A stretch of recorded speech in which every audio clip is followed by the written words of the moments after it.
All of you, this is your last awakening ceremony. If you still fail to awaken, prepare to live the rest of your life as an ordinary human and attend a normal university.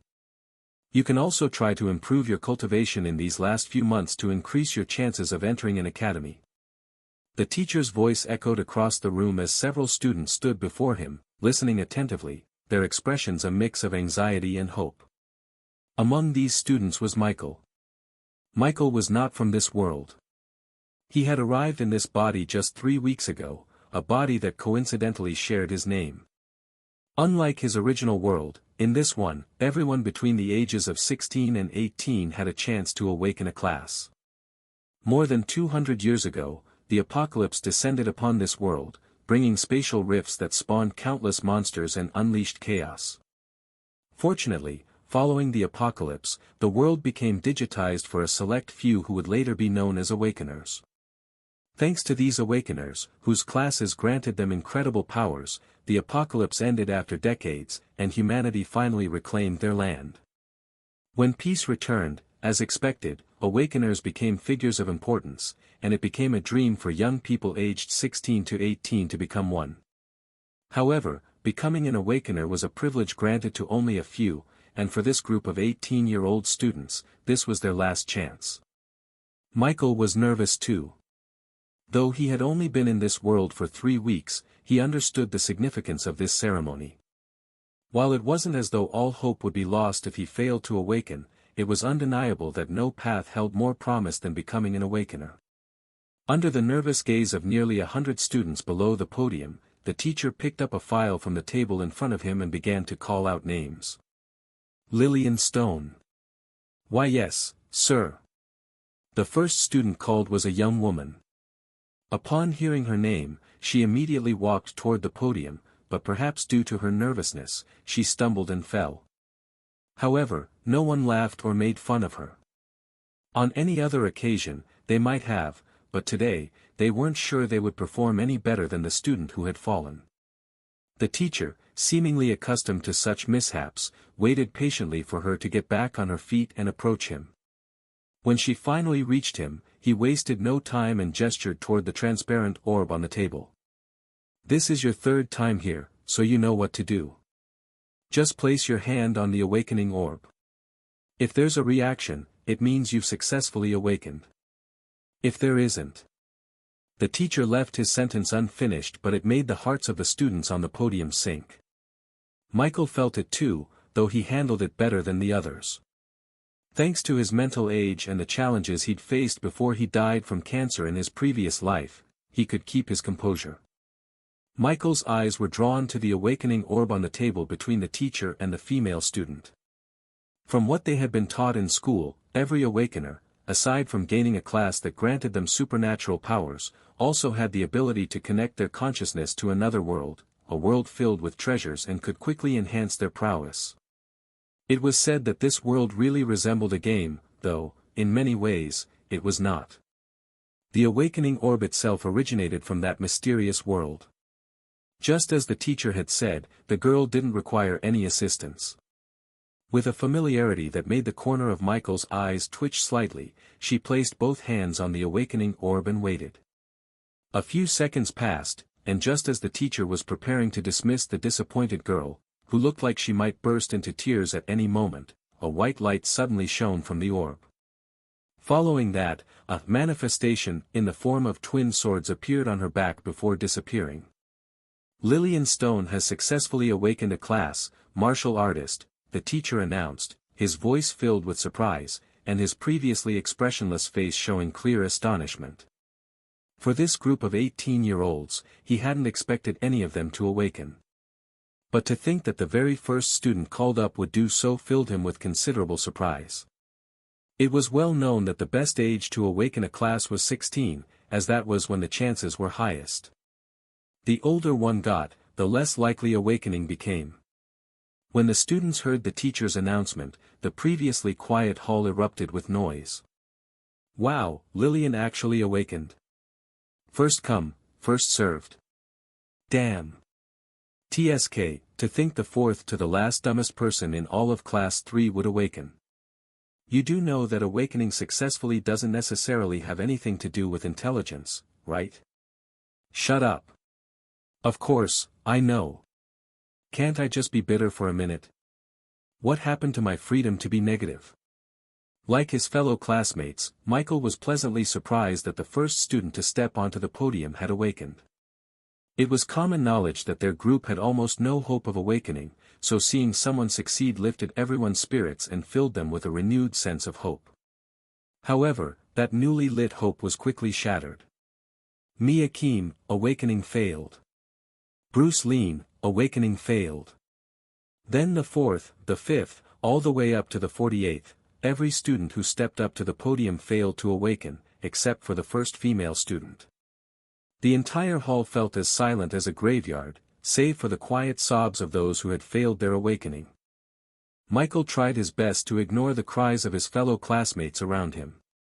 Failing to awaken in this world was not like failing a college exam on Earth.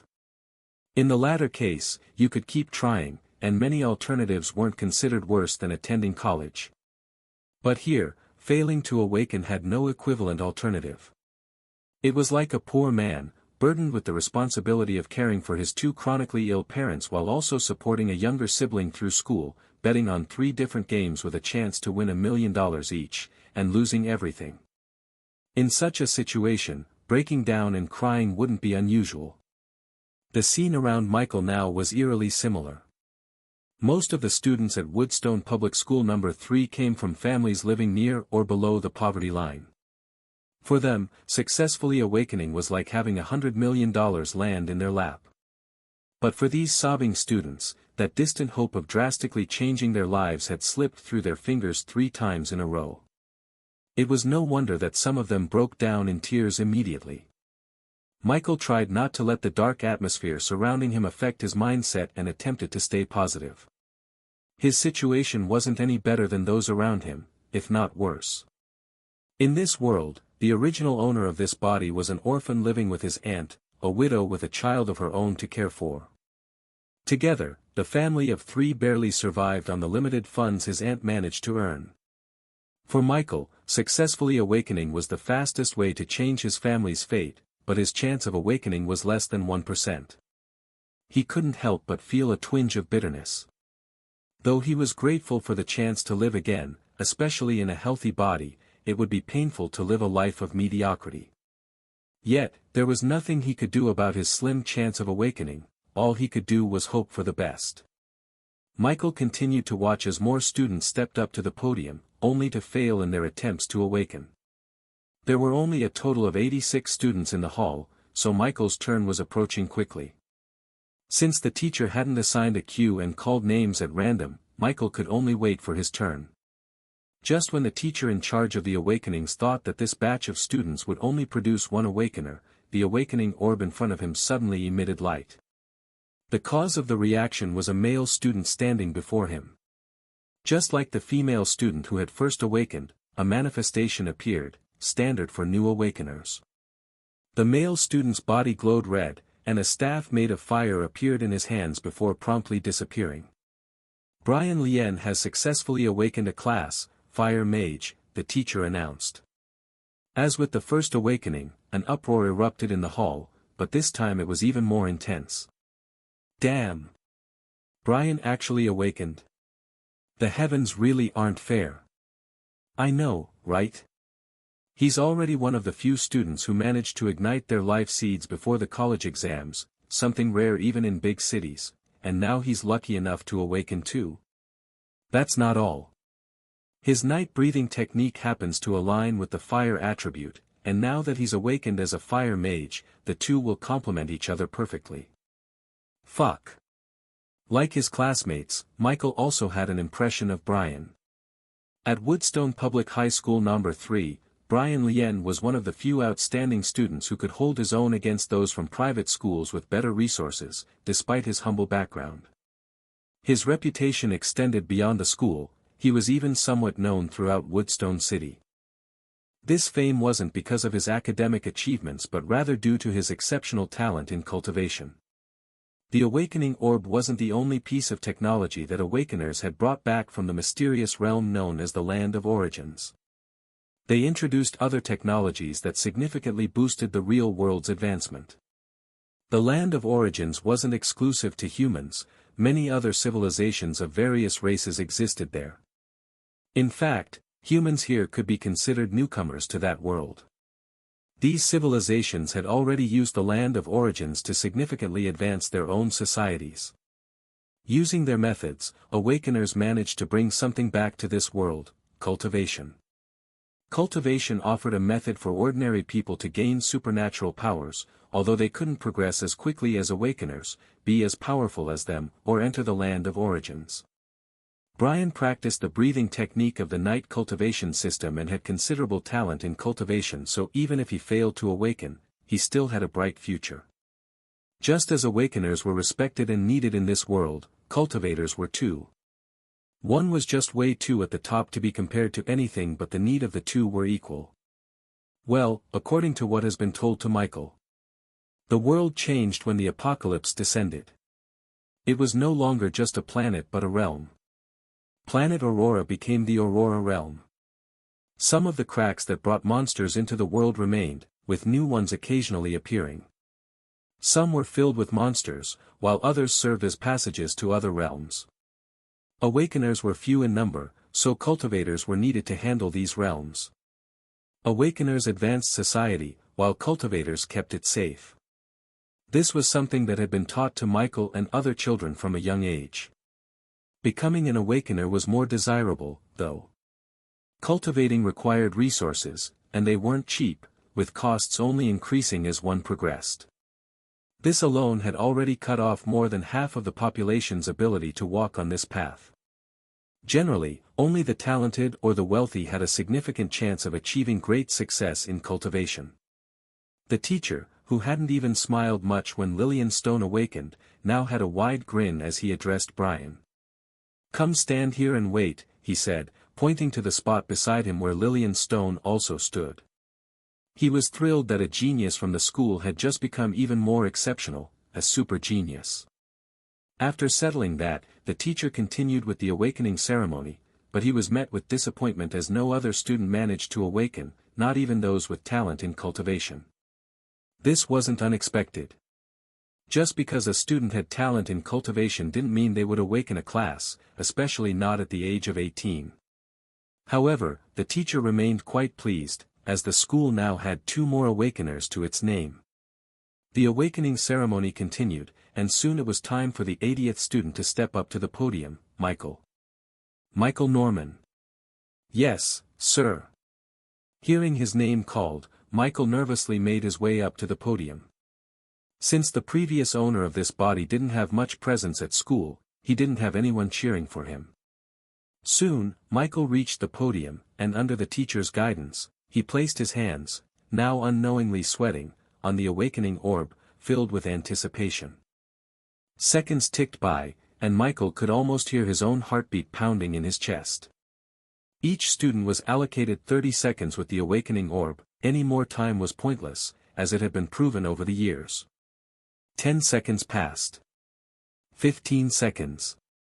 20 seconds. 25 seconds. Just as the teacher prepared to dismiss Michael, whose heart had already sunk into bitterness, the awakening orb under Michael's hand suddenly emitted a bright light. Instantly, Michael felt a warm sensation coursing through his body. His mind seemed to clear, and a surge of strength flowed through him. The manifestation that accompanied every new awakener soon appeared. A black, gloomy energy swirled around Michael, coating his body, while a dark staff briefly materialized in his hand before everything vanished. Michael was momentarily stunned by the sudden turn of events, but the voice of the equally surprised teacher brought him back to reality. "Michael Norman has successfully awakened a class, Necromancer," the teacher announced. "Another one? Necromancer, huh? That sounds powerful and maybe a little bit evil. Be more confident in your speech, brother. It's evil as fuck." "Yeah, but as long as I can awaken a class, I wouldn't even mind if it involved selling my body. Just say you're horny, bro." As before, an uproar erupted in the hall, but it was more subdued than the previous 2 times. It couldn't be helped, Unlike the excitement over Lillian Stone's unexpected awakening or the amazement at Brian Lien's transformation into a super genius, Michael didn't have much of a presence in the school. But that wasn't the case anymore. Also, only a few of his classmates from Class 3, Section N8, were in the hall, and he recognized even fewer of them. He didn't personally know any of them. "Good, good, good," the teacher in charge of the ceremony said, repeating the word 3 times in delight. It wasn't that he knew Michael personally, but rather because a ceremony he had expected to yield no awakeners had surprisingly produced 3. If none had awakened, he wouldn't have been surprised, such outcomes were common. "Come stand beside me and wait," the teacher gestured for Michael to join the other 2 awakeners. "Yes, teacher." Michael nodded, still in a daze, and compiled. Seeing a new comrade, Lillian and Brian both gave him a nod of acknowledgement, which Michael returned. In truth, Michael's attention was no longer fully on his surroundings. He could catch bits of what his classmates whispered about him, but he was too preoccupied to care. His attention was on what had just appeared before his eyes. A blue, transparent panel floated in front of Michael. Name, Michael Norman. Race, human. Class, Necromancer Apprentice. Level, 1. EXP, 0 out of 100. Strength, 1.3. Agility, 1.4. Constitution, 1.2. Intelligence, 4.5. Attribute points, 0. Skills, Undead Summoning, Undead Revival. Talent, Infinite Evolution. Class skill, Contract slot, 0 out of 2. Gift, Mark of Origin. Michael's mind wasn't focused on the details displayed on the panel. It was only now that he fully grasped what had just happened. He had awakened. He had really awakened. A surge of happiness rushed through him, and his tense shoulders finally relaxed. While this was only the beginning, the most important thing was that he had awakened. No matter what came next, his future now held new possibilities. Michael let out a deep sigh of relief and turned his attention back to the rest of the awakening ceremony. Only 6 students remained, and in about 4 minutes, the ceremony would conclude. Each student would soon return home, left to ponder their future based on the outcome of their awakening. Now that he no longer felt nervous, Michael's mind was free to think of other things. The most important realization was that he had awakened a class, the Necromancer class. In truth, Michael knew little about awakeners and their classes beyond what he had learned in school and from hearsay. What he did know was that classes were generally categorized into 3 types: combat, support, and lifestyle. His Necromancer class seemed like a mix of both combat and support, but Michael wasn't entirely sure. Aside from the knight and mage classes that were so influential in this world, he knew little about other classes. The school only taught general knowledge about awakeners, without going into much depth.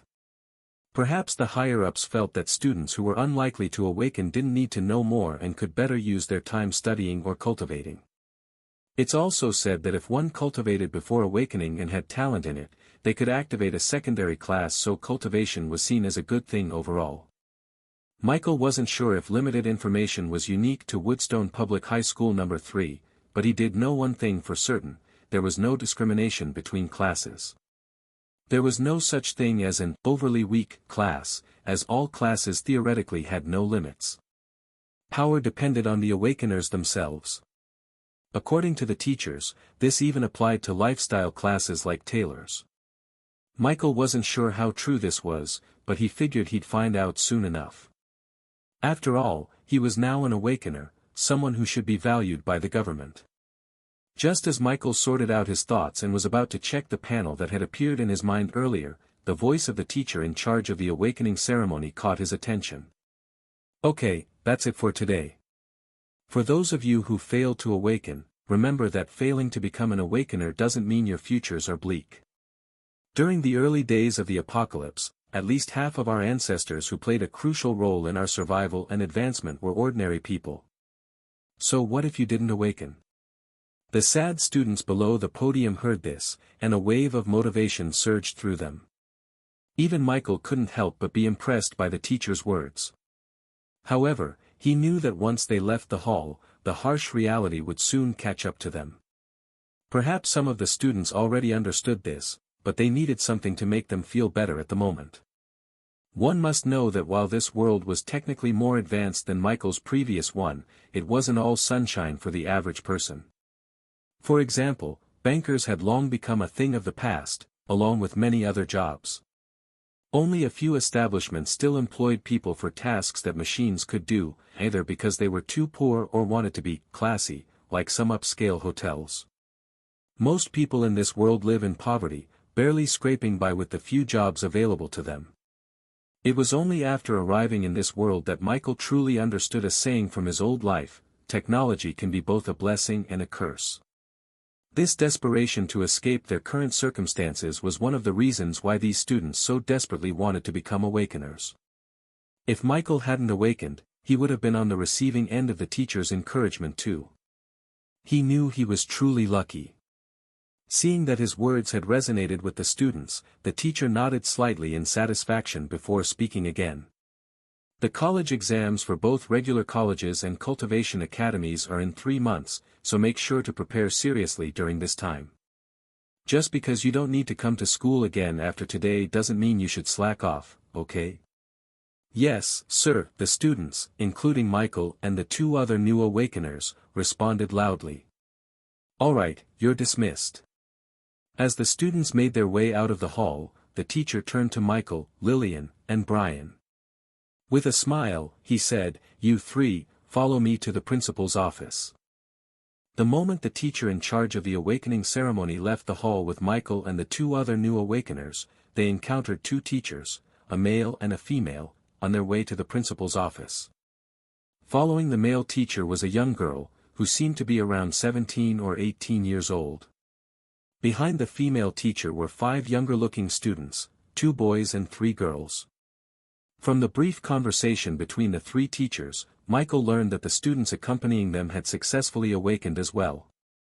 The girl following the male teacher was also from Class 3, though Michael didn't recognize her.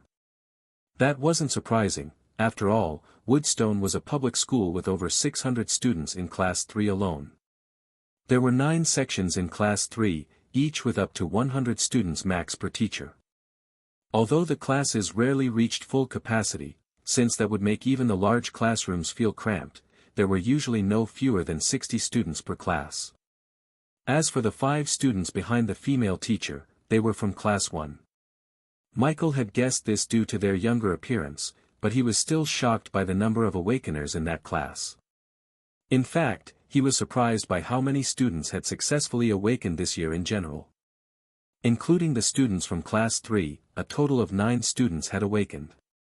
While this might seem small compared to Woodstone's overall student population, it was actually significant.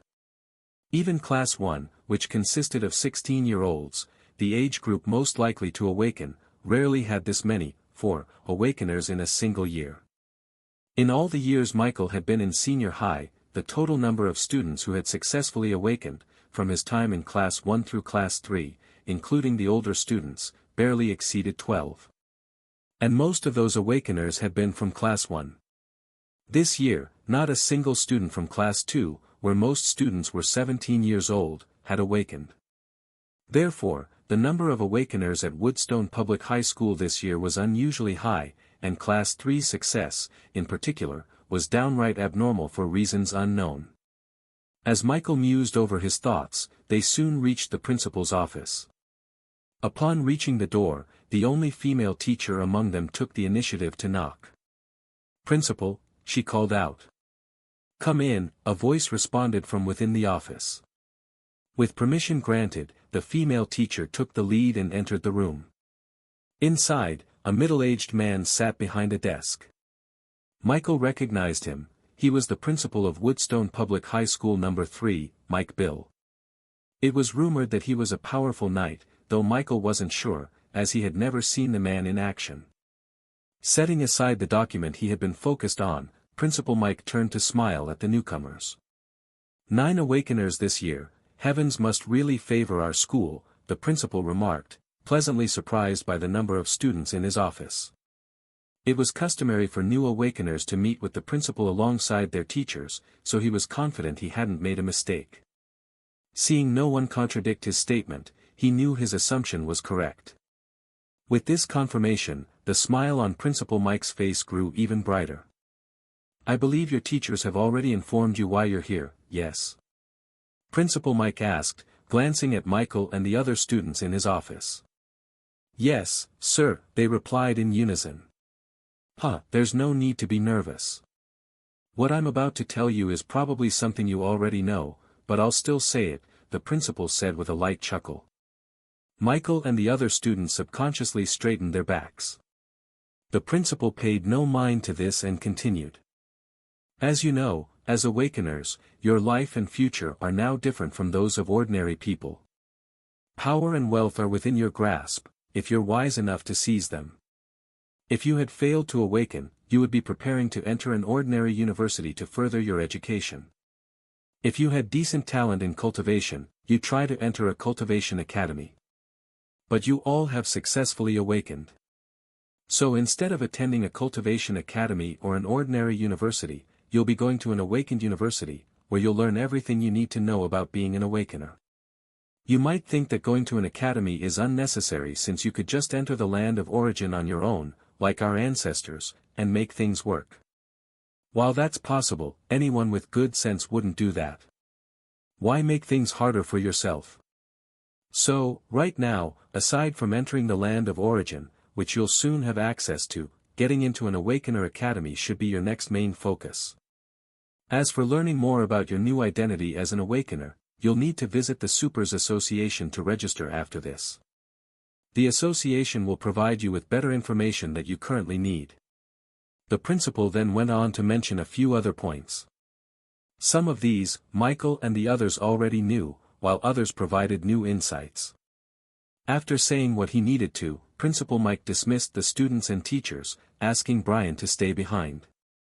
After being dismissed from the principal's office, the teacher responsible for overseeing Michael's awakening spoke up.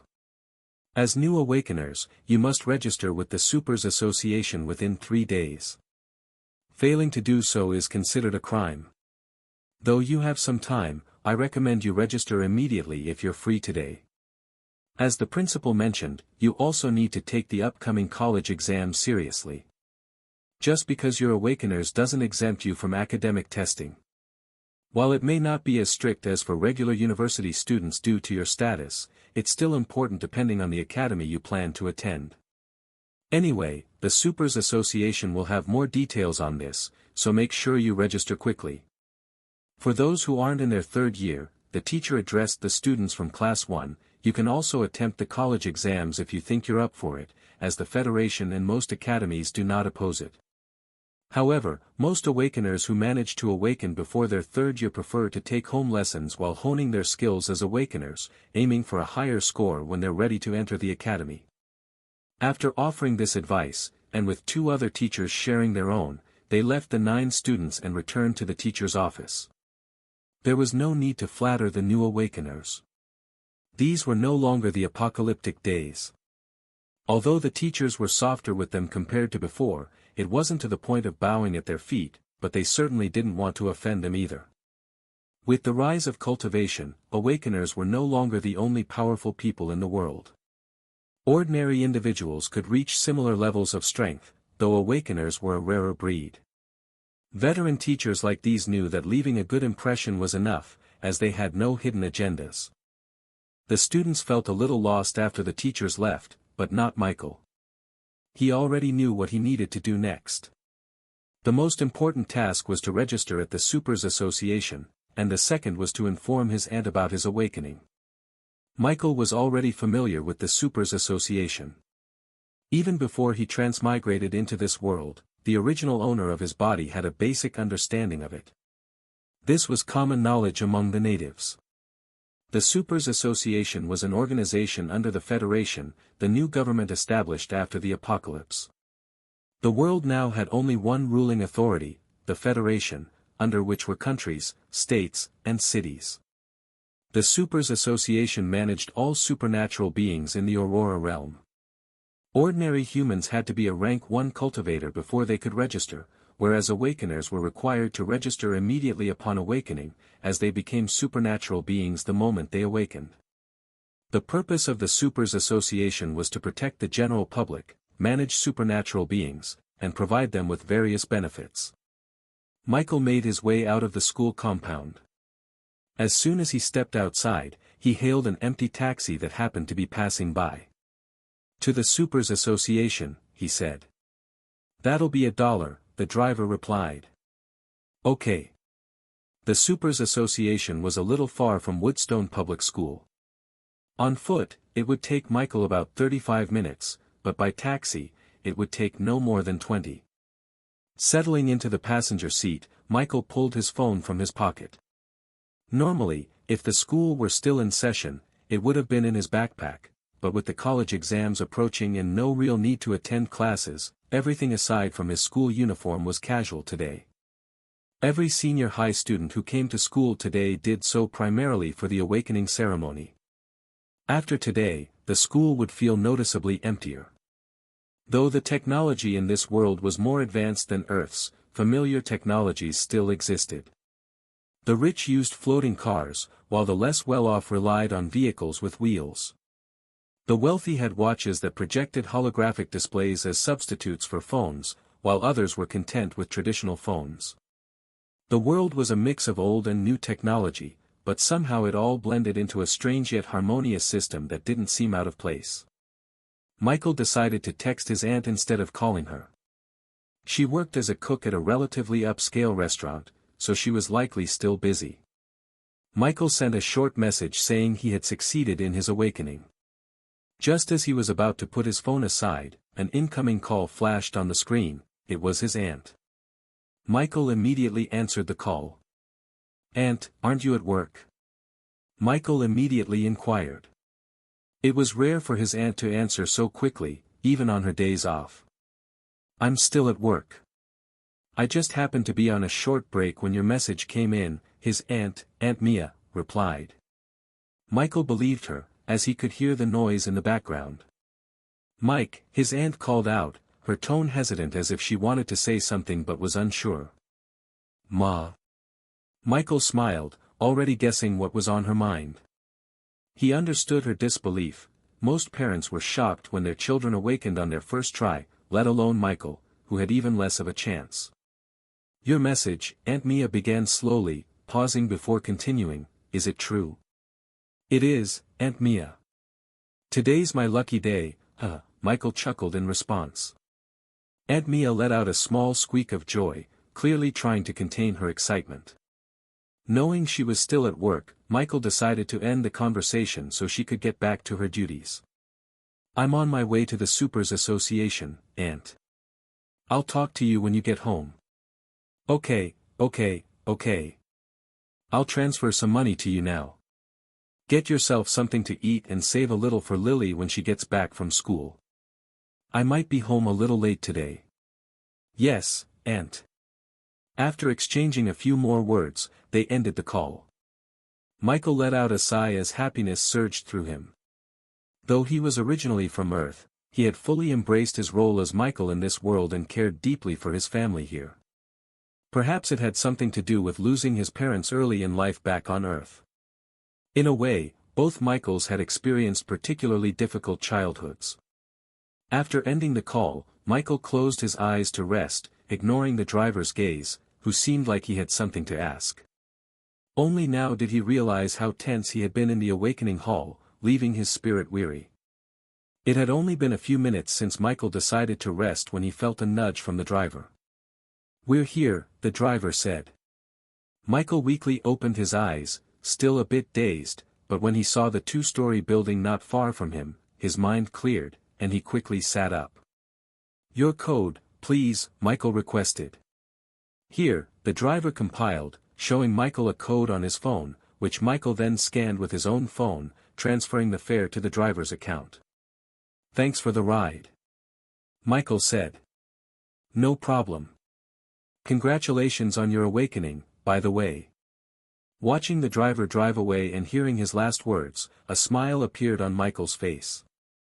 If the driver wasn't certain when he overheard the conversation with Michael's aunt earlier, he would be now, having seen how focused Michael was on the Supers Association branch as he got out of the car. Michael shook his head and refocused. Taking a deep breath, he made his way toward the entrance of the Supers Association. The inside of the Supers Association branch was a bit noisy, which surprised Michael greatly. Outside, he hadn't heard much sound, so he expected the building to be quiet, but it wasn't. There were actually quite a lot of people, most of them appearing very young. Michael didn't need to think much to realize that these people were probably new awakeners, just like him. With only 2 Supers Association branches in Woodstone City, it wasn't surprising to see many awakeners despite their rarity. Since all schools nationwide had chosen today for the awakening ceremony this year, most of the young people in the Supers Association building were likely the new awakeners from Woodstone City. After today, the number of new awakeners registering over the next 2 days should be low. Michael glanced around, and a rough count suggested there were at least 30 students present. This was quite a number, considering they all came from the 9 public and private schools in Woodstone City. As he took in his surroundings, Michael lined up behind one of the shorter queues leading to the reception table. He wasn't sure what to expect when he reached the front, but seeing others his age, likely fellow new awakeners, gave him some idea. Fortunately, Michael didn't have to wait long. 28 minutes later, he was near the front, with only one person ahead of him. Behind him, more people had joined the line. As Michael waited, he felt his phone vibrate in his pocket. He pulled it out and saw a new message. $300 has been transferred to your account, Bank International, from Mia Grace. Your current account balance is $461. $300. That's quite a lot. Michael felt a little uncomfortable seeing how much his aunt had sent. Aunt Mia's monthly salary was only about $3,000, excluding occasional bonuses, and she had just transferred 1/10 of it. Considering it was mid-June and Mia's salary typically arrived at the beginning of the month, this $300 could very well be a quarter of what she had left. Even back on Earth, $3,000 wasn't much for a family to live on. The $161 balance he had before was what remained from the $300 monthly allowance Aunt Mia gave him. Though Michael was concerned, he couldn't help but feel a warm sensation in his chest. He was truly loved in this world, something he had rarely felt back on Earth, where he had even faced his battle with cancer alone, with no one to care for him. As he thought of his family, Michael secretly clenched his fist, silently vowing once again to change their lives and take care of them. However, a wave of uncertainty washed over him. Is becoming an awakener truly life-changing for the average person? To be honest, everyone had been raised to believe that becoming an awakener was a one-way ticket to the top. But beyond the power it brought, the exact reasons and ways it transformed a life remained a mystery to most. It was common knowledge that power brought wealth, though. Michael, who had barely lived his adult years, was well aware of this. As various thoughts flashed through his mind, it was soon Michael's turn at the reception table. "Good day, sir. What can I do for you?" the lady behind the counter asked. She seemed to be in her late 20s and wore a professional smile. Her calm demeanor eased Michael's troubled mind a little, allowing him to reply calmly, "I'm here to register." "As?" the lady inquired, glancing down at his school uniform. Usually, there were only 2 types of students who came to register: new awakeners or those talented enough to reach rank 1 as cultivators while still in school. Today was the National Awakening Ceremony Day, but she didn't want to jump to conclusions. "Yes, I'm here to register as an awakener," Michael confirmed. "Oh, I see," the lady replied, not appearing surprised by his response. After confirming his purpose, she began asking Michael a few questions. Most were about his personal details, like his name, age, and address. She even asked for his bank account number for some reason, which Michael provided without hesitation. Thankfully, the process was quick and surprisingly straightforward. "Aren't you going to ask about my class?" Michael asked, curious. "There's no need for that, Mr. Michael. Your school will provide that information to us," the lady replied in her signature smile. Ah, I see, Michael said, understanding now. I thought she might have forgotten to ask, but it makes sense. Even if the Supers Association had a way to verify one's class, doing it for every new registrant would take too much time. After pressing his fingerprint on a tool the lady provided and signing his name on a freshly printed document, she addressed him again, this time in a more formal tone. Congratulations on your awakening, Mr. Michael. As of today, you are now a proud warrior of the Federation, the people, and the Aurora realm. As a new awakener of the Federation, a set of military cultivation techniques and martial techniques will be sent to your email. A link to a specially designed platform for supernaturals will also be provided. The password is your full name written in all caps, followed by this year's number, 228, with no spaces in between. Also, as a new awakener, you are eligible for a monthly payment of $15,000. This amount will be reduced by half if you fail to reach rank 1 within 6 months and will be revoked if you fail to become a rank 2 awakener within a year. Of course, the monthly payment will also increase alongside your advancement. Michael was a little overwhelmed by the sudden information dump, but one thing immediately caught his attention: money. It wasn't just the money, other benefits came with it too. Though the conditions seemed strict, it didn't change the fact that he was soon going to have a significant income. Michael's heart quickened a little, but before he could sink deeper into his thoughts, the lady behind the counter spoke again. Is there anything else you'd like to ask about, Mr. Michael?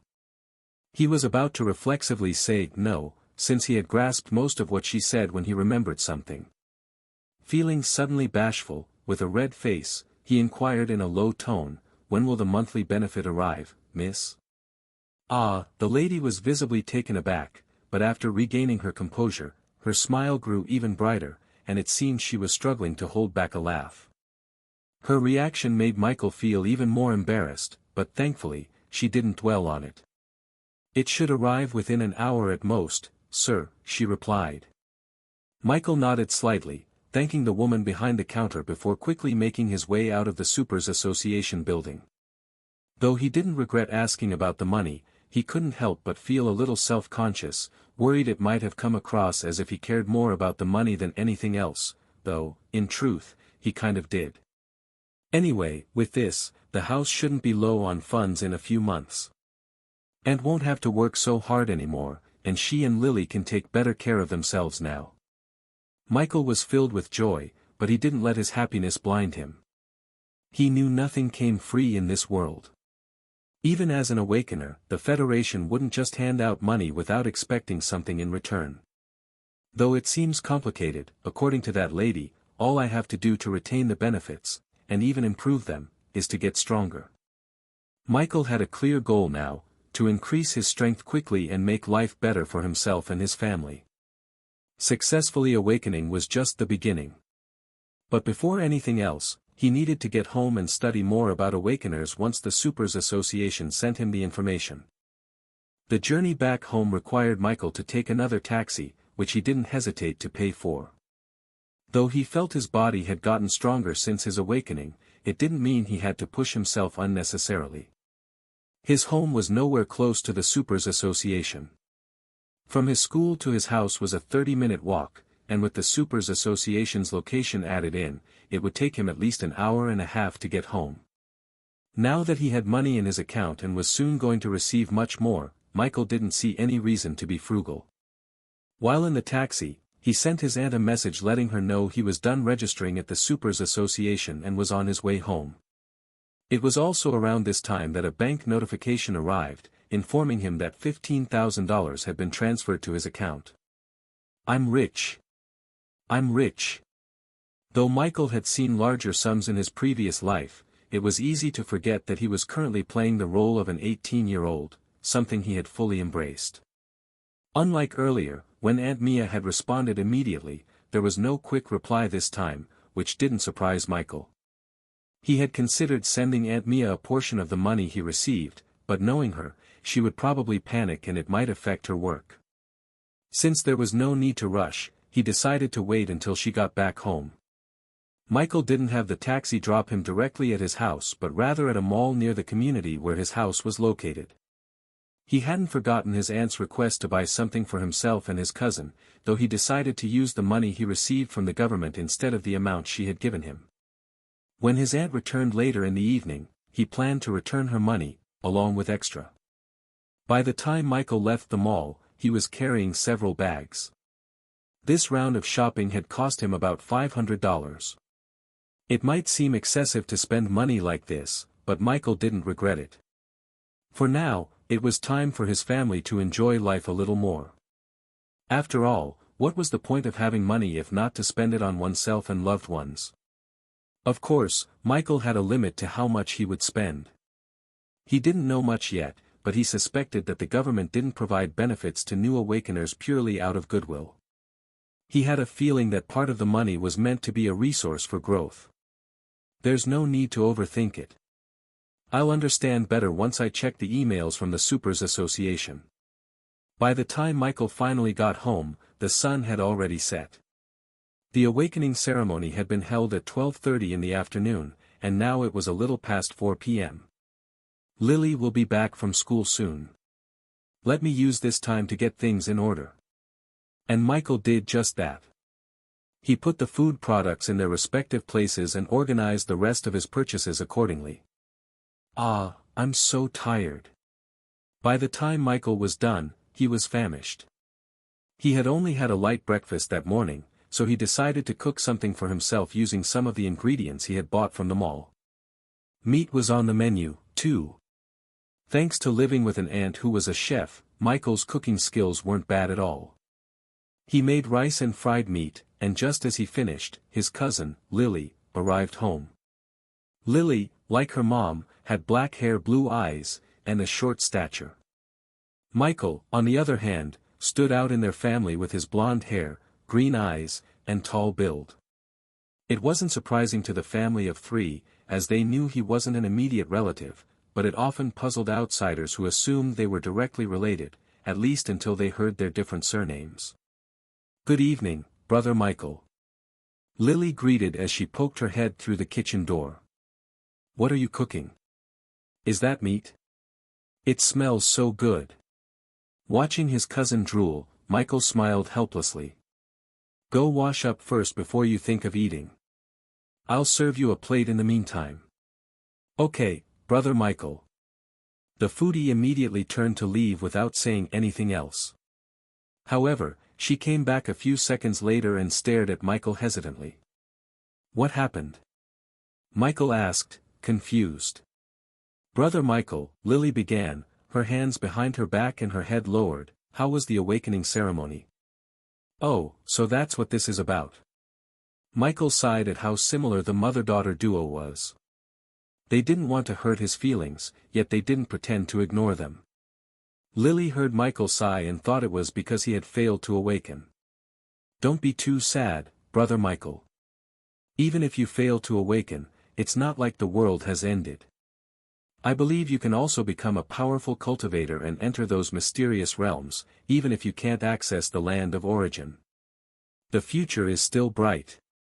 Michael was speechless when he heard this. When did I say I failed to awaken? What's going on in this 15-year-old's mind? However, soon Michael burst into laughter, clearly amused. Lily was stunned when she saw Michael laugh until tears formed in his eyes. She wondered if he had gone mad from sadness. Maybe that explained why he had been so unusually calm earlier. Michael couldn't bear to see the increasingly worried look on his cousin's face, so he addressed her. "Who said I failed to awaken, silly? Why do you think we're having meat if there wasn't a special occasion?" "Huh."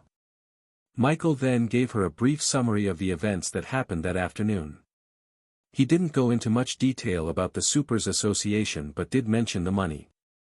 "Wow. Brother Michael, you're rich. What are you thinking? Stop looking at me like that. Brother Michael. Hey.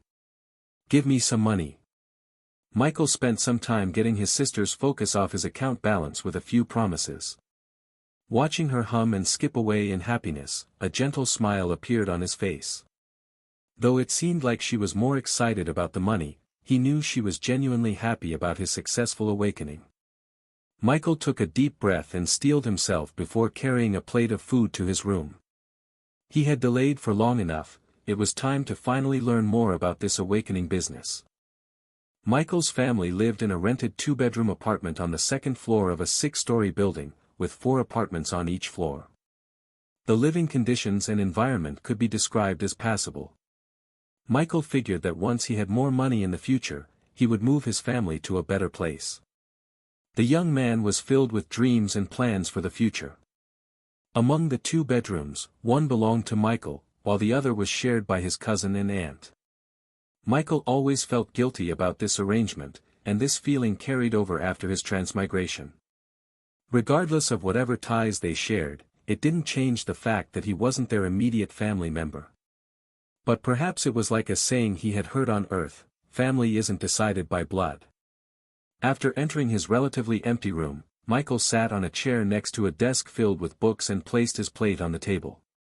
Taking a mouthful of rice with his spoon, he brought out his phone and opened his email. There, he found several messages from the Supers Association. The first message he saw was a congratulatory note on his awakening, with a file containing the set of military standard cultivation techniques that the lady at the counter had mentioned. The file contained a breathing technique that had no specific attribute and a meditative technique that was purely aimed at increasing his mana pool, also without any elemental attribute. Michael knew what breathing and meditative techniques were.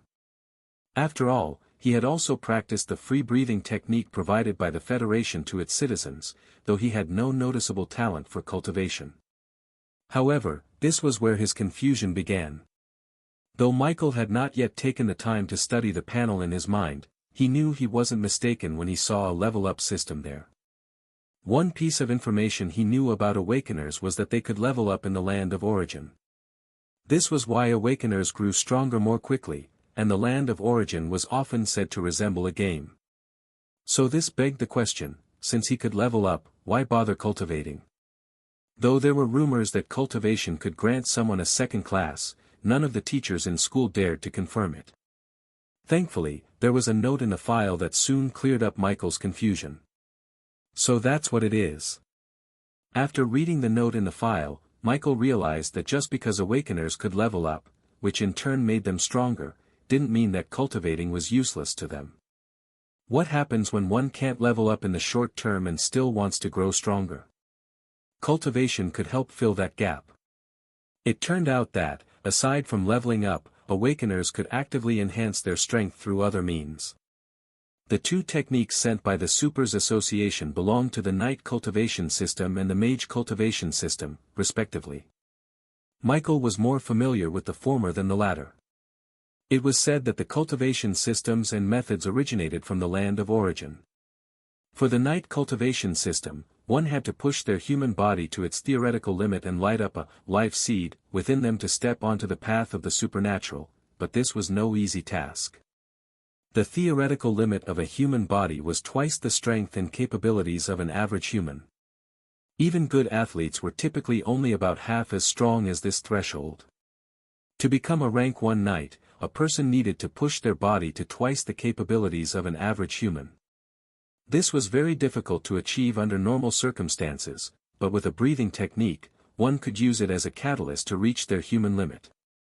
After lighting up a life seed, they would gain a new upper limit and could continue to polish their life seed, thereby continually increasing their body's limits and becoming stronger. This method was primarily for ordinary humans, but awakeners could also use breathing techniques to enhance their physical strength. The difference, however, was that they couldn't light up a life seed since, as awakeners, they no longer had limits. However, the note in the file revealed something that surprised Michael, the existence of dual classes. According to the note, if one could light up a life seed before they awakened, as long as there was no conflict with the class they eventually awakened into and it wasn't the same, there was a high chance of acquiring a secondary class. This potential applied specifically to the Night Cultivation System, which could awaken a secondary class, the Night class. Michael didn't know much about the Mage system, and the note didn't elaborate on it. No wonder the principal and teachers kept mentioning that after registering with the Supers Association, we'd eventually learn what we needed to know. And this isn't even the only email I received, there's still that mysterious supernatural platform. Michael suddenly felt enlightened. Things that had been unclear to him before now made much more sense. The note that came with the techniques was really helpful. Unfortunately, he hadn't managed to become a knight before awakening, so he missed out on the chance for a dual class. Is this why the principal specifically told Brian to stay back? I don't know much about dual classes, but if one class can make someone stronger, it makes sense that having two would be even better. If that's the case, then Brian is indeed special. Even among awakeners. Michael didn't feel envious of this, though. He wasn't in competition with anyone. He was already happy just to have been fortunate enough to awaken. Michael continued to read through the note, and once he finished, he closed it.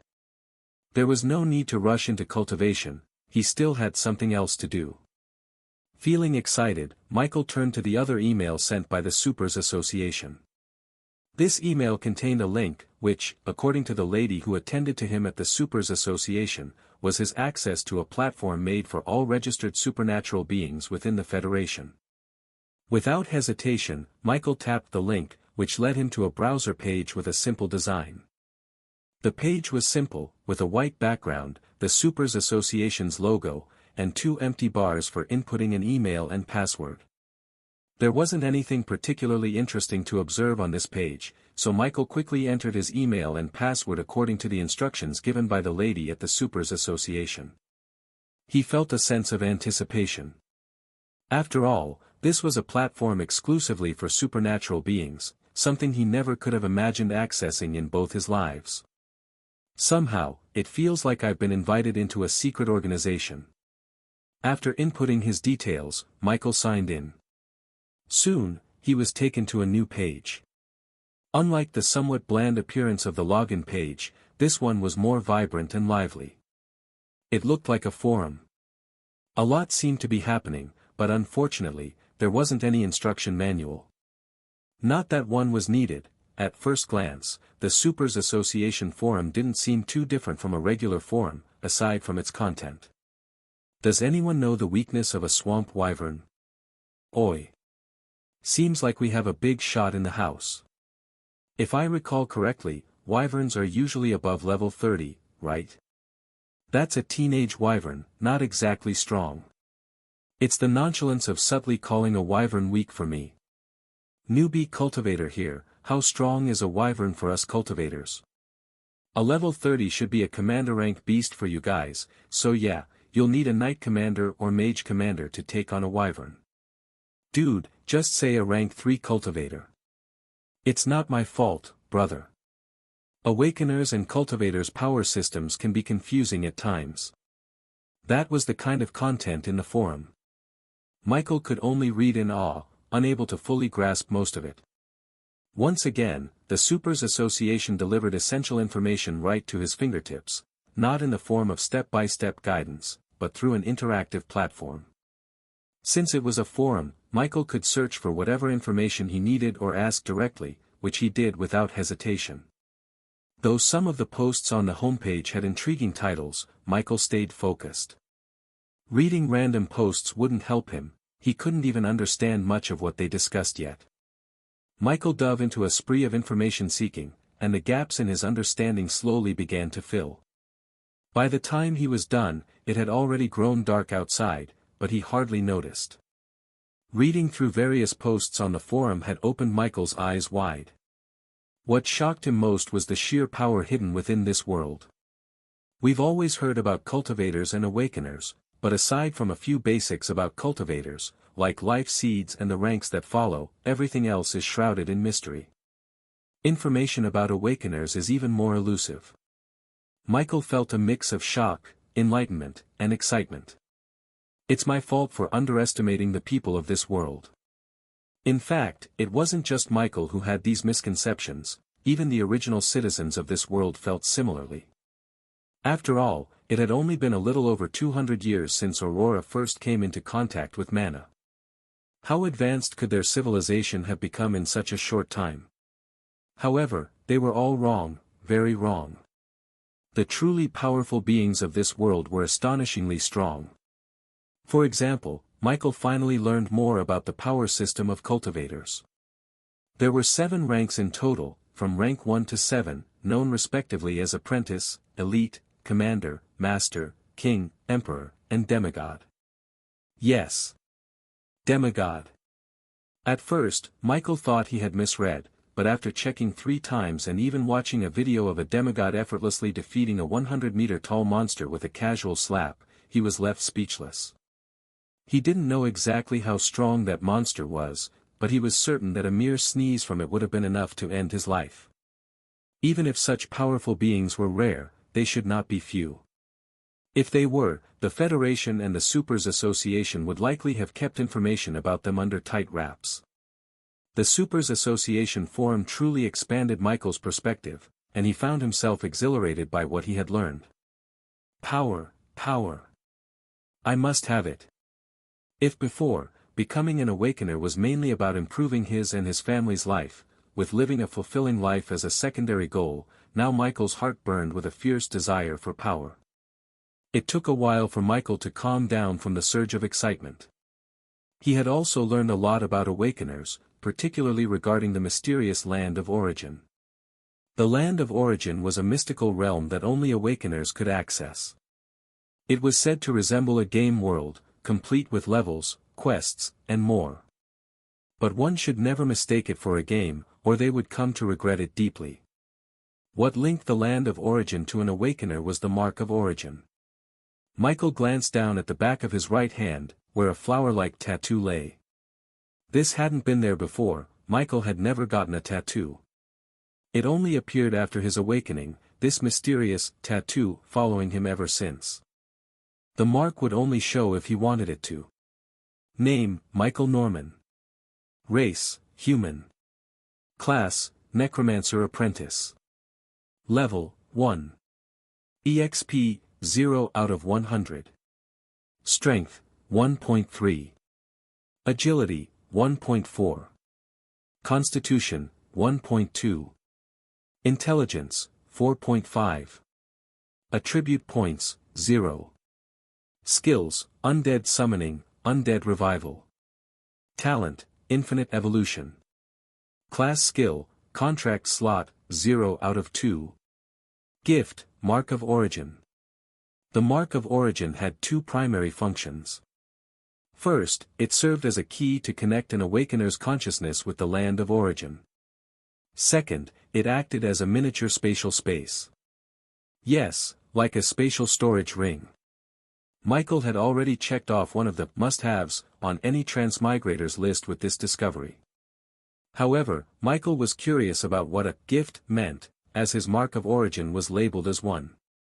Yet, he couldn't find any information about it in the forum. This seemed implausible. Surely, all the awakeners in the Supers Association would be interested in this topic. So, there could only be one explanation: the information was restricted. It likely meant he wasn't yet authorized to access such knowledge. Michael felt he was on the right track with his guess, especially since, right next to the profile they created for him, Level 1 member was clearly displayed in bold. This only made Michael more curious about what a gift was. If information about demigods could be accessed by a Level 1 member like him, even if it wasn't particularly in-depth, then the fact that details about gifts were hidden suggested that this subject was considered more important than even a demigod. Perhaps it held the same weight as matters concerning a god. Though the forum didn't have any direct mentions of gods, Michael couldn't help but suspect that they might exist in this world. It was only after exploring the forum that he realized just how deep the mysteries of this world ran. Fortunately, he could still investigate other information about the panel in his head, turning his attention to the next most intriguing aspect: his talent. According to what he found on the forum, talents could be seen as innate skills that could be used without the need for mana. They were akin to high-level skills, except that they were rare, even among awakeners. There were 2 ways awakeners could obtain a talent. One was through pure luck during the awakening ceremony, and the other was by seizing certain opportunities in the land of origin. It was clear that something extraordinary had landed in Michael's lap. However, he felt that his talent was a bit peculiar. Talent, infinite evolution. Evolution points, 1, 16 hours, 9 minutes, 23 seconds. Aside from the fact that something called evolution points would appear and accumulate every 24 hours, this talent seemed to be currently useless. Despite this, Michael was still pleased to have a talent. Even though he didn't understand its use yet, he was confident it would prove valuable in the future. From its name, Infinite Evolution, he held high expectations for what it might become. Michael also read a few things about classes and races, and he had something to say to his teacher who had claimed, "There's no discrimination between classes." Bullshit. In reality, there wasn't any outright discrimination against classes from what Michael could see. However, unlike how his teacher had portrayed it, there was indeed a clear division between classes. "There are no weak classes, only weak awakeners" was a phrase Michael frequently encountered in the forum during his searches. But from what he had just read, it was undeniable that some classes held certain advantages over others. At least the school got one thing right, the classification of classes into combat, support, and lifestyle roles. Now, thanks to the Supers Association forum, Michael also discovered that there were actually 5 types of classes: general class, rare class, special class, hidden class, and unique class. General classes are the most commonly seen classes among awakeners. A large percentage of awakeners possess these classes, which is why they are considered common. These classes are also easily recognizable, as they provide only 2 attribute points per level up. Rare classes are a step above general classes, offering 4 attribute points per level up. These classes can utilize magic or other special abilities. However, a class does not necessarily need to focus on magic to be categorized as rare, like the Berserker class, for example. Special classes are somewhat unique and unconventional, which makes them difficult to categorize strictly as either general or rare. For instance, the Chef class provides 3 attribute points per level up, while a Barb class might only grant 2 attribute points, despite both being special classes. The term special refers more to their unconventional nature and niche focus. These classes can be considered rarer than rare classes, but their unique nature makes them versatile in how they are grouped. Hidden classes are inheritance-type classes that very few people can have simultaneously. Similar to special classes, they are rare, but they have an added layer of exclusivity. Hidden classes cannot be naturally awakened but can only be obtained through special means, which makes them particularly elusive. Unique classes are the rarest of all, with only one person able to possess a particular unique class at any given time. There wasn't much information about unique classes on the forum, but Michael didn't think that was actually the case. He read somewhere that the number of awakeners in Aurora was a bit more than 70,000, and he found it hard to believe that no one had any information about unique classes. If they truly knew nothing, it wouldn't even be recognized as a legitimate class type. Michael believed it wasn't that information about unique classes didn't exist on the forum, rather, it was that his authority level wasn't high enough to access such information. It seems authority level isn't just for show. I should try my best to raise it, Michael thought with a subtle smile on his face. Even though it felt like his head might explode from all this new information, it was as if a fascinating new world had opened up to him, and he couldn't get enough of it. This world. These worlds are truly interesting with a lot to offer. Something else that surprised Michael was that even one's race could influence the benefits they received when leveling up. This revelation opened another world to Michael. From what he read, each level up as a human race granted 0.2 in all stats, 0.5 in intelligence, and 2 attribute points. Michael wasn't sure if this was low or not, but it seemed significant. Since they say the land of origin is like a game world, I wonder if it's possible to change races, Michael mused. Out of curiosity, he tried searching for information on the possibility in the forum, but like in the cases of gifts and unique classes, he found nothing. As before, this either meant the information didn't exist or his authority level wasn't high enough. Michael, already used to this, decided to move on. He also read about his class, the Necromancer, which, pleasantly surprising, turned out to be a rare class. Races weren't the only things that provided benefits as one leveled up, classes did too. Aside from the attribute points they provided based on their grade, certain stats would be boosted depending on the class's specialty. The Necromancer class, for instance, granted 0.1 points to strength and constitution, 0.3 in agility, and 0.5 in intelligence, along with 4 attribute points. Necromancers are basically paper defenses. A punch from a similar level warrior class could probably take out more than half my health, Michael thought immediately. He also began to understand why people in the forum kept emphasizing that power ultimately depended on the awakener themselves.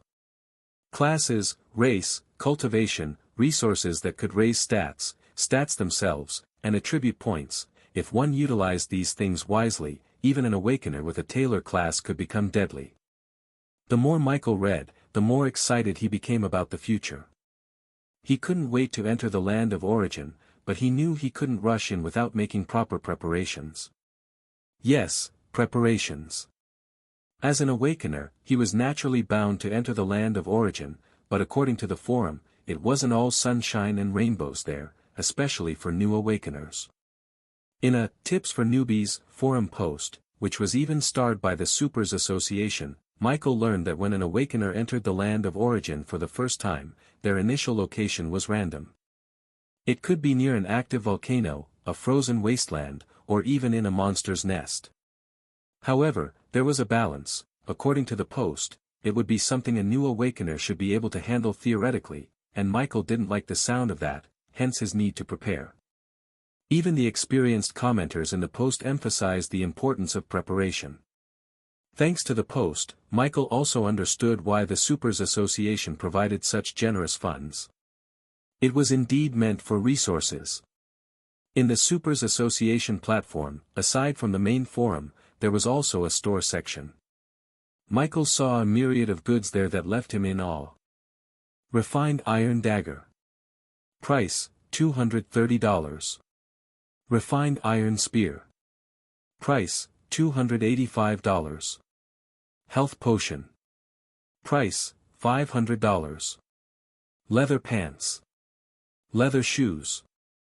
Leather upper body armor. Michael searched for items recommended for newbies and picked the ones he liked. The store had 2 delivery methods, picking up at the Supers Association or opting for home delivery. Michael decisively chose the latter. If he could avoid leaving home, why should he move? Plus, compared to the total cost of the items he bought, the delivery fee was cheaper.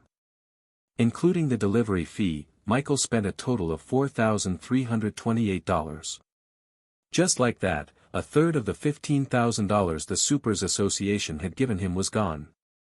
The Supers Association is really scummy. Michael pouted in pain as he connected his account to the Supers Association platform and watched his money disappear. Michael did not regret buying the items, though. Even though death in the land of origin wasn't real death, if he could prevent it, why shouldn't he? The penalty for dying was harsh, losing 10% of all stats permanently for each death. The dead awakener would also be unable to re-enter the land of origin for a while. Perhaps this penalty wouldn't be as severe for new awakeners, but it was a big deal for the real powerhouses. Imagine having 100 points in all stats and watching 10 permanently disappear. It was a pretty harsh punishment for the top-tier awakeners. After all, the stronger one was, the harder it was to increase a stat. It wasn't just numbers at that point. A 1-point stat increase for a level 100 awakener could very well be the equivalent of 10 points for Michael.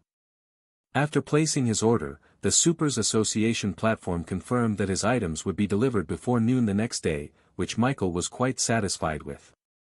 It's not too late to enter the land of origin tomorrow anyway. It's even better. I'm too exhausted to do anything now. Michael was also very hungry. He had learned a lot of information, which significantly filled the gaps in his understanding. Anything else he needed to know could be searched for slowly in the future. For now, Michael just wanted to sleep and wait for the new day to arrive before entering the land of origin. He was excited, but he had his priorities straight. Michael put aside his phone and was just about to carry the plate he'd used earlier when a knock came at his door. "Come in," he said reflexively. When he saw who was on the other side, he was surprised. "Aunt?" Yes, it was indeed Aunt Mia. Michael had been so engrossed in the Supers Association forum that he hadn't noticed anyone entering the house. "Seems like our new awakener has been busy," Aunt Mia teased as she made her way to Michael's bed and made herself comfortable. "Aunt Mia," Michael said, a little embarrassed by the title, but a happy smile bloomed on his face. He could see a smile on Aunt Mia's face, too, one that was threatening to widen, and hidden within, he could also see that she was proud of him. One must know that both Michaels, from Earth and Aurora, had only experienced true parental love from one person, and that was Aunt Mia. Both had become orphans at a very young age, and Aunt Mia was a mother figure to them, especially to the Michael originally from this world. Though Aunt Mia had a short stature, her blue eyes held the gaze of a mother looking at her child. Michael greeted her respectfully, and he was happy that she was happy. Before he could speak, Aunt Mia beat him to it. "Lily told me about your little adventure today." Michael silently clicked his tongue in annoyance. Perhaps he shouldn't have told Lily anything at all, now the news he should have delivered himself had come through someone else. But, since it was all family, it didn't really matter. "The amount of money the association gave you is really big, but be careful with it, Michael," Aunt Mia said anxiously. In her eyes, Michael was still a young boy. She had no interest in his money, but she was worried about his spending habits. Though Michael's past record of handling money reassured her, this time the amount was so much larger, and she couldn't help but worry that he might waste it. "And don't mind your silly cousin. There's no need." "Aunt Mia," Michael called out, his tone serious, cutting her off before she could continue. He already knew what she wanted to say, but he didn't want to hear it. His family was his motivation, his drive. Now that he could finally provide for them, how could she refuse? Michael felt dissatisfied. "Aunt Mia, the money the association gave me, well, a big chunk of it is for my well-being, so you don't have to worry about anything." As he spoke, Michael had already pulled out his phone, ready to transfer a portion of the funds to her. "Michael!" Aunt Mia exclaimed anxiously. She didn't entirely believe his words and feared he was going to inconvenience himself for her. In fact, she was right. But did Michael care? No, he didn't. This was likely a stupid decision, but for once, at least one, Michael wanted to satisfy his selfish desire. And also, if he ended up broke, he could wait for more funds to come in next month, all the while working hard in other areas. Michael wasn't afraid of hard work. Ironically, hard work was what had killed the Michael in this world. The hopeful fool had seen a rumor online that if one trained hard enough to come close to becoming a knight, the chance of awakening would be higher. The original Michael knew this was nonsense, but feeling unlucky and with many responsibilities on his shoulders, he pushed himself too hard. In the end, he died, allowing Michael from Earth to take his place. "It's okay, Aunt Mia.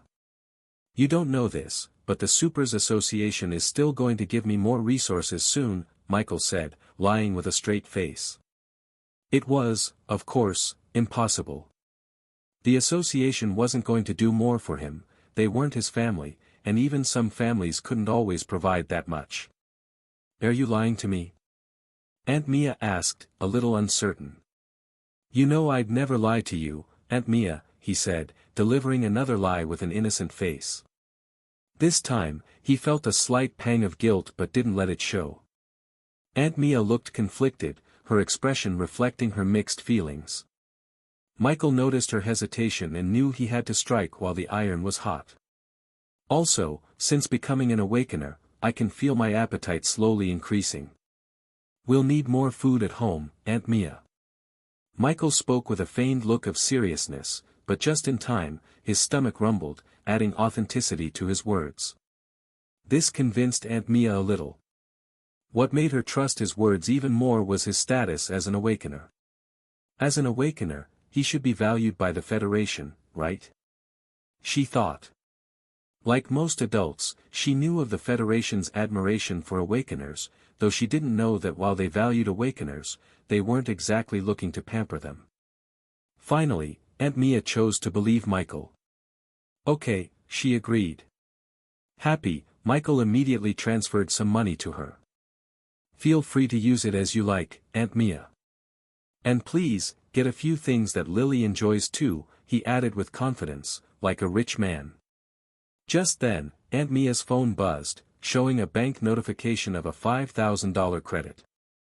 Aunt Mia was speechless and was about to scold Michael when he spoke again. Trust me, Aunt Mia. This money is nothing to me now. Didn't Lily mention that I'll be getting money every month? Aunt Mia nodded reluctantly. If he was telling the truth, her little Michael could indeed afford to spend money like this. However, she decided that, while she'd use some of the money for the family's well-being, she'd save the rest until she could confirm his words. Seeing that he'd successfully convinced his aunt, Michael secretly sighed in relief as a smile appeared on his face.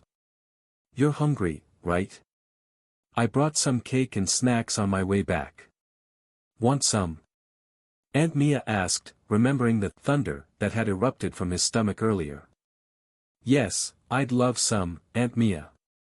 After confirming, Aunt Mia took the plate Michael had planned to carry out earlier and left the room, returning shortly with some snacks.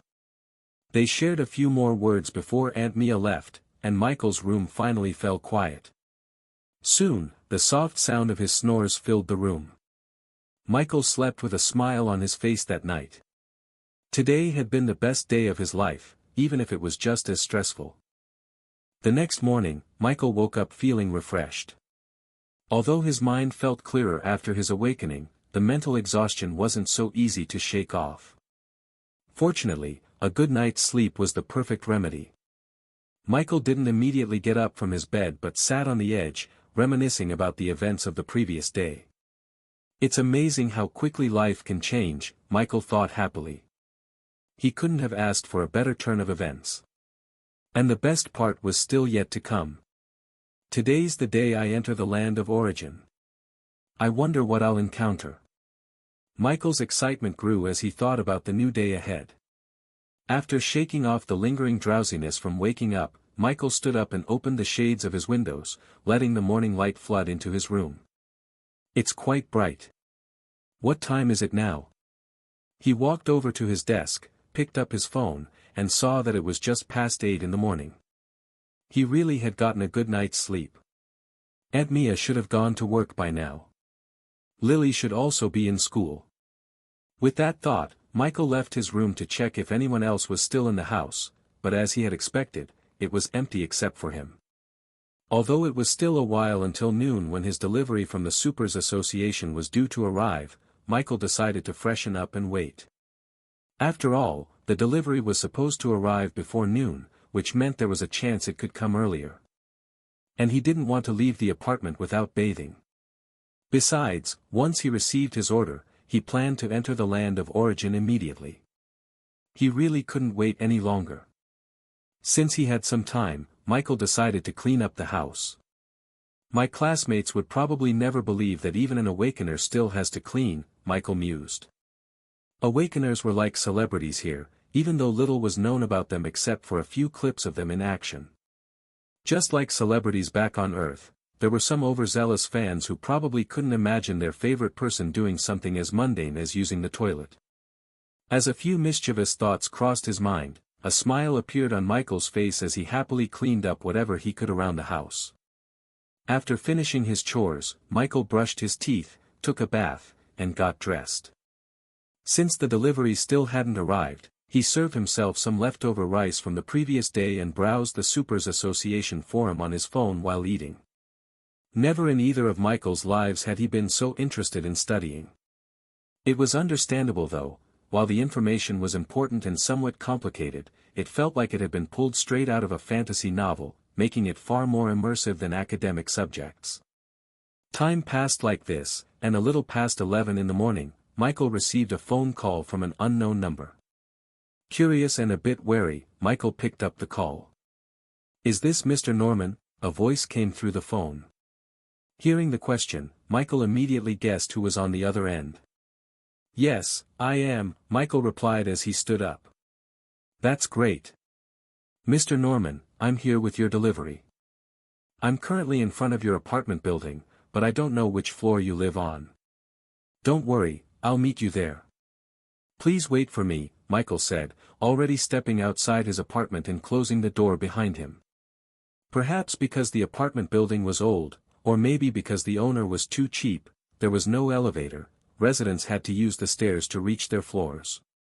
It was probably for the best, since if there was an elevator, the rent would likely be higher, and many residents wouldn't be able to afford living here.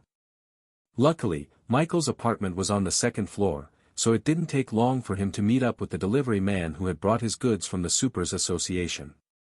When Michael saw the appearance of the delivery man, he was a little taken aback. The man seemed to be in his late 30s and had a huge physique, but that wasn't what caught Michael's attention. What drew his eye was the mechanical limb the man had in place of his right hand. This world was advanced enough that losing a limb wasn't considered a serious issue anymore.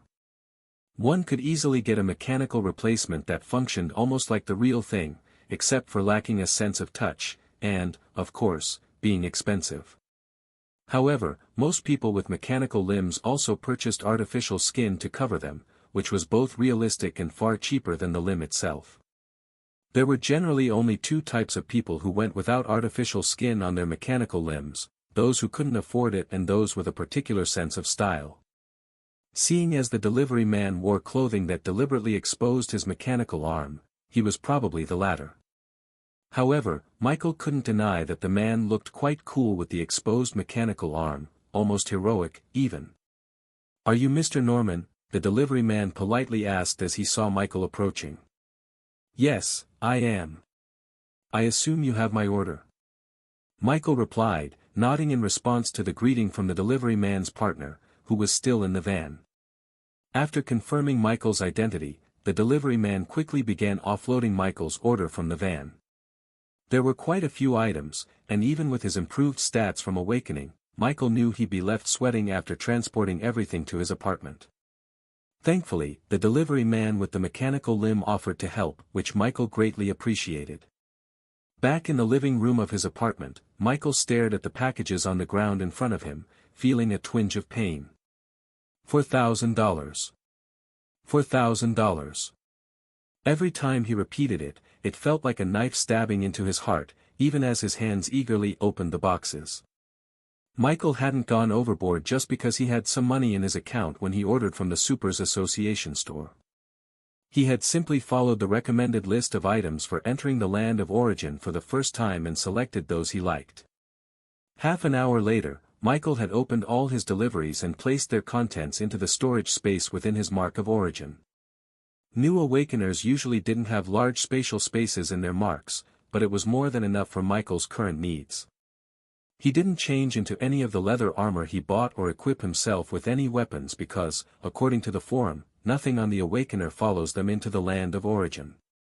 Only items stored in the mark of origin could be brought in, so everything Michael thought he needed was already stored there. Taking several deep breaths, Michael made his way into his room, feeling anticipation, excitement, and a bit of nervousness. According to the forum, connecting one's consciousness with the land of origin meant leaving it behind in the real world, so his body had to be placed in a suitable position before leaving. Michael decided to lie down on his bed. "Let's do this."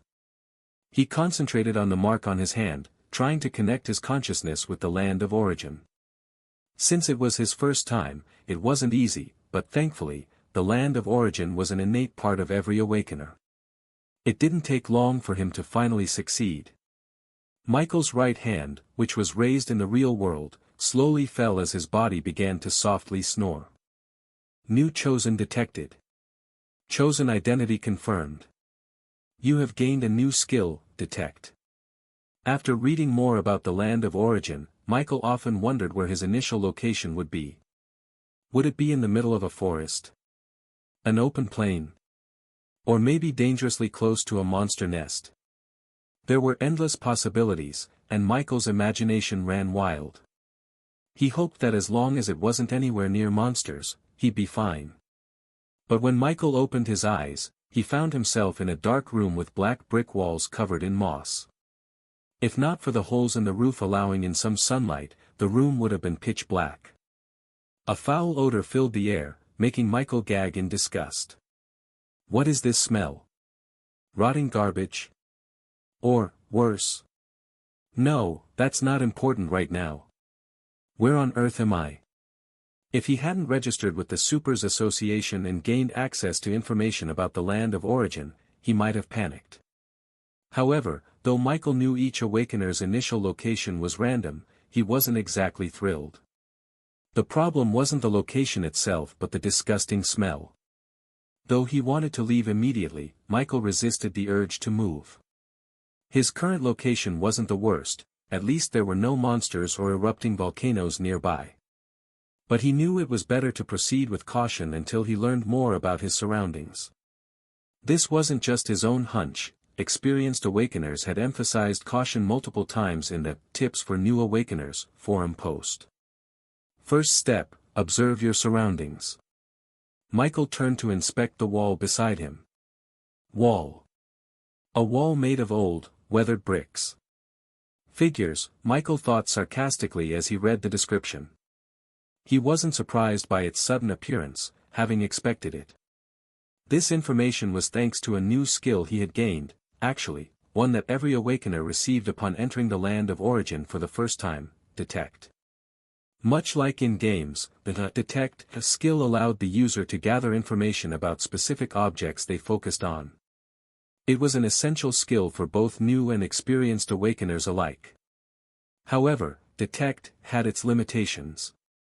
For one, it couldn't reveal information about living beings significantly stronger than the user. If the target was more than 20 levels above the user, detect simply wouldn't work.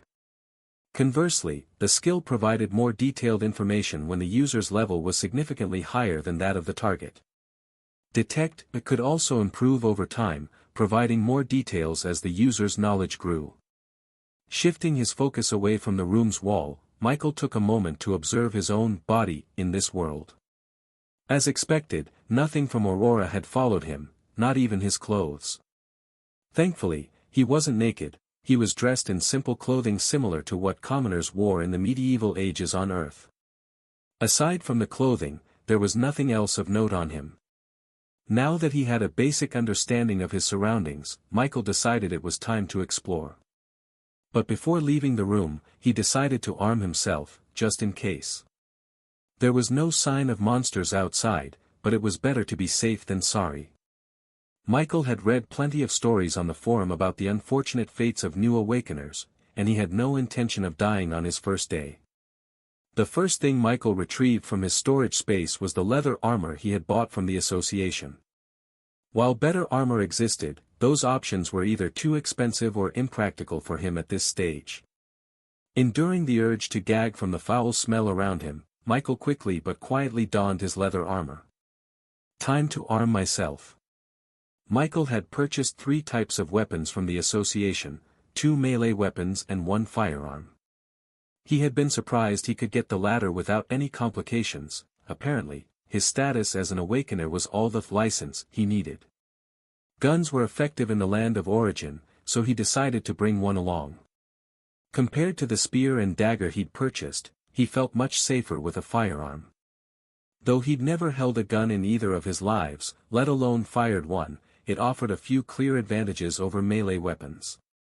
For one, he could attack from a distance, and even if he missed, he could fire additional shots quickly. Of course, guns also had their drawbacks. For instance, the noise could attract unwanted attention, like nearby monsters. Michael had considered this and even read about it on the forum, so he also bought a silencer for his gun. Guns are one of the best tools to have in the early stages, but they quickly become obsolete as one grows stronger. Like the experienced awakeners in the forum said, personal strength is still the most important thing here. After loading his gun and removing the safety, he relaxed his tense shoulders and made his way out of the dark room. Even if his first impression of the land of origin wasn't what he had expected, Michael's excitement about this new world remained undiminished. Besides civilizations like Aurora, which are connected to the land of origin through awakeners, there are also native civilizations. This building seems to be a remnant of the past, now abandoned, Michael observed. After leaving the dark room where he first appeared, he found himself in a wide corridor that was dimly lit, saved only by holes in the distant ceiling. If the roof weren't so far out of reach, he would have tried breaking out rather than wandering around as he was now. Thanks to the ventilation provided by the holes in the ceiling, Michael's movements did not cause an echo. As he moved further, Michael also identified the source of the foul odor filling the air. Slimes. These magical creatures looked like harmless, solidified liquid, but they were far from it, secreting acid with a stench just as terrible. Slimes moved by crawling and could hop to attack. The foul smell he'd encountered came from a slime trail left outside the room he'd started in. Michael wasn't sure if the same slime was nearby, but after a while of exploring this vast, seemingly empty building, he encountered one. Acid Slime LV-4. Rank, Common. A harmless-looking slime that shoots acid. Devious enough, he thought. Slimes happened to be one of the creatures Michael had read about in a forum post titled, Common Monsters in the Land of Origin, while waiting for his delivery. Interestingly, the post's author was the same person behind Tips for New Awakeners, a Level 5 member of the Supers Association. Michael wasn't sure what being a Level 5 member meant, but he thought it sounded impressive. In Common Monsters in the Land of Origin, creatures like slimes and goblins were described with pictures attached, so even before using Detect on the acid slime, Michael already knew what it was. What he hadn't expected was for something like the acid slime to exist. It looked vastly different from the cute, blue slime he'd seen in the post, but since the Awakener had mentioned there were many slime variants, he wasn't too surprised in the end. A 2-star common rank monster. Guess that says a lot about its freakish nature. Michael didn't know if it was the acid slime's slightly grotesque appearance, the terrible stench, or its ability to shoot acid that bothered him most. In the Land of Origin, there were 7 known ranks for monsters, from low to high, common, rare, extraordinary, epic, legendary, mythical, and demigod. Each rank had 3 mini-grades called stars, like 1-star common, 2-star common, 2-star rare, and so on. Both monsters and items followed this ranking system. For items, the stars indicated efficiency and quality, while for monsters, they represented potential. Every star in a monster's rank allowed up to 7 levels, so a 2-star common rank acid slime, like the one in front of Michael, could potentially reach level 14. A rank 1, level 4 slime that shoots acid. Sure enough, this slime is too freakish. Whatever happened to being just cute, huh? Though Michael's thoughts seemed scattered, he was actually weighing whether to confront the acid slime or retreat. Although the slime was over 3 levels above him, slimes were considered some of the weakest monsters, making them relatively easy to kill if one prepared well. Michael hadn't forgotten his main goal, shared by all awakeners entering the Land of Origin, to get stronger, and the quickest way to do that was leveling up.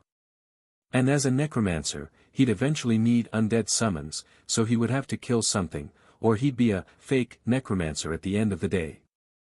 Leveling up allowed for custom stat allocation, which meant Michael could technically build himself like a warrior, but ignoring his class's strengths would make him mediocre. There was no reset button for awakeners who carelessly wasted their potential. Too bad slimes don't leave a body behind, or I could have finally used my class skills to revive something. Of course, he wasn't entirely serious. Even if the slime did leave a body, he wouldn't be eager to contract such a smelly creature unless he was desperate. In a way, encountering a slime first wasn't bad news. Any other monster might have been a significant challenge, while slimes, especially acid slimes, were known for their slow movement. Still, he couldn't let his guard down. A leather armor alone wouldn't be enough to protect him from an acid shot. After a moment's thought, Michael finally decided to see if he could turn this acid slime into experience points, or end up as its food. Let's do this. Suppressing the urge to take a deep breath to steady his nerves, he rushed out from his hiding spot and began firing at the football-sized green monster about 10 meters away. 3 shots, and he missed every one. The acid slime finally seemed to notice him, turning to look at him, vibrating in a way that seemed almost angry, or so Michael thought. He hadn't expected his aim to be this poor, even at a distance of 10 meters. Sure, the slime's small size made it a tricky target, but why were his bullets missing entirely? Michael wanted to blame the recoil, but his enhanced awakener body made that excuse weak. My aim is truly terrible, he thought, frowning. He readied himself to shoot again, but before he could, the slime fired a jet of acid straight at him. Shit! Michael dodged hurriedly, but a drop of acid managed to hit his unarmored arm. Ah! He stifled a scream as a burning pain shot through him. In that moment, he realized he'd heavily underestimated the acid slime. But there was no time to dwell on the pain. The slime launched another acid shot, which Michael dodged successfully this time, but his confidence was wavering. Sweat dripped down his forehead as he struggled to ignore the searing pain in his arm, his left hand now useless as he aimed with just his right. The second attack had finally angered him. Accuracy be damned, he started shooting wildly in the slime's direction. Most shots missed, but his burst of frustration began to inflict some damage, even if only a little. Soon, all 30 bullets in Michael's gun were exhausted. As he fled from the acid slime, now slightly smaller but still hopping after him, he followed the marks he'd made with his dagger on several walls to avoid getting lost in the vast, abandoned building. He tried to reload, but the pain in his left arm made it difficult, causing him to drop several clips. The worst part was that the slime's hopping speed was only slightly slower than his own, keeping him within its attack range. Though his leather armor protected his back and legs, he could still feel the heat closing in. After several failed attempts, Michael finally managed to reload and resumed a frantic shooting spree at the slime. This process repeated a few more times until, with a lucky shot, he damaged the core inside the slime, finally killing it.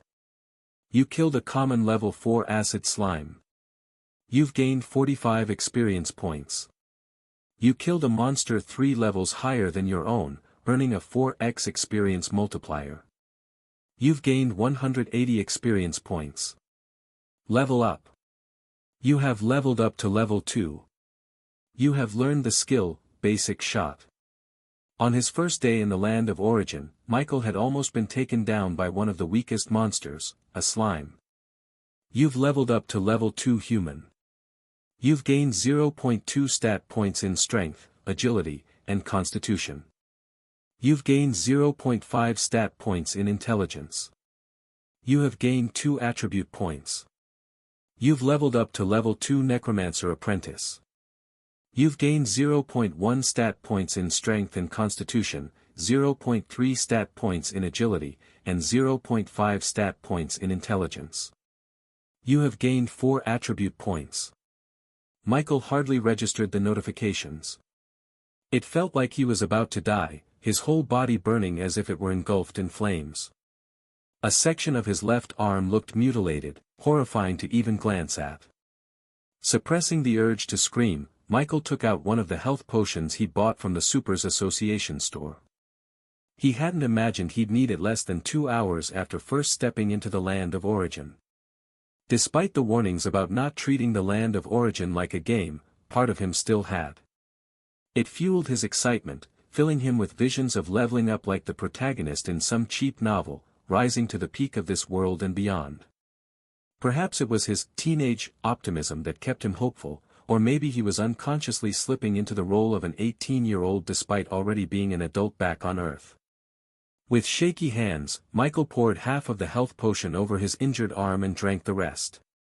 Gradually, the pain began to fade. The potion worked like magic, and Michael watched in awe as new flesh formed over his wounds. A scar remained, likely due to the potion's grade, but he didn't care. As long as the terrible pain was gone, he could deal with the rest later. I almost died, Michael thought. Death in the land of origin wasn't permanent, but he'd undeniably come close, against one of the weakest monsters here, no less. I'm pathetic. Too naive, too inexperienced, too reckless. If I'd just kept my distance from that acid slime, I wouldn't be in this mess. What Michael didn't realize was that his performance, while far from perfect, would have impressed most veteran awakeners. He had not only succeeded in killing a monster on his first encounter but had also taken down an opponent several levels higher than him. Despite being just a slime, it was still superior to him. Michael also misunderstood that, though slimes were among the weakest monsters in the land of origin, that reputation applied only from a certain perspective. The writer of the post calling slimes weak was already a powerful being qualified to look down on slimes. For many, especially new awakeners, slimes were no joke, and underestimating them had been Michael's first mistake. Both the Michael from Earth and the one from Aurora shared a tendency to be unrelenting with themselves. Growing up as an orphan had forced him to mature quickly and shoulder responsibilities, leaving him with little patience for his own mistakes. This same trait made him feel little sense of accomplishment at defeating the slime he subconsciously disdained as weak. After sitting in silence for a long while, Michael's messy emotions finally calmed, and he began to focus on other things. This scar won't follow me to the real world, right? Michael glanced uncertainly at the ugly scar on his left arm. Something remarkable about the bodies of awakeners in the land of origin was how closely they mirrored those in the real world. They could be considered perfect clones, in sync with their counterparts. This replication was so complete that even pain was experienced just as intensely here as in reality. Recalling his recent encounter with the acid slime sent a shiver down Michael's spine. I hope I don't develop PTSD over slimes. That would be too pathetic. After examining the scar a bit longer, Michael decided it was unlikely to follow him back to reality. The primary function of this body was to synchronize any strength he gained here with his real body. However, it seemed he'd have to bear the scar here until he died. According to posts on the Supers Association forum, an awakener's body in the land of origin functioned much like a real one, independent from the original, requiring food and other sustenance. It wasn't just data like in a game. This was also why death here only counted if the entire body or major organs were destroyed. Losing a limb wouldn't kill him, but it would leave him crippled in this world. To regain a fully functional body, his current one would have to be destroyed so a new one could reconstruct the next time his consciousness entered the land of origin. To put it simply, one could reconstruct a body they didn't like by killing themselves. However, aside from the fact that many were not sick enough to consider this, even seasoned awakeners would rather be crippled than end their own lives. This was because death in this world, while not permanent, still resulted in a 10% permanent reduction in all stats. Not many could afford that loss. So, even though death wasn't truly final here, most awakeners took their lives seriously.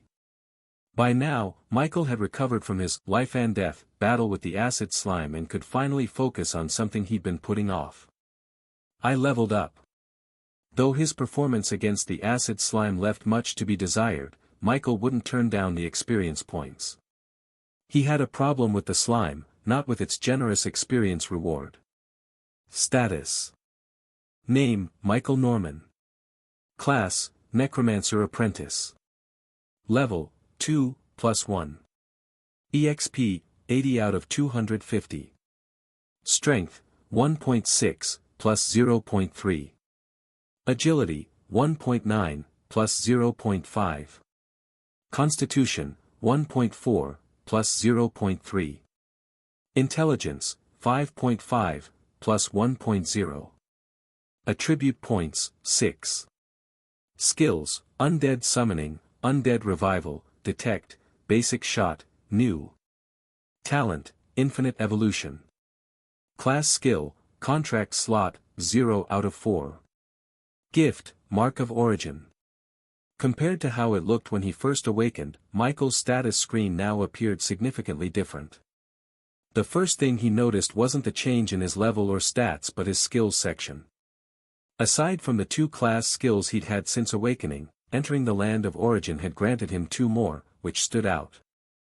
Michael already knew the function of his first three skills: Undead Summoning, a primary skill that allowed him to summon and dismiss undead at will; Undead Revival, his true core skill, enabling him to create undead summons in the first place; and Detect, a basic scouting skill used for gathering information. Now, there was a new addition. Basic Shot, Basic Mastery, Proficiency, 0.6%. Fires a single, accurate shot at the target with standard damage. Seems like something that belongs to the archer class, Michael thought. Michael was, in fact, correct. Basic Shot wasn't just any ordinary skill for the archer class, it was one of its core skills, akin to how Undead Revival was for him. But since this was an archer class skill, how, and why, could Michael learn it? Class skills were called class skills not because only one class could learn them but because specific classes could maximize their potential. For example, Undead Revival was a skill other classes could technically learn, but non-necromancers couldn't make full use of it. Even if another awakener learned Undead Revival and Undead Summoning, the number of undead summons they could control would be limited, unlike necromancers like Michael, who unlocked extra slots with each level up. Interestingly, contract slots were also used to gauge talent for classes like necromancers and beast tamers. Just because two individuals awakened the same class didn't mean they were on equal footing, especially when it came to contract slots. For instance, Michael had 2 starting contract slots, gaining 2 more with each level. However, there were rare individuals with 5 starting slots, meaning that by level 10, while Michael would have 20 slots, they would have 50. This was one way classes reliant on contracts were graded. Returning to class skills weren't exclusive to specific classes but were optimized by them. When non-necromancer classes learned Undead Revival, they would start at Basic Mastery, and raising proficiency would be challenging.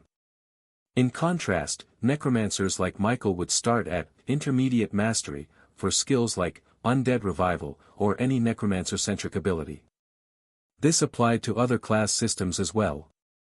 Michael successfully learned Basic Shot, but his mastery began at Basic Mastery, whereas archers would automatically start at Intermediate Mastery, for this skill, whether they received it at awakening or learned it later. This skill should make up for my terrible shooting a bit, Michael thought happily. He had no intention of avoiding more monsters just because of his experience with the acid slime.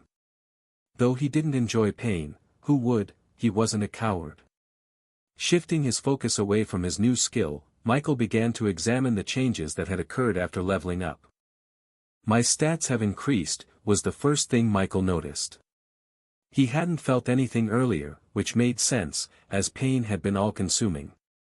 But after seeing the digital representation of his stat increase, Michael paid attention to his body and finally noticed it.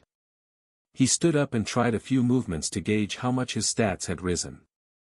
So this is what it means to level up, he thought in awe. Since his awakening, this was only the second time Michael felt his body was different. He figured it would only become more pronounced as he leveled up. Now he was only level 2, but what about when he reached levels like 50?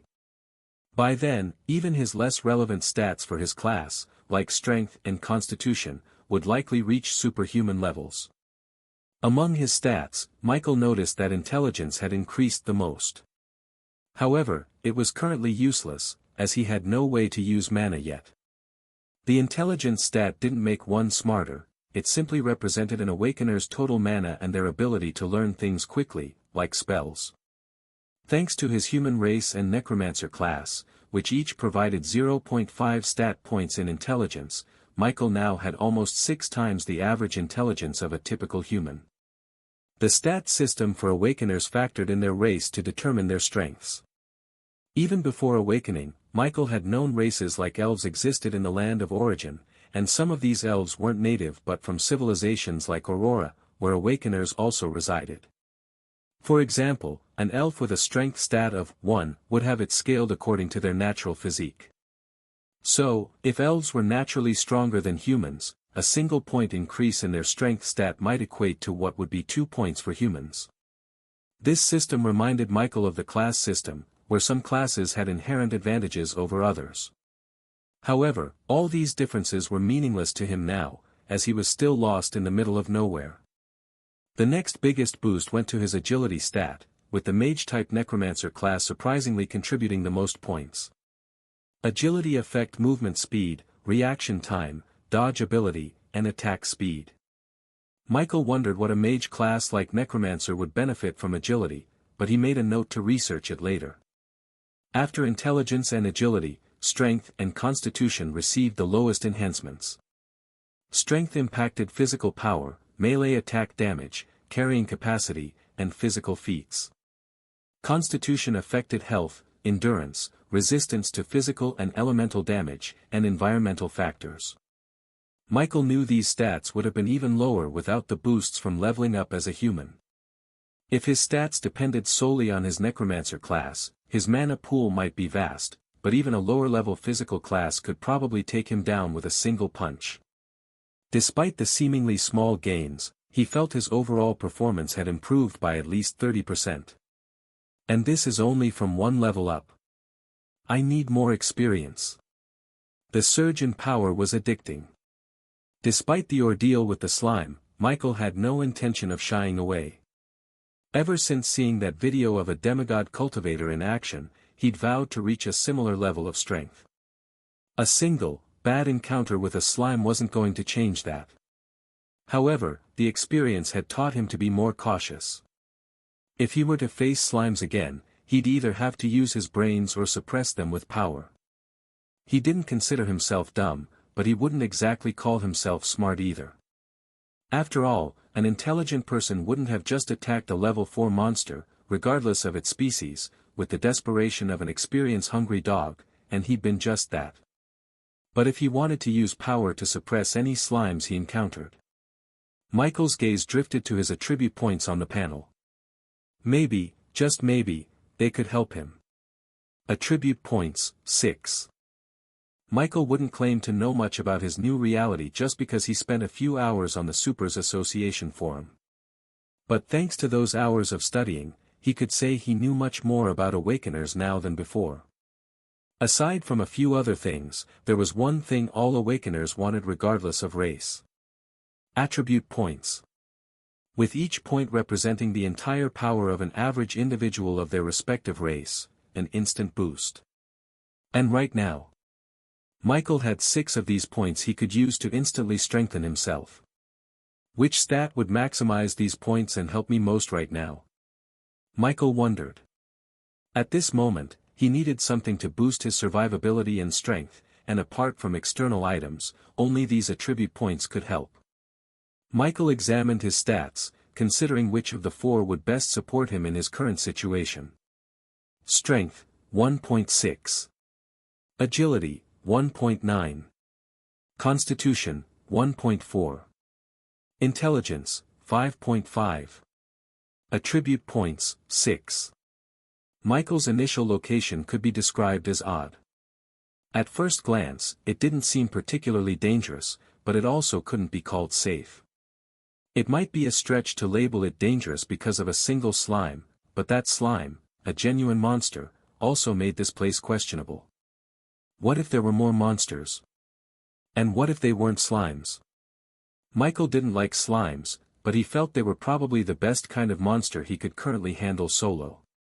If the acid slime had a stat system, it would likely have allocated 90% of its stats to intelligence, 8% to agility, and the remaining 2% split between strength and constitution, just enough to live.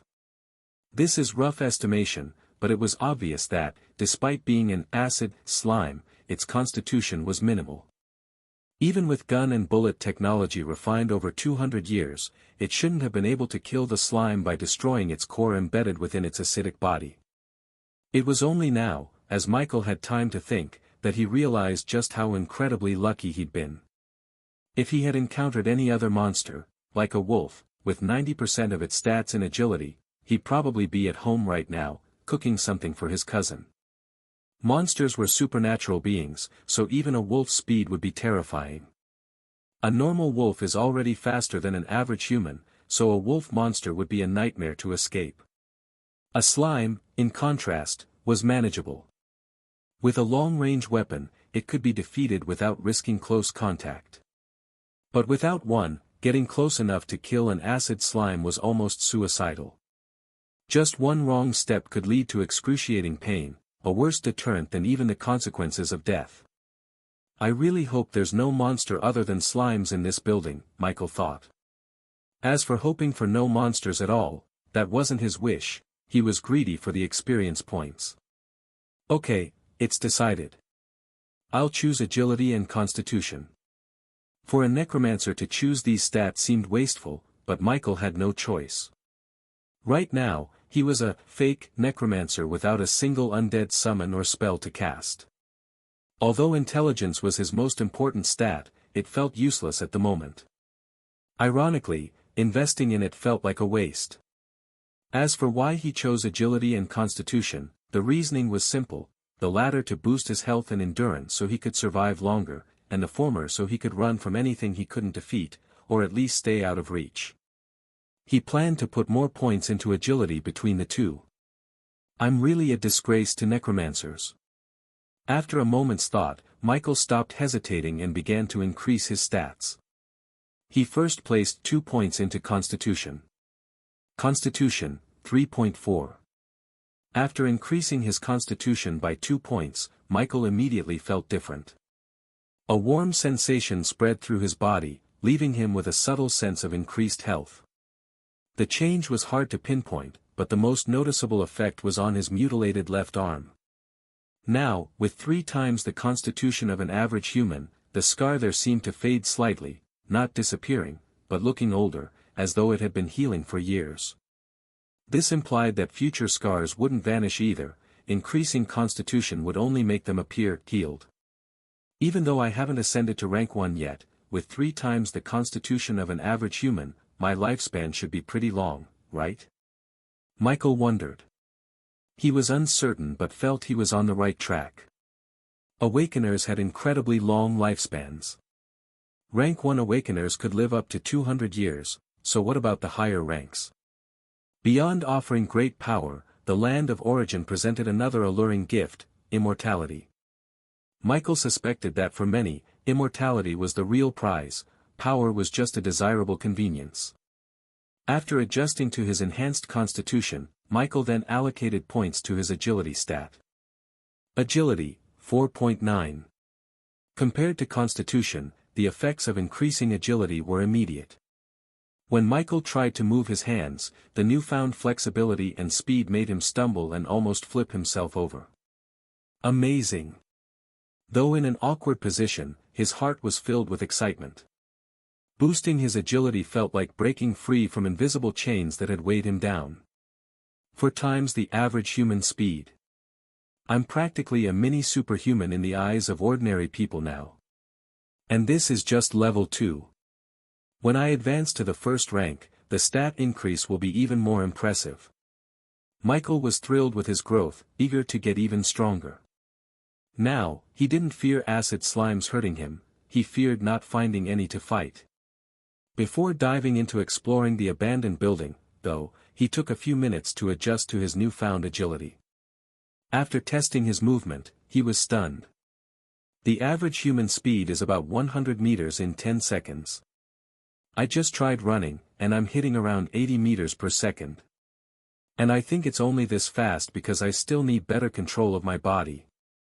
This is just the strength of an unranked awakener at level 2. No wonder only a few cultivators dared challenge the arrogant awakeners in the forums. But more than anything, Michael was overjoyed. He was lucky to have awakened. Like cultivators, before truly stepping into the supernatural path, awakeners below rank 1 were also referred to as apprentices, which even showed on their status panel. But considering his current strength, even a new rank 1 knight might not necessarily be as strong as he was now, right? Are cultivators really that weak? No. I can't think like that. Michael quickly scolded himself, sensing a hint of arrogance. That wasn't a good path, lest he become conceited. The waters of this world run deep. I'm not qualified to look down on anything yet. After calming down, Michael also recognized that his distribution of attribute points as a necromancer was clearly off. It was better to excel in one thing than to be mediocre in everything. But the issue was, he didn't have a choice. Right now, strength mattered most for leveling up, and more importantly, survival. As for necromancy, since he'd need to kill a monster first to have an undead summon, he could only hope that, if he did encounter one, it wouldn't be too strong. There's nothing I can do about it now. I'll leave it to fate. First, let's see if the slime dropped anything valuable. Excited, Michael made his way over to the corpse of the acid slime. As for the last attribute point, he decided to keep it in reserve for emergencies. Just like loot in games, the Land of Origin had its own version. The difference was that you couldn't simply touch a monster's corpse, shout, loot, and watch materials burst out. While occasionally a monster corpse might burst out some loot, most of the time, the corpse itself was the loot, and you had to manually dismantle it to get what you wanted. However, there was one common type of loot that usually appeared from dead monsters. Unranked spirit crystal. I actually got a spirit crystal on my first kill. So lucky. Michael picked up the transparent crystal, which contained a bright, solidified liquid. Spirit crystals, said to be superior to mana crystals, the advanced version of mana stones, were highly valuable. They were materials that could only be found in abundance in the Land of Origin. Mana stones were cultivation resources that both cultivators and awakeners could use for their growth. A mana stone could increase cultivation speed by up to 3 times. This meant that using a mana stone for 1 month of cultivation was equivalent to 3 months of normal cultivation. The value of a mana stone was clear. Then there was the advanced version, the magic crystal, which could boost cultivation speed by up to 5 times. 5 times the cultivation speed meant that 1 month of cultivating with a mana crystal was equivalent to 5 months of normal cultivation. Given how valuable mana crystals were, just imagine the value of spirit crystals, which were placed above them. The two could hardly be compared. A spirit crystal could boost cultivation speed by up to 10 times. 10 times meant that 1 month of cultivation with a spirit crystal was almost a full year of normal cultivation. However, something as valuable as a spirit crystal was rare and in short supply. But what really excited Michael about the appearance of this spirit crystal wasn't because of its cultivation benefits. Like most awakeners, Michael wasn't too focused on the strength brought from cultivation. The real reason he was thrilled about the spirit crystal was its value. For someone like Michael, red-eyed with poverty, the money-making potential of being an awakener was a big motivation. One way he planned to make a profit was by selling loot to the Supers Association. As a common loot dropping from every 3 to 4 kills, or sometimes even less out of every 10 kills, Michael paid close attention after learning of its existence. In the Supers Association store, a mana stone was priced at $1,000, while a mana crystal sold for $5,000 due to its rarity and ease of absorption. Outside the association, these prices were even higher. A spirit crystal, thanks to its rarity and the pure, easily absorbed mana it contained, was valued at a whopping $20,000. $20,000. Though the selling price would differ from the store price, Michael estimated he could still get over $15,000 for it. It was clear why he was so thrilled with this find. To think I'd make my monthly allowance from the Supers Association on my first outing. Truly, being an awakener was a fast track to riches. Michael was pleased, but he grew a bit conflicted upon remembering another use for the spirit crystal. Aside from boosting cultivation speed, mana stones, mana crystals, and spirit crystals could also help recover exhausted mana, though this was often seen as wasteful. However, certain energies, like soul energy, couldn't be replenished by mana stones or crystals. He had seen some posts on the Supers Association forum mentioning souls, but the topic felt distant and complex. Michael figured such topics would be covered in an Awakener Academy, if he ever managed to get into one. Though Michael didn't think much about the topic of souls, he knew soul energy was tied to something he possessed, a talent. Talents were considered an advanced form of spells but were more powerful, as most skills couldn't match their capabilities. Talents didn't require mana to use, instead, they needed soul energy, a resource no awakener could ever have enough of, making talents a sort of pseudo-trump card.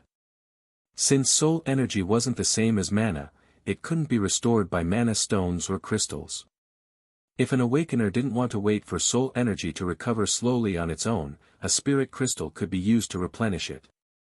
This made spirit crystals especially valuable to supernaturals who relied on soul energy, not just awakeners or talent holders. Michael had a talent, which was why he felt conflicted about using the spirit crystal, even though he'd never actually used his talent. Talents were powerful abilities, and though Michael tried not to be bothered by his current inability to access his, he couldn't shake a sense of discomfort. Would I be able to finally use my talent if I absorbed this spirit crystal? Michael was uncertain. This hesitation made him take a while to decide. Michael, look at the bigger picture. Money is good, but strength is better. If I can get one spirit crystal, I can get another. It's better to use this spirit crystal if there's even a chance of using my talent. With more strength, I'll be able to hunt more monsters and earn more spirit crystals. Gritting his teeth, Michael finally chose to absorb the spirit crystal. After absorbing the spirit crystal, Michael didn't feel any immediate changes. It was when he checked his status to see his talent, he was finally able to see one. Talent, Infinite Evolution. Evolution points, 3. The evolution points increased. Michael's eyebrows raised slightly in surprise. There was still a bit more than an hour left since his awakening yesterday, meaning the daily evolution points would arrive soon, bringing his total to 4. Though I guess it's a good thing that the evolution points are increasing, but why haven't I felt any changes yet? Do these points need to accumulate to a certain level before I can use my talent? Michael speculated. He also had another suspicion about his talent. Maybe my talent is linked to my class for activation. From what I read on the forum, that's a common issue. Perhaps I need an undead summon first before I can use my talent. Michael sighed as he thought about it. He wanted an undead summon too.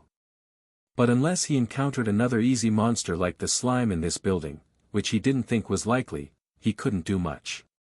For now, he would just have to go with the flow. Maybe the Supers Association forum has a solution. I'll make sure to research it after I'm done here. Even though he had used the precious spirit crystal and still couldn't use his talent, Michael tried not to feel bad about it. At least he had gained something in return, even if it wasn't usable yet. Shifting his focus away from his talent, Michael turned to the other loot from the acid slime's corpse. It was the slime's core. The core was scattered a bit on the ground, likely from the shot that killed it. I don't know if this is worth anything, but I'll take it just in case. Not willing to throw anything potentially valuable away, Michael gathered the acid slime's core, which was about the size of a ping-pong ball, and placed it into his mark of origin. Afterward, he retraced his steps back to where he first encountered the slime, following the trail it had left behind. Michael did this to gather the bullet casings he had dropped while trying to distance himself from the slime's acid shots. Unfortunately, some bullets had been destroyed by the acid slime during the chase, though a few managed to survive intact. Of course, just because the casings were damaged didn't mean Michael was letting go of the intact bullets inside. Every bullet was worth money, and he wasn't about to be generous and leave them to nature. After gathering all the casings he had dropped, Michael returned to scanning his surroundings. At first, I wasn't sure, but after so many turns, I think this place might be a dormitory or at least a place where a large number of people once lived, judging by the large rooms and structure of the building. Michael was still unsure, as he had only explored a small part of the building and couldn't make an accurate guess yet. Let's keep exploring and see if there are any more monsters in this building. Hopefully, there'll be slimes, preferably nothing too freakish. It wasn't that Michael was afraid of other types of monsters. His experience told him that slimes were the only creatures he could handle in his current state. Only rabbits could come close. Had he been closer to civilization, he might have even received a quest to hunt such creatures. however, his starting point was far from any village or town, unlike some new awakeners. As for why he felt sure about only being able to handle slimes now was because of his combat prowess. There was a reason guns became useless to awakeners after a while. The forums didn't explain it clearly, only hinting that monster skin grew thicker or that they developed skills making projectiles like bullets ineffective. However, after raising some of his stats, particularly his constitution, Michael started to understand a little. Strength, 1.6. Agility, 4.9. Constitution, 3.4. Intelligence, 5.5. Attribute points, 1. With nearly 4 times the constitution of an average human, Michael's enhanced constitution affected his health, endurance, and resistance to both physical and elemental damage, as well as environmental factors. He suspected that even a bullet shot at him might not cause serious harm. He might not even bleed due to the increased toughness of his skin. Just as a lighter wouldn't harm an average person, with his constitution now 3 times that of a typical human, Michael had reason to believe he'd be much harder to kill with ordinary weapons. If this was true for him, then what about monsters? Though attribute points gave awakeners a substantial, almost unfair advantage, just like a cheat, making them stronger than most monsters at the same level, there were still higher-level monsters that demanded caution. Some of these could have a constitution equal to or even greater than his, depending on their species, monster rank, and number of stars. Compared to those stronger monsters, creatures with relatively weak bodies, like acid slimes, were indeed the safer opponents for a newbie like him. Michael didn't dwell on these thoughts for long. Shortly after moving through the large building he suspected had once been a residential area, he encountered his second monster. However, he was conflicted by the sight in front of him. Should I be happy or not? Acid Slime LV, 7. Rank, Common. A harmless-looking slime that shoots acid. Just as Michael had hoped, he encountered another monster. It was another slime, just as he wished. However, this slime had a higher level than him.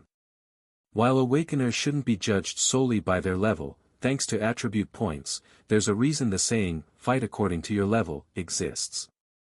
Although a level 7 acid slime didn't necessarily mean it would be much harder to kill due to a slime's naturally weak constitution, its acid would likely be more potent than the previous one. However, with my current constitution and speed, could I actually take on this slime head-on? Michael wondered. Monsters didn't have attribute points like awakeners, so any increase they got as they leveled up was purely based on their race. If Michael relied solely on the stat increases his human race naturally provided, 0.2 in all stats and 0.5 in intelligence per level, he'd only gain 1.8 in strength, agility, and constitution and 4.5 in intelligence by level 10. He'd be stronger than other humans, but nowhere near as powerful as he was now with his attribute points. This was why attribute points felt like cheats. With attribute points, even a level 7 monster shouldn't be too tough for Michael if he planned well. For the acid slime, avoiding its acid shots would lower the danger significantly. Of course, Michael only considered this.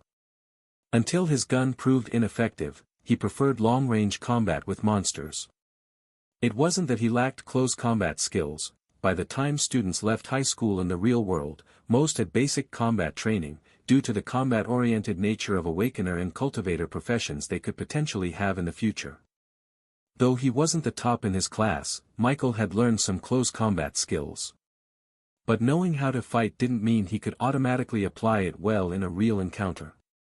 Michael stared at the acid slime, about 20 meters away and slowly crawling further. If it had been farther, his detect skill wouldn't have worked, as unranked awakeners could only use it within such a limited range. I wonder if basic shot will be effective at this distance, Michael thought, uncertain. Unlike detect, which was arguably unique, other skills, even class skills, had clear limitations and mastery levels. Detect had its own limitations, but notably, it didn't have a mastery level. Unlike other skills, which started from basic mastery, or class skills from intermediate mastery, detect, had no mastery rank.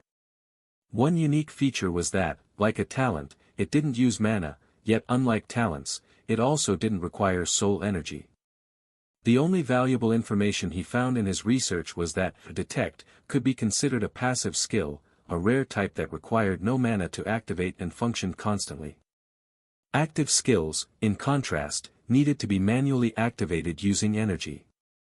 Yet, despite this classification, detect still didn't quite feel like a typical passive skill.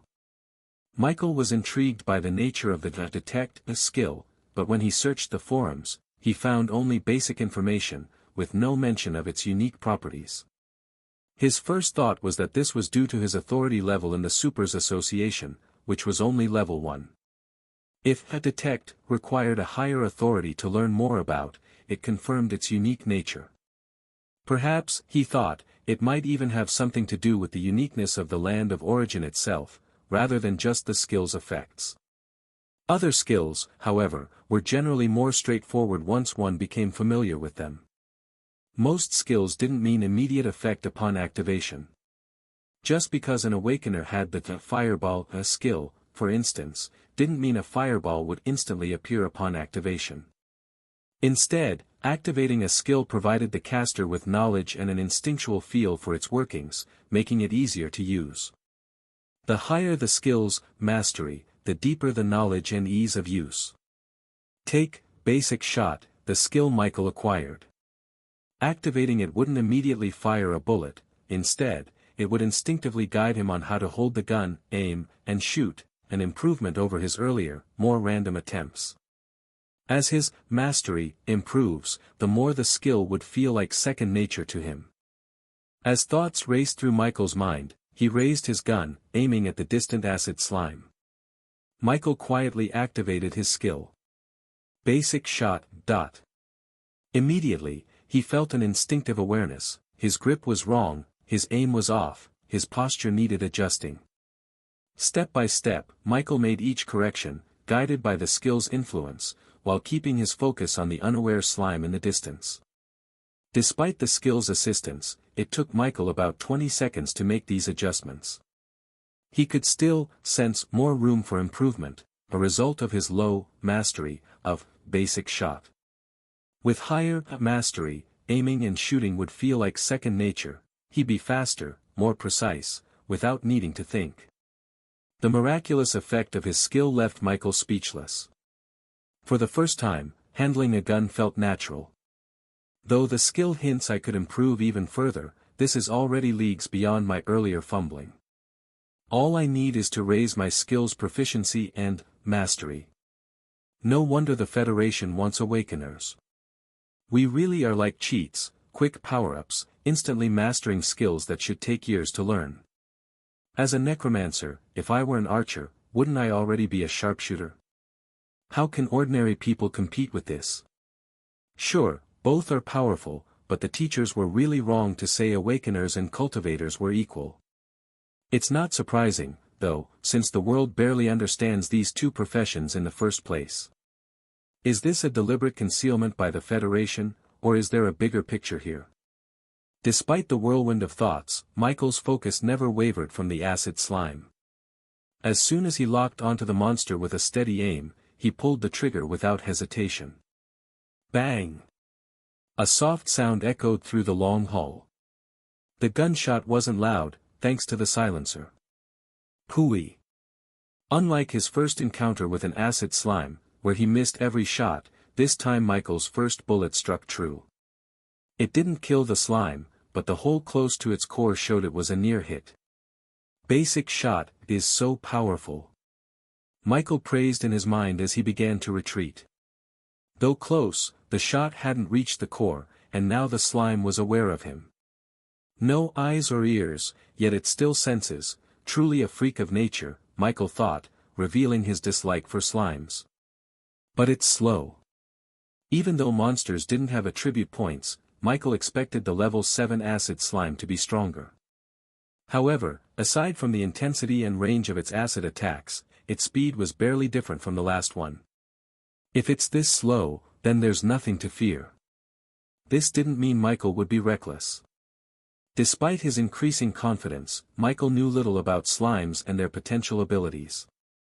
However, seeing the slime's slow pace, Michael figured could potentially finish it off with his refined spear from the Supers Association store. But Michael decided against it. For now, the slime couldn't reach him, while he could still land shots from a safe distance. With this strategy, he could continue leveling up until his bullets ran out or his gun became ineffective. Then, he'd consider close combat. After circling around, following his previous path back to the room he'd first arrived in, avoiding unexplored areas to prevent running into more monsters, Michael finally managed to bring down the acid slime. You killed a common LV7 acid slime. You've gained 103 experience points. You killed a monster 5 levels higher than your own, earning a 6x experience multiplier. You've gained 618 experience points. Level up. You have leveled up to level 3. Level up. You have leveled up to level 4. You've leveled up to level 4 human. You've gained 0.4 stat points in strength, agility, and constitution. You've gained 1.0 stat points in intelligence. You have gained 4 attribute points. You've leveled up to level 4 Necromancer Apprentice. You've gained 0.2 stat points in strength and constitution, 0.6 stat points in agility, and 1.0 stat points in intelligence. You have gained 8 attribute points.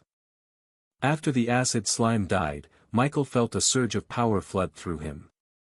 His mind sharpened, his strength increased, his defense tightened, and his speed quickened. I leveled up. Michael thought happily. Unlike the previous level up, where he only felt pain, this time he could clearly sense the changes that came with leveling up. And since he leveled up twice in a row, the boost in strength was even more pronounced.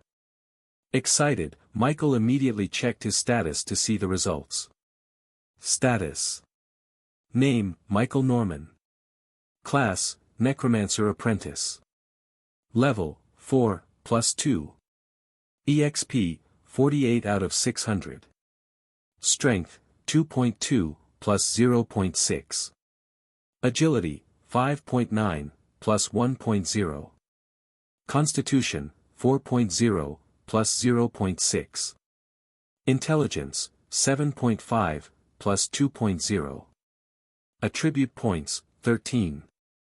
Skills, Undead Summoning, Undead Revival, Detect, Basic Shot. Talent, Infinite Evolution. Class Skill, Contract Slot, 0 out of 8. Gift, Mark of Origin. Seeing his newly updated status, Michael felt a surge of emotion. In just a little over an hour in the land of origin, he had transformed into someone monstrous by human standards. What thrilled Michael most was the increase in his attribute points, the foundation of his power. The sight of 13 attribute points filled him with joy. 13 attribute points. Including the one I saved from my previous level up, I gained 6 from leveling up to level 3 and another 6 from reaching level 4. Should I use them now? Michael was a bit conflicted, like having a sudden windfall without knowing where to spend it, even though the possibilities were endless. Considering how he might leverage these points for another power boost, Michael paid attention to his stats. My strength is now twice that of an average human. Even though it's my weakest stat, it's still very strong. For now, I don't need to increase it since I haven't felt the need. Strength wasn't a priority for a necromancer, but without any undead under his command, Michael was still essentially operating as a fake one. Then, there was his agility. It increased by an entire point, bringing my agility to nearly 6 times that of an average human.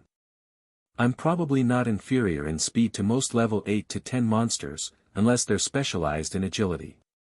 Michael felt confident in his assessment. Since monsters lacked attribute points and relied solely on their race for stat boosts, even a level 5 monster specialized in speed might barely edge him out in agility, if at all. For one, I haven't seen any monsters other than slimes in this building. For now, I don't need to increase my speed since it's already sufficient, Michael thought, moving on to the next stat, his constitution. Without hesitation, he added 1 point to his constitution, raising it to 5 times that of an average human. The reasoning was simple: more vitality meant he'd be harder to kill. Plus, seeing his attribute points at even numbers was visually satisfying. There wasn't much to say about his intelligence stat. For now, it remained largely useless. One intriguing aspect of stats was that, when a stat related to one's class reached increments of 20 points, there was a 50% chance of gaining a new skill. Sometimes, one could even gain skills related to other, unrelated stats for every 20-point increase. However, a 50% chance didn't guarantee a skill every 40 points. One could potentially accumulate 100 points in a stat without receiving any skill. With his 13 attribute points, Michael could have invested in intelligence to try unlocking a skill, but it would be a risky gamble. If he failed, there'd be no undoing it. Even though Necromancer awakeners are rare, I doubt I'm the first whose starting location has made it inconvenient to have an undead. There should be a solution on the Supers Association forum. I'll check it out once I'm back. Ultimately, Michael decided to save his attribute points for later when he'd truly need them. His current strength was already sufficient. Closing his panel, he approached the corpse of the acid slime. Unfortunately, the only loot he found was the acid slime core, no spirit crystal this time. Michael wasn't too disappointed, he'd anticipated it. If spirit crystals were common, they wouldn't be so precious. Stashing the acid slime core in his mark of origin, Michael set off in search of more monsters. 2 hours later. After thoroughly searching the abandoned building, Michael managed to kill 13 more slimes and leveled up. Unfortunately, even with this number, the experience he gained wasn't enough to raise his level by more than 1. As his level increased, it began to match that of the slimes in the building. The extra bonus experience points he earned from defeating higher-level monsters had little impact, as the strongest slime he encountered was only level 7. Most of the slimes Michael fought ranged from level 4 to level 5. Still, Michael wasn't discouraged. At least he wasn't in significant danger while leveling up. It was well known that as one's level increased, it became progressively harder to advance. There were 2 main reasons for this. 1. The risk factor. Fighting stronger monsters carried greater risks. Most awakeners avoided recklessly endangering their lives and instead preferred steady, gradual growth. After all, they had time and no inherent bottlenecks. Sooner or later, their accumulated experience would lead to leveling up. 2. Scaling challenges. As awakeners grew stronger, so did the monsters. The advantage provided by attribute points diminished over time. For instance, common-grade monsters could only reach a maximum of level 21 with 3 stars. Any monster that could reach above level 21 was a rare-grade monster species, and the difficulty only escalated as their levels increased. While attribute points could allow awakeners to compete with rare-grade monsters, they became insufficient against higher-grade foes. Of course, none of this had much relevance to Michael at the moment. He was satisfied that he had managed to reach level 5. The slimes also provided him with 4 spirit crystals and a good haul of slime cores. But these weren't his greatest gains. After killing the final slime, Michael finally discovered the exit to the building he was trapped in. The exit was wide open, revealing more abandoned buildings in the distance. Some of these structures had partially crumbled into dust, while others were overgrown with thick grass. Roots sprouted from the walls, similar to the building Michael was currently in. It was clear these buildings had been abandoned for a long time. Despite the temptation to leave, Michael didn't take a single step toward the exit.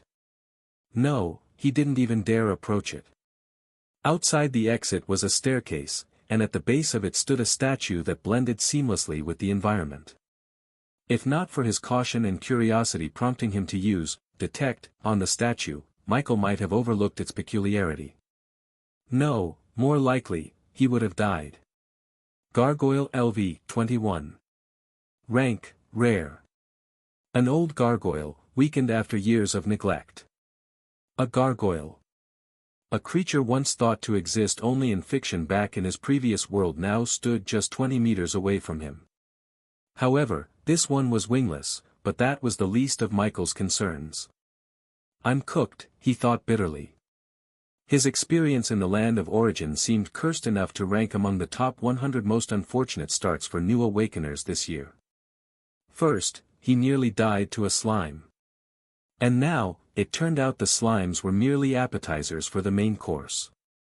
Trapped in what he assumed was an abandoned dormitory, Michael's options were limited. He considered making the holes in the roof bigger and climbing his way out. With his current strength, he could likely jump high enough to reach the roof. But this plan had its risks. For one, the noise could attract attention. Perhaps the gargoyle outside had noticed him but refrained from attacking because he was already inside the building it guarded. Even if he escaped unnoticed, what guarantee did he have that there weren't other monsters, possibly even stronger ones, lurking nearby? A rank 1, level 11 monster like the gargoyle was already far beyond him. Adding more threats to the mix wasn't a gamble he wanted to take. I want my slimes back. Michael wanted to scream in frustration but held back, mindful of the gargoyle outside the building.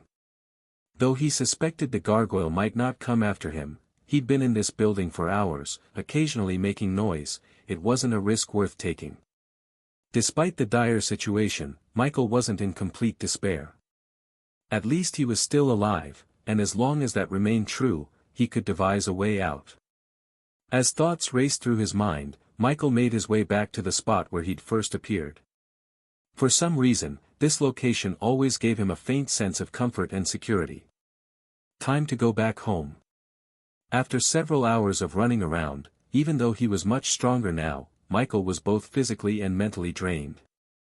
He carefully scanned his surroundings, ensuring no threats lurked nearby that could ambush his defenseless body.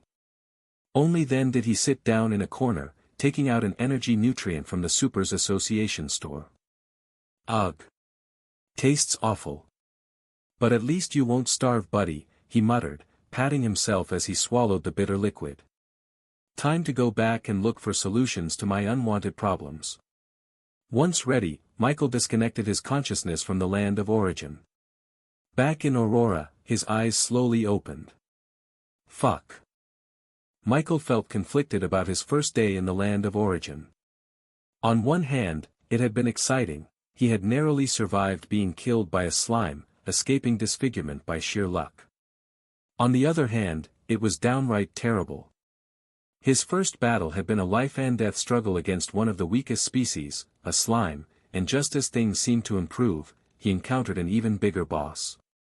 Is this what they mean by being at the gate of heaven yet unable to enter? He muttered, still lying on his bed, staring at the ceiling in silence. But despite the chaos, Michael couldn't deny one thing. However, it wasn't like there weren't any gains. Though his first experience in the other world left much to be desired, it gave him what he sought, strength. Status. Name, Michael Norman. Class, Necromancer Apprentice. Level, 5+4. EXP, 114 out of 800. Strength, 2.5, plus 1.2. Agility, 6.4, plus 5.0. Constitution, 4.3, plus 3.1. Intelligence, 8.5, plus 4.0. Attribute points, 18. Skills, Undead Summoning, Undead Revival, Detect, New, Basic Shot, New. Talent, Infinite Evolution. Class Skill, Contract Slot, 0 out of 10. Gift, Mark of Origin. Michael had only been in the land of origin for about 3 hours, yet compared to yesterday, when he first awakened, his growth was astonishing. Those seniors on the forum were so right.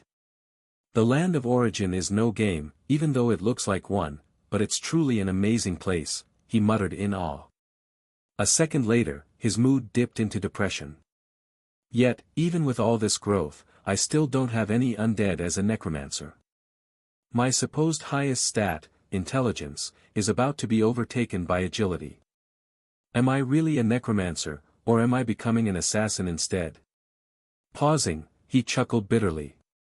No, scratch that. I should be an archer.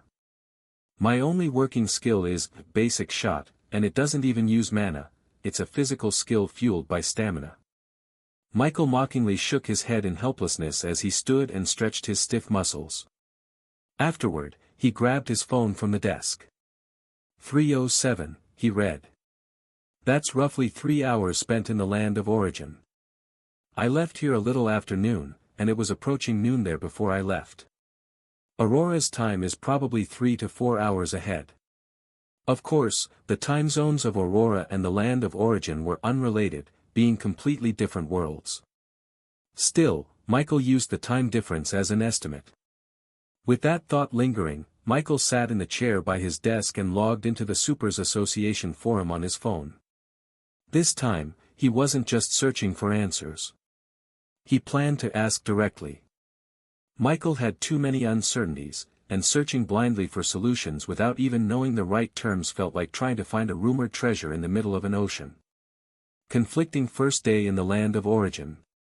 Michael began by detailing his experiences, his initial location, the eerie ruins, and how, as a necromancer, his environment didn't offer any way to have an undead.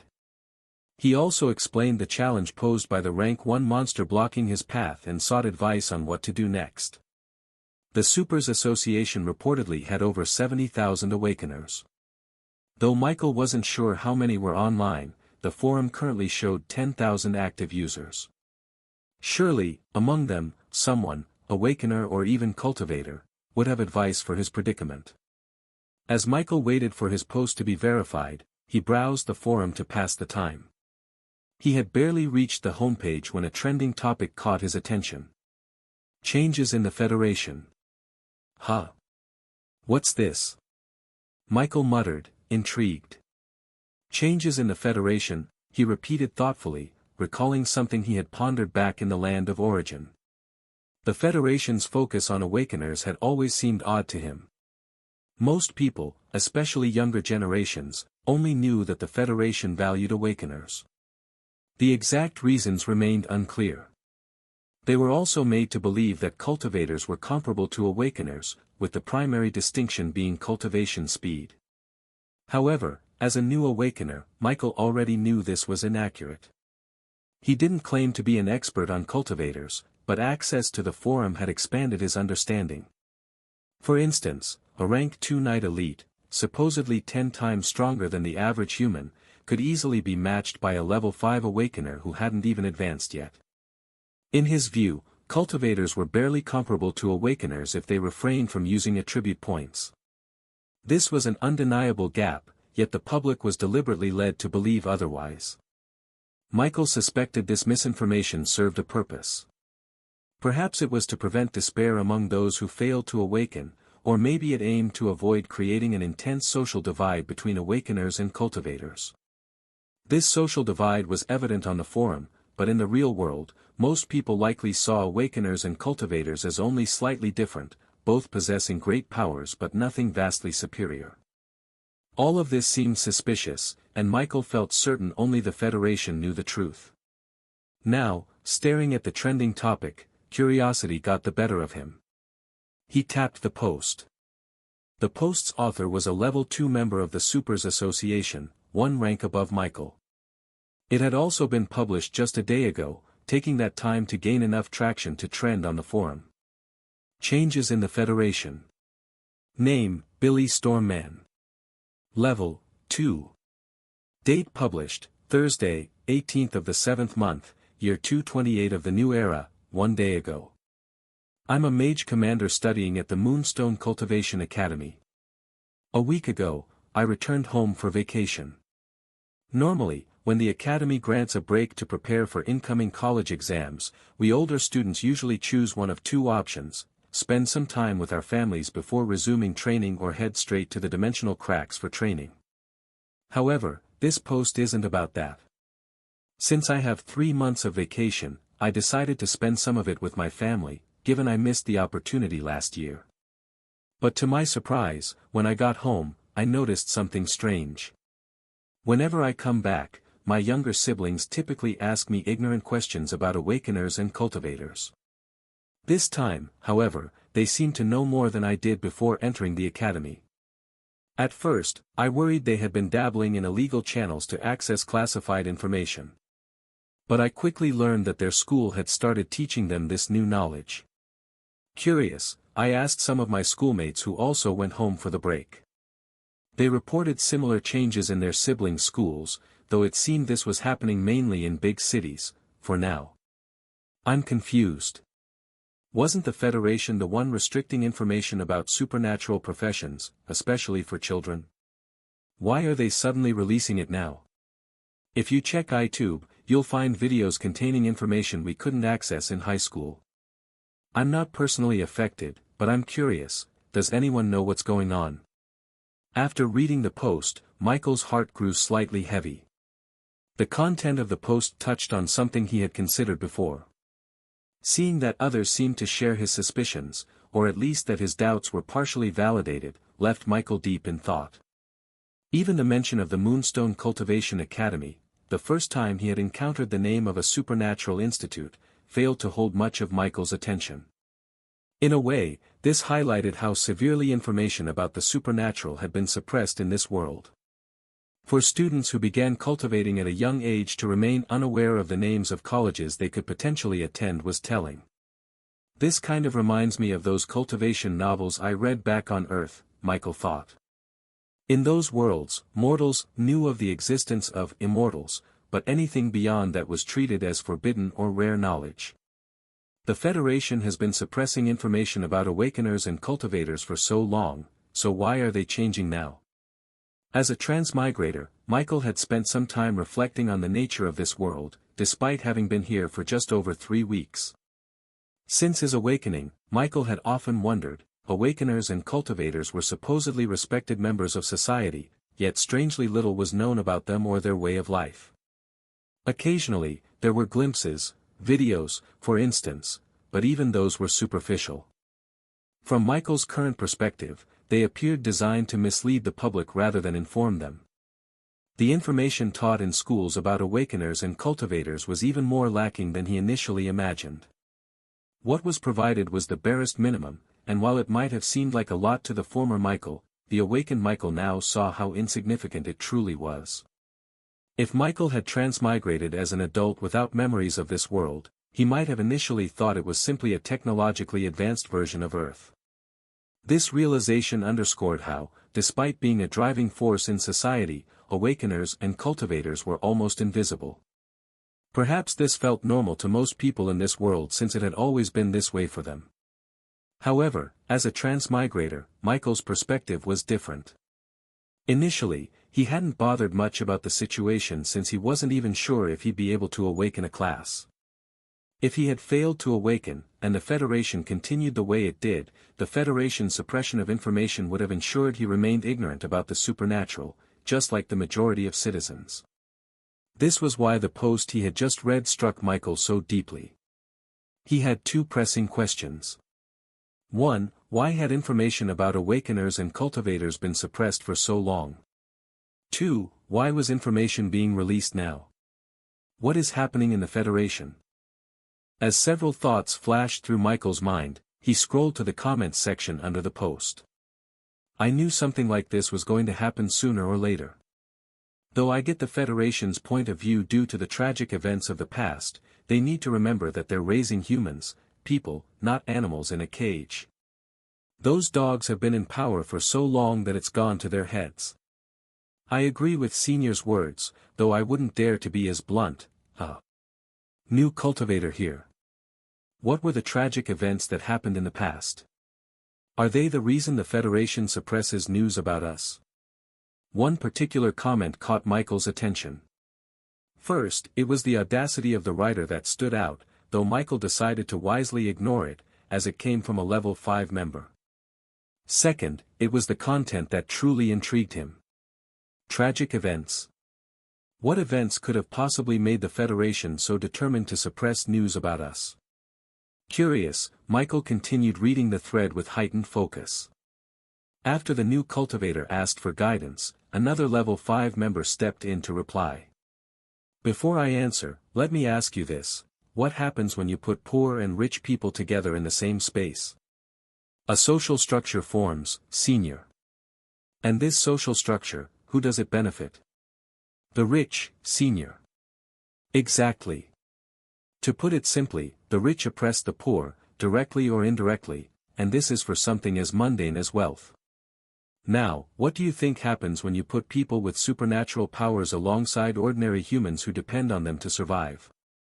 Back in the Dark Ages, a year after the dimensional cracks appeared and unleashed monsters, humanity's population plummeted to just 100 million. This and a few other things are what the kids nowadays are aware of. In truth, they know nothing at all. It was at the point of close extinction hope came. The arrival of awakeners gave humanity a fighting chance, and years later, the cultivators followed. This was the turning point when humans began to fight back. During those desperate times, survival was the priority, and there was little concern for status. However, as the situation improved, things changed. Ordinary humans idolized the supernaturals, and the supernaturals began to see themselves as superior. This mindset grew stronger as humanity stabilized. Awakeners and cultivators began treating ordinary humans as lesser beings, and ordinary humans, in turn, accepted this dynamic. It wasn't uncommon back then for a cultivator to kill an ordinary human out of anger, and both sides would see it as normal. Over time, things worsened. Some supernaturals turned into demonic beings, demonic cultivators or awakeners. One powerful mage once sacrificed 1 million lives, and that was among the lesser tragedies. Others committed far worse atrocities. Oh, you might curse those demonic supernaturals, but remember, before they fell to darkness, they were once humans too. Even you can't deny that, with your powers, you've started to see yourself as superior to others. Reading this made Michael's heart heavy. The senior was right.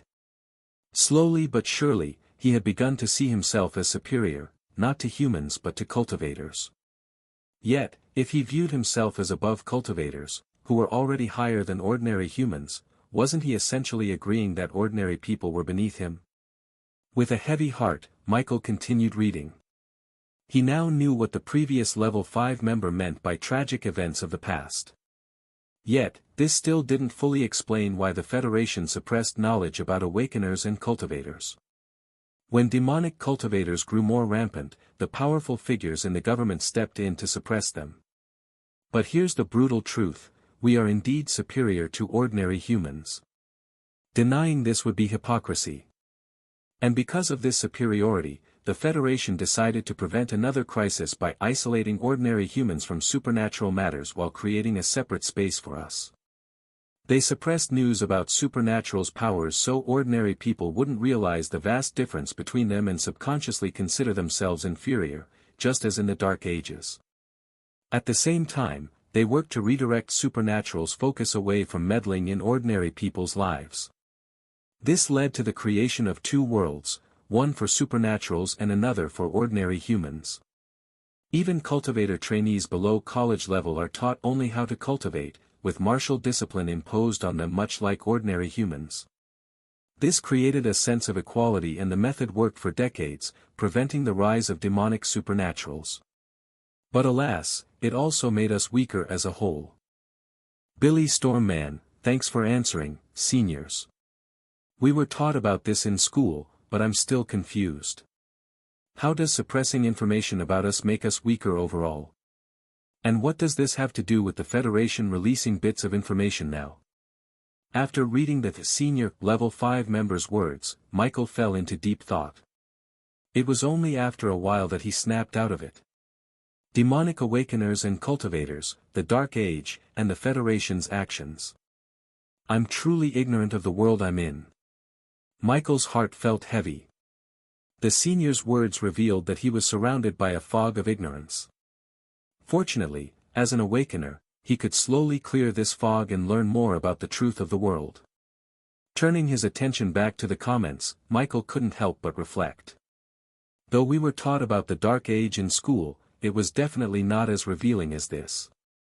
The saying that history is written by the victors is true. Who knows how much of what we were taught as history is actually the truth? The more he discovered about the public's ignorance of the world they lived in, the heavier his heart grew. To some extent, he could relate to the senior's frustration. While he understood the Federation's desire to avoid creating an obvious social structure between supernaturals and ordinary humans, it also felt like they were treating humans like livestock. This realization left Michael conflicted.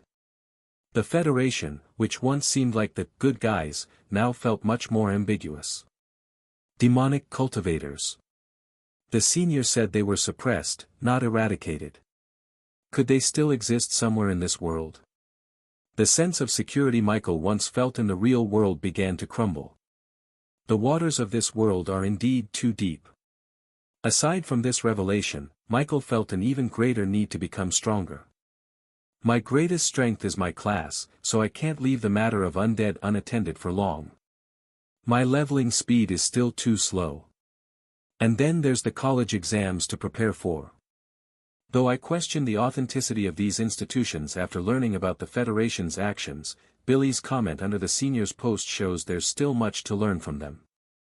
But compared to my peers who awakened 2 years ago, and even those who awakened last year, I'm far behind. With only 3 months of preparation, there's little to no time. Michael clenched his fists, determination welling up within him. I must get stronger. As several thoughts flashed through Michael's mind, he turned his attention back to the comments section. There was something the senior had said that left him confused. We're weaker overall. Thankfully, Billy, the author of the post, had asked the same question, and another individual, though not a level 5 member this time but a level 3, responded. By saying we're weak overall, what the senior meant is that the public no longer has a strong drive for strength. You might think they do, but they don't. What happens in a world where the poor don't feel much different from the rich? Will they strive for wealth as a goal, or simply for convenience? I've visited the martial arts cultivator world before, and the commoners there are deeply oppressed by those in power.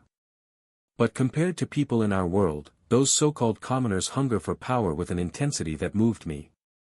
Unlike here, where an 18-year-old who has failed their awakening will give up on gaining strength and settle for getting by in society.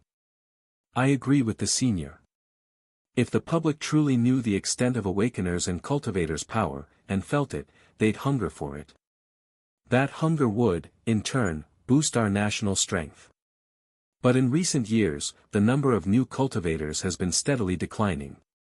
Perhaps the Federation can no longer ignore this and is being forced to take action, reminding the public of the supernatural elements available in their world. Our world is not as safe as the public believes. You, as a student of an academy, should know this better than anyone. Use every moment to grow stronger, for yourself, your loved ones, and our people. May the will of Aurora prevail for 1,000,000 years. Billy Stormman, thank you for your advice. May the will of Aurora prevail for 1,000,000 years. May the will of Aurora prevail for 1,000,000 years. The sentence felt like a slogan, stirring something deep within Michael. Even the revelation of the level 3 member traveling to another world didn't catch much of his attention. In school, they were taught that some dimensional cracks from the Dark Age still remained. While most led to places filled with monsters, a few opened gateways to other realms like Aurora. They had also been told that these monsters were a significant reason why cultivators and awakeners were vital to society. Yet, the seriousness of it all had eluded him back then, as the topic was presented in a light, almost casual manner. Even combat classes felt more like physical education than actual preparation for life-threatening situations. Reading the comments section under Billy's post, however, shattered that illusion. Michael realized that reality was far harsher than what they were taught. Aurora wasn't safe.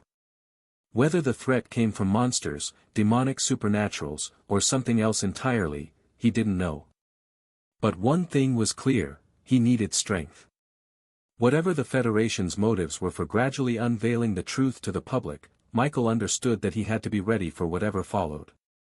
He tried to dig deeper into the comments, hoping to find more insights about the Federation's actions, but nothing else was as informative as the comments from the seniors. Most were either empty speculations or cheap imitations of what had already been said. Realizing he wouldn't find anything more useful, Michael dismissed the post.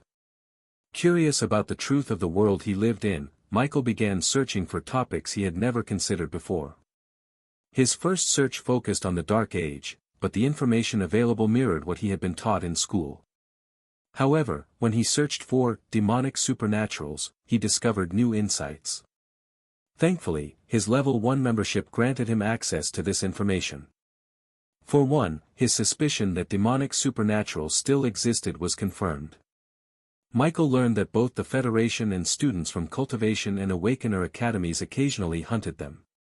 However, details about their recent actions or larger operations remained inaccessible to him.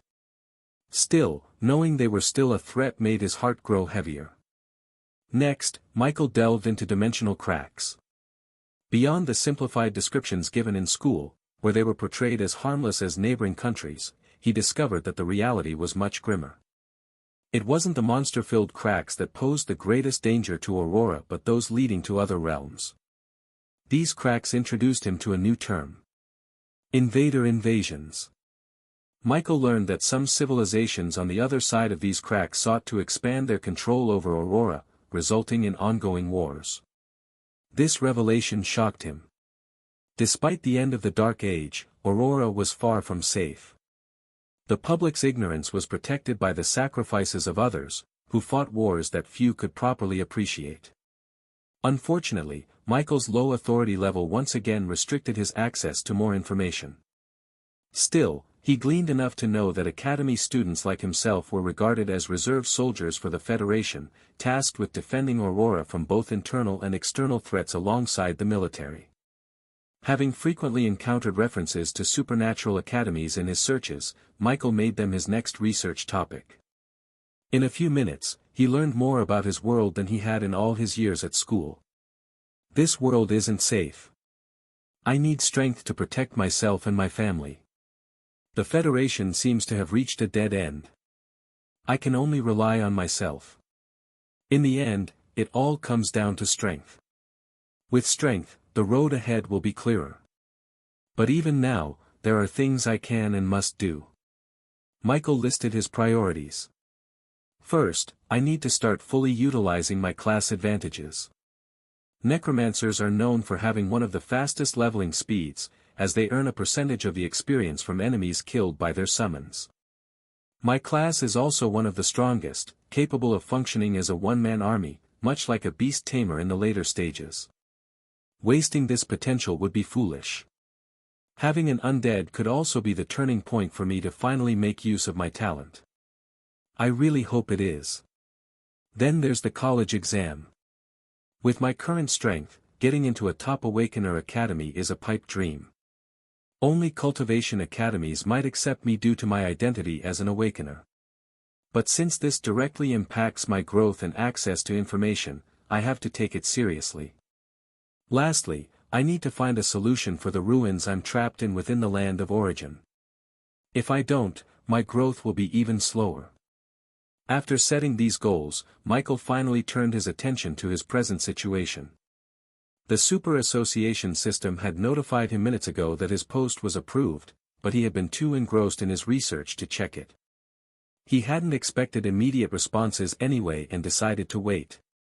Returning to his post, Michael was shocked to find it had garnered over 30 comments and a surprising amount of traction, more than 30,000 views in just half an hour. The unexpected popularity stunned him. I hope I can find something useful, Michael muttered as he opened the comments section, only to be taken aback again. To his surprise, nearly no one seemed concerned about his struggles as a necromancer. Instead, the majority were fixated on his initial location, ignoring the topic of his post entirely. I don't know if I should call you lucky or unlucky. Lucky because you somehow stumbled into a ruin every Awakener prays for, and unlucky because you're too weak to explore it, stopped by a mere level 21 monster. A level 21 monster, weak? Oi. That's a rank 1 monster close to the limit. Michael thought, feeling both attacked and embarrassed. Despite the sting, the comment made him pause. Ruins. Michael had read novels back on Earth where such places brimmed with treasures. But back in the land of origin, he hadn't been thinking about ruins. His focus had been on scouring dorm rooms for mist slimes, not the ancient significance of his surroundings. Curious, Michael continued reading other comments. Gargoyles are artificially created monsters, so it's almost certain you're in a ruin. As 3-star rare-grade monsters, their weakest are usually around level 20. Given your description of the ruin, it's clearly very old. Gargoyles don't lose levels even after 50 years, so the ruin you're in is at least 200 years old. The older the ruin, the more valuable its treasures. I'd say you're lucky, kid. Just don't die there before enhancing your strength by leveling up in real life. This comment, far more informative, caught Michael's attention. Checking the commenter's profile, he saw they were a level 4 member. Michael's curiosity deepened. He had recently searched for the meaning behind the Super Association's member levels and now understood their significance. Level 1 members, unranked to rank 1 awakeners, and rank 1 to 2 cultivators, apprentice and elite. Level 2 members, rank 2 awakeners, and rank 3 to 4 cultivators, commander and master. Level 3 members, rank 3 awakeners, and rank 5 cultivators, king level. Level 4 members, rank 4 awakeners, and rank 6 cultivators, emperor level. Level 5 members, rank 5 awakeners, and rank 7 cultivators, demigod level. Realizing this, Michael felt a newfound respect for the seniors in the forum. Those level 5 members were akin to demigods in strength, they truly deserved to be addressed with such reverence. With his current power, Michael couldn't even begin to fathom the strength of a being addressed as a demigod. He also noticed a distinct pattern, starting from rank 5 in the cultivation power system, king level, the gap between awakeners and cultivators began to narrow. An awakener rank was no longer comparable to 2 cultivator ranks, at least on the surface. Perhaps cultivators experienced a significant boost at king level, but Michael wasn't worried. Awakeners wouldn't stagnate either, they grew stronger with each rank advancement. Of course, a king-level cultivator was still far beyond Michael's reach and deserving of respect. The awakener who responded to his post was a level 4 member, making them comparable to an emperor-level cultivator, just below the demigod rank. As an awakener, they might even stand a chance against a demigod. It was clear this level 4 member was a senior as well. Michael hurriedly gave his thanks. Fortunately, I wasn't desperate enough to do something reckless. I might have missed this once-in-a-lifetime opportunity, Michael thought. Dying in the land of origin came with heavy consequences. Not only did one lose 10% of their stats permanently, but their location also changed. If Michael died in the ruin, he could kiss it goodbye. The senior's advice also reminded him of something he'd read earlier about dimensional cracks. These cracks were under Federation supervision, and gaining access required either Supers Association membership or Academy enrollment.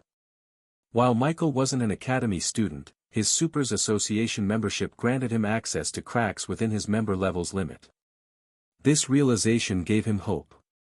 Now that he had clarity on his location, Michael shifted focus to the next issue. Fortunately, someone among these ruin-obsessed awakeners remembered I'm a necromancer in distress. Hey bro, fellow undead user here, haha. Funny thing is, I ended up in a situation just like yours, stuck in a location where I couldn't even get an undead. It was near the outskirts of a kingdom's capital, right where the headquarters of a massive religion and their pope reside. I'd have been deader than dead if I tried summoning an undead there.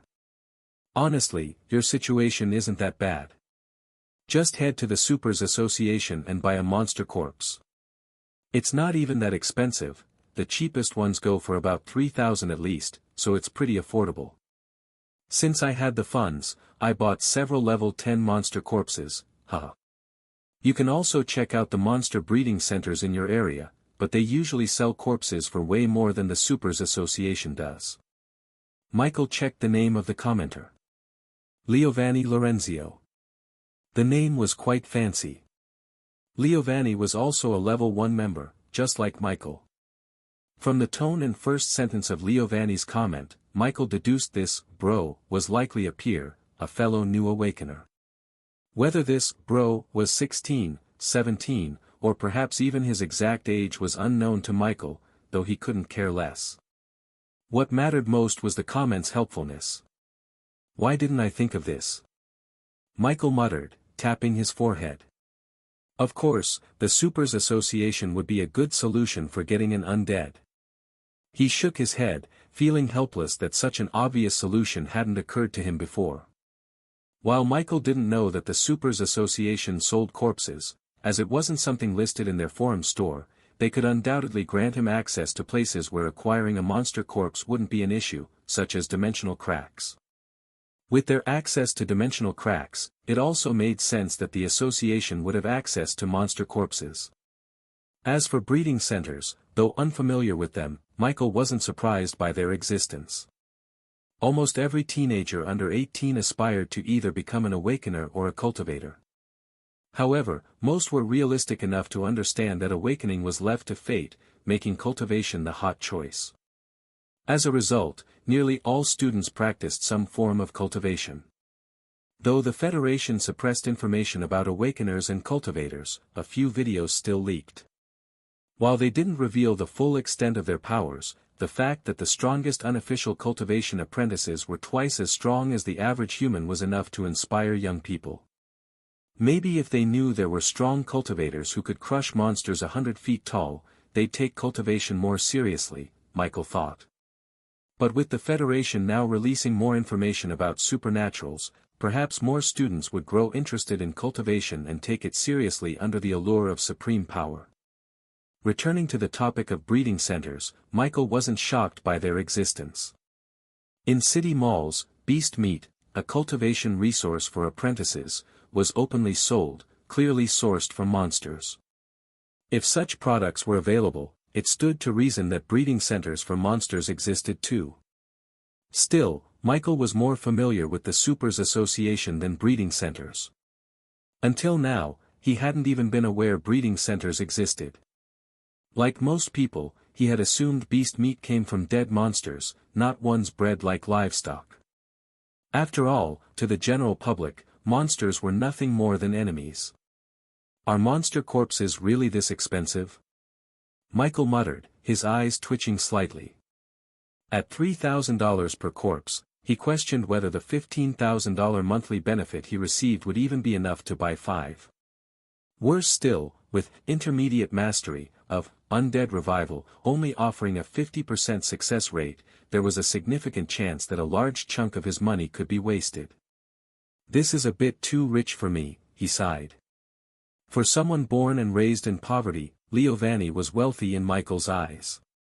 A level 10 monster corpse wasn't going to be cheap, yet this rich guy had bought 10 at once and called it affordable. It was clear that this bro was some sort of young master. Even so, Michael was grateful for Lillian's advice.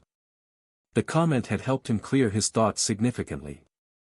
Lillian was also the only person, aside from the senior who had advised him about the ruins, to offer practical help. After sending his thanks to Lillian, Michael logged out of the Supers Association forum and leaned back in his chair. Somehow, I feel like I forgot something, Michael thought, though he dismissed the feeling after a few seconds. If it was important, it would come back to him later. His head was still buzzing from everything he had learned on the forum, leaving no room for minor distractions. Michael rested for about 10 minutes before getting up. It was close to 4 p.m., a perfect time to still head out. Now that he knew how to solve his undead summoning issue, he felt impatient.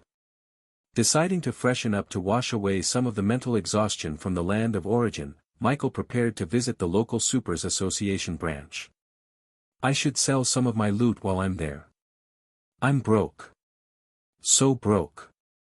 After leaving his apartment, Michael was fortunate to find a cab quickly to take him to the Supers Association.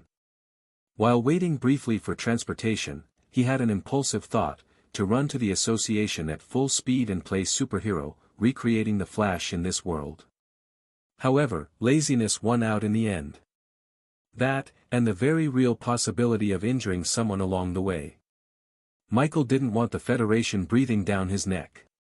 Perhaps that was why other Awakeners also kept a low profile, as there were no reports of anyone openly showing off their powers in public. Still, he wondered if things might change once the Federation released more information about Awakeners and Cultivators. Perhaps they might have their rights improved, and maybe he could even use a mount-type undead in broad daylight one day. The journey to the Supers Association was uneventful. However, Michael found himself growing paranoid due to his newfound knowledge of demonic supernaturals. Before entering the cab, he even used detect on the driver. The result was almost the same as with every other person he scanned along the way. Level 1 human. It was unsurprising, as non-awakeners lacked attribute points and were likely judged solely by their race. Michael recalled that a human level up granted plus 0.2 to all stats and plus 0.5 to intelligence. By level 11, a human's average stats would match those of a new official night cultivator, roughly twice as strong as the average person. Coincidentally, this corresponded with the first rank in the night cultivator system. However, Michael wasn't entirely certain about the level representation of non-awakeners when using detect. It was possible that a level 10 human was more than just a human leveling up 9 times. Until confirmed, it wouldn't be wise to assume someone's prowess solely based on the level displayed. Michael was also lucky to even encounter a middle-aged man in his late 30s, the only level 11 human he met during the trip. He remembered reading on the forum when he read about members' level that only awakeners and official cultivators under the age of 20, with rare exceptions above that age, had access to the Supers Association forum. It was noted in bold that individuals in their 30s rarely had access. It was evident that those lacking cultivation talent were left to live average lives. The Federation likely saw no benefit in sharing core supernatural knowledge with them, avoiding unnecessary risks.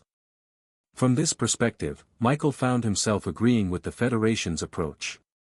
He could easily imagine how panicked his aunt, who had lived her entire life in ignorance, would feel upon learning the truth about the world at her age. Would it be the crushing realization of her lack of talent that devastated her? Or the fear that her children might become entangled in dangerous circumstances if they awakened or proved talented in cultivation? Michael's vivid imagination even suggested that such despair could be exploited by demonic cultivators to recruit fresh blood. Humans, after all, were complex beings capable of compromising their morals to fulfill their desires. Yet, Michael also recognized another side to the issue. If people like his aunt had been exposed to these truths earlier in life, while still young enough to adapt, they might have grown accustomed to it, just as those who lived through the Dark Age had learned to endure suppression under the supernaturals. Slowly, Michael began to understand the seniors who sighed at Aurora's current state. It was becoming increasingly clear that over 90% of its residents were delicate greenhorns, fragile enough to crumble under the slightest pressure. In this regard, Earth had an edge over Aurora. Back on Earth, even young children were aware of the world's harsh realities. In emergencies, widespread panic was less likely to erupt among Earth's population. But Michael wasn't as confident about Aurora. If the truth was revealed or a crisis arose, it might lead to an increase in demonic supernaturals instead. It wasn't impossible. While some people might be inspired to work harder after witnessing part of the full extent of a cultivator's power, potentially increasing the nation's strength and reducing pressure on the front lines, which was likely the Federation's goal, others, especially the less talented, could succumb to desperation. Demonic cultivators might exploit this desperation, offering forbidden methods to gain strength and seducing the vulnerable into their ranks. It wasn't impossible. How many people back on Earth had committed terrible acts due to poverty? If the absence of wealth could drive such actions, the lack of supernatural power could potentially lead to even worse outcomes. Anyway, the future was currently none of Michael's business. With his strength, he wasn't qualified to worry about it. If the sky fell, there were stronger people than him to hold it up. "Thanks for the ride," Michael said, paying his fare after scanning the payment code. "You're welcome," the driver replied politely. Without looking back, Michael made his way into the Supers Association. This was his second time personally entering the building. Just like yesterday, the exterior appeared quiet, but the interior was bustling with activity. Is it soundproofing magic or something? Michael wondered. Also, like yesterday, he noticed several young faces, likely new awakeners who had come to register today. As expected, there were fewer than yesterday. The notable difference was that most were casually dressed, unlike Michael and the others who had shown up in their uniforms the previous day. As he observed his surroundings, Michael lined up at the same queue leading to the receptionist who had assisted him during registration. Though they weren't particularly familiar, Michael preferred speaking with a familiar face about his matters. The queue wasn't long, so in about 20 minutes, he reached the receptionist. "Good evening," Michael greeted as they made eye contact. "Good evening, sir.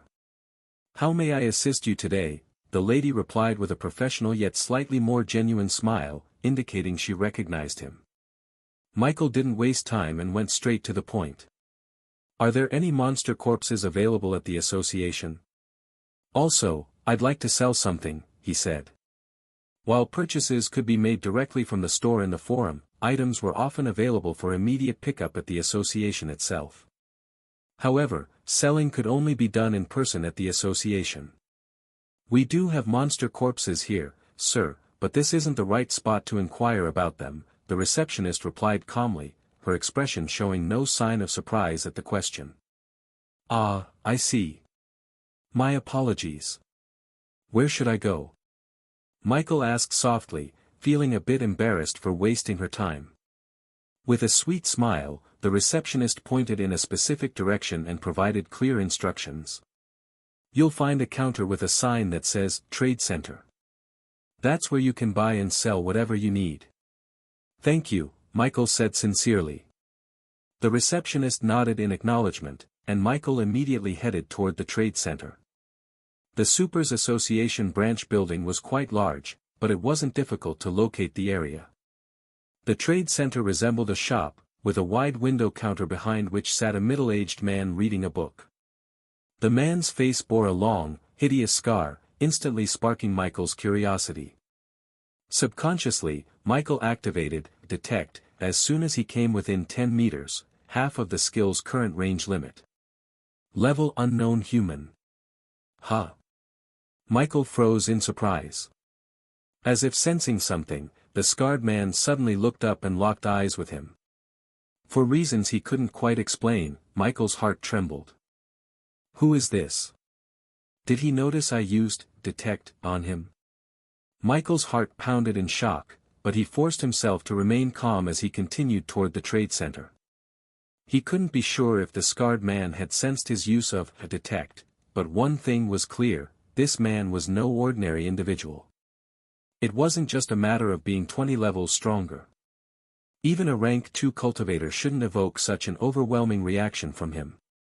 Michael hadn't yet encountered a rank 2 cultivator face-to-face, but he doubted they could instill this level of unease.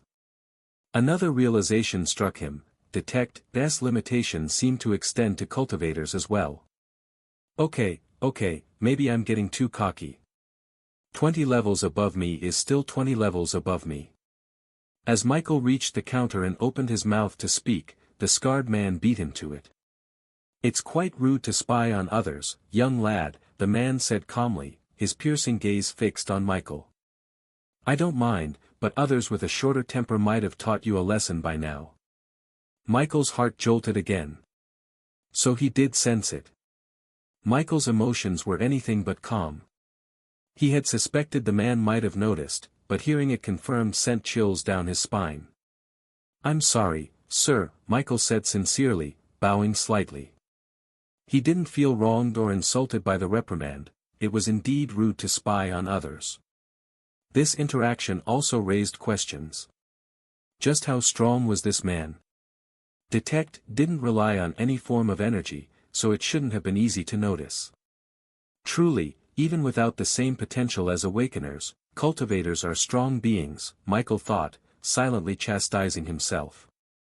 He recalled using Detect on nearly everyone he encountered this evening, and cold sweat broke out on his back. Had he used it on someone with malicious intent who noticed him, he could have landed himself in serious trouble. Awakeners might possess great potential, but without actual strength, potential alone meant little. At level 5, Michael was still far too weak. "It's okay, just be careful," the man said, waving dismissively. Then, in a businesslike tone, he added, "So, what do you want?" Michael felt relief at the man's indifference and quickly complied, eager to move on. "I'd like a monster corpse, please, and I have something to sell as well," Michael said, reaching into his storage space and producing a spirit crystal. After purchasing items from the Supers Association store and giving his aunt $5,000, Michael had less than $5,000 left in his account. If he bought a monster corpse at $3,000 as Leo suggested, he could only afford one. Had he not given his aunt the money, he could have bought at least two. Still, Michael didn't regret helping Aunt Mia. After all, there was no guarantee that the money spent on an extra corpse would yield an undead. His Undead revival, at Intermediate Mastery, only provided a 50% success rate, with up to 3 attempts per corpse. Even then, success wasn't assured. Perhaps this reasoning was a way to justify his decision, but it wasn't entirely false. "Oh. You're an awakener. No wonder, only your type spies like thieves," the middle-aged man said expressionlessly. "Actually holding a grudge, huh?" Michael thought, his eyelid twitching. He chose not to respond. The man's words revealed a lack of respect for awakeners, unlike the admiration they often received on the forum. This suggested two possibilities: either he despised them, or he was incredibly powerful. Either way, Michael decided it wasn't his concern. "Unranked spirit crystal." The man examined the crystal briefly before adding, "This one's a bit stronger than usual. I'll offer you $17,500 for it.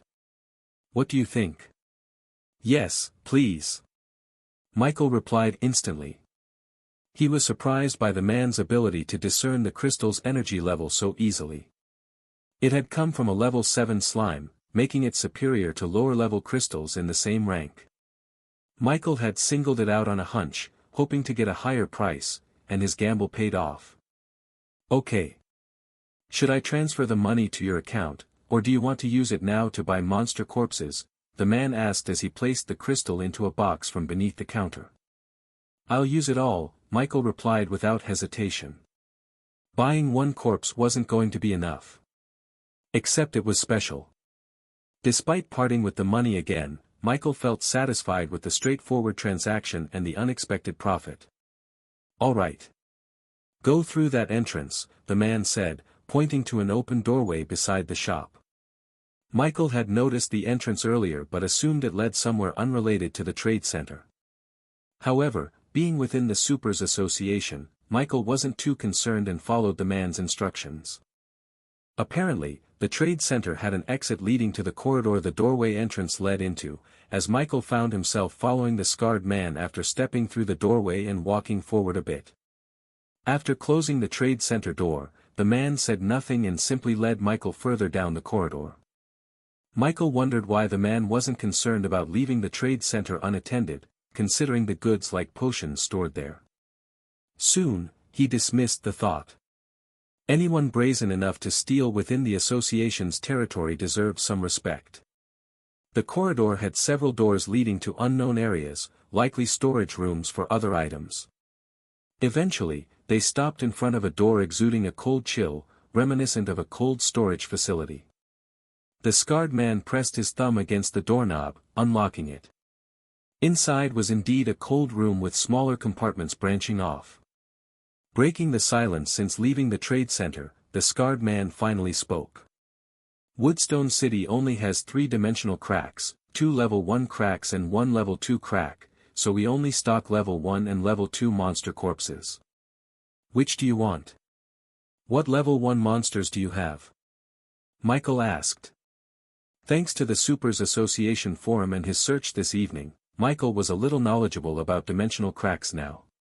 He recalled that level 1 dimensional cracks only produced monsters at most equivalent to a peak rank 1 cultivator, while level 2 cracks produced monsters up to peak rank 2. Given his limited funds, Michael opted for the more affordable level 1 corpses. For level 1, we have forest wolves at $4,000 each and goblins at $1,000 each. Why are goblins so cheap? Goblins are weak, trash monsters with little value, the scarred man replied bluntly. Michael refrained from commenting, already growing accustomed to the man's bluntness. Can I choose the bodies myself? Michael asked, hoping to select corpses with higher star ratings, which meant higher level limits. Fortunately, the scarred man nodded in agreement. What monster do you want to start with? Let's start with the forest wolves. Though the storage room was cold, Michael's constitution allowed him to endure it without much discomfort. The scarred man led Michael to a compartment containing the corpses of forest wolves. They were stored on bunked shelves, 2 bodies per shelf, with 6 rows in total, 12 corpses altogether. Michael wasn't sure if this was a large or small number, but it felt like the latter. He briefly wondered why the association kept monster corpses in the first place, but the scarred man's cold demeanor dissuaded him from asking. Eager to finally get his hands on material for creating his undead, Michael began using Detect on the forest wolf corpses. Forest wolf level 2. Rank, Common. Dead. Forest wolf level 4. Rank, Common. Dead. Forest wolf level 5. Rank, Common. Dead. Forest wolf level 2. Rank, Common. Dead. Michael's requirements weren't high, he simply needed a monster above 1 star. A 1-star common rank monster had a maximum level of 7, which was too weak, offering little advantage over his current strength. A 2-star common rank monster could reach rank 1 level 4, level 14, which was barely acceptable in his eyes. Michael hoped to find a 3-star corpse. However, while it would allow for growth to level 21, he knew that a level 21 common rank monster would be inferior to a 3-star rare rank monster of the same level like the gargoyle back in the land of origin. Rank wasn't just about potential but also reflected racial superiority. Even within the same species, bloodlines could vary in nobility and strength. This was evident in the difference between harmless 1-star slimes and 2-star acid slimes. Michael didn't need a powerful 3-star rare-grade monster like the gargoyle that had halted his exploration in the land of origin. Not to mention his inability to kill one, rare-grade monsters were rarely unranked, and even if they were said to rival awakeners, even factoring in the advantage of attribute points. He doubted he could even afford one if the option existed. In his opinion, a few 1-star rare-grade monsters at the peak of rank 1, level 25, or in rank 2, above level 25, paired with several 3-star common grade undead at level 21, rank 1, level 11, should be enough to overwhelm the gargoyle, provided he planned well. Unfortunately, no 3-star forest wolf corpses were available, and even the 2-star corpses he found didn't exceed 3. In the end, Michael purchased the 3 2-star forest wolf corpses and stored them in his mark of origin. As for the goblins, Michael didn't even bother. According to a post that mentioned slimes, goblins were grouped in the same category. Goblins were barely better than slimes, excelling only in reproduction. Michael had no interest in wasting money on such weak monsters. What he didn't expect, however, was how his opinion about goblins, or any so-called weak species, was about to change. After leaving the storage room, Michael provided his account details to collect the remaining $5,500, which would raise his balance back above $10,000 once transferred. He decided not to sell the other 3 spirit crystals he had. They might prove useful after creating an undead, assuming his talent demonstrates something, or for replenishing mana during the revival process, which consumes a significant amount. Spirit crystals were a better option for recovery than waiting for natural regeneration or relying on mana stones, crystals, or potions. Michael also remembered the slime cores he'd collected and decided to check if they could be sold. Surprisingly, the association accepted them. While slime cores weren't particularly valuable, selling for $100 each, Michael managed to earn $1,500 by selling 15 cores. As for why he hadn't sold them earlier alongside the spirit crystal, the reason was simple: he'd forgotten. The earlier event caused by him using detect on the scarred man, followed by their rapid exchange, had shifted his focus. Unlike spirit crystals, he never considered slime cores important. After exchanging farewells, though the scarred man only responded with a nod, Michael quickly exited the association building and hailed a cab home. This time, unlike his earlier trip, Michael refrained from using detect on everyone he encountered, now more cautious about his actions. Nearly an hour later, with no traffic, Michael arrived home faster than expected. After paying the cab fare, he hurried to his apartment, eager to enter the land of origin and finally summon an undead. Inside, he noticed his cousin Lily was back from school. She gave him a bewildered look as he greeted her in passing, clearly in a rush. Michael offered no explanation and quickly retreated to his room. Lying on his bed, he connected his consciousness to the land of origin. A moment later, a pair of eyes opened. "I'm back." An hour had passed since Michael left the land of origin, and the surroundings seemed a little brighter. It's probably approaching noon, he thought, standing up. Cautiously, he stepped out of the room. Only after scanning his surroundings and confirming there was no danger did he relax. The land of origin was the only place Michael felt safe enough to create an undead. Attempting such a thing at home felt unwise, and he remained wary of anything supernatural in the real world. Here, he could afford to take risks since there was no true death, unlike in reality. This was why he hadn't dared to enter dimensional cracks himself to hunt monsters and instead opted to buy their corpses. Michael felt his current strength wasn't enough for such risks. Finding a wide, clear space in the abandoned dorms, Michael took a deep breath and released a forest wolf corpse from his storage space. For the first time since his awakening, he was one step closer to creating an undead. I hope my luck isn't too bad. With his undead revival, at intermediate mastery, Michael had only 9 chances, 3 attempts per corpse, to create an undead. He would be lying if he said he wasn't nervous. The effect of undead revival was straightforward. It revived a corpse as an undead. However, reviving a corpse could fail in 3 scenarios. First was the mastery of the skill. The success rate of undead revival depended heavily on its mastery level. Basic mastery was 20% success rate. Intermediate mastery was 50% success rate. Advanced mastery was 80% success rate. Perfect mastery rarely fails. At perfect mastery, effects of a skill were said to evolve, but Michael was far from that level. With his intermediate mastery, Michael's chances of success were only 50%. Second was the strength difference. Reviving a corpse also depended on the difference in strength between the necromancer and the corpse. The mastery level of undead revival wasn't everything. If the strength difference was too great, reviving a corpse was likely to fail. Forcing the process could even result in a backlash against the necromancer, as creating a contract with an undead required sacrificing a part of their soul. This sacrificed fragment served as the link between the necromancer and the undead if the revival succeeded. That fragment was represented as a contract slot on the awakener panel. The contract slot was essentially a representation of the necromancer's soul's strength.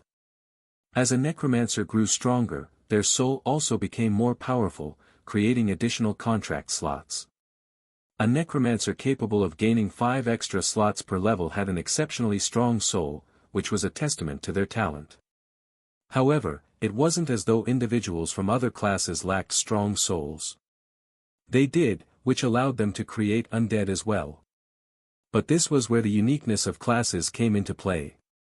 Everyone could cook, but a non-chef could rarely match the skills of a master chef whose life revolved around cooking. Or, as people said on Earth, it came down to a skill issue. The third factor was mana, which was directly tied to the strength of the corpse being used to create an undead. Reviving a lion would require far more mana than reviving a rabbit, where the consumption might be barely noticeable. Without sufficient mana, even the highest skill level would result in failure. The stronger the corpse, the higher the mana consumption. This was one of the reasons necromancers were an intelligence-based class, alongside their role as a variant of mages. This was why Michael always referred to himself as a fake necromancer. Of course, the most important factor at the end of the day was the completeness of the corpse. You couldn't create an effective undead from just the torso or fragmented remains. Attempting to do so would result in a defective undead. Fortunately, the corpses Michael obtained from the association were all intact, bearing only the scars of the battles that had brought them down. Michael stared at the first forest wolf corpse in front of him. Its green body was massive, even for its level. At only level 2, it stood almost a meter tall if upright. Michael had brought 3 forest wolf corpses, all common rank 2 stars, with the highest being level 7. That one looked like it could stand as tall as him, Michael being quite tall at 5 feet 9 inches.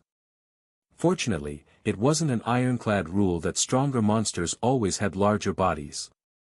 If unranked monsters were already his height, Michael couldn't imagine the size of higher-ranked ones. Of course, this didn't mean there were no colossal strong monsters. Michael remembered logging into the Supers Association forum for the first time and watching a demigod cultivator take down a 100-meter-tall beast. Michael cleared all distracting thoughts from his mind and took a deep breath to steady his nerves. Once ready, he fixed his gaze on the forest wolf corpse before him and spoke in a firm, steady voice. Undead revival. Just like whenever he used basic shot, Michael immediately felt an instinctive awareness after casting Undead revival, and both his hands began to move in midair. Mana gathered at the tip of his fingers, forming a greenish-black light. This was Michael's mana signature. While mana itself was colorless, everyone had a unique signature that appeared when they used it. Michael's was the eerie greenish-black light emitting from his fingertips. Though surprised by the sight, as this was his first time casting a magic skill, which was, in fact, a spell, he focused on the awareness that accompanied Undead revival, and followed the movements it guided him to. His hands moved swiftly in mid-air, and a greenish magic circle, filled with strange symbols, formed in front of him. As the circle neared completion, Michael could feel his mana draining, but it remained manageable for now, as he hadn't reached the main part of the ritual yet. Suddenly, the magic circle shrunk and shot into the body of the forest wolf. A greenish-black gas started to emit from its corpse. Immediately, Michael felt his mana draining rapidly. The consumption only stopped after about 30% of his mana was used up. However, I failed. Reviving the forest wolf corpse as an undead had failed. Though disappointed, Michael wasn't too downhearted. He had expected this outcome, which was why he had started with the level 2 forest wolf corpse. While necromancers could level up their undead, if he had started with the level 7 forest wolf and failed 3 times, reviving the level 2 one would take more time to reach the same level. Of course, simply placing the level 7 corpse last wouldn't guarantee success. But now that he had cast the skill for the first time, Michael had gained experience. He didn't check his skill panel, but he was sure his proficiency level had improved slightly. I still have mana, so let's continue. But, Undead revival really drains mana, and this is only for a level 2 corpse. Michael silently decided that after this, he'd raise his intelligence stat. He had 18 attribute points now, so it should be enough. After resting for a while, Michael continued. Undead revival. A while later, Michael finally succeeded. Though he was panting slightly from mana exhaustion, Michael gazed at the standing forest wolf in front of him with an excited smile. Its eyes were completely white, and its once green fur was now a pale, sickly grayish green. Feeling the connection with the undead, Michael commanded it to perform basic actions.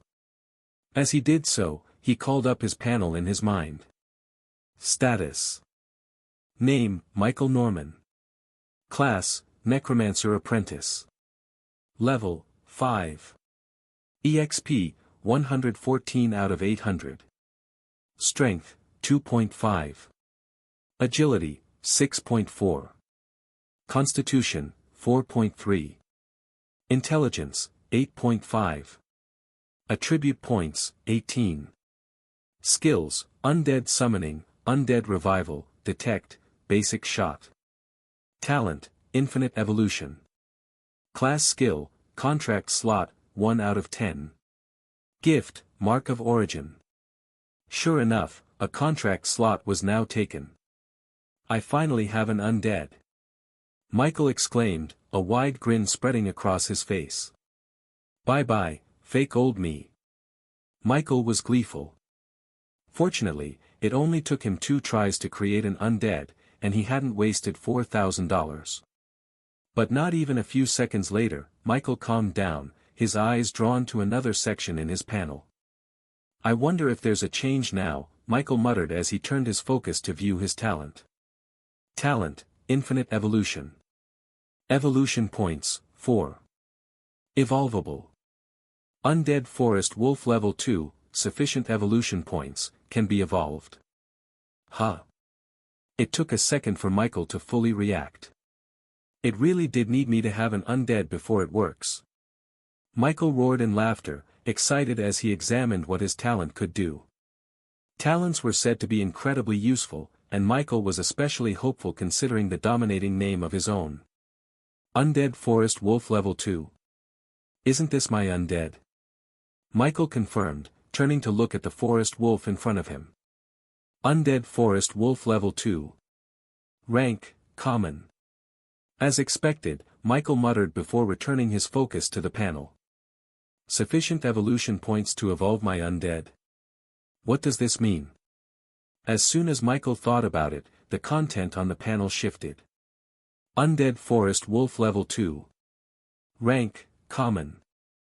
Evolve to Common for 1 evolution point. Wait, hold up. Michael could almost hear his own heartbeat pounding in excitement as he stared at the content on the panel before him. He didn't dare believe it at first. My talent can enhance the potential of my undead. It sounded almost impossible. Perhaps there were methods to do this elsewhere, but Michael had never heard of them, and frankly, he couldn't care at the moment. Trembling with excitement, Michael decided to test his talent immediately. Evolve. He practically shouted, his voice echoing in the empty space. As soon as the command was given, Michael saw his accumulated points reduced to 3. Immediately, the undead forest wolf's body began to emit a gray light, and it howled, a sound that sent a shiver down Michael's spine. Despite being undead, its body still retained certain traits from when it was alive. An undead, after all, is a creature reanimated through supernatural or magical means. While it lacks biological functions, it is sustained by necromantic energy or other unnatural forces. Undead beings are alive, but only in the sense of being animated by supernatural power, not true life. The wolf's howl seemed filled with pain as its body started to change, slowly expanding in size. An undead feeling pain wasn't something that made sense, but so was the sense in front of Michael.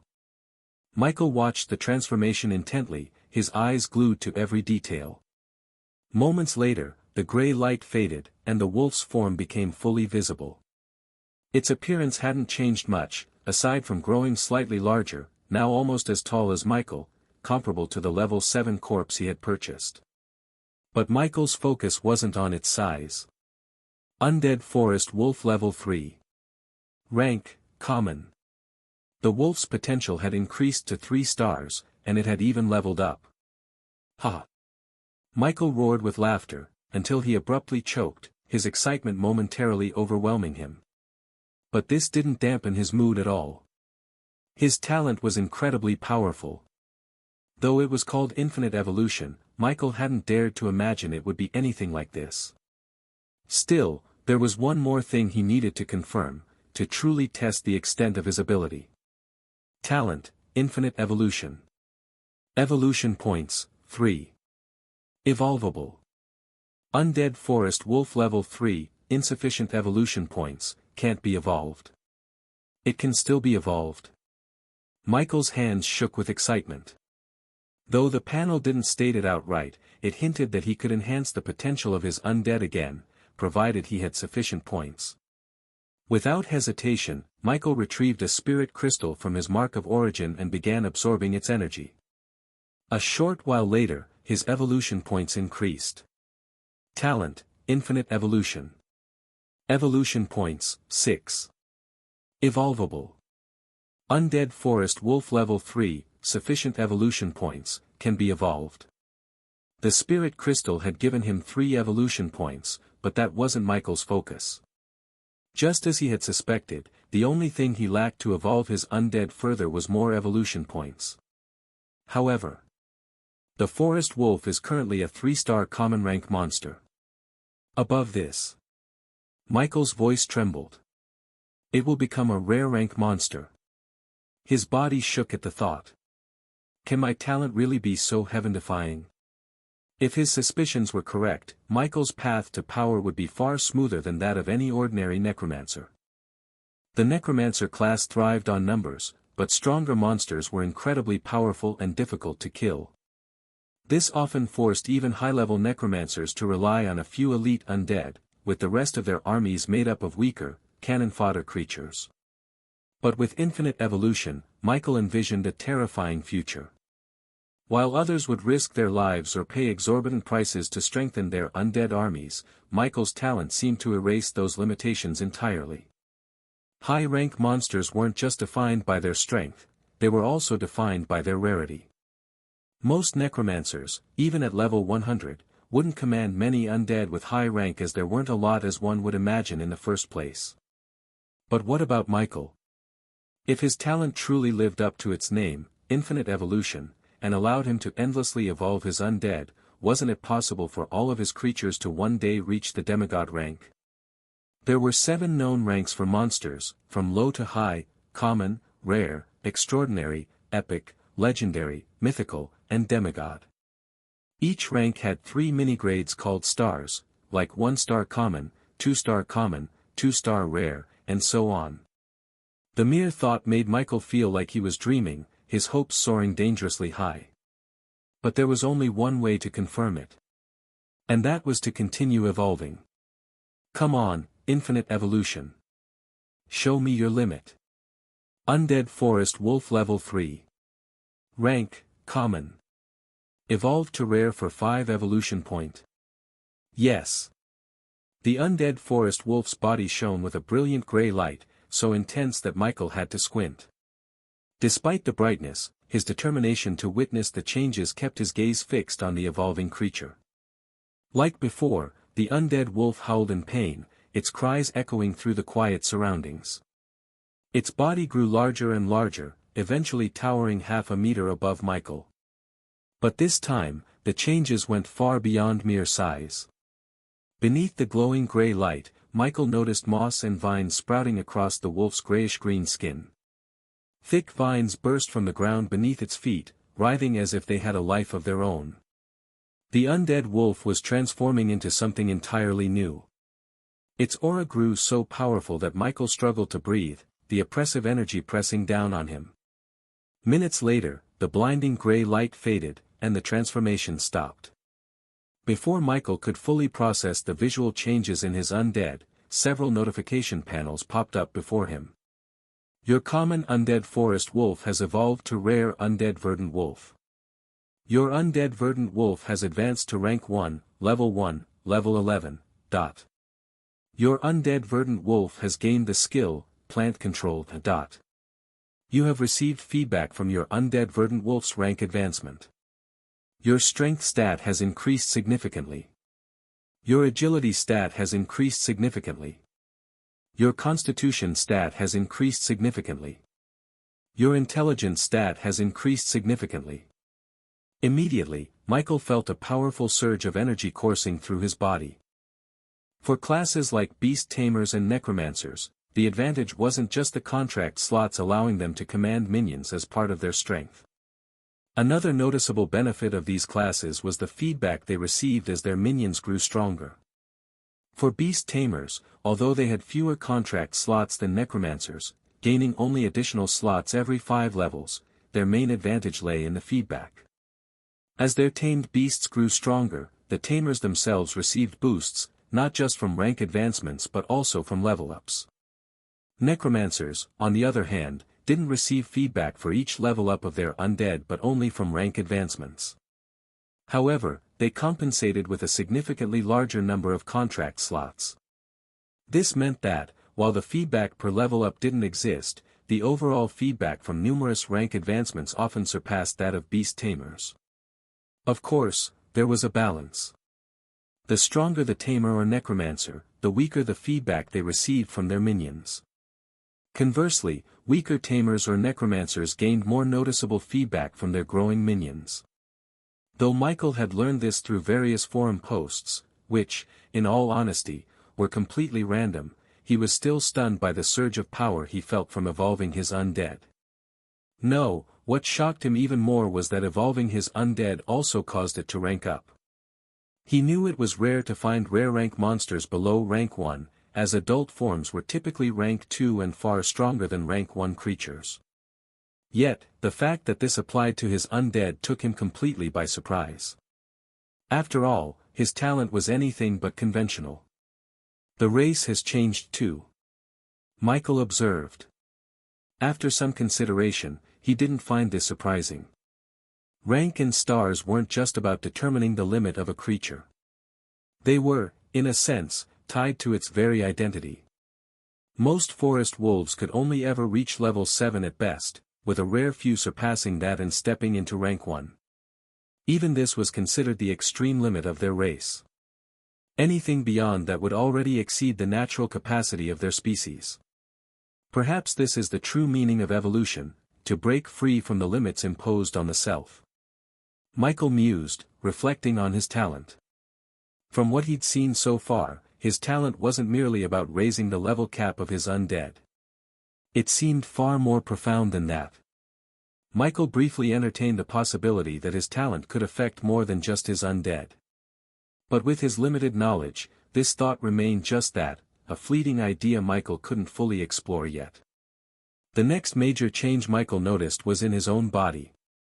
Feeling the newfound strength coursing through him, his eyes lit up with pure delight. Status. Name, Michael Norman. Class, Necromancer Apprentice. Level, 5. EXP, 114 out of 800. Strength, 4.5. Agility, 9.4. Constitution, 6.3. Intelligence, 10.5. Attribute points, 18. Skills, Undead Summoning, Undead Revival, Detect, Basic Shot. Talent, Infinite Evolution. Class Skill, Contract Slot, 1 out of 10. Gift, Mark of Origin. All his stats, aside from agility, increased by 2 points, while agility increased by 3. A total gain of 9 stat points. This incredible boost was entirely due to the feedback from his undead's rank advancement. Still, isn't this increase a bit too much? Michael reasoned that his weakness likely amplified the feedback, but the effect being comparable to a level up felt excessive. Is it because it's a rare rank species? Michael suspected this was the primary cause. Rare rank creatures were known to rival awakeners in strength, even with attribute points accounted for. In contrast, common rank monsters couldn't measure up, so it made sense that a stronger creature would naturally yield a stronger feedback. Also, perhaps due to the wolf's nature, agility received the highest boost. Once again, agility was catching up to Michael's intelligence stat for the top spot. As for the newly gained skill, plant control, it seemed less shocking compared to the race change and rank advancement, making it easier for Michael to process. Verdant Wolf Level 11. Name, None. EXP, 0 out of 2500. Rank, Rare. Skills, Bite, Plant Control, New. Master, Michael Norman. This was the information panel of his undead, something Michael, as its master, normally had access to. Though the newly gained skill didn't shock him as much as the other surprises, Michael's curiosity was piqued. Plant Control, Basic Mastery, Proficiency, 0.2%. A racial ability of the verdant wolf species, plant control allows them to manipulate plants within their surroundings and use mana to influence growth or movement. At its current mastery, the skill had a range of 10 meters. A racial skill, Michael muttered. This wasn't something he had anticipated. Initially, he thought the skill was a result of evolution, but realizing it was tied to the species itself opened new possibilities. If I evolve the other 2 forest wolf corpses in my storage, they'll likely gain the same skill. But before creating more undead, Michael had a pressing question. Can the verdant wolf still be evolved? Without hesitation, he focused on his talent panel to find out. Talent, Infinite Evolution. Evolution points, 1. Evolvable. Undead verdant wolf level 11, insufficient evolution points, can't be evolved. It can still be evolved. Another surge of excitement rushed through Michael. However, a moment later, his mood soured slightly. My evolution points are still too few. At the moment, Michael only knew of 2 ways to gain evolution points. Daily refresh and by absorbing spirit crystals. The latter was far too expensive, while the former was too slow. Unranked spirit crystals also seemed to offer very little in terms of evolution points. As Michael dwelled on his lack of points, his gaze subconsciously shifted to his panel, and he was immediately taken aback by a change he hadn't noticed before. Somehow, at some point, his talent that was supposed to grant only 1 evolution point per day had changed to 2. What happened? Michael frowned. Had this been before he discovered his talent's ability, he might not have thought much of it, but things were different now. His talent was likely going to become the cornerstone of his strength in both the land of origin and Aurora, so anything related to it had to be taken seriously. After thinking for a moment, a suspicion he couldn't shake came to mind. Is it because of my undead? The Supers Association forum didn't provide much information on talents, leaving Michael with few speculations. However, there was something he could do to confirm his earlier suspicion. Create more undead. Sending out the rank 1 verdant wolf, which he named Lucky, partially due to it being his first undead and the reason for discovering the ability of his talent, he instructed it to guard the room while he made space. Michael then brought another forest wolf corpse from his mark of origin, ready to test his theory. Thanks to the feedback from Lucky's advancement, Michael's exhausted mana was partially replenished. As one's stats improved, the changes became qualitative rather than additive, like 1 + 1 equaling 3 instead of 2. Though the 2-point increase in intelligence didn't fully restore his mana, it at least kept him from panting like before. With his experience from reviving Lucky, Michael rested briefly to reach an optimal state before attempting undead revival on the second forest wolf corpse. The first attempt failed. The second attempt also failed. After 2 consecutive failures, Michael didn't immediately try again. Each corpse allowed only 3 revival attempts, and failure on the third would result in losing $4,000 and an undead that could potentially give him evolution points. Previously, losing $4,000 would have made his heart ache, but now, evolution points were far more valuable, worth more than $40,000 in his eyes. Resting wouldn't guarantee success in the next attempt, but it was wise to recover since his mana had dropped significantly. As he rested, Michael opened his status screen, gazing at his stats with a thoughtful expression. Strength, 4.5. Agility, 9.4. Constitution, 6.3. Intelligence, 10.5. Attribute points, 18. Unlike before, when the intelligence stat was nearly useless to Michael, the situation had shifted. As he grew stronger, the corpses required to create undead would also increase in strength, demanding more mana. This meant Michael had to accept the reality of the typical necromancer's glass cannon physique. Yet, he didn't feel disappointed. Was brute strength better than commanding several demigod-level undead minions? Absolutely not. One was a brute, and the other was a boss. That said, Michael wouldn't be physically weak.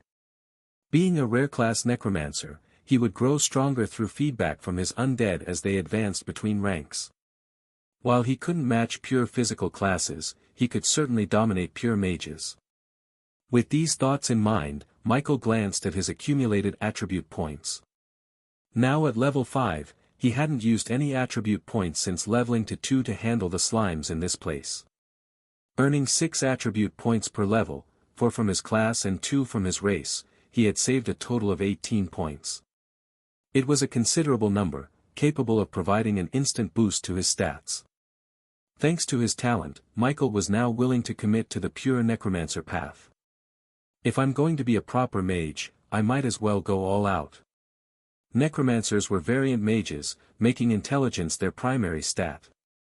Michael remembered that for every 20 points in a key stat, there was a chance to gain a skill related to that stat and class. His intelligence stat was currently at 10.5. With the 10 attribute points, he could push it to 20 points. Though there was no guarantee he'd gain a skill upon reaching 20 intelligence, it wouldn't be a loss. More mana was invaluable for any mage, and intelligence also increased learning speed, making it easier to master spells. While intelligence didn't make someone smarter or wiser, it provided a significant edge in areas like spellcraft, which would prove invaluable once he joined an academy. Although awakeners' academies had strict requirements which he wasn't sure of entering, Michael was confident he could at least enter a cultivation academy from what he had read in the forum. While the latter wasn't ideal for someone like him, it was a backup option. The more he thought about it, the more he felt compelled to invest in intelligence. After a moment's consideration, Michael finally decided to let loose on this stat for the first time. Intelligence. Show me your limit. Strength, 4.5. Agility, 9.4. Constitution, 6.3. Intelligence, 20.5. Attribute points, 8. Immediately after allocating the attribute points to intelligence, Michael felt his mind clear as if a fog had been lifted. His senses became sharper, though this wasn't like the perceptual boost from agility points. This time, he started to pick up on something entirely different. Mana. It was all around him, invisible yet palpable. Having encountered it briefly before, it didn't take long for Michael to recognize the sensation. But just as he was about to immerse himself in this newfound awareness, a notification appeared before him. Your mana is overflowing. You have gained the skill, Share Senses, Share Senses, Basic Mastery, Proficiency, 0%. Share Senses with your Undead. Current Mastery allows linking with 2 Undead at a time. Current range is 100 meters. The skill can be used in different ways based on personal understanding. I lucked out. Michael exclaimed, his excitement clear. Although he had told himself he wouldn't be upset if he didn't awaken a skill, he had secretly hoped he would. Now, not only had his wish come true, but the skill was incredibly useful. Currently, his connection to his undead relied on the soul link via the contract slot, which allowed commands and telepathy within a limited range. With Share Senses, his options expanded significantly. For starters, Michael could now have his undead scout dangerous areas while he monitored from a safe distance, a crucial advantage for someone as cautious as him. Beyond scouting, the skill also opened up new ways to better utilize his undead, which pleased Michael immensely. But he couldn't dwell on it for too long. With his mana now fully replenished, and even greater than before, Michael decided it was time to attempt another revival. Thanks to his previous experiences in using Undead Revival, Michael finally understood the importance of agility for a necromancer. He had always wondered why agility received the second highest increase whenever he leveled up. At first glance, it seemed counterintuitive for a class focused on magic and intelligence. However, his casting experience shed light on the matter. Higher agility meant better flexibility and faster movement speed, both of which played a crucial role in spellcasting. For a necromancer, agility wasn't about physical speed but casting speed.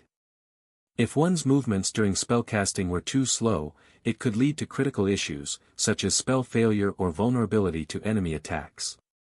Of course, Michael also liked as agility was also a prioritized stat for necromancers. At least he could run away fast at the first glance of danger. Though Michael's improved agility didn't significantly increase the success rate of Undead revival, it did enhance his casting process, which may or may not have contributed to Michael's success in creating his second Undead. Despite his curiosity about whether having Undead affected the rate at which he gained evolution points, Michael didn't pause to investigate. With only one corpse remaining, he decided to try creating another Undead in one go. This time, luck was on his side, and he succeeded in reviving the third Undead on his first attempt. Undead Forest Wolf Level 7. Rank, Common. Undead Forest Wolf Level 5. Rank, Common. Out of the 3 corpses he had brought from the association, Michael was fortunate enough to create an Undead from each one. Happy with the growing number of his Undead, Michael eagerly turned to his talent to check the rate at which he earned evolution points daily. To his delight, he saw it had increased to 4. So having Undead really does give me more points. The discovery filled him with excitement but also sparked a train of thought. While it was good news that his evolution points were increasing, it was a bit frustrating not knowing why. Michael speculated that this phenomenon might have something to do with the contract, or rather, the soul link, between him and his Undead. Talents didn't rely on mana, they typically used soul energy. Yet, unlike other talents that actively drew soul energy when used, Michael felt nothing, even when evolving Lucky. This led him to a theory. Perhaps his talent wasn't an active type but a passive one. Instead of actively consuming soul energy, it passively absorbed it, accumulating until it reached a threshold and formed an evolution point. If his theory was correct, then it made sense why having more Undead increased his evolution points. Maybe his talent treated the soul link between him and his Undead as an extension of his own soul and drew energy from them as well. After all, the Undead created by Undead Revival had their own souls, which sustained their existence. While undead creatures weren't truly alive, this magically artificial soul acted as their life and energy reserve. Michael wasn't currently concerned about the energy reserves of his Undead. His focus was on the connection between their souls and the increase in his evolution points. If that's the case, Michael concluded, then the plan is simple. I need to level up to unlock more contract slots and fill them with Undead. That should increase my evolution points even further. Unlike other necromancers who had to carefully consider how they filled their contract slots, since canceling a contract caused backlash, Michael didn't share this concern. While others worried about the potential of their Undead, it wasn't an issue for him.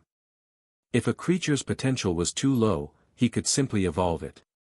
Michael's cautious nature made him even prefer weaker creatures if they came from the real world for safety reasons. After all, in the real world, one only had a single life. Some might see his caution as cowardice, but that wasn't entirely true.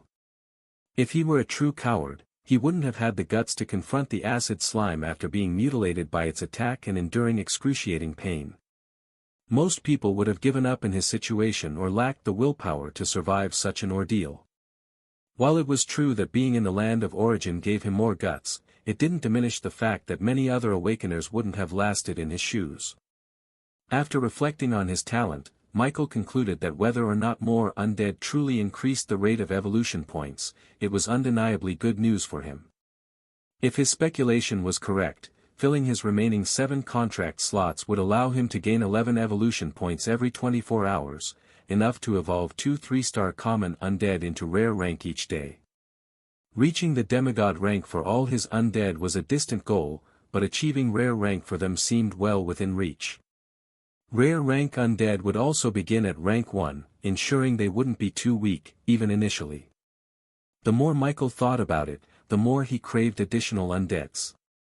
Though cautious by nature, even the most risk-averse person would be tempted by the promise of greater power, and Michael was no exception.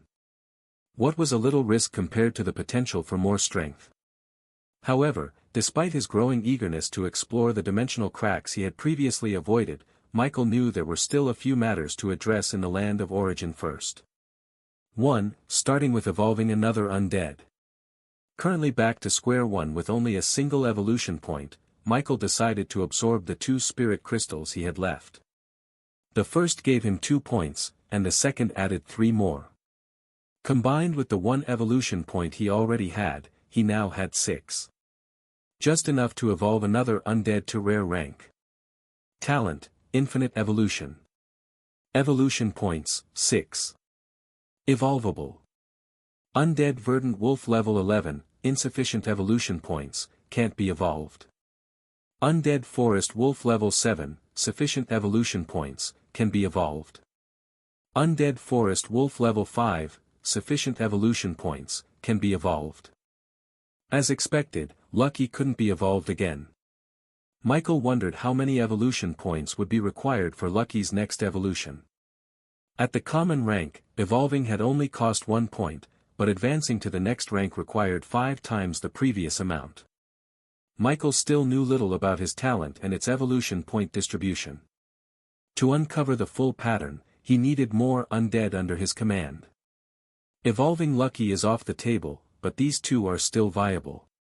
The question is, do I raise both to their peak potential in the common rank or concentrate all my evolution points on one and evolve it to rare rank?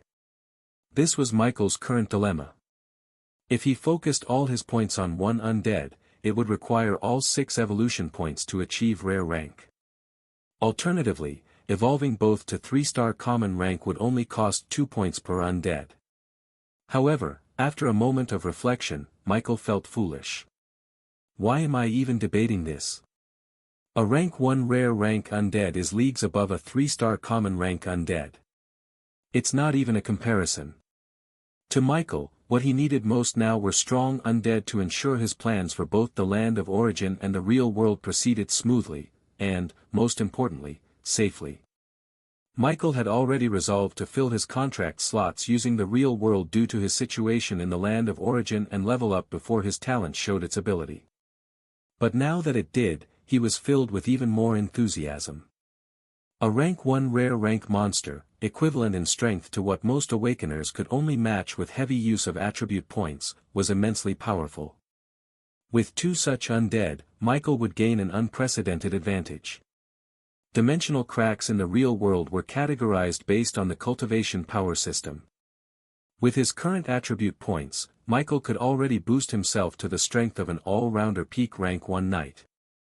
If he hadn't invested in intelligence earlier, he might not match a peak rank 2 cultivator, but he would still be stronger than a new rank 2 knight.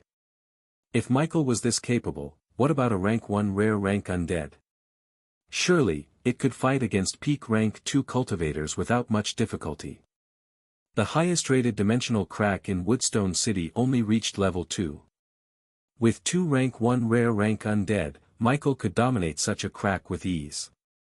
That said, he wasn't planning to rush into a level 2 crack immediately. Michael's strategy was simple. Develop steadily. He would start with weak monsters, turn them into undead, and use the evolution points gained from them to strengthen his forces. With this cycle, Michael envisioned himself creating an army of rank 1 rare rank undead monsters, ensuring his future growth was both stable and unstoppable. Even though Michael was naturally cautious, the power he wielded now was enough to embolden him. Of course, this newfound confidence hinged on whether he had the strength to back it up. Michael didn't feel that just 1 rank 1 undead could sustain his boldness. 2 were barely enough. For now, one of the undead would have to wait until later to evolve. It wouldn't be long, though. Michael planned to visit a dimensional crack soon, though he hadn't decided which one yet. With more undead at his command, the forest wolf would be able to evolve, and this applied to all the undead that would follow. After making a decision, Michael stared at the level 7 undead forest wolf in front of him. It was the last undead he had revived, so it was currently the only one in the room with him. The other undead was outside guarding with Lucky. Since evolving wasn't like casting a skill, Michael immediately got to work. First, he spent an evolution point to evolve the undead forest wolf to a 3-star common rank undead. After waiting a few seconds after the change, he immediately spent the last 5 points to evolve the 3-star common rank forest wolf to a rank 1 rare rank undead. Like Lucky, its body changed. It grew moss and vines on its grayish-green body. Its aura strengthened as it advanced to rank 1 as a 1-star rare rank level 1 verdant wolf, making Michael very happy. However, it was half a head shorter than Lucky, which made Michael aware that even within the same rank, there were differences. A few seconds later, the feedback Michael had been waiting for arrived. The feedback from his undead ranking up. Your common undead forest wolf has evolved to rare undead verdant wolf. Your undead verdant wolf has advanced to rank 1, level 11. Your undead verdant wolf has gained the skill, plant control. You have received feedback from your undead verdant wolf's rank advancement. Your strength stat has increased significantly. Your agility stat has increased significantly. Your constitution stat has increased significantly. Your intelligence stat has increased significantly. Ignoring the familiar notification after a brief glance, Michael turned to inspect his increase in power through his stat panel. Status: Strength, 6.1, plus 1.6. Agility, 11.1, plus 1.7. Constitution, 7.7, plus 1.4. Intelligence, 22.3, plus 1.8. Attribute points, 8. Michael's stats received another significant boost from his undead's advancement. However, it was slightly less than what Lucky had granted him. Michael wondered if it was due to his own body being stronger now, or if this undead's personal talent was weaker than Lucky's. It could be both. What surprised Michael the most was that his intelligence still saw a significant increase. Intelligence was now his highest stat, so he wouldn't have been surprised if it hadn't increased. But it actually went up by nearly 2 points, just like Lucky's. It seemed that all verdant wolves had a natural talent for magic. Rare-grade monsters were truly something. Michael dismissed the panel and turned to gaze at his transformed undead, now radiating an intimidating aura. "Since you're my second evolved undead, I'll give you a name too," he said. "Let's call you Prince. Though you're second in my team, you're royalty now, an infinitely evolvable being." Michael cringed a little at his words but found no fault in them. With his talent, all his undead were indeed special. Calling them privileged was no exaggeration. He also didn't see anything wrong with naming his undead. The stronger an undead became, the more developed its consciousness would be. Though the extent depended on its innate talent or the necromancer's efforts. Thanks to his talent, Michael was certain his undead would eventually surpass normal limits, awakening full consciousness sooner or later. In fact, it might not take long at all since his undead weren't going to be ordinary. Prince, still a newly created undead, hadn't shown signs yet, but Lucky was already exhibiting early traces of awareness. Michael had caught the verdant wolf chewing moss off a wall, only to spit it out and tilt its head in clear confusion. It likely couldn't taste anything. As for why a wolf would eat something plant-related. Perhaps it was a lingering habit from its previous consciousness. Lucky, like all undead creatures, would retain faint traces of its former self despite the transformation. While its memories and personality were erased, certain instincts and habits could persist. Or maybe Lucky might be innately stupid. Michael hoped not. Then again, perhaps it had something to do with the nature of verdant wolves themselves. Perhaps verdant wolves were omnivores. Either way, the behavior confirmed that Lucky's consciousness had begun to awaken, and it was stronger than Michael had expected. If this was due to its rank, then all his undead would gain awareness eventually, making naming them more meaningful. However, Michael knew naming every undead wasn't practical. By level 10, he'd have at least 20 undead, and by level 100, potentially 200 or more. He wasn't good with names and would likely resort to numbering if he tried naming them all. So, Michael decided. Only the first 2 undead from each race would receive names. Any others would be exceptions, named only if they were special in some way. Of course, his undead still needed to be identified in some way, but that was a problem for another time. For now. Once I'm done here, I should figure out how to access the dimensional cracks in Woodstone City. That shouldn't be an issue, Michael muttered to himself. Despite his eagerness to leave the land of origin, there was still one thing left to do. Using his second-class skill, Undead Summoning. Unless Michael wanted to carry his undead everywhere in the cramped space of his mark of origin, Undead Summoning was essential. The skill functioned similarly to Undead Revival, with its success rate tied to Mastery level, except it had no attempt limits. However, it consumed far more mana. The cost reduced only after the skill succeeded.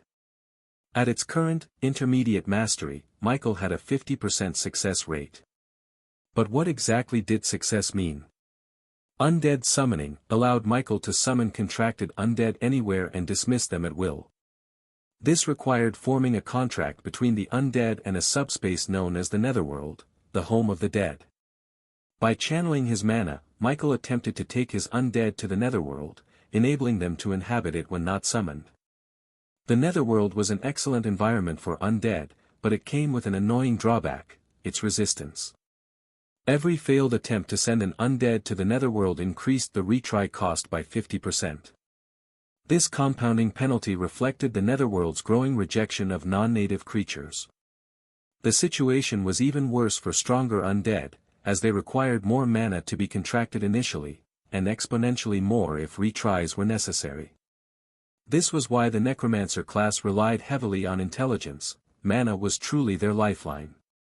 Currently, Michael still has an abundant mana pool, bolstered by his recent stat increases. Without delay, he activated Undead Summoning, and began the process. Prince stood before him, ready to be the first test subject for Undead Summoning. The casting process felt similar to Undead Revival, but with a crucial difference: 2 additional magic circles formed during the spell.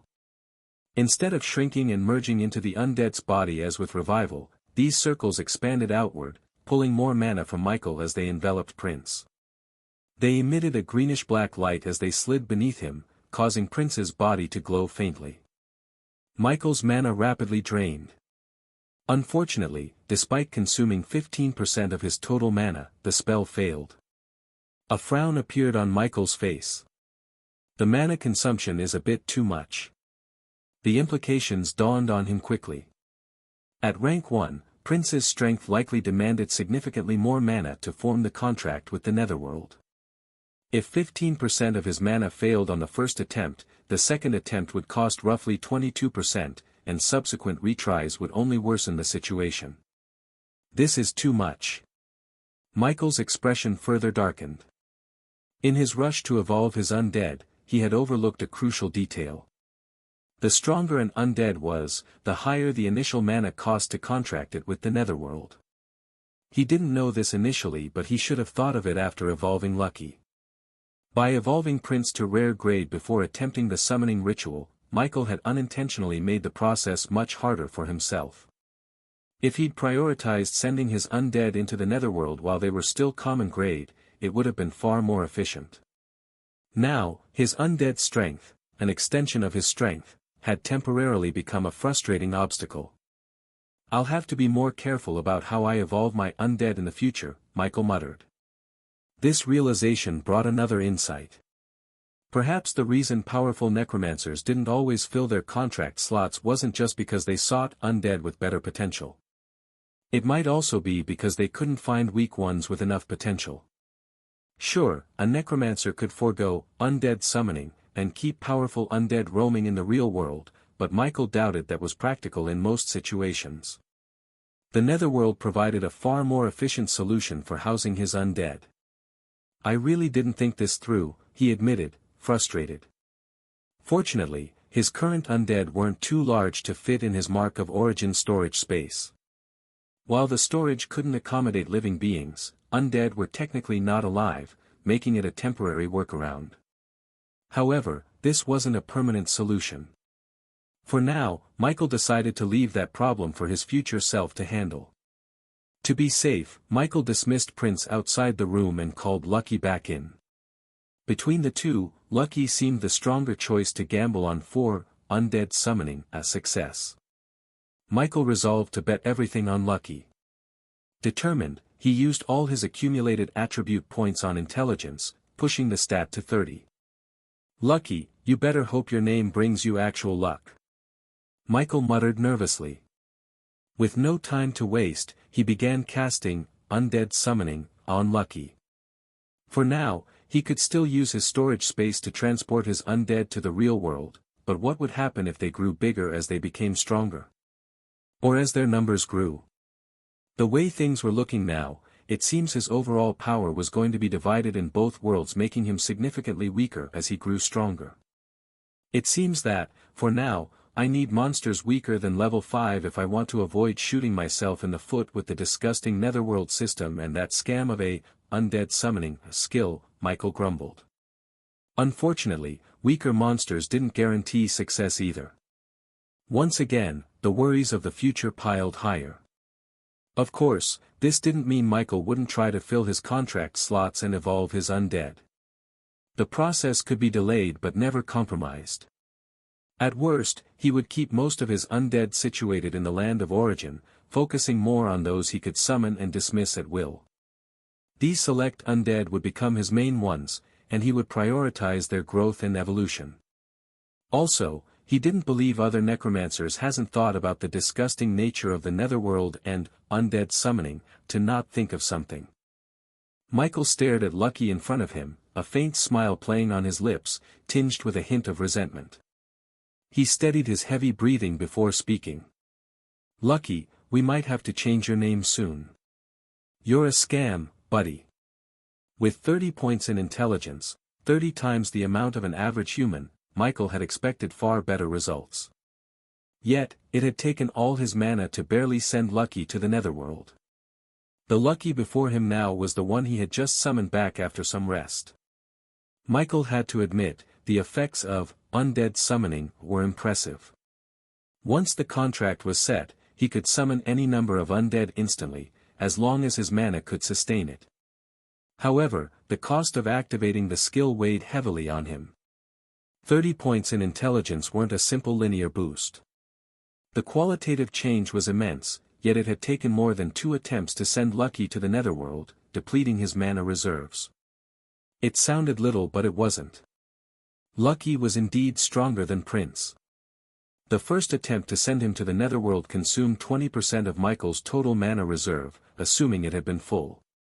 The next attempt drained 30%, and the one after that took a staggering 45%. This was on top of the 15% consumed by his initial attempt with Prince. If Michael hadn't rested for nearly an hour, a forced sleep brought on by sheer exhaustion, he wouldn't have had enough mana to make the final attempt. Michael had really gone all out. Through some quick calculations, Michael realized that, under ideal conditions, his current mana could allow him to revive close to 20 undead successfully, if he succeeded on the first attempt every time. However, the repeated casting of undead summoning was far more exhausting than undead revival, due to its steep mana consumption.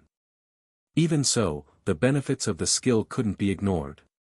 With his current storage space, Michael could barely fit 4 undead the size of Lucky, while the rest would have to remain in the land of origin. This limitation significantly weakened his combat strength in the real world. If only undead summoning weren't such a scam.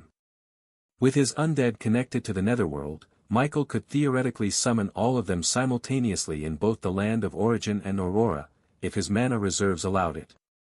Though dissatisfied, Michael was still happy he had succeeded in the end.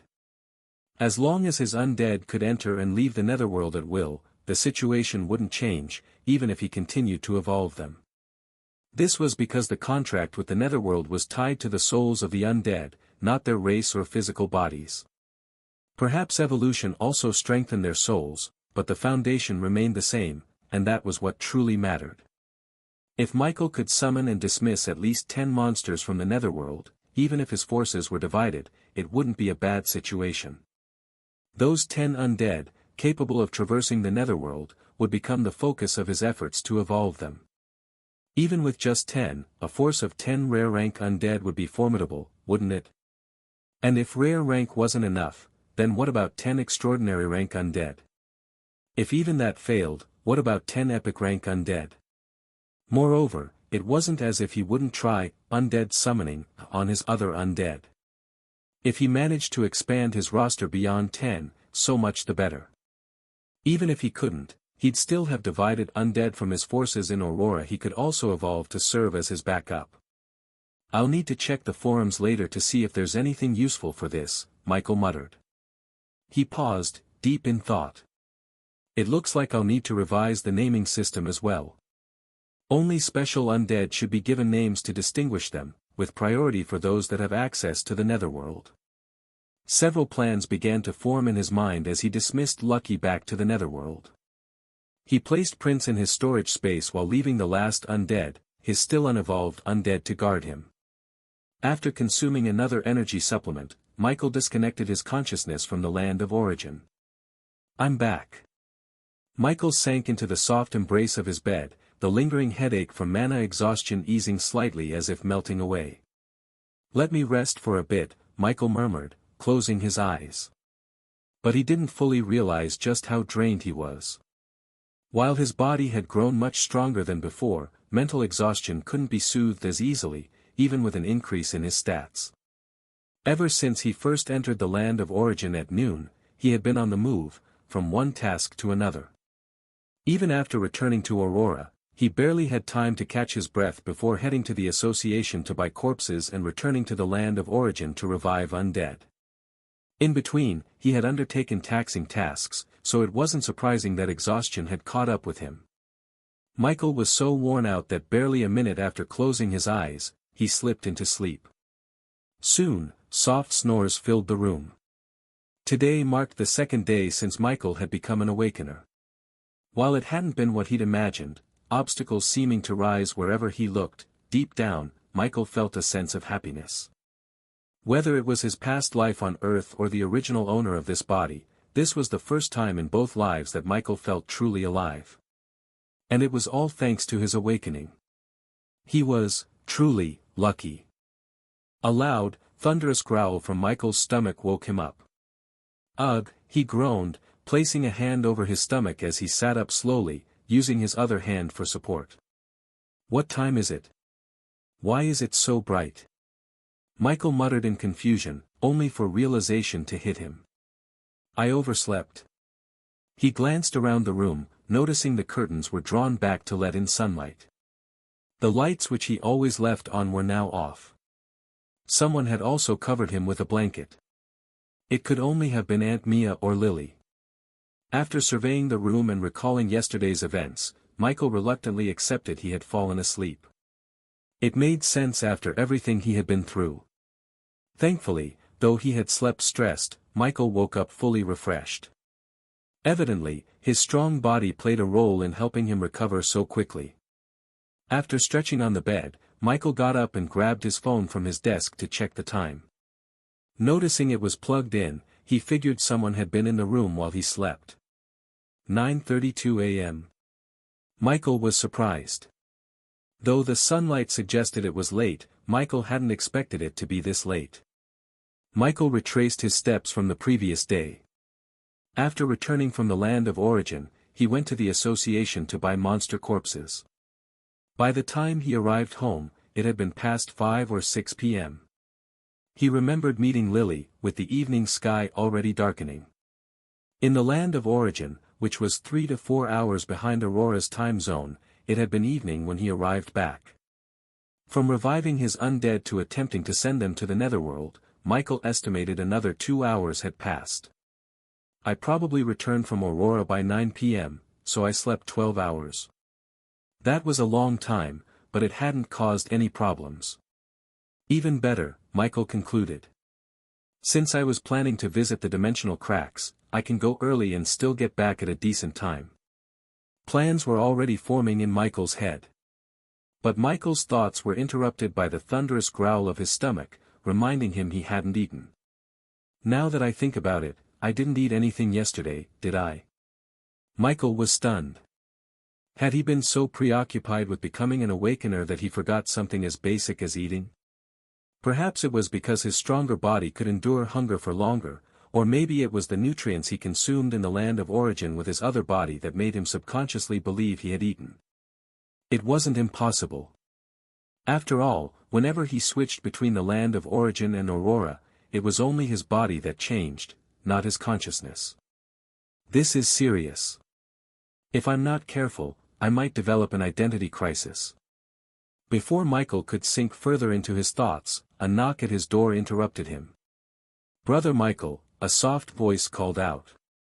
It wasn't loud, but with his enhanced senses, Michael heard it loud and clear. It was his cousin, Lily. In fact, he realized he had already been hearing faint noises outside his door but subconsciously ignored them since they weren't chaotic or attention-grabbing enough to warrant his focus. "Come in," Michael replied calmly. The door opened, and Lily stepped inside. "You're awake," she said with a smile before greeting him properly. "Good morning, Brother Michael." "Good morning to you too, Lily," Michael replied. Then, remembering the time, he asked, confused, "Aren't you going to school today?" To his surprise, Lily laughed, leaving him even more confused. Suspicious, Michael unlocked his phone to check the date. "Oh, it's the weekend," he muttered, his eyelids twitching. The day before yesterday had been Thursday, his awakening day, and yesterday was Friday. However, ever since becoming an awakener, Michael's sense of time had become skewed. With his mind constantly occupied, every day felt the same. The fact that he no longer had to worry about school only made it worse. "Yes, it's the weekend, Brother Michael," Lily said, still amused, before getting to the point. "Mom told me to check if you were awake. She's preparing to head to the mall to buy groceries and wanted to know if you needed anything. She just stepped out a while ago to grab something nearby, so she's not home right now." For some reason, Lily's eyes sparkled with expectation as she spoke. How could Michael not know what this little sister of his wanted after spending years with her? "What do you want?" Michael asked with a chuckle, setting his phone aside. "Beast meat," Lily said hesitantly, her voice soft but hopeful. "It's been so long since we've had it. Since we have a bit of money now, I was wondering, but it's okay if we can't." Hearing this, a look of realization appeared on Michael's face. Beast meat was a cultivation resource prized by cultivator apprentices. It activated the body's growth potential, making cultivation more effective. Even for ordinary people, consistent consumption brought physical benefits. Most importantly, it was delicious. However, the price of beast meat made it a luxury. A palm-sized piece of the cheapest beast meat cost about $400, too expensive for most middle-class families, let alone those below. Still, Lily's request made Michael tempted to taste it again. He thought it over. Now that he had money and the ability to earn more through his newfound powers, they could afford to indulge. Besides, beast meat would provide the nutrients his body needed. Normal food wasn't enough. He'd need 5 portions of a regular meal just to feel satisfied. It would also be good for Lily to have more access to cultivation resources, even if her talent wasn't great just like his. Almost non-existent. "Okay," Michael finally said. "Tell Aunt Mia when she gets back that I'd love to have beast meat in my food. She should make plenty since my appetite's huge now. I'll send her $1,000 to buy and stock up on it. I want it in every meal from now on. Also, if I'm not here when she's back, let her know I have some business with the Supers Association." "Okay, Brother Michael." Lily replied cheerfully before skipping out of the room, forgetting to close the door behind her. Shaking his head in amusement, Michael took a deep breath. He reached out mentally, focusing on his connection with Lucky. Michael could faintly sense the undead's presence and knew he could summon Lucky to the real world immediately if he wanted. Unfortunately, it was inconvenient to do so in his current location. Reluctantly, he pushed the thought aside and shifted his focus to Prince, who remained motionless in his storage space. One disadvantage of placing Undead in storage was the severed connection. While it didn't destroy the contract, Michael couldn't feel anything from them until they were brought out. And with time frozen inside the space, they stayed in stasis indefinitely. Looking at his rank 1 rare Undead filled Michael with anticipation. He didn't know why, but he had a strong feeling today would be a great day. Taking another deep breath, Michael began preparing to head out. Michael didn't bathe immediately after brushing his teeth, his stomach wouldn't allow it. Aunt Mia seemed to have cooked a huge meal last night, likely remembering his words about his appetite. Unfortunately, he'd been too far gone to enjoy it fresh. Still, food was food. With his hungry stomach growling, Michael wouldn't even care if it was a day old as long as it was edible. He devoured half the pot of rice, leaving Lily staring at him, stunned, as though he had a wormhole in his stomach. Only then did Michael feel half full. After satisfying himself, he finally went to bathe. Unfortunately, by the time he finished, Aunt Mia still hadn't returned. Michael had to leave without speaking to her. He could have waited, but there was no time. The day before, when Michael discovered that having more undead increased his daily evolution points, he realized he needed to contract more before 2 p.m., when the points refreshed. Missing that window would mean waiting another day. It was a little after 10 a.m. now, leaving him roughly 4 hours. With transportation to the association taking an hour, Michael had only 3 hours left, and that didn't include the distance to the dimensional cracks in Woodstone City. Unfortunately, Michael had no information about their exact locations or the necessary permissions to access them. Otherwise, he'd have gone straight there instead of to the association. He briefly considered riding Prince to the association. The idea was thrilling, but he didn't have the guts to try it. Maybe once the Federation releases more information about supernaturals and it's widely accepted, using powers in public will be fine, Michael mused, watching the taxi he was in drive past buildings. Knowing he still had some time before reaching the association, Michael relaxed in the back seat and pulled out his phone. It was the perfect time to log into the forums and scout for more information. Nothing concerned Michael more right now than the issue of his undead.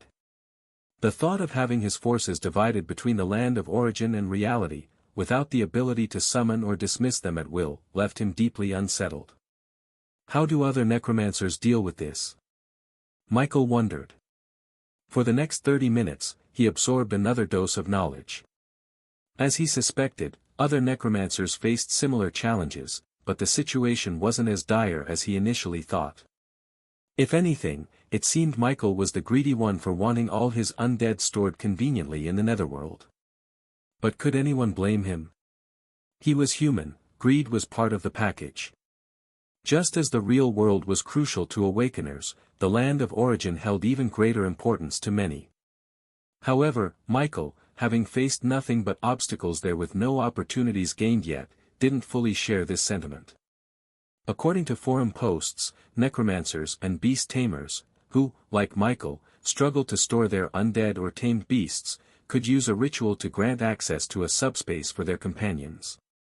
Rituals were similar to casting spells, but instead of relying solely on one's internal energy, they required the use of external materials. Unfortunately, the methods for such rituals weren't easily available. Access required connections and resources, typically found in 2 places. Awakener academies and guilds. Yes, guilds. Due to the game-like nature of the land of origin and the world of awakeners, terms like guilds were standard. These groups united individuals with common goals, pooling resources and knowledge. But Michael wasn't part of either. He hadn't been accepted into an awakener academy, and this was the first time he'd even heard of guilds. The posts were direct. Having the right connections and resources, which weren't cheap, could easily resolve his issue of placing undead in the netherworld. However, these resources were tightly controlled by influential groups, requiring one to join them first. There was good news, Michael now had a potential solution. The bad news? He wasn't even qualified to approach the gates of an Awakener Academy. Though specific names of Awakener Academies weren't revealed on the forum, it was clear from the posts that the minimum requirement to be a student of an Awakener Academy was to be a rank 2 Awakener. Had this been a year or 2 ago when he was 16 and had awakened, this wouldn't have been as much of an issue for Michael. The principal of his school truly didn't know what he was saying when he claimed that 16-year-old awakeners could easily prepare for an Awakener Academy in just 3 months. It was like how an awakener had claimed in the first post Michael read, a rank 3 cultivator could handle a rank 2 rare rank wyvern. Michael suspected that particular awakener held a grudge against cultivators and was simply trolling them. Sure, awakeners could grow stronger quickly by leveling up, but it wasn't as simple as it sounded. For one, leveling became progressively harder as one grew stronger, and so did the monsters. However, this wasn't Michael's immediate issue. As long as there were monsters he could kill, he could handle that. The real obstacle was the time limit, 3 months to reach rank 2. While Michael was confident about reaching rank 1, rank 2 was an entirely different matter. He'd also read about special recruitment for students with exceptional talent, but unless he was willing to expose his talent, he could forget about such an opportunity. Whatever, I'll just do what I can. Even if he didn't manage to enter an Awakener Academy, Michael didn't believe he'd be any worse than those who did, not with his talent. At most, he'd follow the path described in the forum posts, like most necromancers, dividing his forces between both worlds to maintain a balance of power without crippling his combat prowess. It seemed like as long as it was in a space where supernaturals lived, it wasn't rare to have his undead out. Michael didn't know why the Federation or the Supers Association weren't mentioned as potential sources of knowledge or resources for rituals, but he figured there was a reason. He just wasn't qualified to know yet. Since there was still time before he reached the association, Michael continued reading the forum posts, steadily increasing his understanding of the supernatural world he had stepped into. Still intrigued by the topic of necromancers, Michael continued reading about them. He learned more about their limitations, their strengths, and how they related to him. Michael also realized a significant issue with his current knowledge of the supernaturals in this world. While the Supers Association forum had expanded his understanding considerably over the past 2 days, more than he had in the previous 18 years, his knowledge was scattered and unorganized. Without a structured foundation, there were gaps everywhere, making him prone to mixing things up. This realization only strengthened his resolve to enter an academy, if possible. For example, Michael had initially thought that the inability to place an undead inside the netherworld would cripple necromancers, considering it a serious issue. However, he learned that it was more nuanced. The problem wasn't as dire as he'd imagined. Necromancers with connections didn't suffer the same limitations. They could place most of their undead, or even all of them, inside the netherworld, depending on their capabilities. This meant that only weaker necromancers were forced to divide their forces between the land of origin and the netherworld. The truly powerful ones likely didn't face this restriction. Dividing their forces was a choice to them. It wasn't the necromancer's true limitation but rather a challenge for the less capable. After scraping together what he could about the ritual for placing undead into the netherworld, Michael couldn't help but agree with what he'd read. The ritual involved using materials imbued with negative energies and a strong connection to the land of the dead. As long as one wasn't overly unlucky, they could successfully summon and dismiss their undead after performing the ritual. The effect of the ritual was comparable to the advanced mastery of undead summoning. With this newfound understanding, the problem didn't seem as difficult anymore. Michael's heart relaxed slightly, but it was also filled with a renewed determination to rank up so he could enter an academy. At least now, he no longer felt burdened about evolving his undead.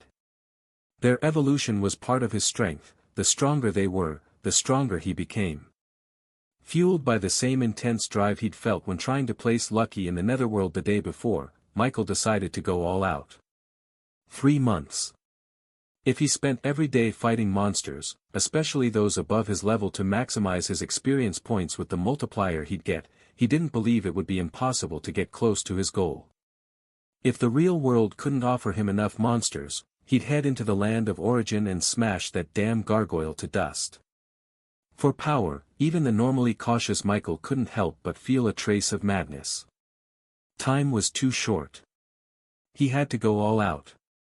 The land of origin was incredibly important to awakeners because it offered resources and opportunities that the real world could never match. Although Michael hadn't yet reached the point where real-world resources were insufficient, and didn't fully share the sentiment, he still understood it. For example, The ruins he had found himself in upon his initial arrival were a significant opportunity for awakeners, one that could not exist in the real world. This made sense when considering the difference in histories. The civilization history of the land of origin was hundreds, if not thousands, of years old, while Aurora, the real world, barely had 300 years of history since the start of the Dark Age. When you really thought about it, it was easy to see why the land of origin was so cherished. Michael suspected that if awakeners couldn't die in the real world, they would likely care little for it and fully embrace their other identity in the land of origin. It was also the land of origin that explained why, contrary to his initial thoughts, necromancers weren't unsettled by the need to divide their forces between both worlds. While not stated directly, Michael noticed that most awakeners preferred to develop themselves in the land of origin, and for necromancers, undead summoning was primarily a convenience. It was annoying not to have it at their disposal, but it wasn't as crippling. Of course, this depended heavily on the type of necromancer. Yes. There were actually different types of necromancers, just as there were various types of beast tamers, their most comparable class. Michael could only find 3 types of necromancers that were commonly discussed: Commander necromancers, horde necromancers, and specialist necromancers. Commander necromancers focus on commanding a smaller group of high-tier undead, valuing the strength and potential of each individual. This group prioritizes quality over quantity. For example, at rank 1, the highest number of undead they would contract would not exceed 10, with each undead being at least 3 stars, common rank. As they advance to rank 2, the same approach applies, but with rare-ranked monsters. The cycle continues, with the undead growing stronger. Although their standards slightly loosen, especially for lower-rank undead as they grow in strength, this group remains focused on quality. Michael suspected that the truly capable commander necromancers, if not all, could summon all their undead from the netherworld, thanks to their low numbers and steady strength increase. Horde necromancers, on the other hand, are a group specialized in overwhelming enemies with sheer numbers, typical bullies. They focus on commanding vast swarms of undead, using all their contract slots as soon as possible, with the quality of their undead only improving as their rank increases. This was a group Michael wanted to show he was part of, except he wasn't the type to bully with low-rank undead, but with demigods. Of course, it was a future thing, but the potential was there. Also, Michael figured this group would likely struggle the most with the netherworld, as they relied on having a vast number of undead at their disposal. However, if they could summon and dismiss all their undead at will from the netherworld, they would be a terrifying force, truly the representative group for necromancers, to be called a one-man army. The last was the specialist necromancers, who focused on specific types of undead, such as mages, tanks, or assassins, to create powerful synergies within their forces. This type emphasized specialization and tactical advantages over brute strength or sheer numbers. Michael read with interest, and before he knew it, he arrived at the association. Looking at the beautiful receptionist in front of him, who could barely maintain her professional smile, Michael couldn't help but smile bitterly. "I'm not really good with new faces, so I prefer to talk with familiar people," Michael tried to explain. "I understand," the receptionist replied, then added with a teasing tone, "I'm just a little taken aback to see you 3 days in a row, sir." She emphasized 3 days in a row. Michael could only continue to smile bitterly. The receptionist was the same one he had interacted with over the past 3 days. He knew she was subtly teasing him. Perhaps if she weren't older than him and he hadn't come strictly for business, women with imaginative minds might have spun some quality taboo novels from their interactions. Of course, in reality, the receptionist was just surprised. As a professional, she wasn't supposed to be overly casual with clients, but their brief exchanges had made her a bit more familiar with Michael. From her observations, she knew he wouldn't mind. "May I ask what your purpose for coming here today is, sir?" she asked, resuming her professional tone. Michael got back to business as well. "I'd like to know if there are any available cracks I can enter right now," he said seriously. Maintaining her composure, the receptionist responded, "Since it's only been a few days since you've awakened, I believe you're still a level 1 member, correct? Yes. Then, as a level 1 member, you only have access to level 1 and level 2 dimensional cracks, which coincidentally are the only ones we have here in Woodstone City. All which are also corrupted cracks. Can I ask which one is closest? Michael inquired, his main concern showing. He only had about 3 hours left before his daily evolution points refreshed. If he wanted to accumulate more than 4 a day without waiting another day, he needed to contract more undead within this time frame.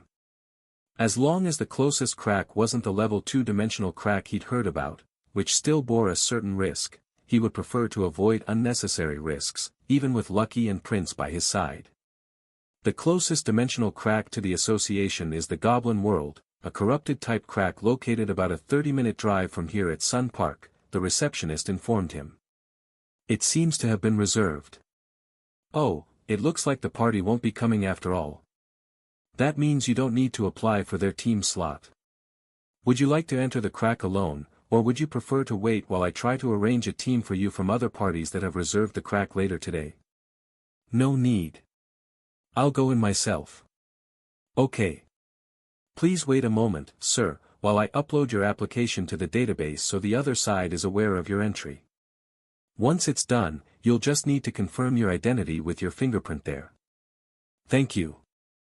Michael was quite satisfied with the results he'd received. Before coming to the association, he already understood how dimensional cracks were managed. Similar to booking a hotel, entering a crack required an application. Monsters within the association's jurisdiction were considered renewable resources, but they didn't respawn instantly like in games. Well, they did, but the process was more complex than games depicted. There were 2 types of dimensional cracks. Realm type and corrupted type. Realm type cracks were where other civilizations resided. It was a realm with its own natives like Aurora. Corrupted type cracks, on the other hand, were formed when chaotic mana gathered in areas rich with negative emotions. These cracks didn't form in empty places but instead thrived near populations, using absorbed negativity to generate chaotic creatures, the monsters. The reason corrupted cracks were considered renewable was their ability to continuously spawn monsters. But how could creatures appear from nothing? The answer was simple. Negative energy. Humans, no matter how optimistic, couldn't entirely avoid negativity. It was an inherent part of their existence. What about isolating people from corrupted cracks to stop their growth? First, the absorption range of corrupted cracks was vast. If it were small, a city like Woodstone City with at least 2 million people would have far more than 3 corrupted cracks. Second, relocating everyone would lead to disasters, making such a move impractical. Lastly, corrupted cracks weren't without benefits. The monsters they produced, and more importantly, their corpses, were invaluable resources. Since he was visiting the association because of a crack, Michael hadn't limited his research to necromancers, he had also looked into cracks. Monster bodies were treasures, useful for potions, equipment, and more. With such renewable resources, it was no wonder the Federation didn't shy away from corrupted cracks but instead embraced them. This realization also explained why the association stored monster corpses. In hindsight, Michael admitted he'd been slow to connect the dots, this should have been obvious. As for the limited number of corpses in the storage facility the scarred man had shown him, Michael concluded it must have been the publicly available stock, not the association's entire reserve. After all, they had their own uses for the corpses, where else would potions and equipment come from? It also explained why the association bought monster corpses from awakeners and cultivators or gave them access to hunt in corrupted cracks. They were essentially hiring hunters indirectly. But there was more to corrupted cracks than just this. Why did entering require an application?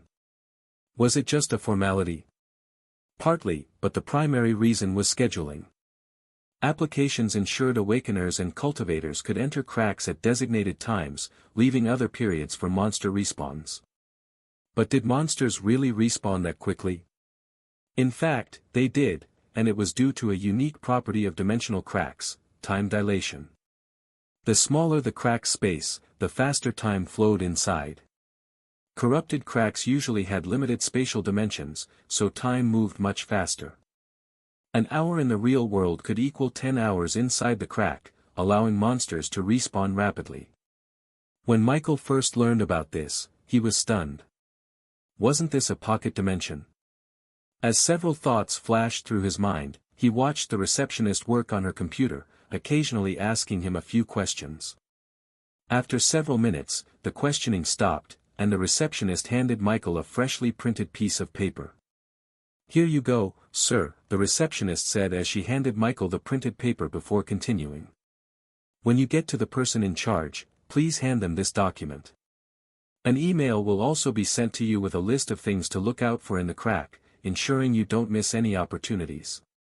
If you find items you don't need and wish to sell to the association, the email will include a list of items we're interested in, along with their prices. The exact location of the crack is written on the paper, so please refer to it when needed.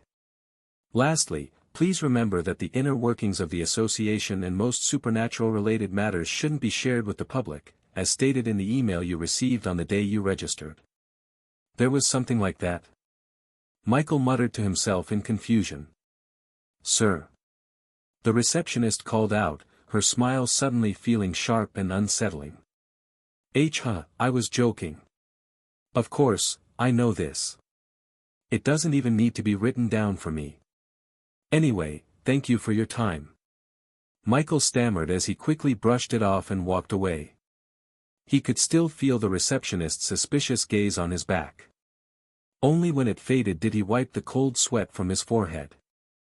As for what she mentioned being attached to his awakening email, Michael had no clue. It couldn't have been the one with the link to the Supers Association forum, as that was the only content contained, so it must have been part of the email containing the breathing and meditation techniques, something Michael admitted he hadn't been too interested in. No wonder he missed it. Then again, it wasn't like he even had the time to share what he'd learned over the past few days. With the way he had been darting between the land of origin and the real world, even a bee would be impressed. As Michael made his way out of the association building, he glanced at the paper in his hands. He skipped over the irrelevant details after quickly scanning them and focused on the section containing the crack's location. The receptionist had mentioned Sun Park, and Michael was familiar with the area, having visited it several times as a child. However, discovering that a corrupted crack existed there was something he never would have expected. Sun Park wasn't just a park, it was a landmark in Woodstone City. Its fame also wasn't due to the park itself but rather the establishments dominating the area. Known as the Clinic Market, 7 out of every 10 buildings in the vicinity were medical facilities. While unsettling, most residents of Woodstone City had grown used to the peculiar nickname. However, knowing there was a corrupted crack in the area made Michael pause. Corrupted cracks relied on negative energy to sustain themselves. Where better to absorb such energy than clinics or hospitals, where despair, pain, and grief often lingered? The Federation must have done this on purpose. Michael doubted the Federation would risk the public's safety without reason. After all, leaving a crack unattended for too long risked a monster outbreak, reminiscent of the chaos during the Dark Age, when cracks even gave no warning. The more negative energy the crack absorbs, the faster it can regenerate monsters. Maybe the park balances things out, as positive energy can neutralize negative. Still, too much positivity would defeat the purpose of maximizing the crack's value. If his assumptions were correct, Michael couldn't help but admire the strategic brilliance behind the decision. Yet, a sense of conflict stirred within him. The Federation wasn't the heroic entity he had envisioned growing up. Their actions were pragmatic, even calculated. While he could understand the necessity of such measures, it didn't sit well with him. Even so, Michael didn't hate the Federation. It was clear their efforts ultimately benefited the public, and that deserved respect. Still, he was shocked that a crack had existed unnoticed beneath so many people's noses for years. Or perhaps it wasn't entirely unnoticed. Some older residents might have figured it out, but likely not many. What surprised Michael more, though, was the crack's exact location, inside a pharmacy. According to the receptionist, all he had to do was hand the paper directly to the person in charge. More and more, it feels like I belong to some secret organization, which isn't too far from the truth, Michael muttered. To be honest, the thought was a little exciting to him. As he walked out of the association, anticipation and anxiety swirled within him despite the power he held and his strong lineup of Lucky and Prince. But then, he abruptly stopped in his tracks. For a moment, he stood still before his expression darkened. Damn it! I'm an idiot. Michael wanted to scream at himself as a sudden realization hit him. Why was he heading to a corrupted crack in the first place? Wasn't it because of the monsters it held? And why was he interested in the monsters? It was because he wanted to turn them into his undead army. Why did he feel so pressed to contract more undead right now? It was because his daily evolution points would soon refresh. If he didn't increase the number of his undead within the next 3 hours, he'd miss out on a potential number of 11 evolution points and have to settle with 4. Contracting undead took time and mana, and failed attempts were always a possibility. If he rested between summons, 3 hours should be enough, but if he still had to hunt the monsters first, that would eat up precious time. Greedy. Michael knew he was. Every human was. Michael couldn't stand the idea of losing a good 24 hours of progress. Then it hit him. Didn't the association sell goblin corpses? Instead of wasting time hunting in the crack, he could simply buy what he could afford. Once he reached the crack, he could start using Undead Revival immediately. After all, leveling up could wait. His main concern was maximizing his evolution points. This was working smarter, not harder. As Michael stood near the entrance of the association, lost in thought, the vibration of his phone in his pocket snapped him back to reality. He pulled out his phone and saw that it was an email from the association, the notification causing his phone to buzz. Michael unlocked his phone and opened the email. It contained a lot of information, including the location and details of the crack he was about to enter, far more detailed than the paper he held in his hand. Additionally, there was a list attached to the email. This is pretty user-friendly, Michael noted. Since the email is solely about the Goblin World corrupted crack, it's likely I'll receive similar emails in the future when I want to visit other cracks for the first time. However, his attention quickly shifted to the attached list, particularly the very first item.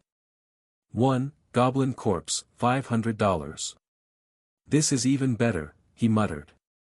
I can earn back whatever money I spend here. Though. I'd have to kill 2 goblins just to make up the cost of buying 1 goblin corpse. And it even says the price can go up to and not exactly it. TSK, the association is as greedy as it is selfish. Having already made up his mind about his next steps, Michael turned away from the entrance and headed toward the trade center to purchase monster corpses. Upon reaching the trade center, Michael noticed a different face behind the counter. It wasn't the scarred man he'd seen yesterday. Though he briefly wondered why the other man wasn't there, he quickly brushed the thought aside. It wasn't something worth dwelling on as he and the scarred man weren't close. Good morning, Michael greeted the middle-aged man at the counter. Good morning to you too. How may I help you? The man replied with a warm smile. Do you still have monster corpses here? Yes, we do. Are you looking to purchase some? Yes, please. Compared to the cold demeanor of the scarred man from yesterday, this middle-aged man was like a ray of sunshine in winter. They were like 2 completely different species. After explaining what he needed, Michael was once again led to the cold storage area where he'd been the day before. However, this time, he wasn't here for forest wolves. Why? Because they were far too expensive for him. At $4,000 per corpse, they were entirely out of Michael's current budget. His bank account balance was only enough to buy 3 again, which wasn't a sustainable option. Had Michael known about the abilities of his talent earlier, he wouldn't have wasted $12,000 on forest wolf corpses yesterday.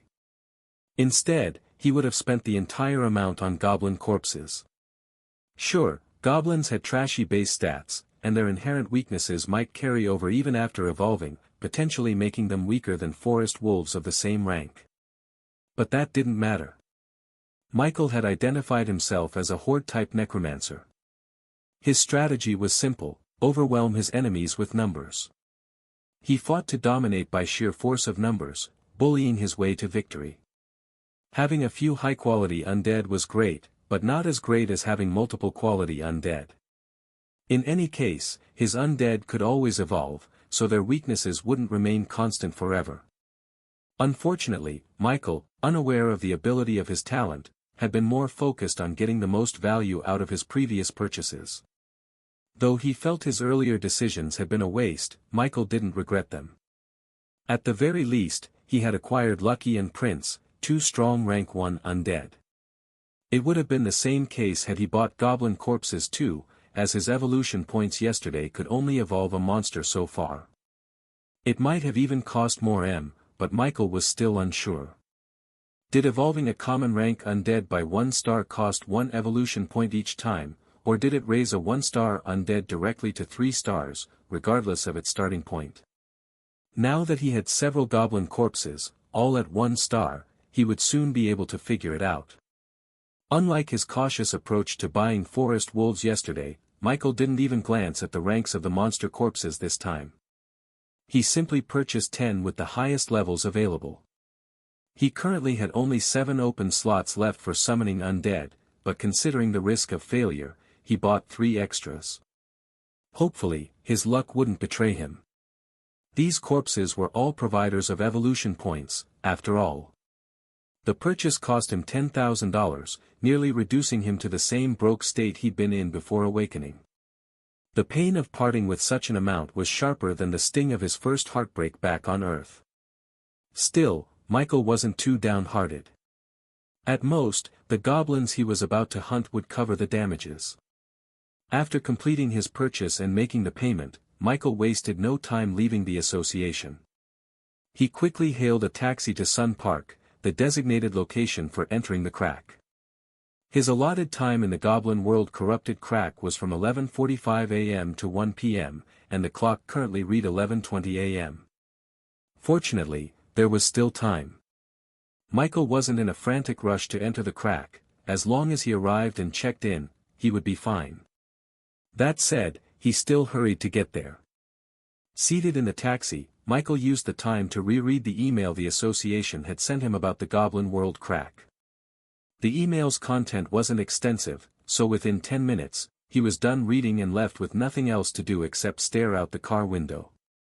He could have browsed the Supers Association forum, but Michael preferred to do that in a calm state of mind. Right now, he was far too preoccupied. After the taxi dropped Michael off in front of Sun Park, he quickly asked for directions to the pharmacy where the Goblin World Corrupted Type Dimensional Crack was located. Since he was in a rush, Michael didn't take the time to observe his surroundings and made his way to the designated pharmacy with haste. The pharmacy wasn't far from Sun Park, and with quick strides, Michael arrived in less than 5 minutes. Contrary to his expectations, the pharmacy looked exactly like an ordinary establishment, just slightly larger than usual. From the outside, Michael could see that there were no customers inside. Without hesitation, he pushed open the door and entered. Immediately, his eyes fell on an elderly man standing behind the counter. The man had gray hair, but his body exuded a youthful vitality rarely seen even in younger individuals.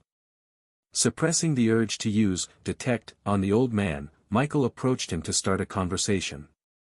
"Good morning," Michael greeted politely.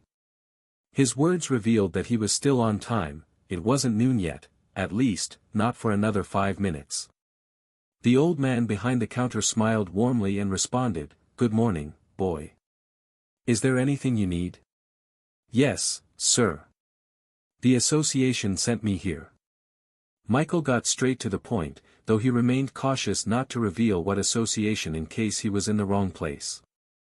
Fortunately, it seemed he wasn't mistaken.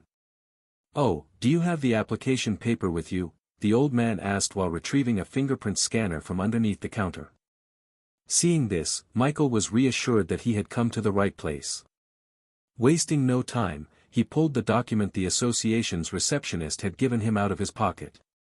Though the paper looked a bit crumpled, it was still legible and neat.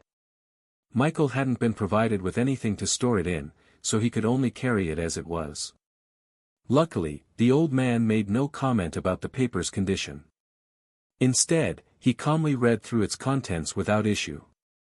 "Okay, place your right thumb here," the old man, who appeared to be in his late 50s, instructed, pointing at the scanner on the counter. The scanner looked similar to the one the receptionist had used when registering Michael on the day of his awakening. Perhaps this was the Federation's standard scanner, Michael thought as his mind briefly wandered. Shaking off his thoughts, Michael complied and placed his thumb on the scanner. 2 seconds later, it emitted a green light. "Good, your identity has been confirmed. Follow me," the old man said, returning the scanner to its original place before gesturing for Michael to come around the counter. Michael hurried to comply. They passed through rows of neatly arranged medicine shelves before arriving at a sturdy-looking door. The old man placed his palm on a panel to unlock it. Beyond this door was another, secured by a password that he entered quickly. Michael couldn't help but be impressed by the security measures, though he still felt they were a bit lacking, depending on the circumstances. Of course, much of the defense likely relied on the old man himself. Although the man didn't exude the overwhelming, oppressive aura of the scarred man Michael had encountered at the trade center, there was something subtly dangerous about him. Michael's senses, while still developing, could pick up on a faint, underlying threat. This seemingly kind old man was far more dangerous than he appeared. After the second sturdy metal door was unlocked, Michael finally stood before the entrance of a dimensional crack for the first time. True to its name, it resembled a tear in empty space. Within the jagged opening was a swirling mass of black, chaotic mana. Even without knowing it was a corrupted-type dimensional crack, Michael could tell at a glance that it wasn't anything good. The ominous feeling it gave made him sweat slightly. For a moment, he felt as though something might erupt from the crack at any second. Why didn't I feel anything outside? Is it because of the door? Michael wondered, but he quickly dismissed the thought. When he focused on the walls flanking the crack and the floor beneath his feet, he could faintly sense an intricate network of magic circles surrounding him. Though invisible to the naked eye, he could feel their presence, almost as if they were etched into the air itself. Is this the magic formation they mentioned in the forums? Michael's thoughts didn't have the chance to go much deeper before the old man beside him spoke, snapping him back to reality. Your information says you're an awakener, which should be obvious since you're entering a crack without carrying any kind of storage, the old man said. Michael could detect a slight trace of envy in his voice. Unlike the disdain he'd felt from the scarred man at the Association Trade Center yesterday, this reaction made sense to him. Being an awakener was, after all, an enviable status. Be mindful of your surroundings once you're inside, the old man continued. While it's unlikely that you'll land in a monster stronghold upon entry, there have been cases where it's happened. Stay alert. Michael was startled and opened his mouth to respond, but the old man cut him off. That's all. You should have read the email the association sends to anyone visiting a dimensional crack, so I won't repeat the basics. Since you came here alone, I'll assume you're confident in your abilities, which is good. Just be cautious. The old man glanced at his watch. It's 12 now, so you must be back before 1 p.m. The time difference between the real world and the crack is 10 to 1, 10 hours in the crack is equivalent to 1 hour here. Don't spend more than 10 hours inside, or you'll risk penalties. Once you're out, press the button behind the door, and I'll open it for you. He gestured towards the crack impatiently. That's all. Enter quickly, I have other things to attend to. Michael blinked at the old man's brusque attitude but decided not to comment. Taking a deep breath, he steeled himself. Determination flashed across his face as a gun materialized in his hand. Without hesitation, Michael leaped into the crack. Michael felt his vision blur as he entered the crack. For a moment, all he saw was chaotic darkness. The next instant, he found himself in the middle of a vast forest. Lucky, he called out. Without taking time to observe his surroundings, Michael gripped his gun tightly and summoned Lucky from the netherworld. A greenish-black circle materialized on the ground in front of him, and the silhouette of a massive wolf leapt out. It was Lucky. At the same time, Michael retrieved Prince from his storage space to guard his back. While Prince's mind remained frozen in time, unable to develop consciousness, Lucky was already alert. Sensing his master's unease through their link, Lucky immediately assumed a combat stance upon arrival. Fortunately, after a tense few seconds, nothing attacked.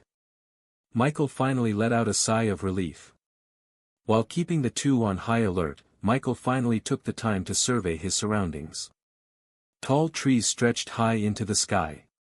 Wide crowns formed a leafy canopy, allowing golden rays of sunlight to filter through.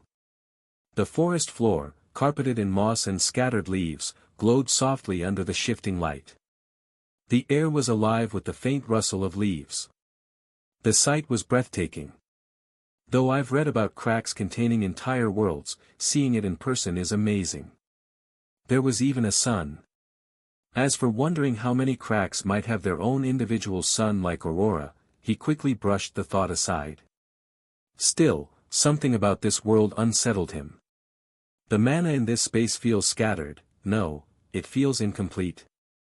It was hard to describe, but there was an odd sensation, a fragility, a weakness he hadn't felt in Aurora or the land of origin.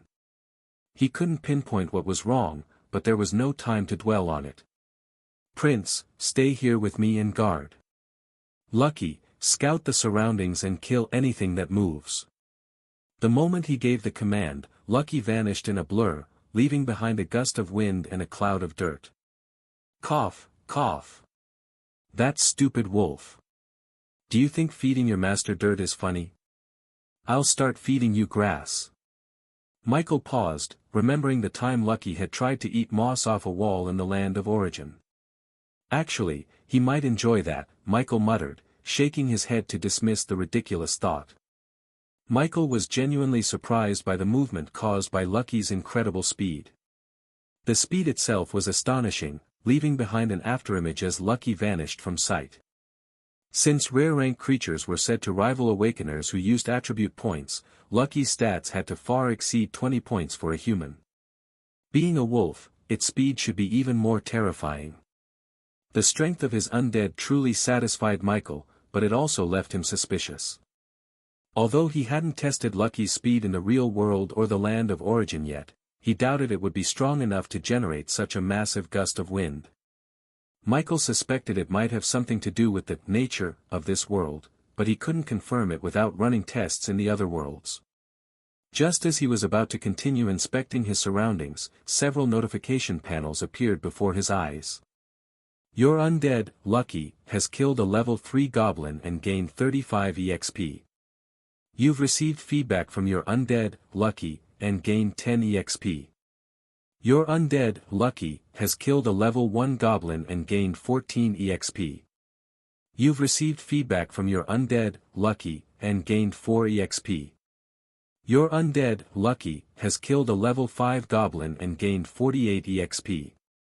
You've received feedback from your undead, Lucky, and gained 14 EXP. The notifications continued 4 more times before finally stopping. Did Lucky just wipe out an entire goblin group? Michael was both alarmed and stunned. He quickly focused on their link to sense Lucky's rough location. Noticing he could still pinpoint it, Michael deduced Lucky was within 100 meters. Unranked awakeners, whose souls don't undergo significant upgrades until they advance in rank, could only command and sense their undead within roughly 100 meters. This range varied slightly depending on talent but generally stayed consistent at this distance.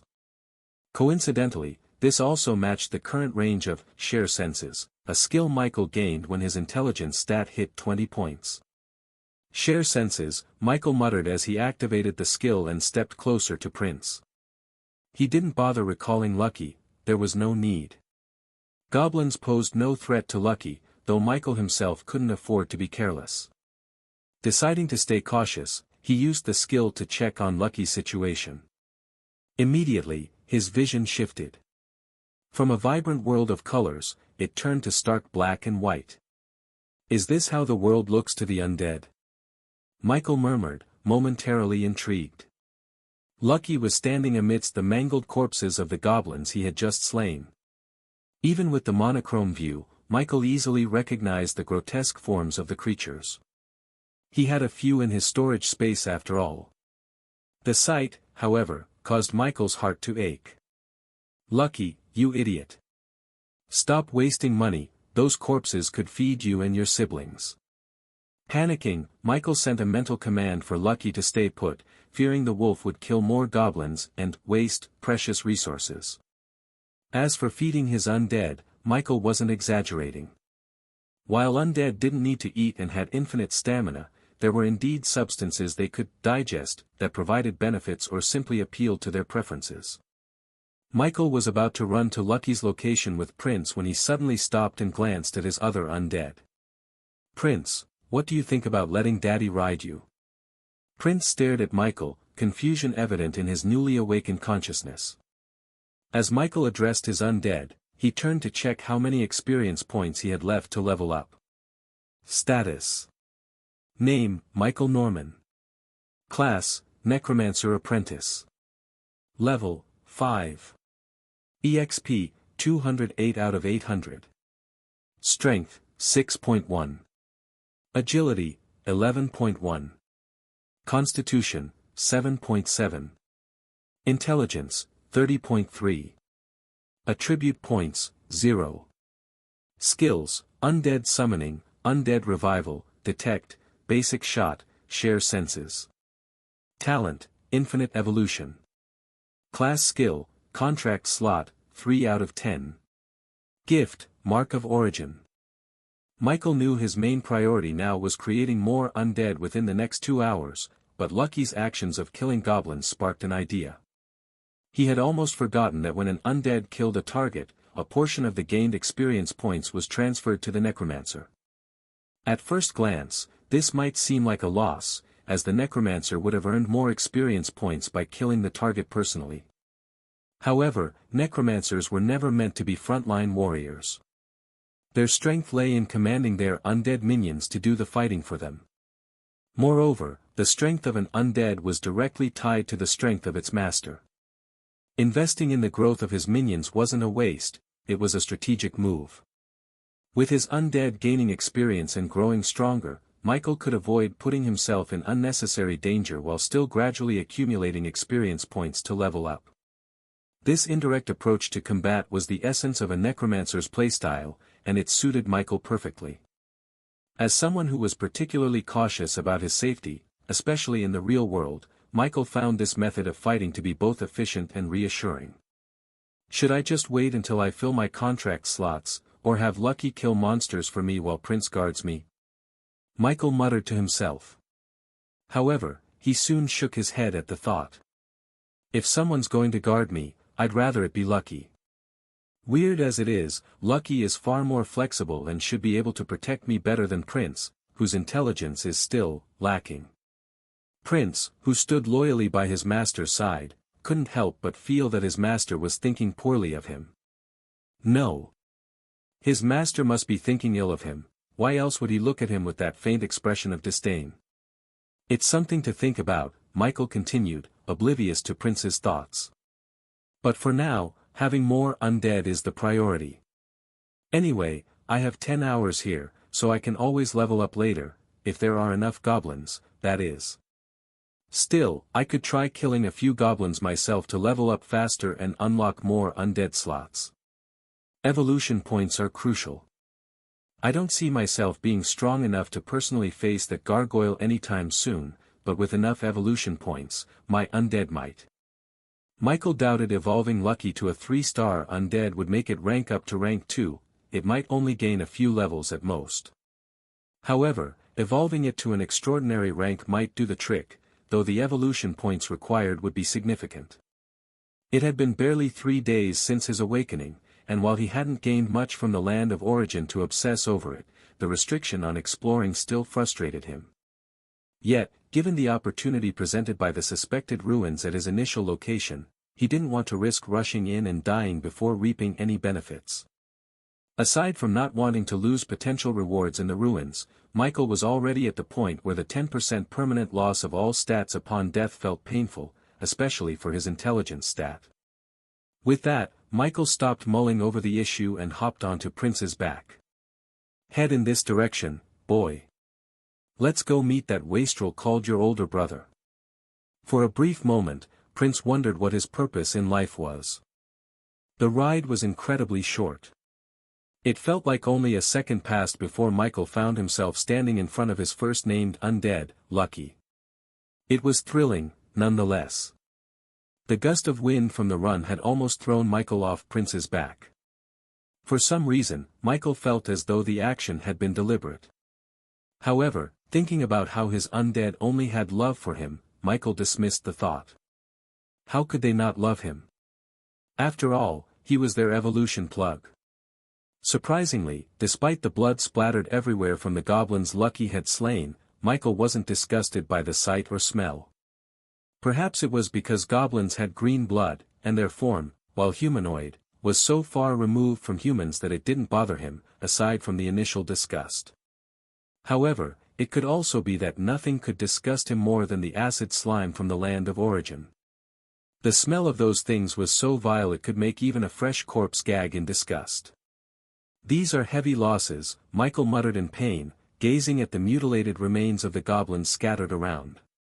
He no longer blamed Lucky. He had, after all, ordered Lucky to kill whatever moved in the crack but hadn't specified how. Lucky, while not acting in line with Michael's unspoken expectations, had followed the order to the letter. Whatever. This should still fetch something at the trade center, but it's better to have intact corpses like the ones I brought to maximize profits. Michael dismounted Prince and began gathering the goblins' corpses and scattered body parts, placing them into his storage space. Once done, he made his way to Lucky and hopped onto his back. "Sure enough, riding you feels more majestic," Michael said with a pleased smile. Lucky's taller, more imposing appearance compared to Prince satisfied his vanity. "Let's move. The smell might attract more goblins," Michael ordered. Within moments, he and his undead left the area, searching for a more secluded spot. Killing monsters and gaining experience was great, but collecting evolution points? That was the real priority. Michael had his goals straight. Unfortunately, all Michael found was an endless expanse of forest and more goblins along the way, which Prince attended to with ease. This time, the method of killing was straightforward. A swipe of Prince's tail sent the goblins sprawling, and Michael finished them off with his gun, earning a steady stream of experience points. Afterward, Prince carefully lifted the goblin corpses with his mouth so Michael could place them into his storage space. Michael hadn't bothered to restock his limited bullets, knowing they would soon become useless. He had originally brought them for self-protection as part of his preparation for entering the land of origin. However, with Prince and Lucky by his side, his reliance on them had diminished and would only continue to do so. For now, though, the few rounds he had left were sufficient. Lucky also joined the fight, utilizing his racial skill, plant control, instead. It was Michael's first time seeing the skill in action, and it proved highly effective. The skill's binding effect was exceptional, preventing many of the goblins from escaping. Unfortunately, Lucky wasn't fully accustomed to the ability yet.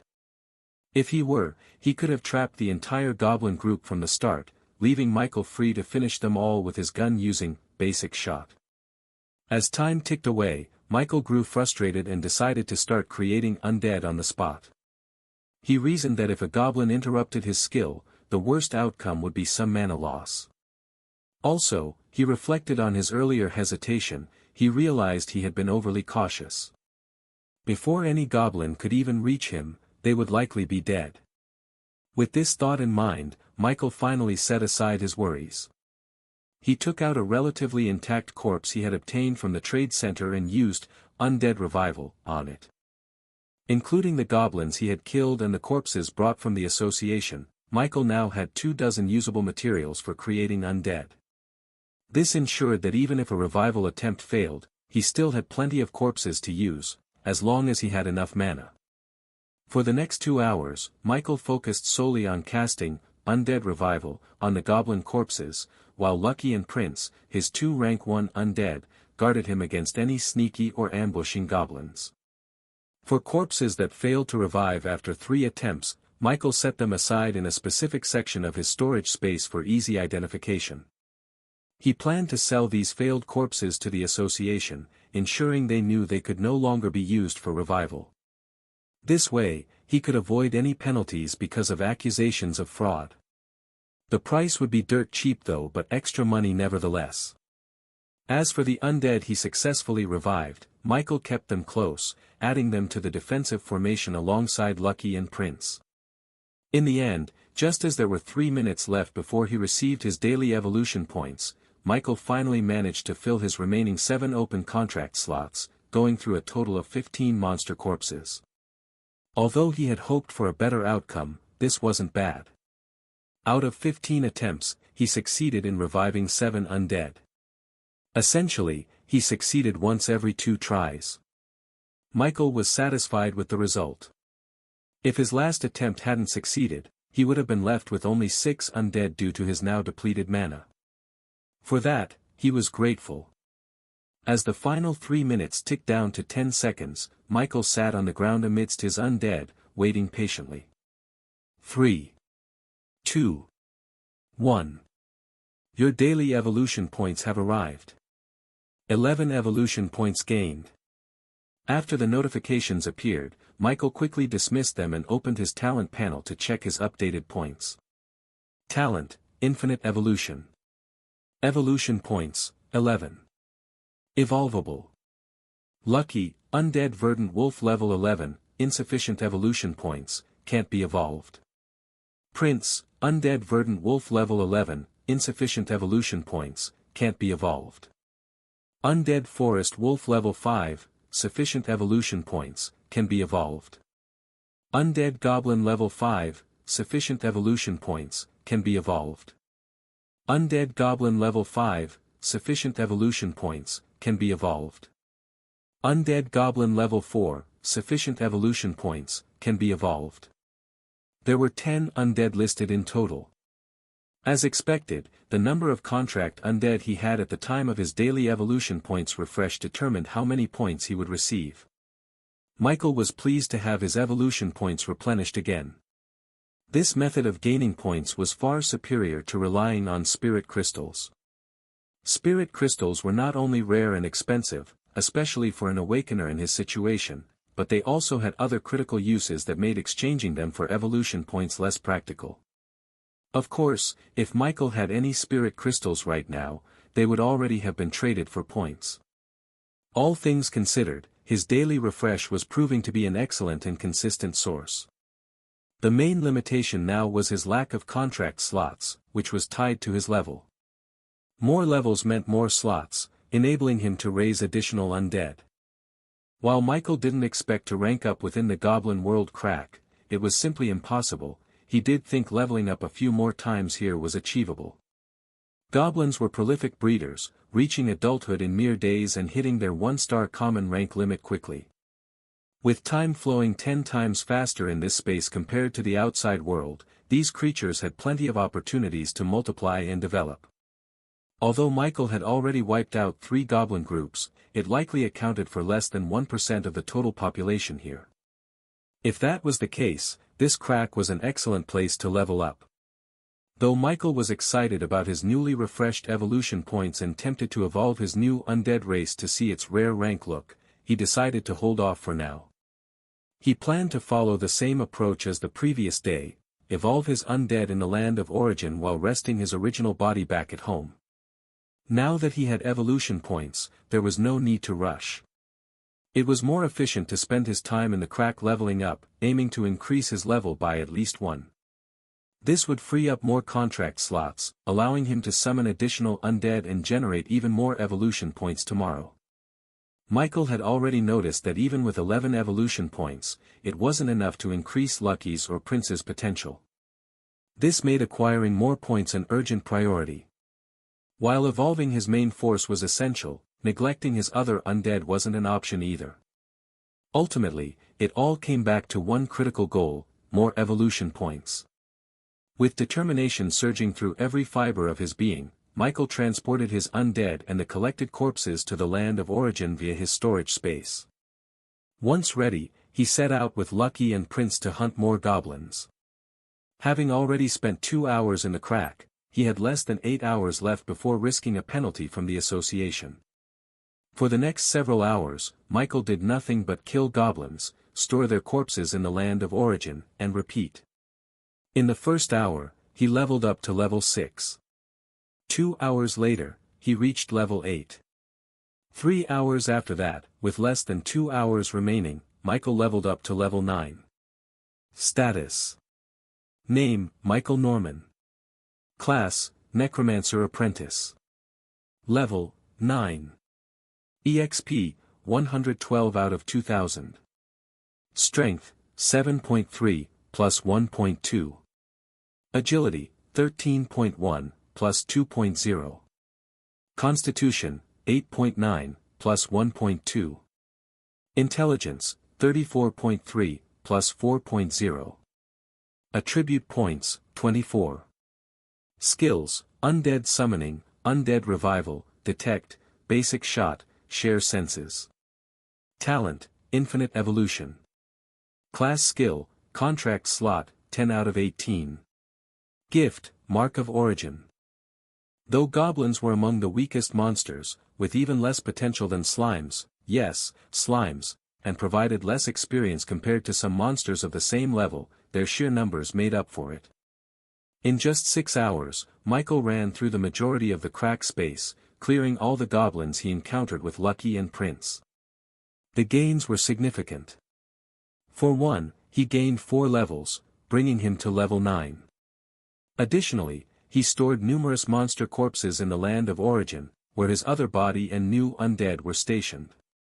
Selling them should bring him good profit.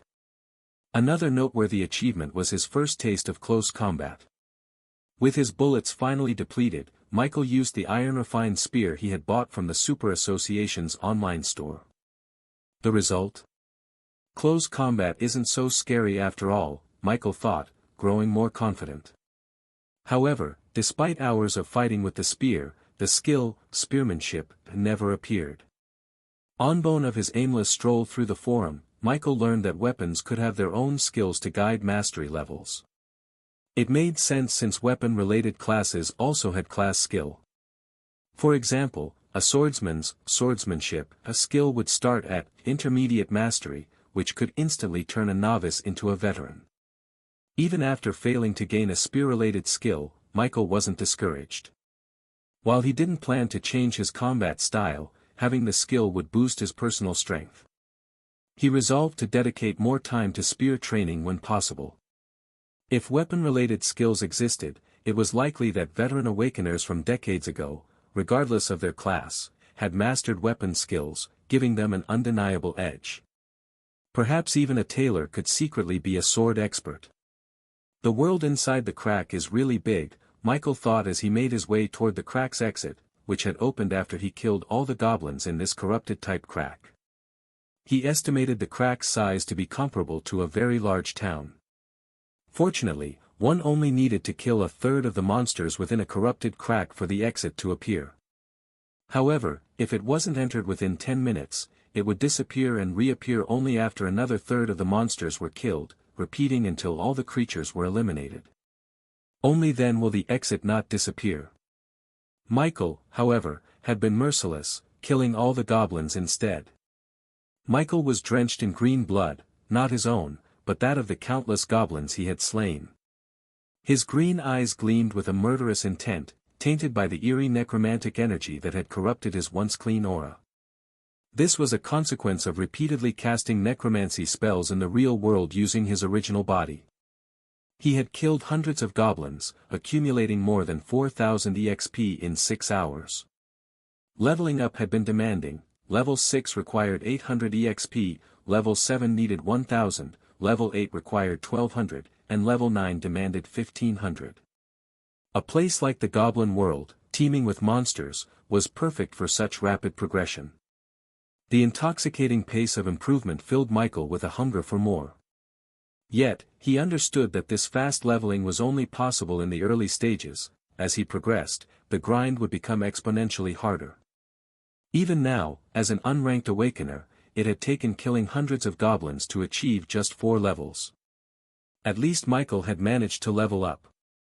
Lucky and Prince's experience progress wasn't even halfway to their next level.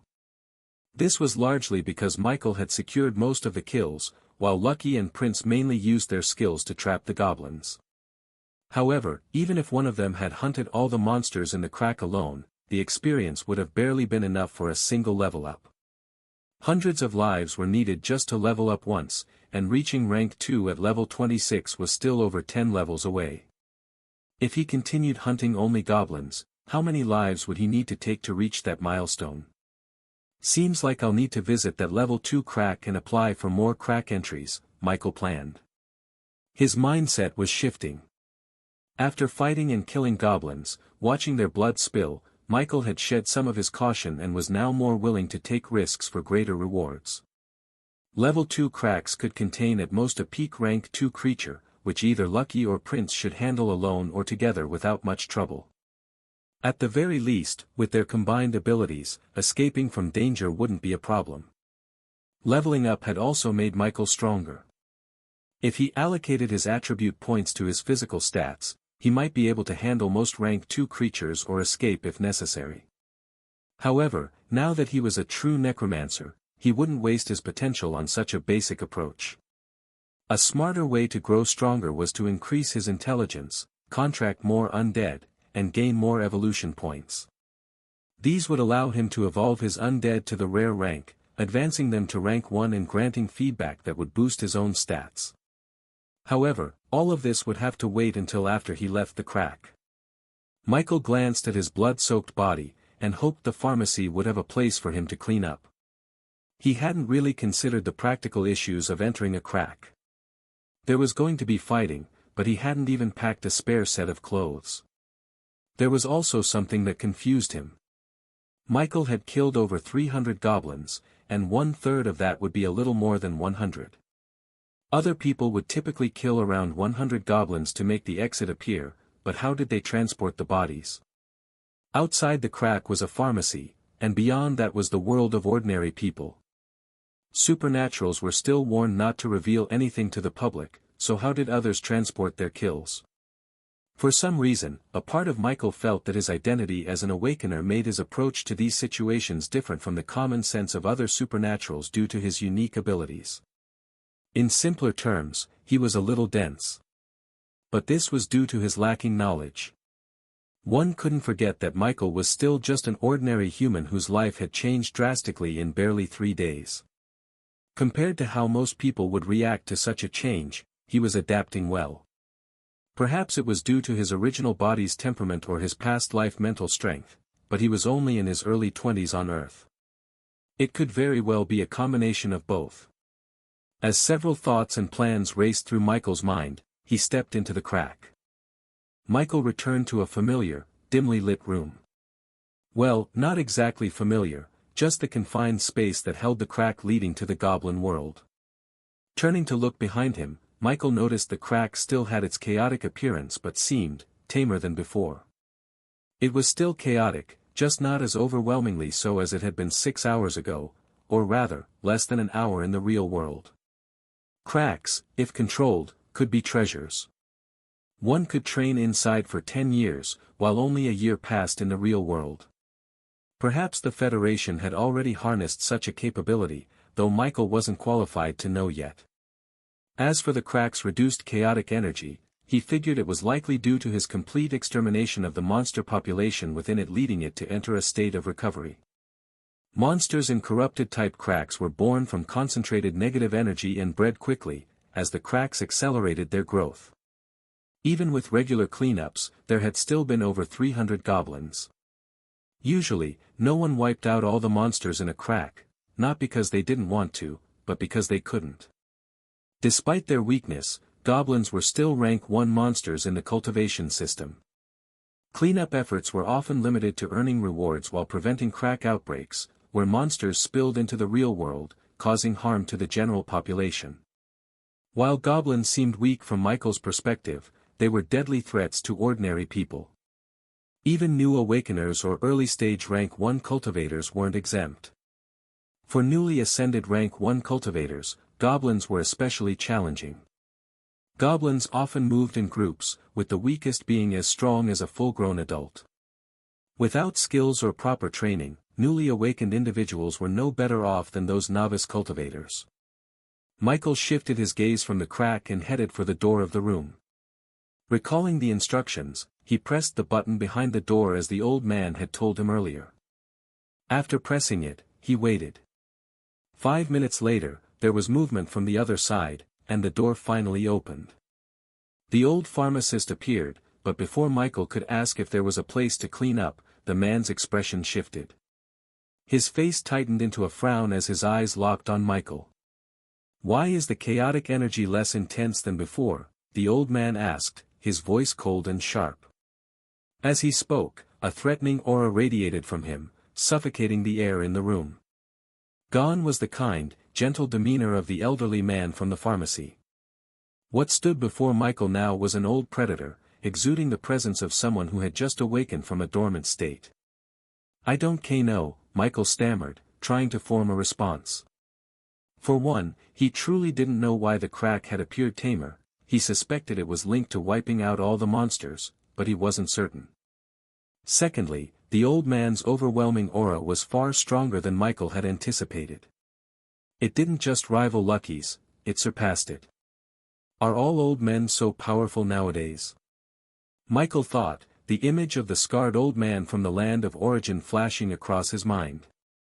He was just about to steady himself and share his suspicions when the suffocating aura suddenly vanished, replaced by the old man's warm and kind smile.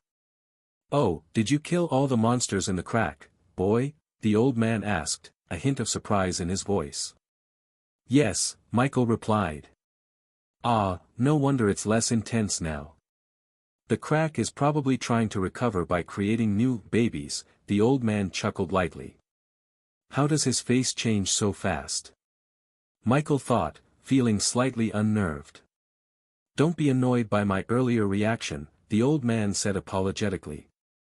"The crack is vital to Woodstone City and the Federation. I can't help but be alarmed if I think something has gone wrong with it. Besides, I'd be in a lot of trouble if it had." His genuine tone and remorseful expression dissolved Michael's sour mood. "If I were in his position, I'd probably act the same," Michael admitted to himself. Michael nodded at the apology, pondering how to ask the old man if the pharmacy had a place where he could clean up. Before he could gather his words, the old man's attention shifted from the crack to him.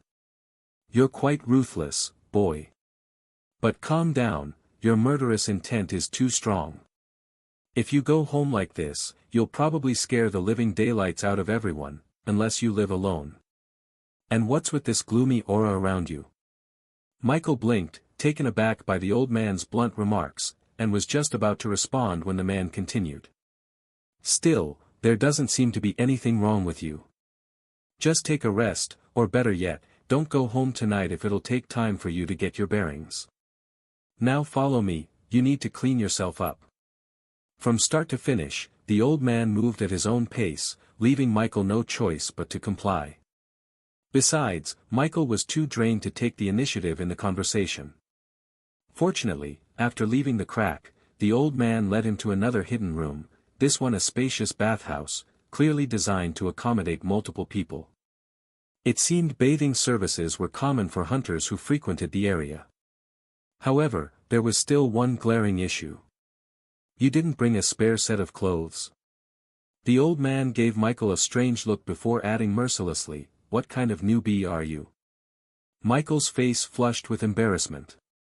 It was careless of him to not bring extra clothing when heading into a monster-filled crack, but mistakes were inevitable on a first try. He was just about to ask if the old man had spare clothing when the man interrupted again. "All right, never mind. Just get yourself cleaned up, you stink. I'll find you something to wear, but hurry up. I've got other matters to deal with." "Thank you," Michael said quickly, grateful despite the old man's gruff tone. "This fits you really well," the old man said, gazing at the oversized clothes he had picked out for Michael from a nearby store with a look of satisfaction. Michael could only roll his eyes discreetly at the old man's attitude. The clothes were of high quality. Michael figured they must have cost quite a bit, but the problem was that they were too big.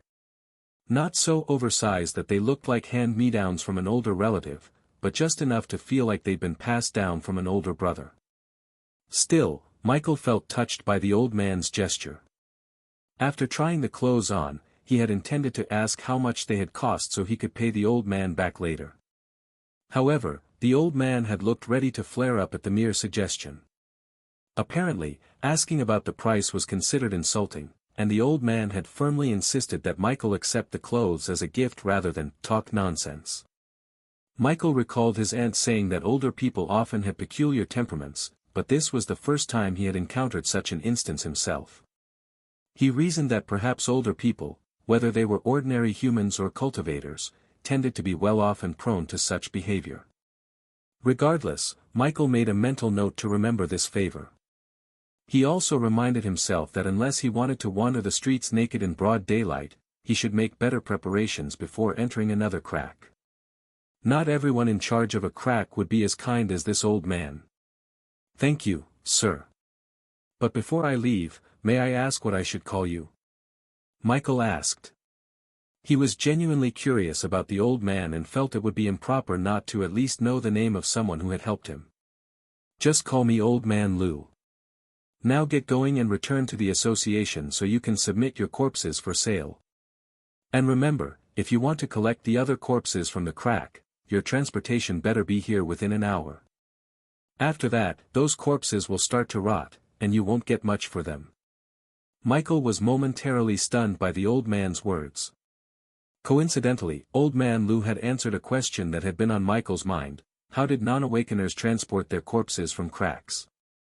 Sure, they could bring their own storage bags, but unless they functioned like his unique storage space, Michael doubted the bags could hold much, especially not enough monster corpses for a large team. Of course, it was also possible that most people didn't take entire monster corpses, instead opting to harvest only valuable parts. He remembered the list attached to the email the association had sent him about Goblin World. It didn't just specify goblin corpses, it also included items like their blood and other materials. Perhaps that was what most people gathered. If so, it made sense that a team's storage bags would suffice for a crack visit. But what if someone wanted to bring more? The old man's earlier comment provided the answer: visitors to cracks could bring their own transportation. When Old Man Lou mentioned this, Michael couldn't help but think of trucks. "No wonder there's a garage attached to the pharmacy," he muttered to himself. "I thought that was a weird design." Michael figured this was likely another hidden function of the pharmacy. Considering it already had doors to another dimension and even a bathroom, it wasn't far-fetched to assume it could also provide a cover for transporting harvested monster parts for sale. Michael had only recently become a part of the supernatural world. Before that, he had been a struggling youth, so it was natural for him to be unaware of these logistics. Perhaps wealthier and more influential people, like Leo Vanni, who had even suggested he buy corpses from the association, would know much more about this society. Michael hadn't forgotten about the existence of places that bred monsters either. He figured that, just like him, most average people were probably oblivious to such things. Only the rich and powerful would have access to that kind of information. Even in the supernatural world, there were differences. "There's no need for that, Old Man Lou. I already have them all packed," Michael said. "Okay, that's good. Then get going. You've been interrupting my business for too long." Michael wanted to retort that there probably wasn't any business happening at the pharmacy. He'd been here for so long and hadn't seen a single customer. But he was wise enough to keep that thought to himself. "All right, Old Man Lou. Take care." "See you later," Michael said with a wave. "See you later too," the old man replied gruffly.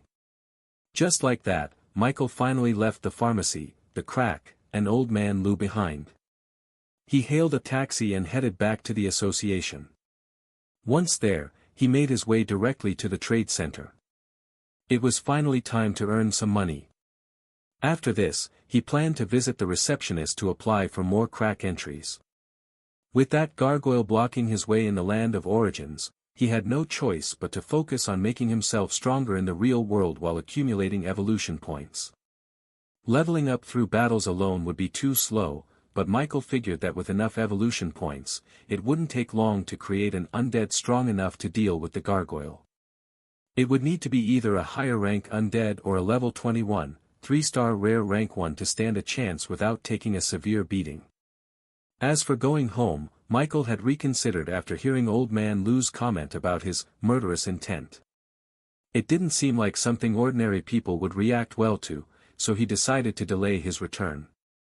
He'd messaged Aunt Mia about it, and to his surprise, she'd immediately called him. Wasn't this woman supposed to be busy at work? After he'd vaguely explained that he had some business to take care of, Aunt Mia hadn't flared up as he'd expected.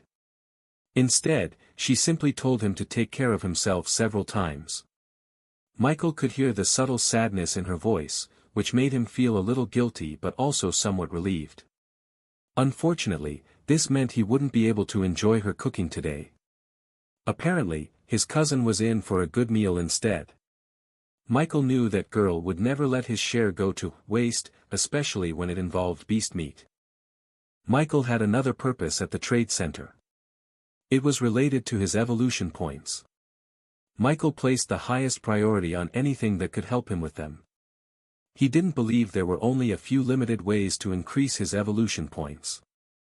There had to be other methods beyond simply waiting for them to refresh daily or absorbing spirit crystals.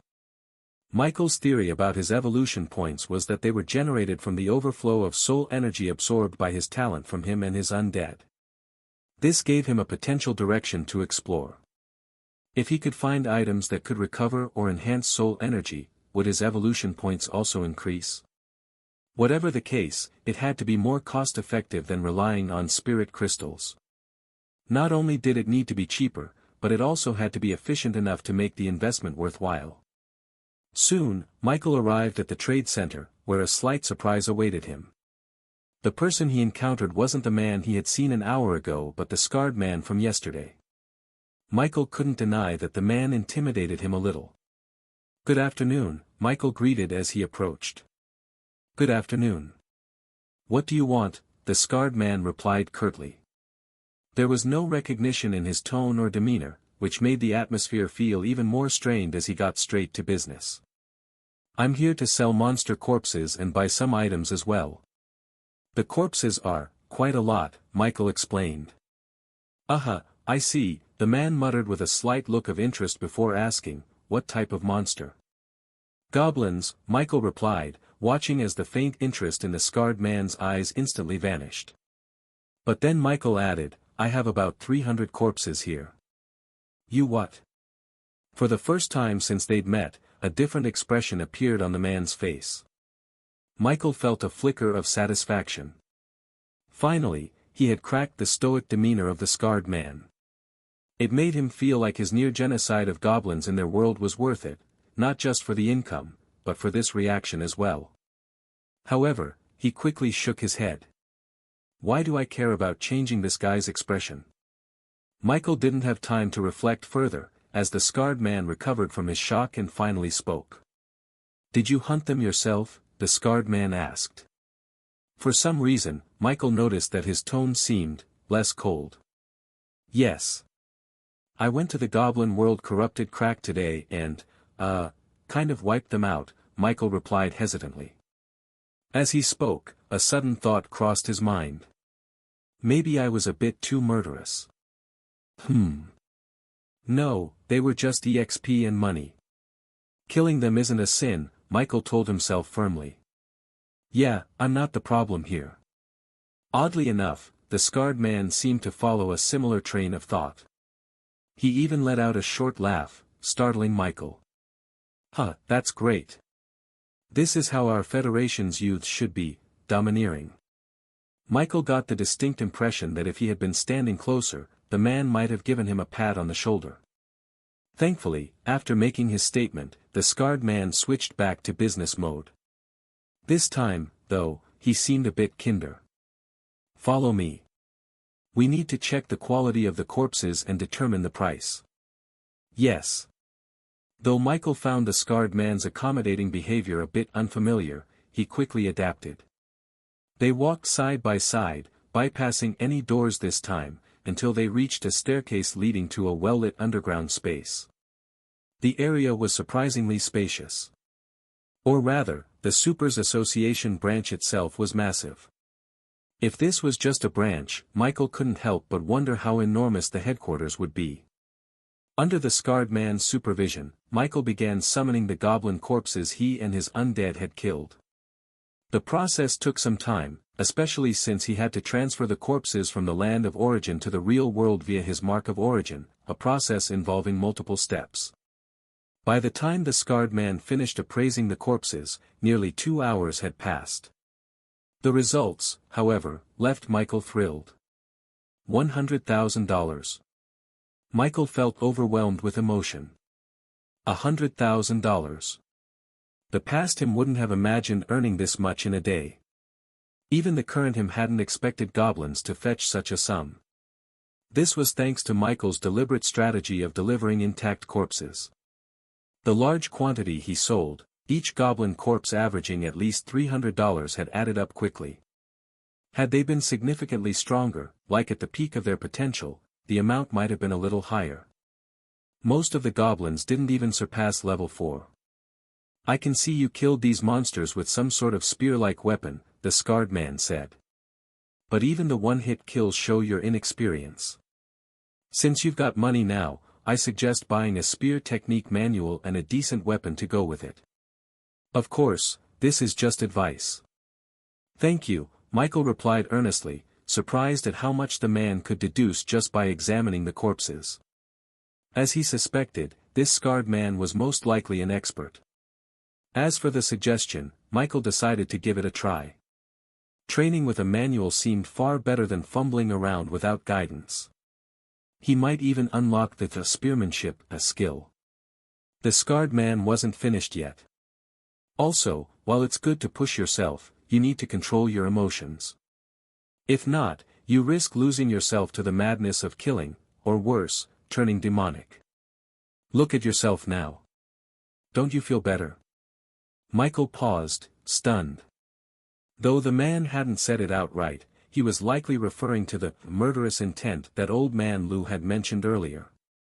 He focused inwardly, just as the scarred man suggested, and noticed something.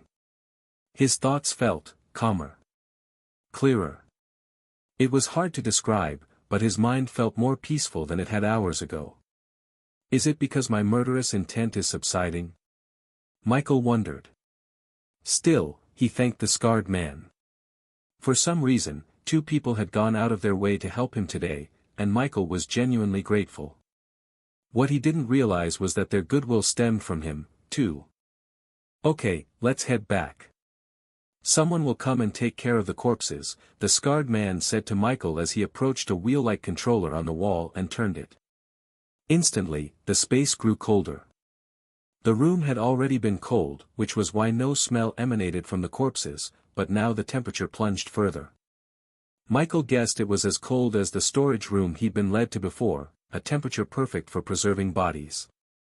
After adjusting the cooler, the scarred man led Michael out of the room. They moved quickly, making their way to the front of the trade center. All right, what do you want? I remember you saying you were here to buy something, the scarred man asked. Yes, Michael replied. What is it you're looking for? The man asked again. Let's start with a spear manual. Do you have one here? Hearing Michael's request, the scarred man paused for a moment, a slight smile creeping onto his face. I do have some, he said. But I wonder, are you willing to hear another piece of advice from me? Was Michael willing? Of course, he was. While he didn't know the exact rank of the scarred man, Michael felt it had to be at least commander level, equivalent to rank 3 in the cultivation system. It could even be higher, as the scarred man exuded a far stronger presence than old man Lou. However, Michael, still inexperienced, was cautious about jumping to conclusions. Regardless, to the current Michael, both the scarred man and old man Lou were figures worth listening to. "Please, advise me, Senior," Michael said reflexively, taking the role of a junior. His subconscious, influenced by countless readings on forums where high-ranking members were addressed as seniors and lower-ranking ones as juniors, had shaped this respectful response. It's okay. Just call me Teacher Brian," the scarred man said. Strangely, when Brian spoke and introduced himself as a teacher, it didn't feel out of place. It was as if he was simply stating a fact about himself. Michael, though confused as to why the scarred man had suddenly given a name, and one with "teacher" in it, quickly reacted. "Please advise me, Teacher Brian," Michael said, his tone just as enthusiastic as before. "Good," Brian nodded in satisfaction before continuing. "Right now, what you need is not fancy spear techniques but a strong foundation in the fundamentals. Only when you truly understand the basics of spearmanship can you advance smoothly on this path. Especially as an awakener, though I won't claim to know everything about your kind, I do know that you progress best when you fully grasp a skill. So, master the basics first before diving into the more elaborate techniques. And don't dismiss the basics just because they seem simple or weaker. In the end, even the most advanced techniques are just combinations of fundamental moves. Think of it like boxing: an uppercut, a jab, a side punch, they're all just punches, but they're incredibly effective when executed well." Listening to Brian's explanation, Michael felt as though he'd been enlightened. At the same time, it made him even more curious about Brian. Maybe he really is a teacher, Michael thought. Everything he says is simple to understand, yet profound enough to open new perspectives. Brian's advice made Michael happy, but it also deepened his desire to enter an academy. One piece of advice from Brian had already clarified and solidified his plans regarding spears. He couldn't help but imagine how much an academy could contribute to his future. Though Michael didn't doubt that his talent would allow him to grow independently, he knew that the path to power would likely be twice as difficult without the structured guidance an academy could offer. It reminded him of something his principal had once said. While it's possible to cultivate alone, it's foolish to ignore the easier path laid down by the efforts of countless ancestors to make the journey smoother and less troublesome.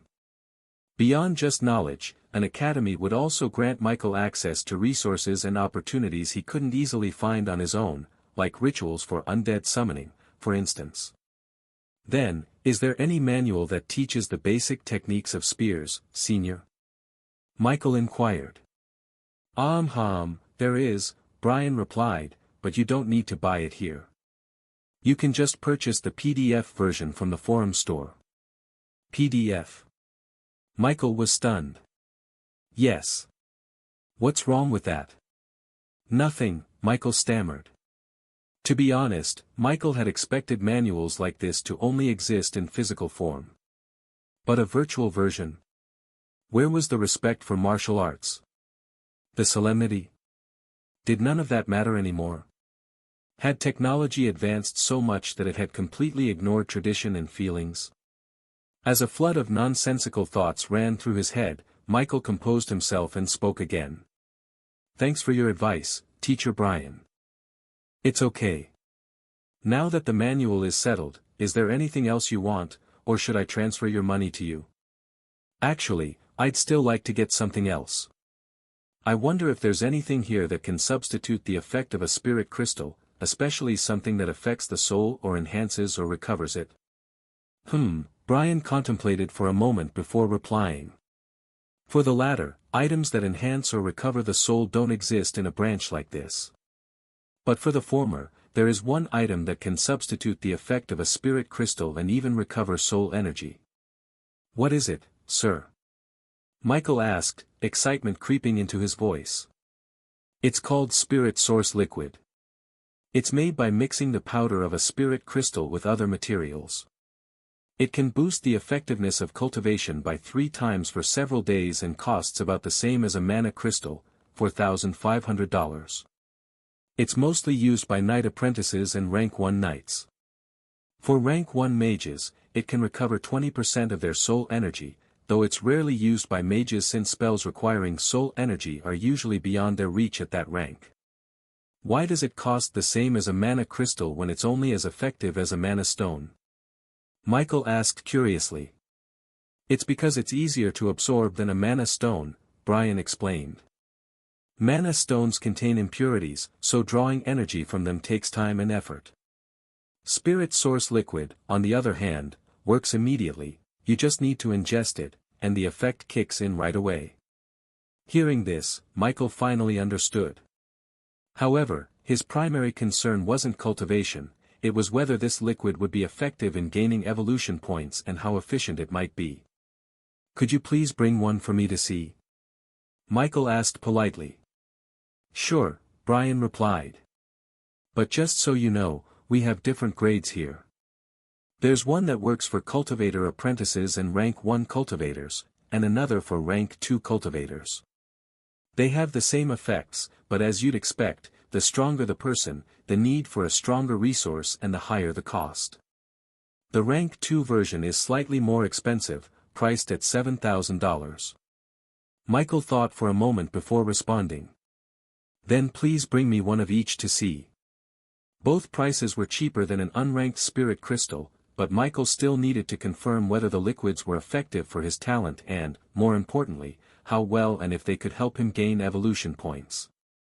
After hearing Michael's request, Brian stepped to the side and brought out several transparent bottles filled with blue liquid, placing them on the counter. On this side, Brian said, gesturing, is the spirit source liquid that works for apprentices and the rank above them. And on this side is the one effective for rank 2 cultivators.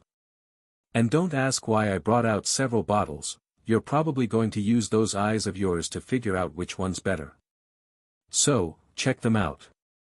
If you like them, I'll bring out more. I'm not going to waste time fetching extra bottles if you're not even planning to buy one. Brian's blunt words made Michael feel slightly embarrassed since they were entirely true. Michael had fully intended to use detect to determine the quality of the liquids and, if he found a better one, would have asked for more. Thankfully, Brian had read his intentions from a mile away. Without wasting any more time, Michael activated detect on the bottles displayed before him. Unranked spirit source liquid. Rank, common. It has a rank. Michael thought excitedly. If the liquid had a rank, it meant there was a chance for higher quality versions. Sure enough, after inspecting the other bottles, Michael found one. Unranked spirit source liquid. Rank, common. However, this higher quality was only found among the bottles of liquid effective for rank 2 cultivators. So to the panel, they're all unranked items, Michael noted.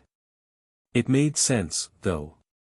These liquids were far inferior to an unranked spirit crystal, so it wouldn't make sense for them to be ranked higher unless they had something special about them.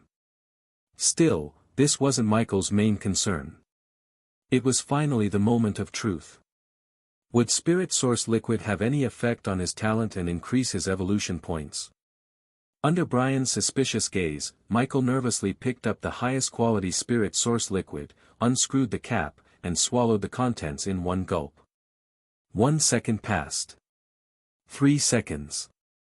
5 seconds. +1 evolution point. +1 evolution point. Michael could hardly believe his eyes. He had hoped for something like this to happen, but now that it had, he found himself frozen, unable to react immediately. Noticing Michael's odd behavior, Brian spoke up. Is something the matter? He asked. Michael shook his head. No, it's nothing, he replied, brushing off the question. Without wasting another moment, he grabbed another bottle of the better quality source liquid and drank it. Brian's gaze lingered, suspicion deepening, but Michael couldn't care less. He needed to confirm it, whether or not he had truly gained an evolution point. He knew he had, the notification panel confirming an additional evolution point had flashed before his eyes. But seeing it once wasn't enough. He needed reassurance, a second confirmation. Without hesitation, Michael unscrewed the cap of the source liquid bottle and downed its contents. It tasted bitter, but the thought that this could be another source of evolution points made it feel almost sweet. +2 evolution point. It works. Michael felt like jumping up in excitement, but he managed to control himself in the end. However, the panel that had just appeared puzzled him. Why had he gained 2 evolution points this time, while the previous bottle had only given him 1? A little confused, Michael turned his gaze to the spirit source liquids below 3 stars. Of course, he completely ignored the 1-star bottles.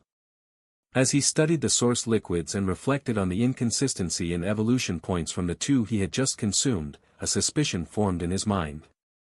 But to confirm it, he needed to test his theory. Although Michael had plenty of money, spending it on experiments like this was far from economical. Yet, this situation was different, it was directly tied to his talent. If spending more money could help him gain evolution points or uncover a pattern, then it was worth every coin. To Michael, nothing money could buy compared to the effect of his talent. He was starting to view money as a mundane tool, a resource to fuel his growth. This was currently its only use and the reason it was still important to have. With this mindset, Michael selected 3 2-star common rank source liquids and began consuming them one by one. The first bottle. Nothing. Am I wrong? Michael wondered, doubting his suspicion for a moment. But it was only the first try, too early to draw conclusions. Setting the empty bottle aside, Michael reached for the second source liquid. This time, a notification flashed before his eyes. Another evolution point. Excitement surged within him. Unfortunately, the third bottle yielded nothing, leaving Michael with mixed emotions. However, his current experience made him believe his suspicion a little. Even within the same star rating, there are differences, Michael thought, and it made sense. For the 2-star source liquids, the ones that gave him nothing were likely inferior, barely meeting the 2-star threshold. Meanwhile, the one that granted him an evolution point was probably near the 3-star level, making it excellent. This also explained the variance in the 3-star source liquids he had consumed earlier. One had been inferior, while the other was either standard or excellent. Still, it was clear that 3-star source liquids were a better investment overall. At least, they seemed to guarantee a single evolution point most of the time. Are you okay, boy? Isn't taking too many of these going to harm you? Brian's voice broke through Michael's thoughts, pulling him back to the present. No, nothing like that, Teacher Brian. The source liquids don't affect me, Michael said casually, brushing the concern aside without offering further explanation. Then, he added, also, could you bring out more of your stock for me to pick from? Brian paused and said nothing for a while. All right, but you do realize it's quite a hassle to move all this around, don't you? I'm only doing this because you're an awakener, and because I don't feel like making a fuss right now. Thank you, Teacher Brian. Michael quickly expressed his gratitude. He understood the man's frustration. To Michael, even the thought of someone asking him to bring multiple cups of milk just to pick a few and return the rest was annoying. Having to do it himself would have been better. Unfortunately, he couldn't be the one to grab the source liquids himself. Fortunately, Brian didn't seem to mind, at least, not yet. As Brian went to retrieve more spirit source liquids from a corner, Michael turned his focus inward, calling up his status screen. Status. Name, Michael Norman. Class, Necromancer Apprentice. Level, 9. EXP, 112 out of 2000. Strength, 7.3, plus 1.2. Agility, 13.1, plus 2.0. Constitution, 8.9, plus 1.2. Intelligence, 34.3, plus 4.0. Attribute points, 24. Skills, Undead Summoning, Undead Revival, Detect, Basic Shot, Share Senses. Talent, Infinite Evolution. Class Skill, Contract Slot, 10 out of 18. Gift, Mark of Origin. He quickly navigated to the talent section, eager to confirm his progress. Talent, Infinite Evolution. Evolution points, 15. Evolvable. Lucky, Undead Verdant Wolf level 11, insufficient evolution points, can't be evolved. Prince, Undead Verdant Wolf level 11, insufficient evolution points, can't be evolved. Undead Forest Wolf level 5, sufficient evolution points, can be evolved. Undead Goblin level 5, sufficient evolution points, can be evolved. Since leaving the crack, Michael had gained another 4 evolution points. It might not seem like much, but it was significant. Just one more point would allow him to evolve a 3-star common rank undead into a rare rank, and 2 more points could elevate a 1-star common rank creature to rare rank. 4 evolution points were a big deal. Michael was filled with happiness, yet it was tinged with frustration. The issue wasn't that he was reluctant to spend money now, it was that he didn't have enough. I still need to hunt more. Michael clenched his fists in determination, a glint of murderous intent flashing in his eyes. Anyway, Michael had already decided to apply for more crack entries after this. He couldn't help but sigh as his list of tasks continued to grow. Evolving his undead. Boosting their strength, and his own, to finally explore the land of origin. Entering dimensional cracks to earn money, which was now essential for acquiring evolution points to further enhance his power. It all felt overwhelming, but Michael knew he had to tackle every single task. Ah, Lucky. Oh, Lucky. You guys better work harder so your dad can buy more drugs. Michael earned a total of $100,000 from selling the goblin corpses to the association. In truth, the actual amount was a few $100s less, but Brian had rounded it up to an even $100,000 for him. To this, Michael didn't feel particularly appreciative. A single goblin corpse sold for $1,000, so in reality, Michael had given the association at least twice the value of the amount he received. As such, Brian's gesture didn't mean much to him.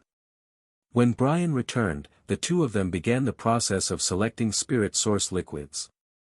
Fortunately, Michael managed to secure 10 more evolution points just as Brian's patience wore thin, and he was ready to send him off. The purchases included 5 bottles he used earlier, costing $24,000 in total, 3 bottles at $3,500 each, and 2 at $7,000 each. Additionally, Michael spent $70,000 on 10 more bottles. By the time he was done, of the $100,000 he had earned today, only a little over $6,000 remained. Just like that, Michael went from being a rich youth to a near pauper. Worse still, from the way things were going, he doubted this pattern would change anytime soon. If anything, he suspected he'd only get poorer in the future. Another thing was that Michael didn't sell all the corpses he had on hand. He kept 15 of them to attempt reviving later. After saying his goodbyes to Brian, who responded with barely more civility than before, Michael made his way to the receptionist. She greeted him with a teasing smile. Following a brief discussion, Michael booked the next 2 days for a grueling schedule of entering and exiting dimensional cracks. Though he would have to spend much of this time working with other teams, making money and gaining experience points was important. As for the toll of his murderous intent, Michael admitted to himself that he wanted nothing more than to take a break, to stop killing, and to stay still for a while. But the reality of his situation didn't allow for that luxury. Dimensional cracks were his only way to progress now. Between the pressing issue of the land of origin and his lack of qualifications to enter an Awakener's academy, Michael simply couldn't afford to take things slow. All he could do was hope for the best, move with the flow, and pray that everything would turn out fine in the end. After wrapping up his business with the association, Michael made his way out of the building. This time, he didn't hail a taxi, as he wasn't planning to head home. Instead, he turned his attention to finding a hotel nearby. It took a while, and by the time Michael finally booked a room, nearly an hour had passed since he'd left the association. The delay was partly because he wasn't just looking for a hotel close to the association but one that also promised comfort. After a long day of killing, the last thing he wanted was to deal with 2 loud dogs making noise next door. He feared he might lose control and do something crazy.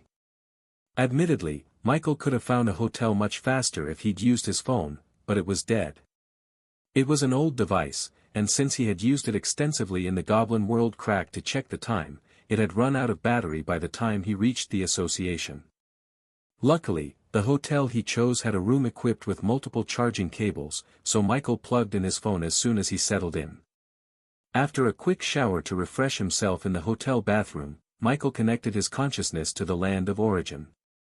In another world, a pair of green eyes opened. It was evening in the real world, but in the land of origin, it was noon. The abandoned dorms Michael inhabited still carried a faint stench from the corpses he had left there, but thankfully, the smell was beginning to fade. Before starting anything, Michael fed his body an energy supplement, the last one he had on hand. While this body didn't feel hunger, he figured it wouldn't be fair to let it starve. Conveniently, he ignored the fact that this body hadn't had real food in 3 days. After feeding himself, Michael eagerly brought out all 10 bottles of source liquid he had purchased from the association and began consuming them one by one. By the 5th bottle, Michael had grown used to the bitter taste, but his stomach churned, and he felt like throwing up. Of course, he didn't give in. With tears in his eyes, he forced himself to finish the remaining bottles. When he was finally done, Michael felt awful. Between the energy supplement and the 10 soul energy recovery potions, he wondered if he was starting to turn into a drug addict. But as he checked his talent section, a sly grin spread across his face. It's worth it. Talent, Infinite Evolution. Evolution points, 29. Evolvable. Lucky, Undead Verdant Wolf level 11, sufficient evolution points, can be evolved. Prince, Undead Verdant Wolf level 11, sufficient evolution points, can be evolved. Undead Forest Wolf level 5, sufficient evolution points, can be evolved. Undead Goblin level 5, sufficient evolution points, can be evolved. Michael was ecstatic at the sight of his increasing evolution points. If not for the fact that it cost so much to accumulate them this way, he would have preferred this method over the daily refresh of points. However, his happiness remained undiminished. The next figures he saw beneath his total points made his heart race with excitement. Lucky, Undead Verdant Wolf level 11, sufficient evolution points, can be evolved. Prince, Undead Verdant Wolf level 11, sufficient evolution points, can be evolved. I can evolve them. I can evolve them again. I can evolve them. I can evolve them again. It felt like suddenly receiving double happiness, which made Michael grin a lot. Michael had always wondered about the evolution patterns of his undead. Evolving Lucky from a 2-star forest wolf to a 3-star common rank forest wolf had consumed 1 evolution point. Then, evolving Lucky to a rare rank undead had consumed 5 evolution points. Beyond that, Michael had no clue how many evolution points would be required for higher levels. When his evolution points accumulated to 10, there was no sign of being able to evolve Lucky or Prince. Even when it reached 15 at the association, there was still no indication that his 2 rare rank undead could evolve further. Though Michael didn't dwell on it too much, it still weighed heavily on his mind. Evolving his undead was the fastest way for him to gain power, and since his undead were an extension of his strength, this also meant it was the quickest way for him to grow stronger. If his supposed shortcut to quick power turned out to be a long and arduous process, Michael couldn't help but feel a twinge of despair. However, the sight before him now reassured him a little. At least it didn't seem like evolving his rare rank undead again would require an absurd 100 evolution points.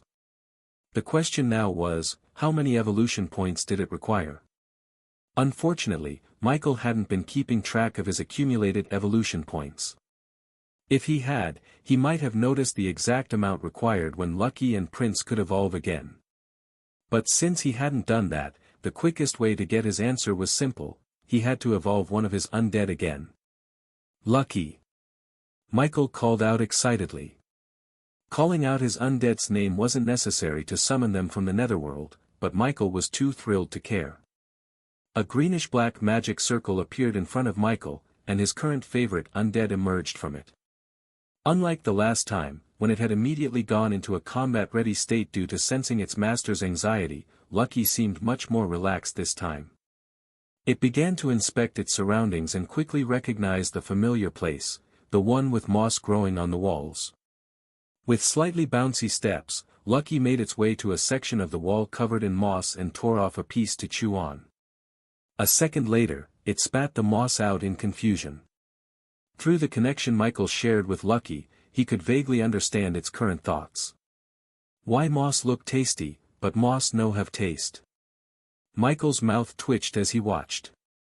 Lucky, come and stand in front of me, Michael said aloud. In fact, based on his previous experiments, Michael already knew it wasn't strictly necessary for his undead to be physically in front of him in order to evolve them. Though he hadn't figured out the exact range limit yet, he had a feeling that if his talent allowed it, he might be able to evolve any of his undead from a distance. Still, for now, he preferred to have them close by. This way he could observe their changes up close. Undead Verdant Wolf Level 11. Rank, Rare. Evolved to Rare for 25 evolution points. 25 evolution points. Michael nearly screamed.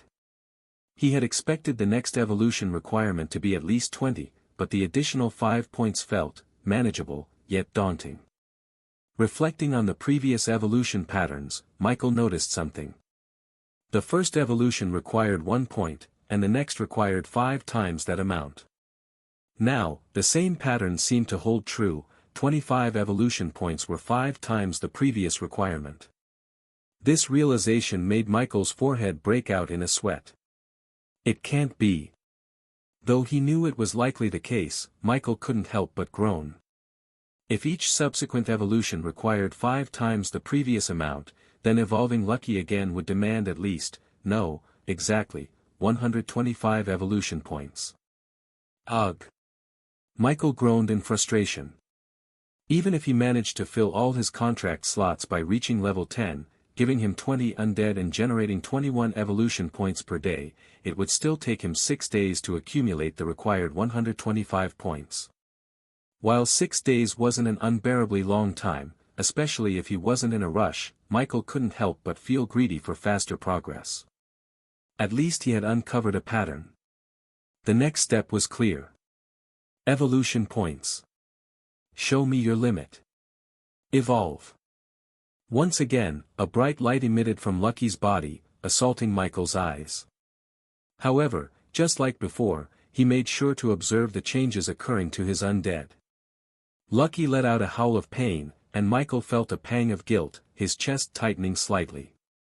Lucky, you must know I'm doing this for your good, he reassured, as much for himself as for his companion.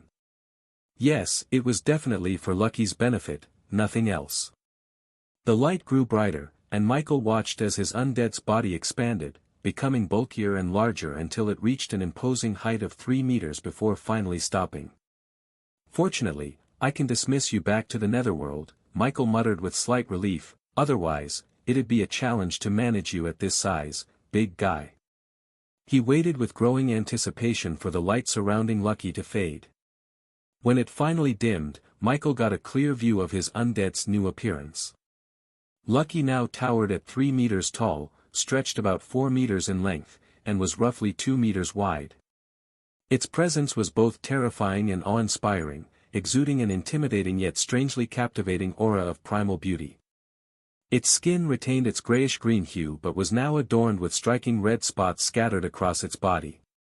Around its neck, a mane of brown vine-like growths with crimson-tipped ends had sprouted, giving it an even more feral and majestic appearance. Above all else, Lucky radiated a dangerous aura that sent chills down Michael's spine, though it also filled him with pride and excitement. This aura. Even Michael couldn't tell exactly how strong his undead had become. It was already powerful before, but now it felt overwhelmingly so. Before he could pull up Lucky's profile to check its updated stats, several panels of information materialized in front of him.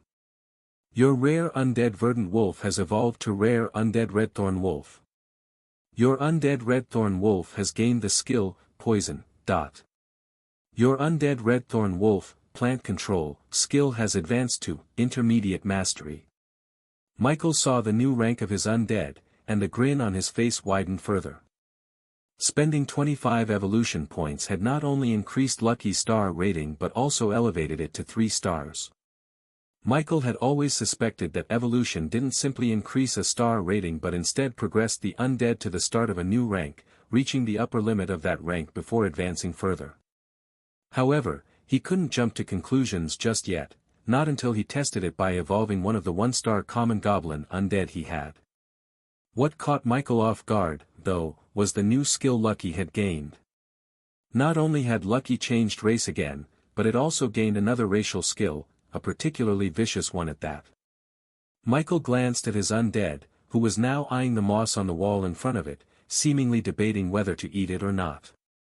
Michael decided not to call it back. With such an innocent demeanor, there was no need to worry about Lucky suddenly poisoning him. Aside from gaining a new skill, Lucky's previous ability, plant control, had advanced in mastery, delivering yet another dose of joy to Michael. But what made him the happiest was when he checked Lucky's profile panel and saw its new level. Redthorn Wolf level 18. Name, Lucky. EXP, 0 out of 59,800. Rank, Rare.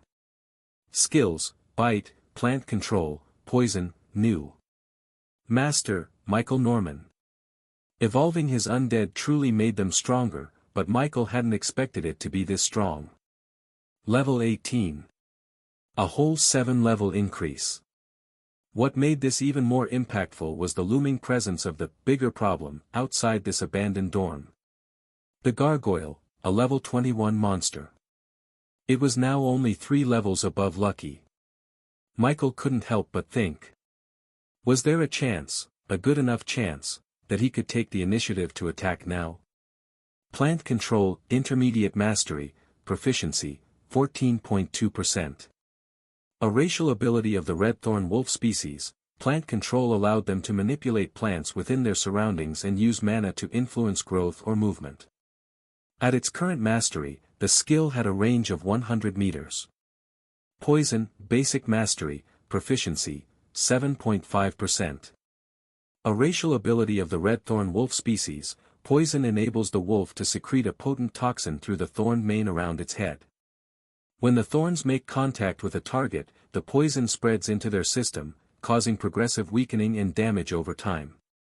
At its current mastery, the poison has limited potency, causing minor damage and reducing the target's mobility slightly. The toxin's effect lasts for 10 seconds and can only be inflicted at close range, requiring direct contact with the thorned mane. Was there a chance he could take the initiative to attack now? Michael couldn't help but entertain the thought after seeing Lucky's new level. Both were rare rank creatures, with the main difference being a 3-level gap. From personal experience, Michael knew levels didn't mean everything. Since they were both of the same rank, the gargoyle should only pose a troublesome challenge for Lucky, but defeating him outright would likely require it to be exceptionally powerful or particularly special among 3-star rare rank species. It's not impossible to act now, Michael reasoned, but there are still many factors to consider. For one, the gargoyle might not be the only monster beyond the door. If I attract another creature allied with it, Lucky could probably escape alone, but I wouldn't stand a chance. Moreover, Lucky might not necessarily be a match for the gargoyle yet. Taking the initiative would mean sacrificing the time I need to prepare, and right now, preparation is my biggest advantage. Just to be safe, I should have at least 2 more undead as powerful as Lucky. That way, victory would be far more achievable, and we'd have backup for any surprises. Michael thought it over carefully and ultimately decided to wait. The risks were still too great, and dying without claiming a single reward from these ruins after so many days of effort was an outcome he would regret for years. It was better to play it safe and wait a little longer, at most 3 more days. In that time, by selling corpses to earn money for more source liquids, he might even be able to evolve more than 2 undead to Lucky's current level. In a way, Michael felt a twinge of jealousy toward his undead. Their ability to grow stronger so quickly through evolution was enviable. If he could do the same, he wouldn't just be confident about qualifying for the Academy entrance exams 3 months from now, he'd be wondering if he might already be too powerful. After making his decision, Michael proceeded to check Lucky's newly updated status profile. Redthorn Wolf level 18. Name, Lucky. EXP, 0 out of 59,800. Rank, Rare. Skills, Bite, Plant Control, Poison, New. Master, Michael Norman. Aside from the new race and level that had first caught his attention, the next thing Michael noticed was the experience points, which made him break into a sweat. Almost 60,000 experience points. If I were to kill goblins that give at least 45 EXP per kill, I'd need to kill at least 1,300 of them just to gain a single level. And that's just for one level after so many already, he thought grimly. Unless I find a place teeming with nothing but monsters to slaughter all day, leveling up at this stage isn't something that can realistically be done in a day. Thankfully, he only needed evolution points to strengthen his undead, making their progression more manageable. As for himself, Michael resolved to do what he could within his current limitations. For now, that meant entering more cracks and preparing to finally explore the land of origin. The real world had strict restrictions on hunting, though the benefit was that the monsters there were renewable. However, this didn't make leveling up any faster. Worse, since his member level wasn't high enough, he couldn't hunt stronger monsters freely in the real world. That wouldn't be an issue in the land of origin, though. Michael knew that if he specifically targeted stronger monsters and ensured Lucky or his other undead helped him land the finishing blow, the multiplier for defeating stronger creatures would significantly boost his EXP gain. This strategy gave him hope that reaching rank 2 within 3 months was still possible. Of course, if Michael could come up with this plan, other awakeners in a similar situation might think of it too. But few would have the resources to execute it. Fortunately for Michael, he had his unique talent, and he intended to make full use of it. Michael then moved on to check Lucky's skill section. At the moment, Lucky only had 2 skills. Plant Control and Poison. While the number was low, both skills were highly practical. Plant Control could be utilized in a variety of ways, and thanks to Lucky's recent evolution, the skill's mastery level had improved significantly. The range had also increased from 10 meters to 100 meters, greatly enhancing its utility. Meanwhile, Poison added diversity to Lucky's attacks. However, the skill's description was somewhat vague, and Michael would need to test it out to determine the strength and effectiveness of its effects. Overall, Lucky's evolution had undoubtedly made him stronger than before.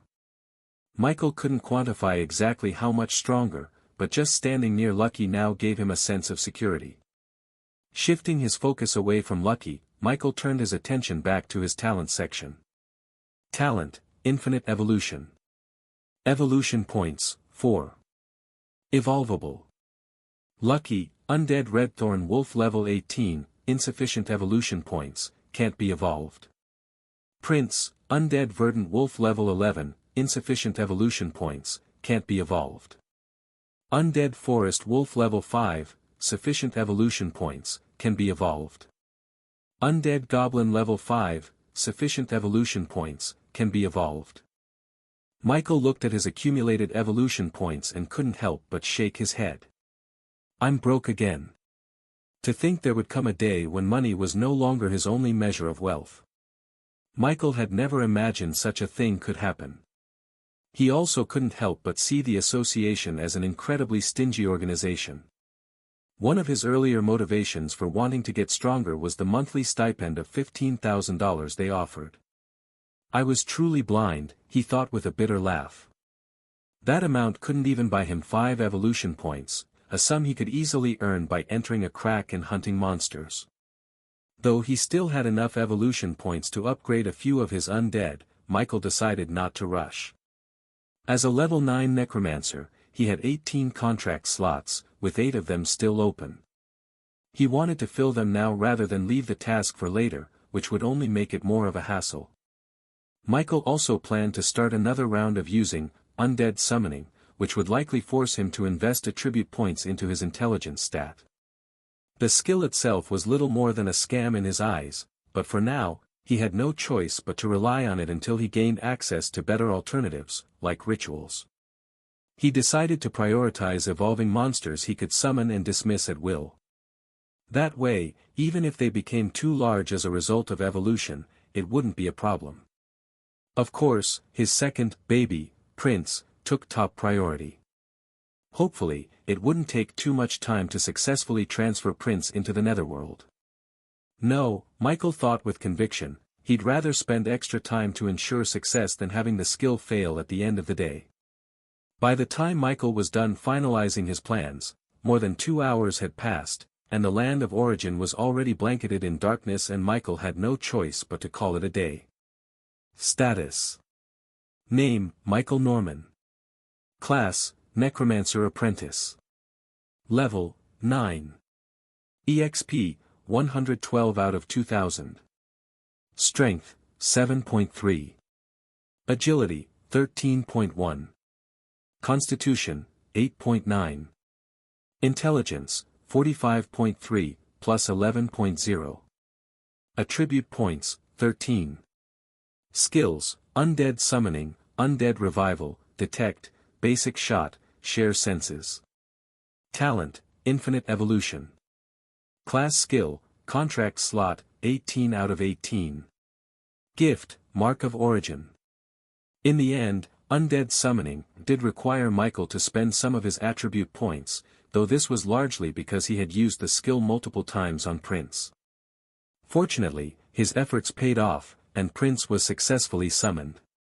He also managed to bring 6 more undead into the netherworld. One of them was the third wolf that had come along with Lucky and Prince, while the others were all goblins. With that, his contract slots were now completely filled, and he had only used 12 out of the 15 corpses he'd prepared. However, he hadn't evolved any of them yet. By the end of the process, Michael was utterly exhausted. A terrible headache also assaulted him. Apparently, physical exhaustion was far better than mana exhaustion. The latter wasn't just physically taxing but also mentally draining, and Michael would argue that the mental toll was far worse. The feeling of not gaining a new skill when his intelligence reached 40 points also made his mood a little terrible, though he had expected something like this to happen. After returning to the real world, Michael didn't even bother to fight the sleep that tugged at his eyes. He simply fell asleep. Evolution Routes. Forest Wolf. Forest Wolf, Common Rank, 1 to 3 stars. Verdant Wolf, Rare Rank, 1 star species. Redthorn Wolf, Rare Rank, 3-star species. Goblin. Goblin, Common Rank, 1-star monster. Poison, Basic Mastery, Proficiency, 7.5%. A racial ability of the Redthorn Wolf species, poison enables the wolf to secrete a potent toxin through the thorned mane around its head. When the thorns make contact with a target, the poison spreads into their system, causing progressive weakening and damage over time. At its current mastery, the poison has limited potency, causing minor damage and reducing the target's mobility slightly. The toxin's effect lasts for 10 seconds and can only be inflicted at close range, requiring direct contact with the thorned mane. Michael woke up the next morning feeling refreshed. The lights of the hotel room were on, just as he had left them, thankfully, but the window covers were drawn tightly, concealing whatever lay beyond. Though the thick covers obscured the view, Michael could tell the sun had yet to rise. After stretching a little in bed, he got up and reached for his phone.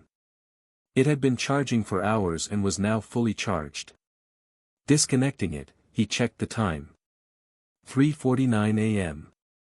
"I woke up pretty early," he murmured. The last time he'd passed out from mana exhaustion, he'd slept in until 9. It seemed the stronger he grew, or rather, the higher his stats climbed, the more efficiently his body could recover. This realization brought a smile to Michael's face. At least this way, he'd have more time to get things done. Oddly enough, Michael's first action wasn't to take a bath or freshen up. Instead, he returned to bed, phone in hand, and logged into the Supers Association forum. Yesterday, he hadn't had the chance to browse, but Brian's suggestion about acquiring a manual lingered in his mind. It was time to cross that off his list. Heading directly to the store section of the forum, Michael typed "Spear Manual" into the search bar. A flood of results appeared. However, he had forgotten to include the word "basic" in his search, and the results were far from beginner-friendly. Instead, a list of illustrious and advanced manuals filled his screen. The Art of the Thrust, a treatise on spearcraft and strategy. Piercing the Veil, mastery of the spear in combat and form. The Iron Fang Codex, secrets of spear warfare. Dancing with Shadows, the elegance of the spear. The Eternal Point, a spearman's guide to precision and power. From Ash to Steel, the definitive manual of spear techniques. Curiosity got the better of him, and he tapped on a few to learn more about them. The Art of the Thrust, a treatise on spearcraft and strategy. Fundamentals of spear handling, thrusting, and parrying. Strategies for using the spear in formation and single combat. Lessons on adapting to different terrains and opponents. Piercing the Veil, mastery of the spear in combat and form. Advanced techniques for precision strikes and feints. Combat stances and fluid movements for offensive and defensive maneuvers. Philosophical insights into the discipline and mental focus required for mastery. The Iron Fang Codex, secrets of spear warfare. Close-quarter techniques and counters for swords and shields. Effective use of the spear in mounted combat. Maintenance and customization of spears for maximum effectiveness. After browsing through the descriptions of the first few manuals from the search results, Michael had only one thought for all of them. Really fancy. Of course, they were undoubtedly impressive. Michael could tell from their descriptions that they were also highly practical. Had he not received Brian's advice yesterday, he might have been tempted to drool over them. But he knew better now. Though these manuals were meant to teach, it was clear they were designed for people who already had some foundation in spearcraft. Michael? He had nothing. The fact that spearmanship didn't even appear in the skills section of his panel was proof enough. These types of manuals weren't for him. Instead of speeding up his training with the spear, they'd only serve to distract someone like him, who still needed to master the basics of handling one. Shaking his head, Michael redirected his focus back to the search bar. This time, he made sure to add the word "basic" to his query before hitting search. A new list of results popped up almost immediately. The Point and the Pole, Beginner's Guide to Spearmanship. Steps of the Spear, Learning the First Forms. Straight as an Arrow, Spear Basics for Young Warriors. The Spearman's Handbook, Volume 1, Fundamentals. Hold the Line, Foundations of Spear Wall Tactics.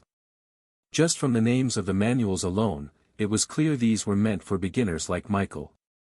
As he did with the fancy manuals earlier, Michael went through the details of a few top results. The Point and the Pole, Beginner's Guide to Spearmanship. A straightforward manual covering basic grips, stances, thrusts, and spear maintenance. Perfect for first-time users. Steps of the Spear, Learning the First Forms. Focuses on footwork, stability, and basic sparring techniques with an introduction to foundational combat forms. Straight as an Arrow, Spear Basics for Young Warriors. A beginner-friendly guide designed for younger or less experienced warriors, featuring simple drills and safety tips. The Spearman's Handbook, Volume 1, Fundamentals. A comprehensive look at the basics, including defensive techniques, spear anatomy, and positioning in group combat. Hold the Line, Foundations of Spear Wall Tactics. Specialized for teamwork, this manual teaches the essentials of forming and maintaining effective spear walls in battle. These were the top 5 results, and aside from the last one, the first 4 seemed to overlap somewhat, though each had its own unique focus. After a moment of thought, Michael decided to buy all 5. After all, Brian had never specified how many manuals he should purchase, only that he needed something to help him with the basics of spearmanship.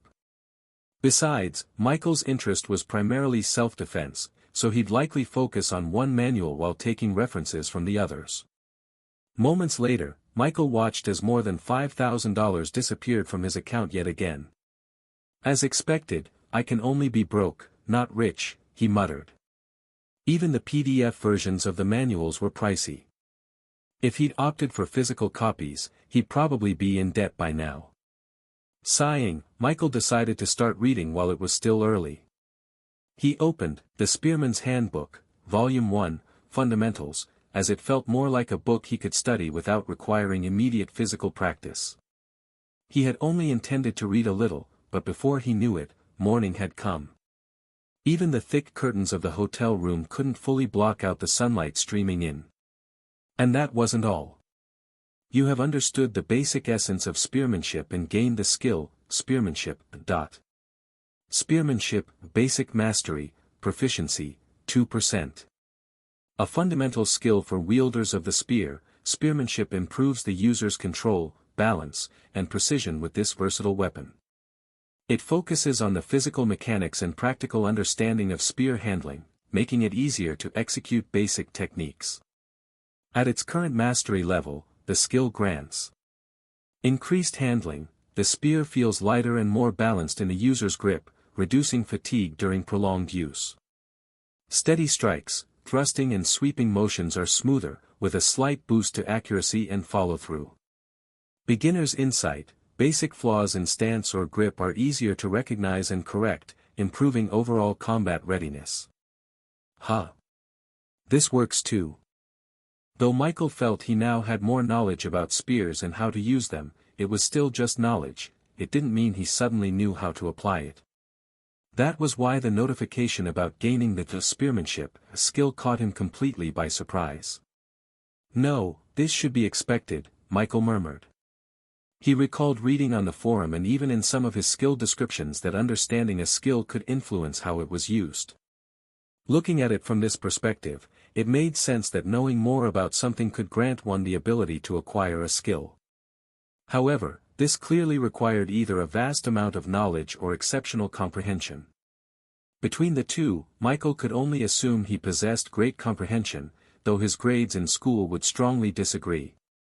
In the end, he chalked it up to luck. It could also be that spearmanship was a relatively simple skill to pick up, making it easier to acquire related abilities. Michael thought back to how he had quickly gained the basic shot skill after firing a gun only a few times. Perhaps this was a similar case. But if that were true, how could he explain spending hours using a spear in the goblin world and not gaining a skill back then? Ultimately, Michael realized he didn't know enough about how these things worked. After thinking about it briefly, he decided to let it go. Looking at the bright light filtering through the thick curtains, Michael instinctively checked the time on his phone. 8:42 a.m. It's this late already? Michael exclaimed. When had he ever enjoyed studying so much? Several thoughts passed through his mind as he got out of bed. It was daytime now, which meant it should be a little lighter in the land of origin, where time ran 3 hours behind the real world. In a place as unfamiliar as the dorm his other body resided in, Michael didn't feel comfortable performing any major activities while it was still dark. That was why, when he woke up earlier, he hadn't considered evolving his undead with the points he'd accumulated. It wasn't suitable to do that here in the hotel either, where he was surrounded by ordinary people. He had no choice but to wait. Now, with conditions likely more favorable in the land of origin, Michael got into a comfortable position on the bed and connected his consciousness to his other body. Michael felt his vision shift, and once again, he was back in the land of origin. Having traveled between the two worlds several times now, he was beginning to settle into the routine of switching. So far, there hadn't been any significant issues, but only time would tell what would happen when both versions of him started living completely separate lives. Michael had thought about this before and could only hope that, when the time came, he wouldn't develop something like an identity crisis. From the way things were going, however, it felt like a real possibility. Even now, despite having barely started anything in the land of origin, he already felt a growing sense of detachment from everything. Worst of all, even from his family. The land of origin was still shrouded in darkness. Being in an enclosed space only made it seem darker than what little Michael could glimpse of the outside world. Still, thanks to his enhanced eyesight, he could see reasonably well. While there didn't appear to be any immediate danger in staying where he was, Michael wasn't one to take unnecessary risks. He summoned Prince and Lucky out of the netherworld to stand guard. Then, he selected a random level 5 undead goblin from the group he had previously captured in the netherworld. Coincidentally, every monster Michael had ever turned into an undead shared a common trait, green skin, which became a dull grayish hue after being reanimated. The goblin standing in front of him was no exception. It stood at around half 2 feet 8 inches to 3 feet tall, with disproportionately long arms, short legs, and a twisted, grotesque face resembling that of a deformed, elderly human. In comparison to the goblins, forest wolves were much more pleasant to look at. "I hope you look a little better after evolving," Michael muttered to the undead goblin. Its weak strength and low species rank didn't inspire much confidence. Of course, he wasn't expecting a reply or even a reaction, so before the thought could linger, Michael began using his talent on the undead goblin. Undead Goblin Level 5. Rank, Common. Evolved to Common for 1 evolution point. Michael wasn't surprised to see an evolution point take an undead directly to 3 stars instead of 2 stars, which was the next level above, because he had already considered the possibility. Still, it felt satisfying to have his theory confirmed. What this essentially meant was that his evolution points didn't simply increase an undead's power incrementally, they either gave them an entirely new rank, pushed them to the peak of that rank, and then repeated the process. It was great to know there were no hidden obstacles. The light radiating from the goblin's body slowly dimmed, revealing its transformed figure. Standing at 4 feet tall, a grayish-green monster now stood before Michael. Its race changed. Michael muttered, slightly surprised but quick to understand. He had initially expected a situation similar to the forest wolves, where a race change only occurred when they ranked up. But evidently, goblins had far lower innate potential compared to wolves, making their evolution path less restrictive. Undead Hobgoblin Level 6. Rank, Common. Its level increased, but unlike the excitement Michael had felt when his forest wolves, Lucky, and Prince evolved to 3-star common rank undead, he couldn't muster the same enthusiasm this time.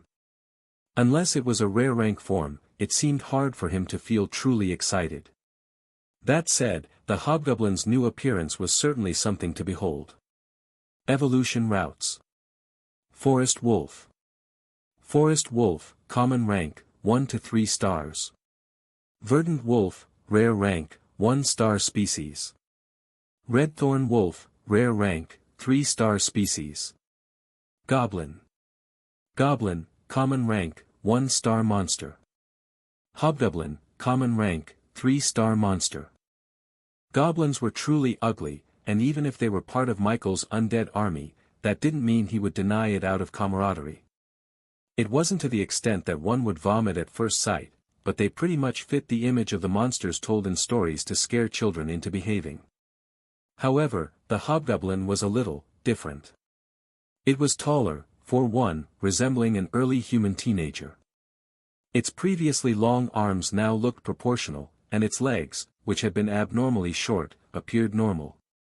At first glance, it could almost pass as a lanky teenage human of its height. But these were just minor changes. Yes, minor changes. What truly took Michael aback was its face.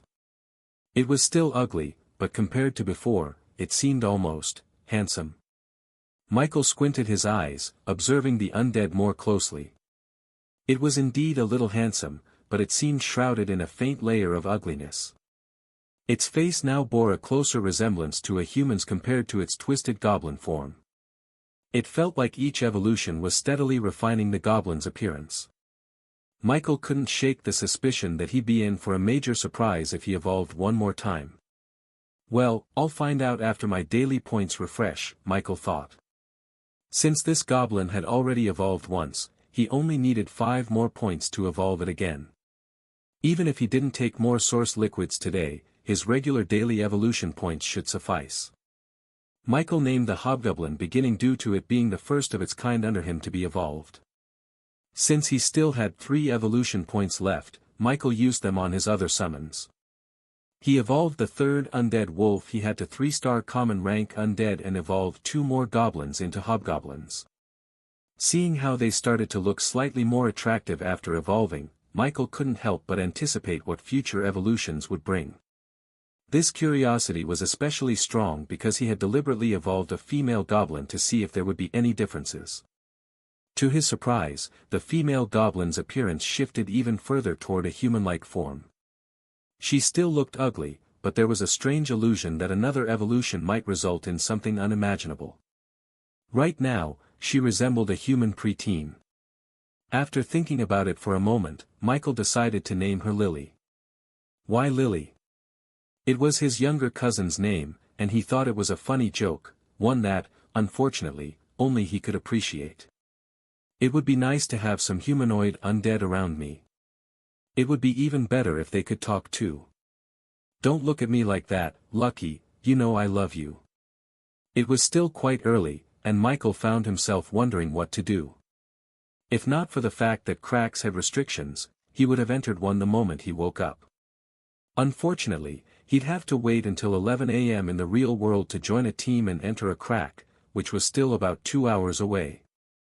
Feeling restless and uncomfortable doing nothing, Michael considered whether he should give cultivation another try and see if there had been any changes when this thought reminded him of the skill he had awakened earlier. Spearmanship, Basic Mastery, Proficiency, 2%. A fundamental skill for wielders of the spear, spearmanship improves the user's control, balance, and precision with this versatile weapon. It focuses on the physical mechanics and practical understanding of spear handling, making it easier to execute basic techniques. At its current mastery level, the skill grants increased handling. The spear feels lighter and more balanced in the user's grip, reducing fatigue during prolonged use. Steady strikes, thrusting and sweeping motions are smoother, with a slight boost to accuracy and follow-through. Beginner's insight, basic flaws in stance or grip are easier to recognize and correct, improving overall combat readiness. This was the first weapon-focused skill Michael had awakened since becoming an awakener, even though it had only been barely 3 days. Though he had no intention of abandoning the path of a mage to become a close combat fighter, he still wanted to take this skill seriously. In the future, if he ever faced a mage in a situation where neither party could use their magical abilities, it would be their close combat skills that would set them apart. The space around him was wide and visible, making it a suitable place to practice. Michael dismissed all his undead aside from Lucky and Prince, then retrieved his spear from his storage space. Since spearmanship seemed to be a passive skill that didn't require conscious activation, Michael immediately got to work practicing. Following the basic moves outlined in the PDF of The Spearman's Handbook, Volume 1, Fundamentals, he had read earlier, Michael carefully practiced each movement while adhering to the instructions in the manual. As he continued, he began to feel his handling of the spear improving. He knew this was the skill's effect kicking in. Just like with his other skills, there was an almost innate awareness guiding him, letting him know what he should be doing as he moved the spear. His prior knowledge from reading, The Spearman's Handbook, Volume 1, Fundamentals, also seemed to accelerate his progress. Spearmanship proved to be also highly adaptable, guiding him in the right direction while staying consistent with the movements described in the manual. After moving and practicing for around 20 minutes, Michael called out his skill panel to check his progress. Spearmanship, Basic Mastery, Proficiency, 3%. A 1% increase. It wasn't that the amount was small, it was actually higher than he had expected. Seeing his progress in real time sparked something within Michael. Some people didn't fear hardship, they feared hardship without progress. But if those same people had a clear indicator of their success, like Michael was currently experiencing, they would only work harder. Michael was no exception. Fueled by this newfound determination, Michael gripped his spear with renewed focus and started practicing again with burning resolve. Compared to waiting around and doing nothing, this was the best way to spend his time. For the next hour, Michael did nothing in the land of origin but practice. He never knew practicing could be so enjoyable. Back in school, their physical education classes had focused on close combat tactics and fitness. This was why Michael could at least use spearmanship in the first place. But no one really loved physical education. To most, it was just a way for the school to keep them fit. Sure, there was a chance students could become cultivators or, even more rarely, awaken, professions tied to physical prowess, so the class wasn't unneeded. Yet, the class itself wasn't enjoyable. It felt more like a chore to pass, just like most other subjects, except food and nutrition. Or maybe it wasn't that the classes were boring. It was just that, back then, everyone practiced for long periods without knowing if they were progressing. Most of the time, they felt stagnant. Now, however, Michael could detect even the slightest progress. The feeling of grinding a skill was beyond words. Spearmanship, basic mastery, proficiency, 6.5%. Michael didn't know why, but it felt easier to level up this skill compared to some of his others. Perhaps it was because some of his skills were at intermediate mastery, a level higher than basic mastery, where the gap in progress felt vast. Even other skills at basic mastery, like basic shot, barely had a proficiency above 1%. Regardless of the reason, Michael was thrilled to see himself improving. After an hour and a half of training, he still felt full of energy. If anything, it seemed like the session had merely warmed him up and left him feeling great. Unfortunately, while he'd have loved to keep training and raising his proficiency, there were other things he needed to do. It should be close to 11 now, Michael thought, as he put his spear back into his storage space and moved to sit at the side of the room. He dismissed Lucky and Prince back to the netherworld and summoned his third forest wolf alongside a few other undead goblins to guard him. These goblins were ones he hadn't managed to store in the netherworld yet and had to keep in his storage space instead. For now, though he identified as a horde-type necromancer, Michael clearly favored quality over quantity most of the time. At least until he gained more evolution points to strengthen his undead and expand the netherworld's capacity. To the outside world, Michael would most likely be seen as a necromancer who valued quality over quantity, or at least, that's what people would think they saw his undead. With his precautions set, Michael connected his consciousness back to his body in the real world. He got out of bed and stretched, feeling his body. It felt slightly uncomfortable. Having a good warm-up really does make a difference. Unfortunately, he couldn't practice in the cramped space of his hotel room, nor did he have the time. Michael took his phone and checked the time. It was currently 7 minutes after 10. Great, I still have an hour to get ready. Thanks to the receptionist's efforts yesterday, who helped him contact teams with reservations for crack exploration to see if they needed an extra teammate, Michael had managed to secure bookings for the next 2 days. His first appointment was in an hour, where he would meet the team that agreed to take him on. If everything went smoothly, they'd head straight into a crack. Michael took this seriously. He needed the money to buy items that would grant him more evolution points. He also needed to reach the max level in the unranked stage and prepare for his advancement to rank 1, bringing him closer to his ultimate goal of rank 2. Though he felt uncomfortable with how his real-world body wasn't as warmed up as his body in the land of origin, he could only ignore the sensation and get dressed. The hotel provided toothpaste, but Michael had forgotten to buy a toothbrush. He made do with the only option he had, using his finger. It was uncomfortable, and he still didn't feel like his mouth was properly clean. I need to buy mints after leaving the hotel, he reminded himself. Since he planned to stay away from home for a few days, he also needed other basic supplies like toothpaste and additional clothes. Speaking of clothes, the ones he had on hand were still the old set that old man Lou had given him. He'd already decided yesterday to get some new clothing before heading into a crack. Fortunately, there was a mall nearby, close to both the hotel and the association branch, so it wouldn't take much time. After freshening up and putting on the same clothes he'd worn the previous day, Michael made his way out of the hotel. He stopped by the mall to get the items he needed and then headed straight to the association. By the time he arrived at the association building, it was 2 minutes to 11. He had barely avoided being late. While being a little late wouldn't have been a huge issue, Michael knew it wasn't his place to take that risk. If anyone could afford to be late, it was the team he was tagging along with, not him. After all, he needed them far more than they needed him, except he was willing to wait. Upon entering the association, Michael made his way to the familiar receptionist whose counter was currently empty. As he walked over, he couldn't help but wonder if this lady ever took a day off. He hadn't paid much attention to the other staff in the building, so he wouldn't have noticed if someone else was absent or working in shifts. However, seeing this woman at work for 3 days in a row was a different level of dedication.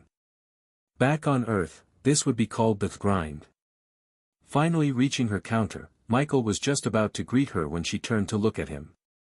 "Mr. Norman." By now, she had already memorized his name. "Seems like you managed to arrive at the same time as your team," she added, her eyes lingering on something behind him. Confused, Michael turned to look over his shoulder to see who his team was, and the familiar faces behind him left him momentarily speechless. 2 girls stood behind Michael, and they were familiar. Not people he knew personally, but ones he could claim a shared connection with. Schoolmates. Yes, Michael's teammates turned out to be the 2 girls who had awakened alongside him in class, along with the genius knight, Lillian. Michael didn't know the name of one of the girls, but he recognized the other, Lillian. Lillian Stone. Though they'd never interacted directly, she had left an impression on him. Despite everything that had happened since then, it had only been 3 or 4 days since their awakening ceremony, and his memory of Lillian was still fresh. Why? Because during the ceremony, she was the first to be chosen and the first to awaken. If that was luck, it was a peculiar kind of luck. Even so, in all his speculation about potential teammates, Michael had never once imagined that his teammates would turn out to be his former classmates. However, after his initial surprise, Michael quickly regained his composure. He didn't know their reasons for entering a crack, but it wasn't exactly strange to encounter them. They were all members of the same association, lived in the same region, and had awakened supernatural abilities. In a way, it was inevitable that their paths would cross. It just happened a bit sooner than expected. "Hi," Michael began, choosing to introduce himself first. "I'm going to be your teammate today." He extended a hand toward the girl who had arrived with Lillian since she was standing closer. With his oversized clothes, Michael gave off a sunny and approachable vibe, but as the girls stepped closer, they felt something off. A faint chill hung in the air around him, subtle but impossible to ignore. It wasn't just the physical temperature, it felt slightly gloomy, almost threatening. "I'm Mira, your teammate," the girl said, hesitating briefly before reaching out to shake Michael's hand. The moment their hands met, Mira flinched and pulled back quickly. His hand was ice cold. Michael noticed her reaction but chose not to dwell on it. What he didn't realize was that his class wasn't just a source of power, it also defined him in ways he hadn't yet come to understand. Classes didn't just shape abilities, they influenced identities. As a weak, budding necromancer, Michael remained unaware of this truth. In time, though, the question would arise, would Michael maintain his sunny disposition or fully embrace the darker traits that came with his chosen path? Even now, his subconscious was showing signs of adaptation. Not everyone would feel comfortable around corpses, but to Michael, they already felt like essential resources, ones he didn't yet have enough of. Turning to Lillian, Michael extended his hand again. "Hi Lillian, I'm Michael. You recognize me?" Lillian asked as she hesitantly shook his hand. "You expected me not to?" "No," she stammered, quickly withdrawing her hand and falling silent. She seems difficult to converse with, Michael thought, noting her reserved demeanor. He, too, wasn't someone who enjoyed talking unless necessary, but now he had to make an effort. Building some rapport with his teammates was important, not just for teamwork but for achieving his goals. More than anything, Michael was eager to get into the crack and accomplish what mattered most, getting stronger. And if some money came along with that, well, all the better. Though brief, the three had already grown somewhat familiar with one another. After Mira, the team's designated leader on paper, accepted the application document from the receptionist, they made their way out of the association building. Once outside, they didn't immediately hail a ride.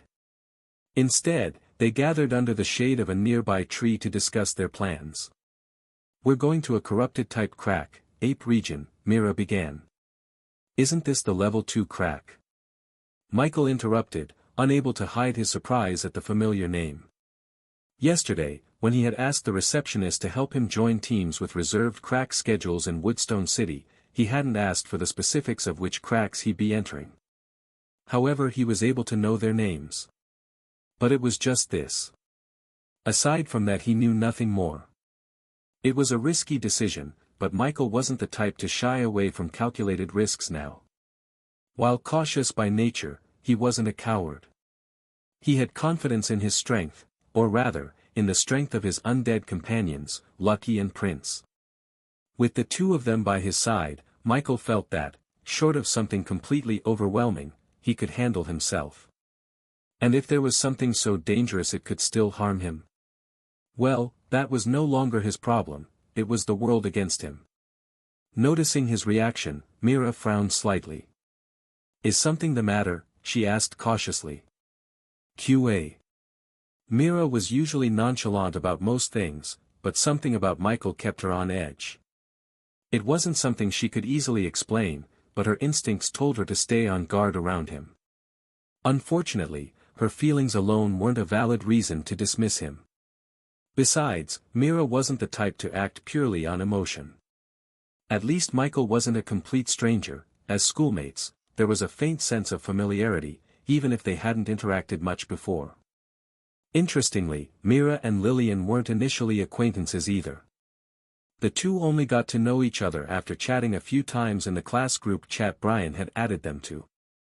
Unlike Brian, who had started his journey near a village with access to quests and an abundance of low-level monsters to hunt in the nearby forest, Mira and Lillian had been unlucky.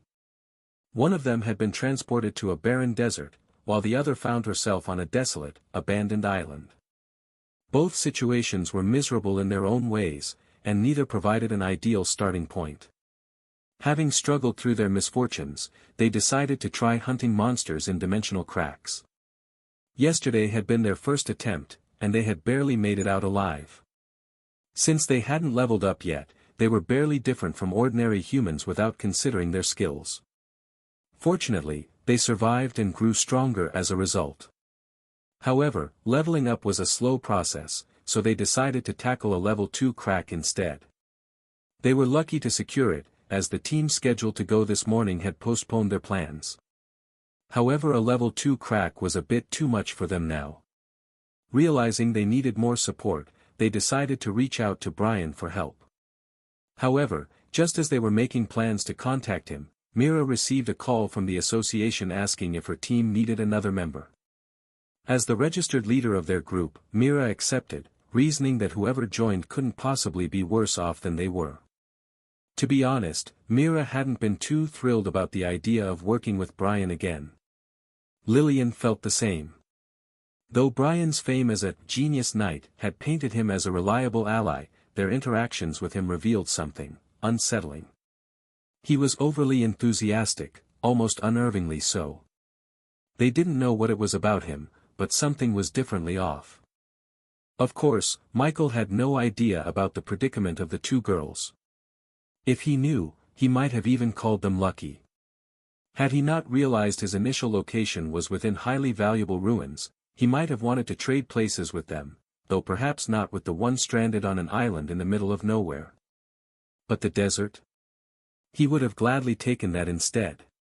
Compared to being guarded by a former rank 2 monster, a creature so powerful that even strong rank 1 awakeners would struggle against it, being in the desert was clearly the better option. As Michael noticed Mira turning her attention toward him, he calmly addressed her. "I was just a little surprised by the location of the crack we're heading to, that's all," he said evenly. "I thought it would be level 1 at most."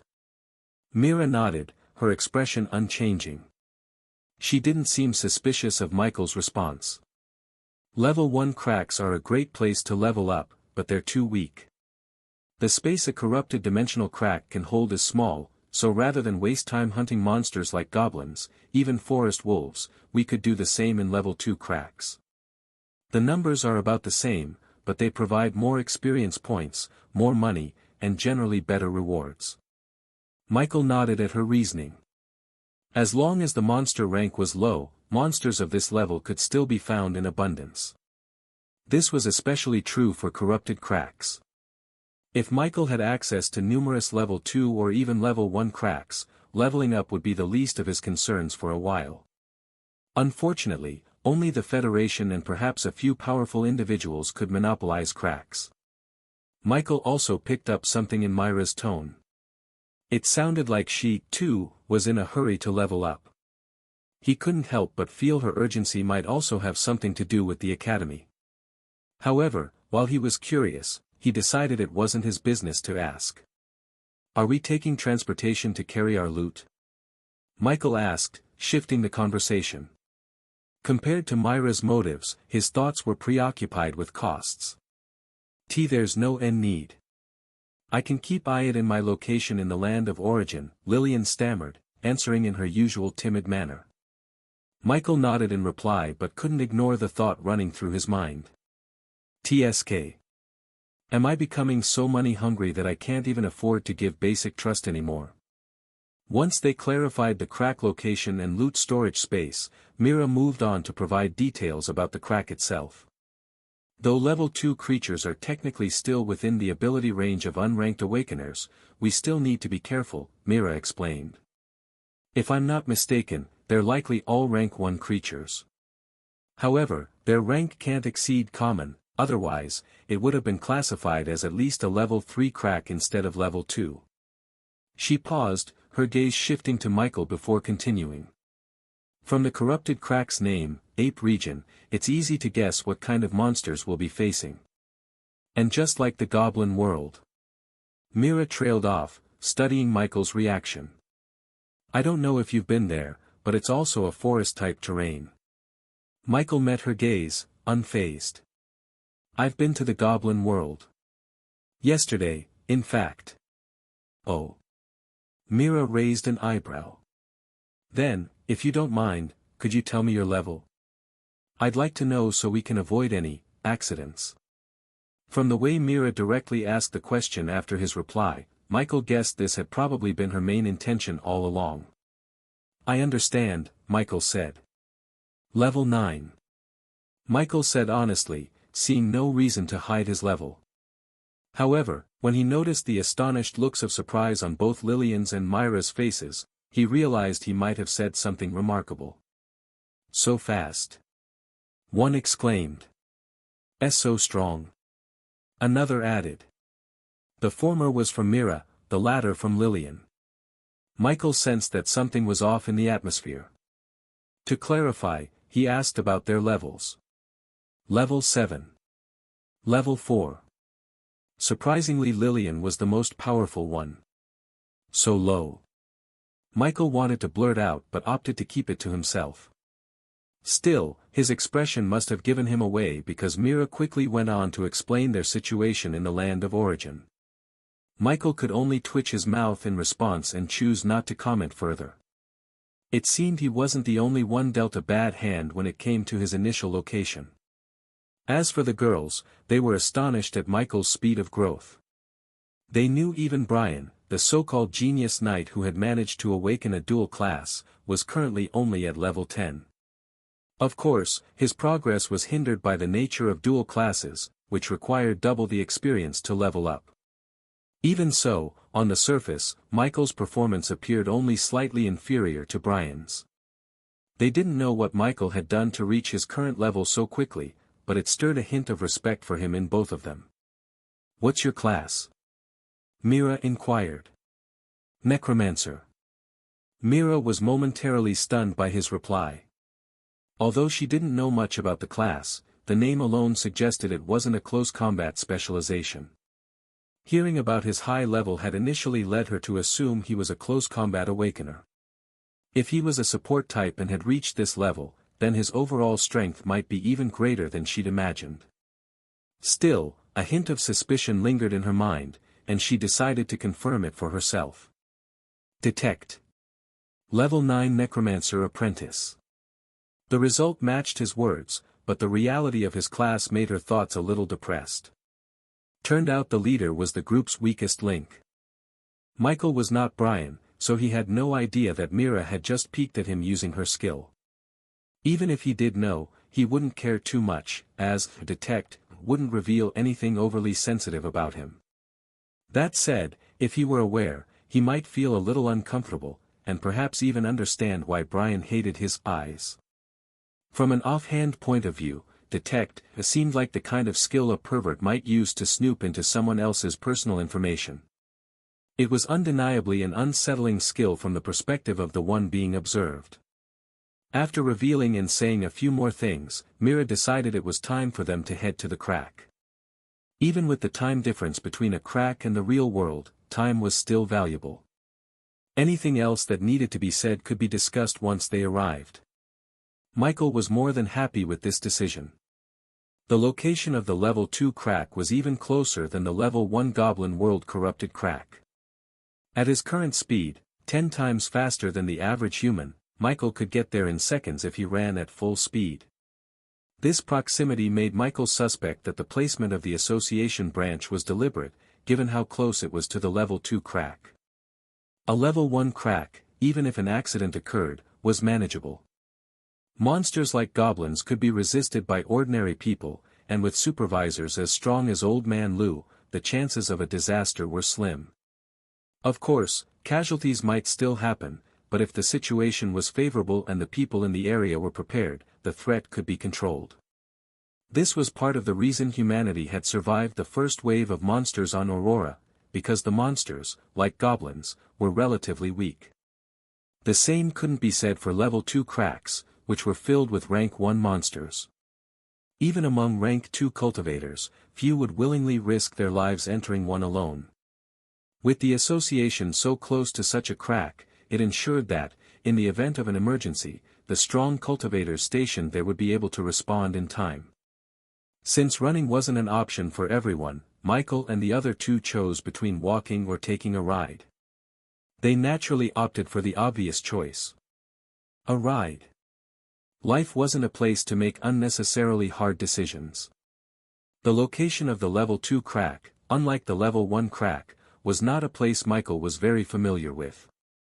However, familiarity with the area wasn't necessary to enter the crack.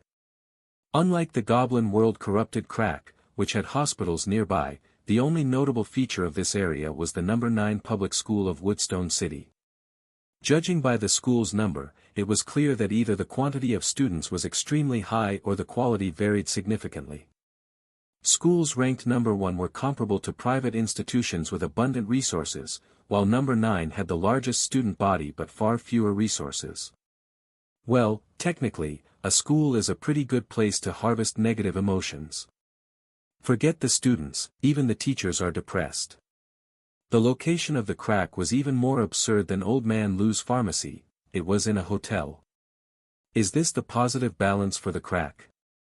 Michael thought, his expression turning odd as the idea crossed his mind. Of course, the crack wasn't within the hotel building itself but inside the VIP mansion at the back. This was where Michael and the two girls headed immediately upon arrival. When they approached the mansion, guards at the gate stopped them. They asked to see the person in charge, and soon, a relatively old woman appeared. What followed was exactly the kind of covert behavior one would expect from a secret association. Michael couldn't help but wonder as he observed the old woman leading them toward the crack's entrance. Why are all the strong people I've met from the association so old? And why were they still working? Did the word retirement make them sick? While these thoughts ran through his head, he tuned into what the old female supervisor was saying. Since you'll be entering the crack now, I can't show you around the mansion. However, once you're out, we offer basic amenities for your convenience, places to bathe, food, and clothes if you don't have any. Additionally, we provide advanced benefits, like buying your corpses here instead of transporting them to the association, and selling certain items. However, these options aren't as advanced as what the association's trade center can offer. The old woman continued, listing a few more features that left Michael impressed. Compared to the services near this level 2 crack, Old Man Lou's offerings seemed like they were made for poor people. Or perhaps it had something to do with the nature of cracks and the type of people who visited them. A person capable of clearing a level 2 crack was already an elite, and perhaps certain benefits came with that status. Soon, they arrived at the crack's location. Like the entrance to the corrupted Goblin World crack, this one also looked like a tear in the void. However, it was much larger, at least a whole round bigger, and the chaotic energy it emitted was far more intense. At first glance, anyone could tell it was bad news, but the sight of it only made Michael excited. Michael didn't know what awaited him inside, but what he did know was that everything in there would translate to money for him. Okay, it's currently 11:53 a.m., and you have until 3 p.m. to be out. The time difference is 1:8, so you have a full day inside, which equals 3 hours here. I don't need to explain what happens if you exceed the time, do I? No. Thank you for leading the way, Mira, the group's assigned leader, replied. As for what would happen if they exceeded the time, the answer was simple. Someone strong from the outside world would enter the crack to drag them out. If there wasn't a good reason for the delay, like a sudden appearance of a powerful monster, they'd face punishment from the association. This was another duty of a crack supervisor, to monitor and provide assistance to those inside the crack. When inside a crack, Michael only knew one way to open the exit, killing 1/3 of the original creatures within. 1/3 of the monsters is calculated from the moment someone first sets foot into the crack after the previous group has exited through the exit. Without meeting this requirement, it was difficult for the average supernatural to leave. According to some of the posts Michael had read on the forum about corrupted-type cracks, it wasn't uncommon for people to find themselves trapped without any way to escape. This was where the crack supervisor came into play.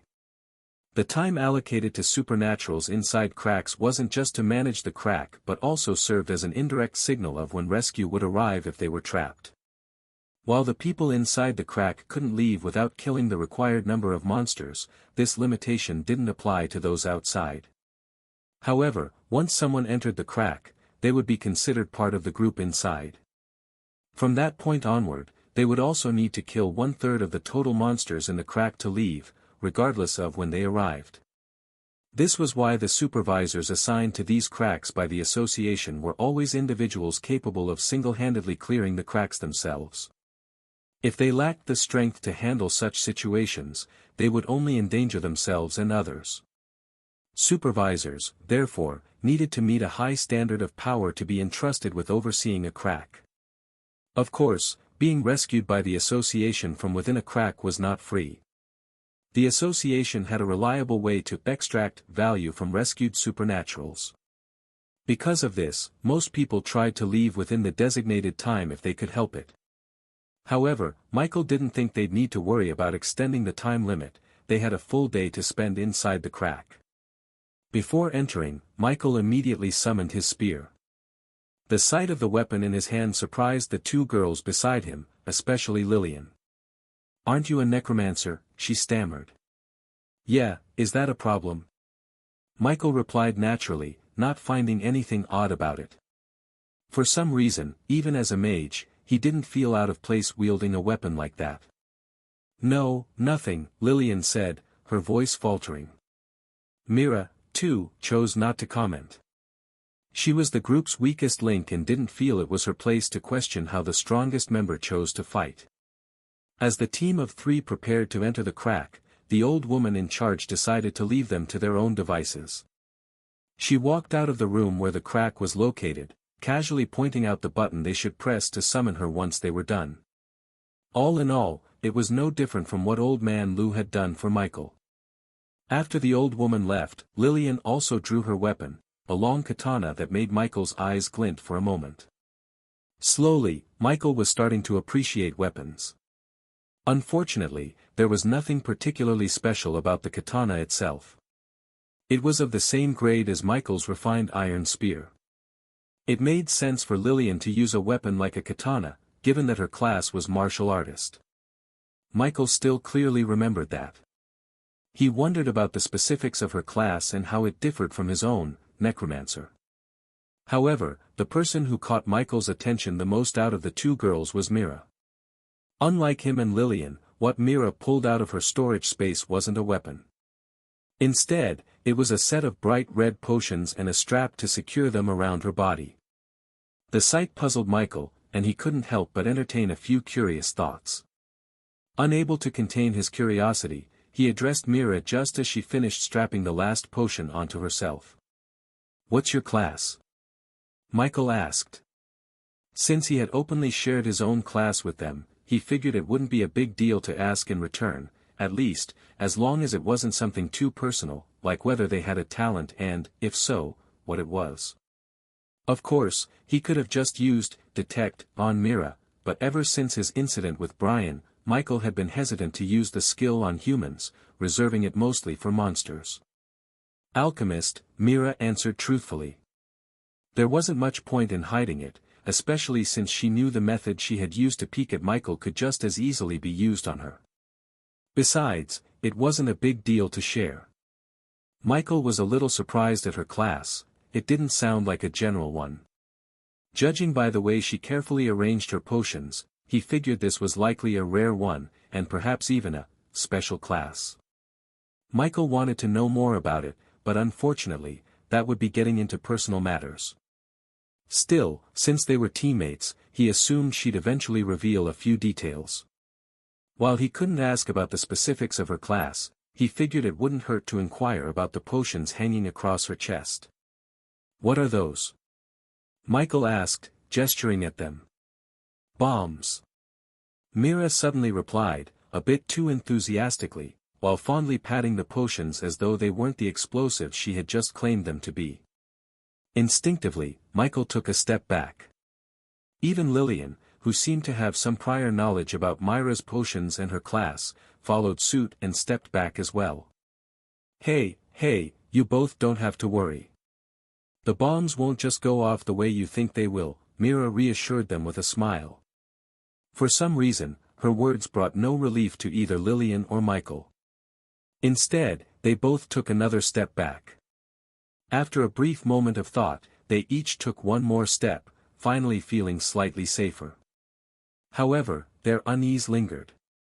The mischievous smile on Myra's face gave the distinct impression that she was itching to blow something up, which only heightened her teammates' nerves. "Is this a specialty of your class?" Michael couldn't help but ask. "Yes, it is. This is the red mushroom potion, your number one choice for blowing something up." If someone unfamiliar with Mira saw her for the first time, their impression would likely be that she was a cold individual. In reality, however, the truth was far from how she appeared. Mira had been a problematic child who loved to fight. She never attended public school at the start, instead studying in private schools, yet her combative nature caused her to change schools every year. Her penchant for fighting made it impossible for her to stay in one place for long. Everything changed when her father died. Her mother fell into debt and depression, and her father's already small business was snatched away by relatives. In a world unlike the one before the Dark Age, owning a personal business was a rare privilege for the average person. Myra's world collapsed, and it was then she decided it was time to get serious, not just for her own sake but for her mother's as well. Determined to take responsibility, she began suppressing the violent tendencies in her heart. In this new world, cultivators and awakeners were the most respected professionals, and Mira aspired to join their ranks. However, like most people, she lacked the talent for cultivation. While her talent was slightly better than Michael's and his cousin Lily's, they were still nothing remarkable. Accepting this reality at a young age, Mira didn't place her hopes on the slim chance of becoming an awakener. Instead, she focused on excelling in her studies, channeling her efforts into academics and further burying her wild side. Year after year, she failed to awaken, growing calmer with each passing ceremony. That was until her third awakening ceremony when, against all odds, a panel suddenly appeared before her eyes. In that moment, the wildness she had buried deep within her heart began to resurface.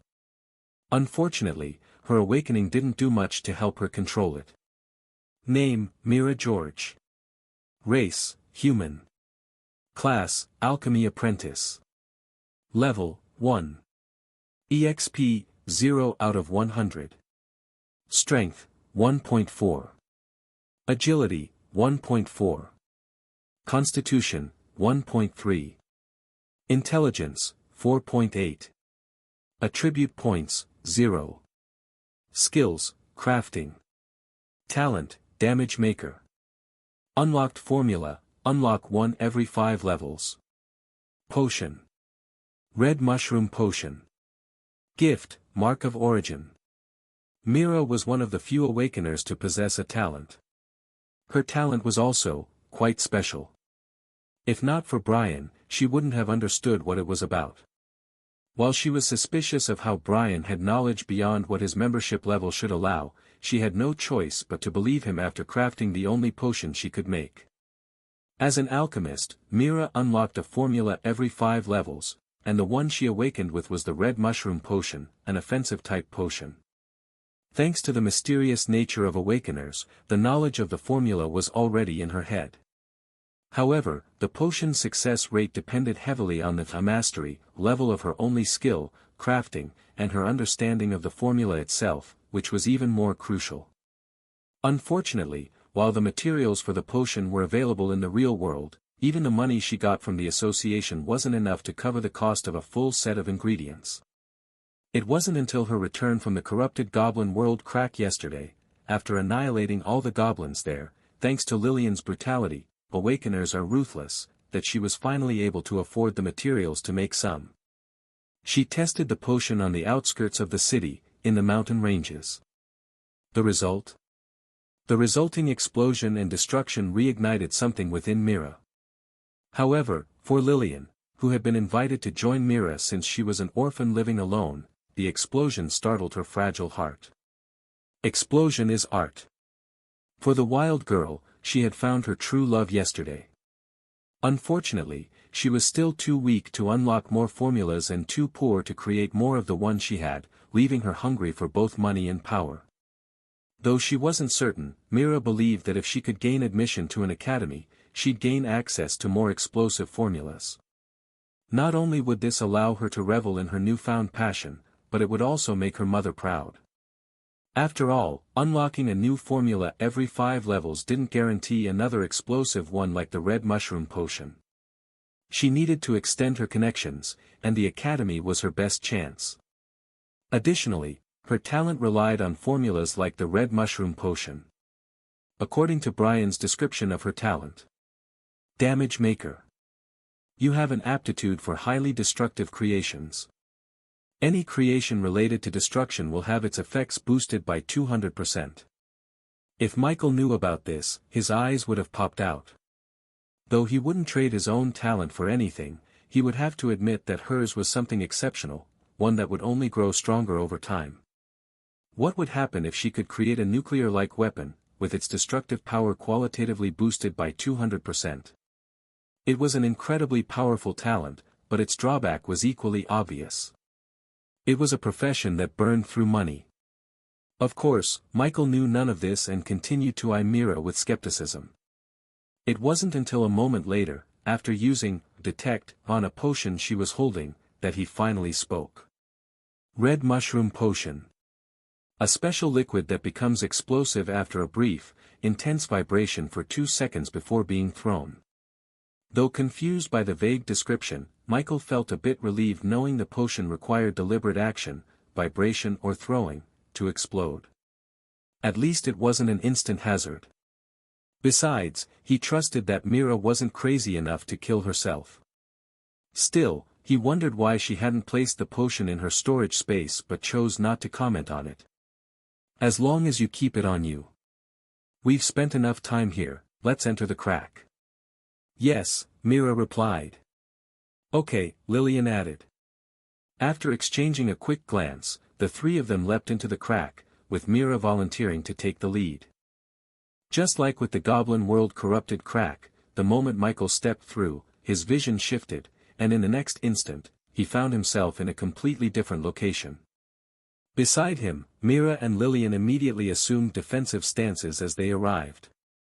Teleportation within cracks was random, and teammates could occasionally find themselves separated. However, there was a trick to minimize this: everyone had to enter the crack within 1 minute of the first person. Any delay beyond that risked teleporting to another location entirely. Currently, Michael wasn't focused on his surroundings. After ensuring there was no immediate danger, he became more aware of the air in this world. It felt different. Compared to the chaotic nature of the goblin world, the atmosphere here was more complete, as though the world itself was more stable. The mana in the air wasn't as turbulent either, though it was still far from the real world or the land of origin. Cracks are a mystery in themselves. The time difference in the goblin world was 10 hours inside for every 1 hour outside. Here, it's 8 hours instead, yet it feels more whole and alive, Michael thought. This realization puzzled him, sparking intrigue, but he quickly brushed it off. Now wasn't the time to get lost in thought, nor did he possess enough knowledge to truly understand these nuances. In truth, it wasn't just Michael who sensed these differences. Awakeners with even modest perception could feel the contrast between cracks, particularly when they were weak. Only those with truly dull senses would fail to notice. For now, Michael set aside the strange feeling and refocused on the task ahead. "The trees here are quite huge," Mira remarked, observing her surroundings. She didn't seem to notice anything odd about the crack, but Michael couldn't be too sure. Either way, he wasn't too interested in finding out. It was time to make money. The thought had just formed in Michael's mind when 2 circles appeared beside him, and 2 undead emerged, startling the girls. Both Mira and Lillian instinctively leaped into action. "Wait, they're mine!" Michael yelled, breaking out in a cold sweat. Mira already had a red mushroom potion clutched in her hand, ready to throw, while Lillian had suddenly appeared just a meter away, katana drawn and glowing with a crimson aura that made Michael's heart race. The threat he felt from that blade was very real. Thankfully, both of them stopped just in time, one narrowly avoiding blowing up his undead and the other refraining from slicing them into pieces. "These are your summons?" Mira asked, raising an eyebrow with clear interest. She tucked the potion back with a disappointed look, as though hoping for some action. Meanwhile, Lillian quickly stepped back, almost fearfully, like she wasn't the same person about to carve something in half moments ago. "These girls are not normal." Michael groaned internally as he tried to calm himself. "Yes, they're my summons," he replied.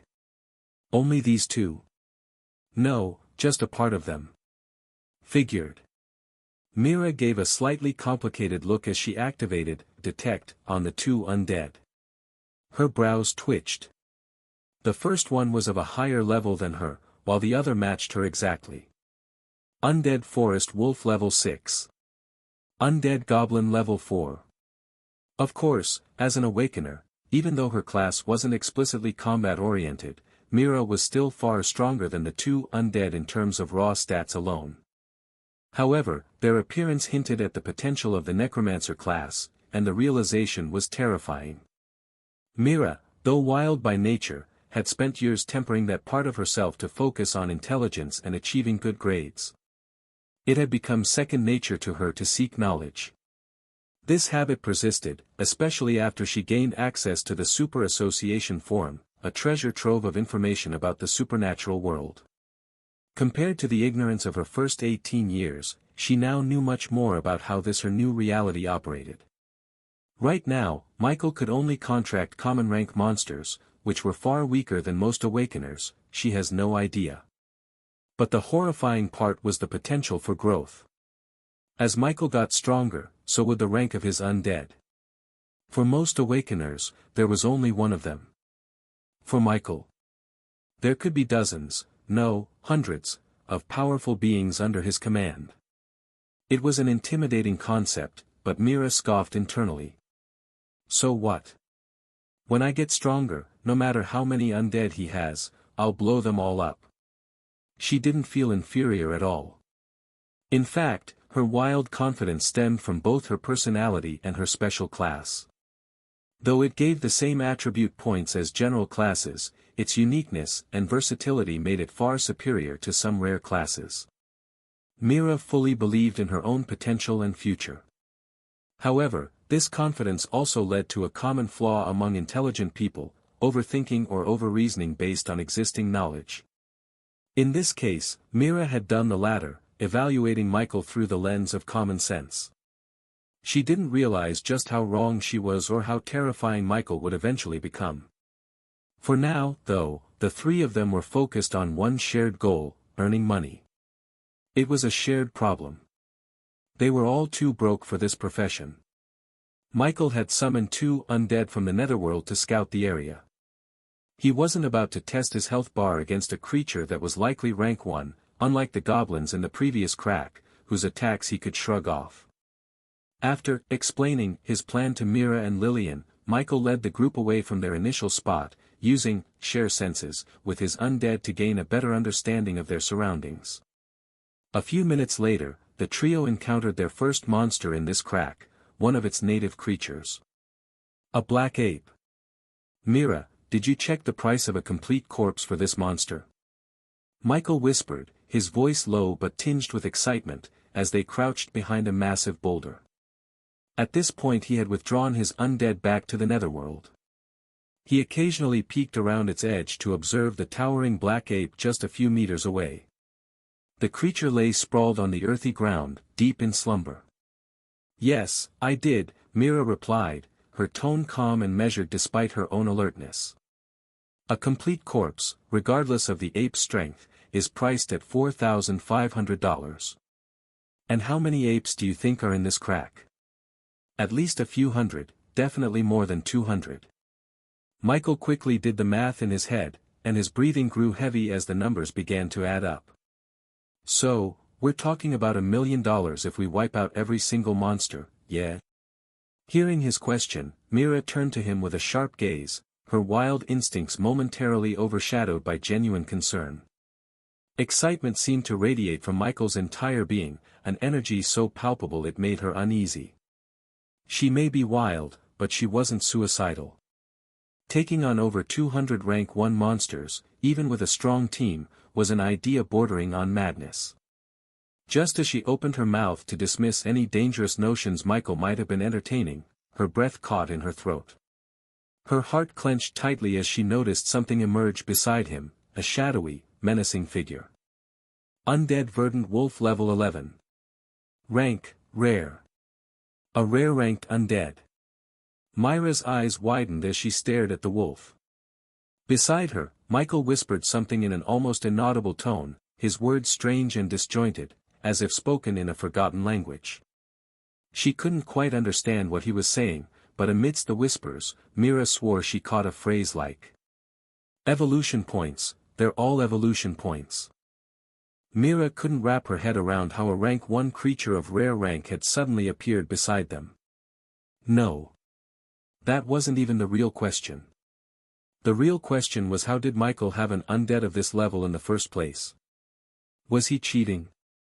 Weren't they all just 3 days into being awakeners at most? Was this guy secretly skipping steps while the rest of them struggled through the basics? Was bro flying too? It wasn't that Mira didn't believe Michael could have a rank 1 undead under his control. In fact, she had suspected it when he mentioned being level 9, so close to level 10, the max level of the unranked stage. However, Mira dismissed the idea because of the little time Michael had been an awakener. But while she hadn't ruled out the possibility of him having a rank 1 undead, what she never imagined was that not only did he have one, but it was also at rare rank. She didn't know much about necromancers or how they operated, but she understood the significance of rare-ranked creatures. At this level, monsters were not much different from awakeners who used attribute points. In other words, standing beside Michael now was essentially a genuine rank 1 awakener. Lillian, on the other hand, shared a similar train of thought as Mira. Michael, unaware of their distress, didn't have time to worry about them. He had never considered hiding his powers. Maybe he'd keep the specifics of his talent a secret, it felt too unique and powerful, likely linked to his transmigration, but he didn't see much issue in revealing his capabilities. For one, while obtaining a rank 1 undead might seem fast, it wasn't impossible. Awakeners grew stronger quickly.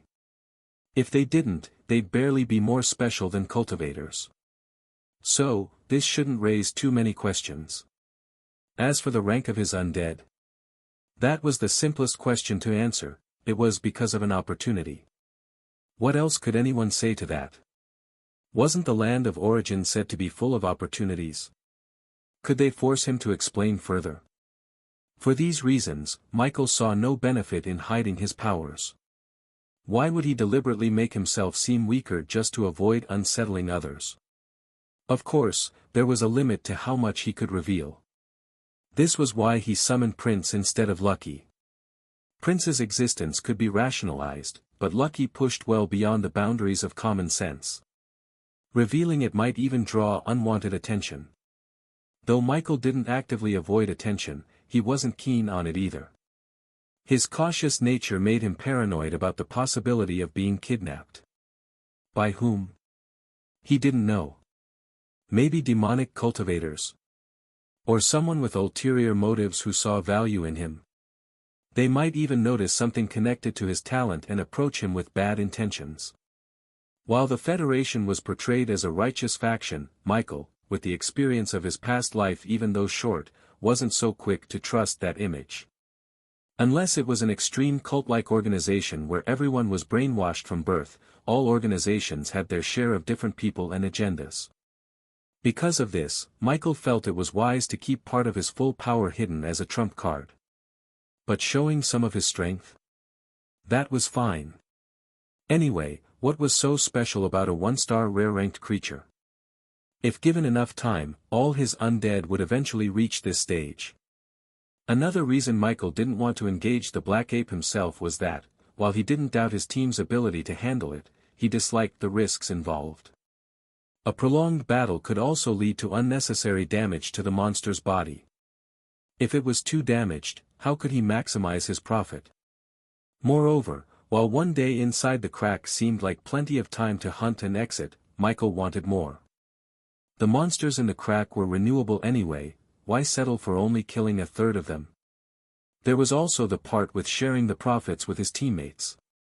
Every monster here represented potential evolution points, and it would be a sin to let them live, or worse, let them get sold by someone else. The moment Prince arrived, the Black Ape, previously resting peacefully, immediately woke up, fully alert. It couldn't be helped, Prince's presence was overwhelming, and Michael hadn't bothered to hide it. Black Ape level 12. Rank, common. It was a tough monster, which was why Michael was reluctant to waste time on it.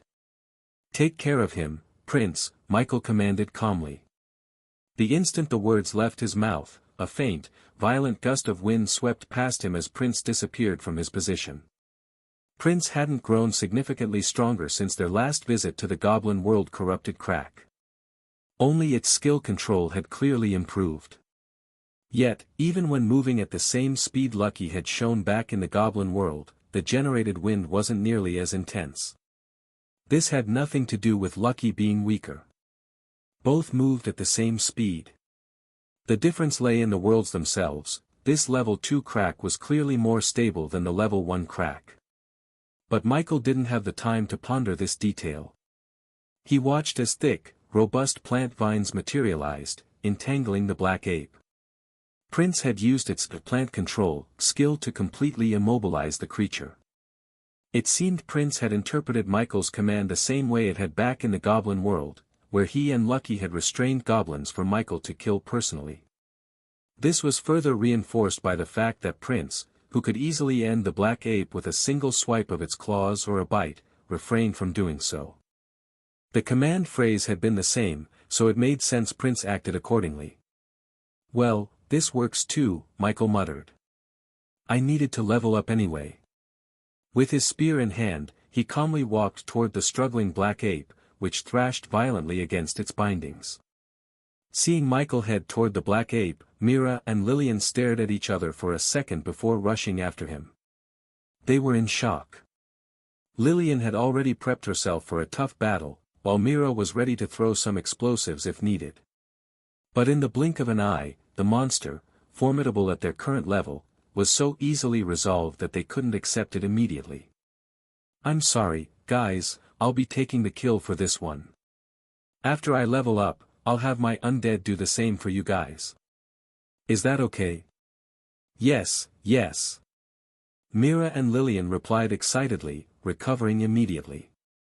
From Michael's words, it was obvious he planned to carry them, and such luck wasn't something they'd turn down. Only Mira felt a little uncomfortable. Not because of being carried, but because of the inability to set something ablaze. Still, she was smart enough to know what was better for her.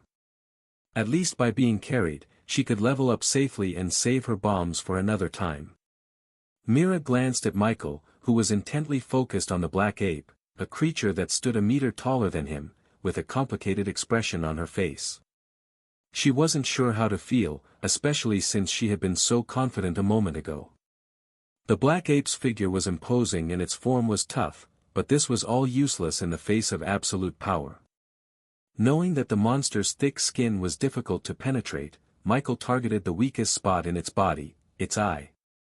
His hands moved in a blur. With a perfect, standard posture, the spear in his hand drove directly into the black ape's left eye, piercing straight into its brain and killing it instantly.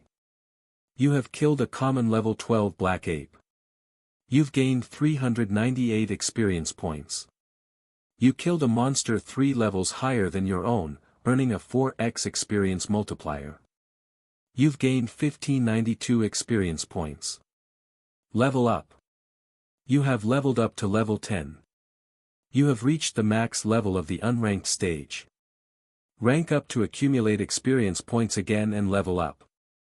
You have reached max level for Necromancer Apprentice. To rank up to Adept Necromancer and continue leveling, complete your rank advancement quest. Generating rank advancement quest. Quest generated. Advancement quest.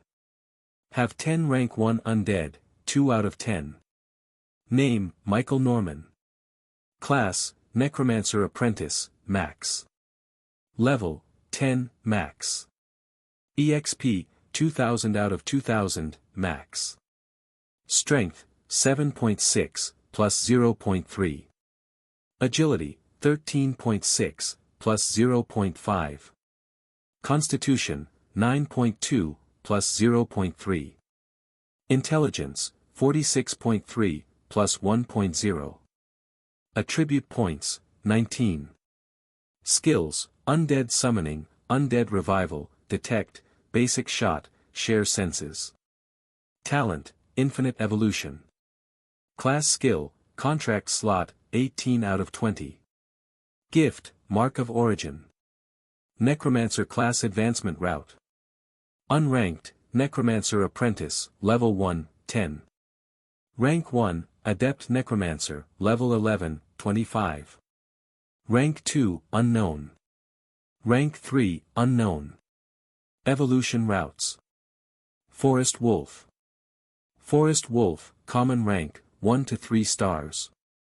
Verdant Wolf, Rare Rank, 1 star species.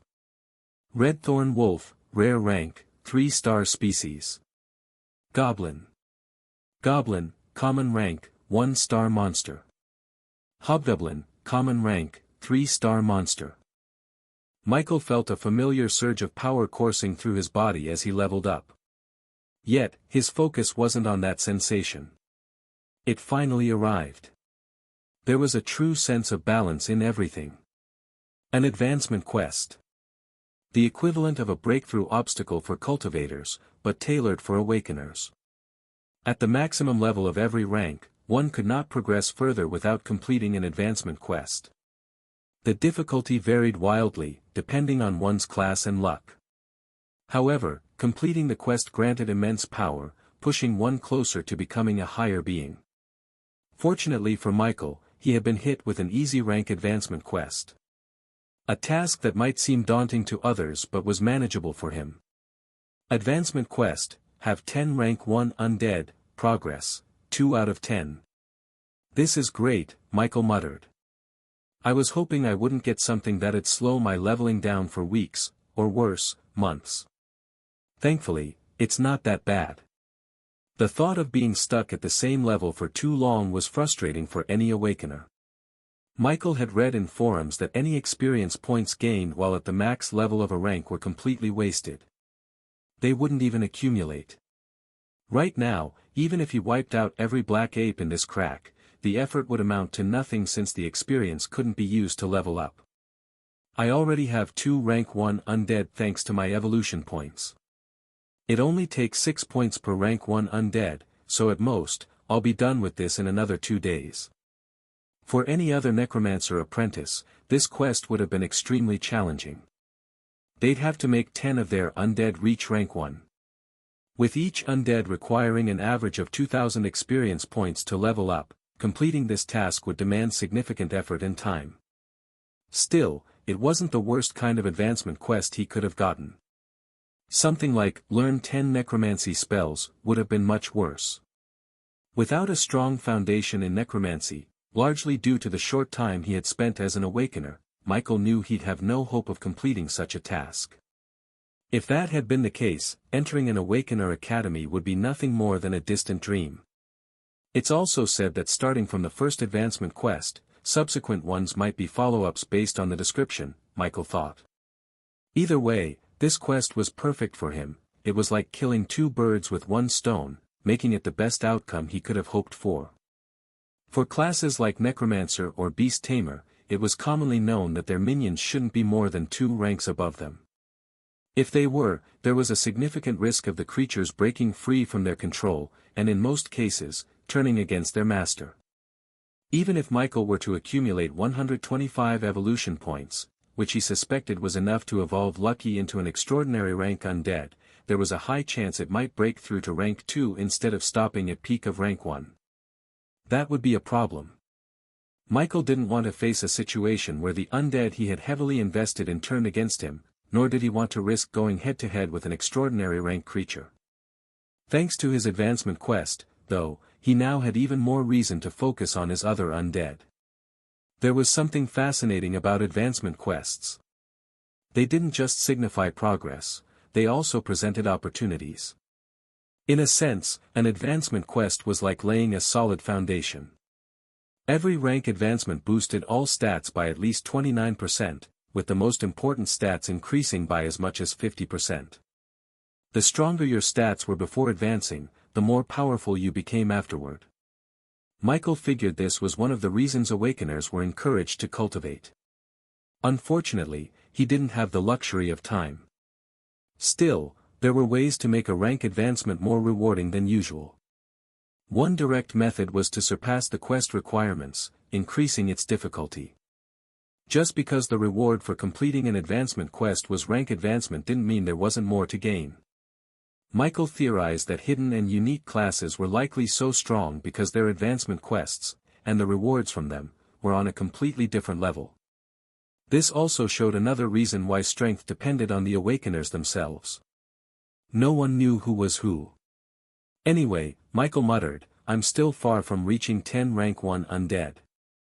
It was said that if someone exceeded the quest requirements without advancing, the quest description would change, turning into a limited-time challenge with higher rewards.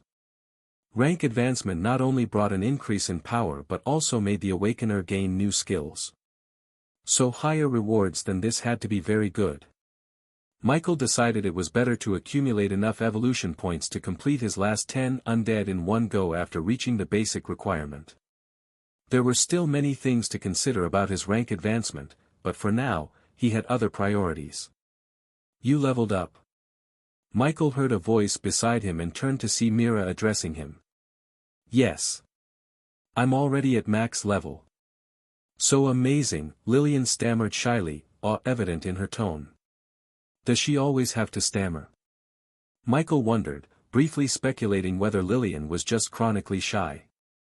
Can you store the body now? He asked, directing the question to Lillian. Yes, she replied immediately. Since there was someone else to handle the task, Michael didn't see a reason to make things harder for himself. Lillian quickly stored the gigantic body of the black ape. Michael spoke again, his tone taking on a commanding edge. Subconsciously, due to his strength, the team leader role had subtly shifted to him. "We only have a day here, so let's try and make the most of it," he said with a serious expression. Internally, though, he added, "and by making the most of it, I mean clearing out everything that lives in this crack." The two girls had no objections to Michael's words and followed him as they resumed their exploration. With his scouting undead leading the way, Michael quickly located the crack monsters. However, since he was already at max level and killing them would waste experience points, he stuck to his earlier plan. He let Mira and Lillian handle the kills, ensuring the two divided the experience between themselves. Before long, after eliminating several more monsters, both girls reached max level as well. This was hardly surprising. The monsters in this crack were far stronger than those in the goblin world, which was overrun with weak goblins. For awakeners, experience points multiplied based on how much stronger the defeated monsters were compared to the awakener. The crack was teeming with rank 1 monsters, which were at least 5 levels higher than even Lillian, the strongest of the two girls, who had entered the crack at level 5. Each kill practically guaranteed an instant level up. Naturally, the two reached max level in no time. Compared to Michael's calm demeanor, Mira and Lillian were overwhelmed by the rapid pace of their growth. They hadn't done much, barely anything, really, and yet, they'd grown significantly stronger. The feeling was dangerously addictive. If they weren't careful, they might find themselves unable to resist the urge to always invite Michael to be their teammate whenever they planned to enter a crack. If Michael knew their thoughts, he'd be thrilled. Why wouldn't he? More invitations meant more crack entries, and more entries meant more money to buy evolution points. He might even suggest they disband the team entirely and individually apply for crack entries, offering to lend them his undead for assistance. The association wouldn't stop them, either. It felt like exploiting a loophole, but only awakeners could take advantage of such opportunities. Ordinary cultivators wouldn't even consider soloing a crack. There was also no rule stopping him from being a teammate to multiple teams. While Mira and Lillian wrestled with their conflicting feelings, Michael was fully satisfied with the speed of their advancement. Though he was somewhat curious about how other awakeners fought and their methods, he wasn't particularly interested in watching them. His focus was firmly on the countless monsters he could kill in the next 24 hours. Spending his time searching for more monsters in the crack felt far more rewarding than observing others' performances. As for what rank advancement quests Mira and Lillian received, Michael couldn't care less. With Michael leading the way and his undead scouting ahead, the group spent the next few hours efficiently hunting down dozens more black apes. Name, Michael Norman. Class, Necromancer Apprentice, Max. Level, 10, Max. EXP, 2000/2000, Max. Strength, 7.6. Agility, 13.6. Constitution, 9.2. Intelligence, 46.3. Attribute points, 19. Skills, Undead Summoning, Undead Revival, Detect, Basic Shot, Share Senses, Spearmanship. Talent, Infinite Evolution. Class Skill, Contract Slot, 18 out of 20. Gift, Mark of Origin. Advancement Quest, have 10 Rank 1 Undead, Progress, 2 out of 10. Necromancer Class Advancement Route. Unranked, Necromancer Apprentice, Level 1, 10. Rank 1, Adept Necromancer, Level 11, 25. Rank 2, Unknown. Rank 3, Unknown. Since the entire team had already reached max level, Michael decided to direct all the experience points to Prince. Aside from being the only truly deserving individual in his immediate vicinity, Michael had another reason. He wanted to run an experiment. Does a stronger undead lead to a more powerful form after evolution? Michael suspected this was the case, but he needed to confirm it through first-hand testing. How many corpses do we have now? Michael turned to Lillian and asked. 70, she replied. 4 hours had passed, and they had managed to kill this many rank 1 monsters. For most people, and even for Mira and Lillian, this was an impressive number. However, to Michael, it felt far too slow. The only thing that gave him some solace was that, despite the amount they'd killed, the portal to exit the crack had yet to appear. This meant they hadn't even killed 1/3 of the monsters yet, implying there were at least 200 in the crack. More monsters meant more money. Michael had also ensured that all the corpses were in good enough condition to fetch at least $3,000 each. If they sold all 70 for that price, the total would come to $210,000, more than double what he had earned from an entire level 1 crack. Sure, that crack had been filled with goblins, but still. This realization made Michael even more eager to hunt for more monsters. Also, the number Lillian quoted was the one that she placed in her location in the land of origin. Michael had a few slightly more damaged black ape corpses in his mark of origin for Undead Revival. He hadn't forgotten he needed 2 more undead to reach his max number of undead at level 10. After Mira and Lillian had reached max level and saw how much they stood to gain, they decided on the profit share. They proposed a 90-10 split, with Michael receiving 90%. While this might sound excessive, it made sense given that it was largely thanks to Michael that they were likely to leave the crack unscathed, and alive without doing much but tagging along. However, as greedy as Michael was, he wasn't that greedy. He had after all taken a few monsters to himself. Michael had them revise the split, and in the end, they settled on an 80-20 division, with the 2 girls sharing the 20% of whatever profit they made. Michael couldn't have been happier with the outcome. Since everyone wanted to maximize their gains, with barely any rest, they swept through the entire crack. In the next 15 hours, the exit portal opened for the 4th time, signaling that the last monster in the crack had finally been killed. How many now, Lillian? Michael asked, placing the freshly killed black ape aside. 340, I believe, Lillian replied, a little unsure. Michael, who had been keeping rough track himself, felt it should be about that number as well. Lillian wasn't as shy around him anymore, so she didn't stammer as much, though her voice was still soft. 340, huh? If they all sell for at least $3,000, we're looking at over $1 million, Michael said excitedly. Mira and Lillian's eyes lit up as well. One thing the 3 of them had in common was poverty.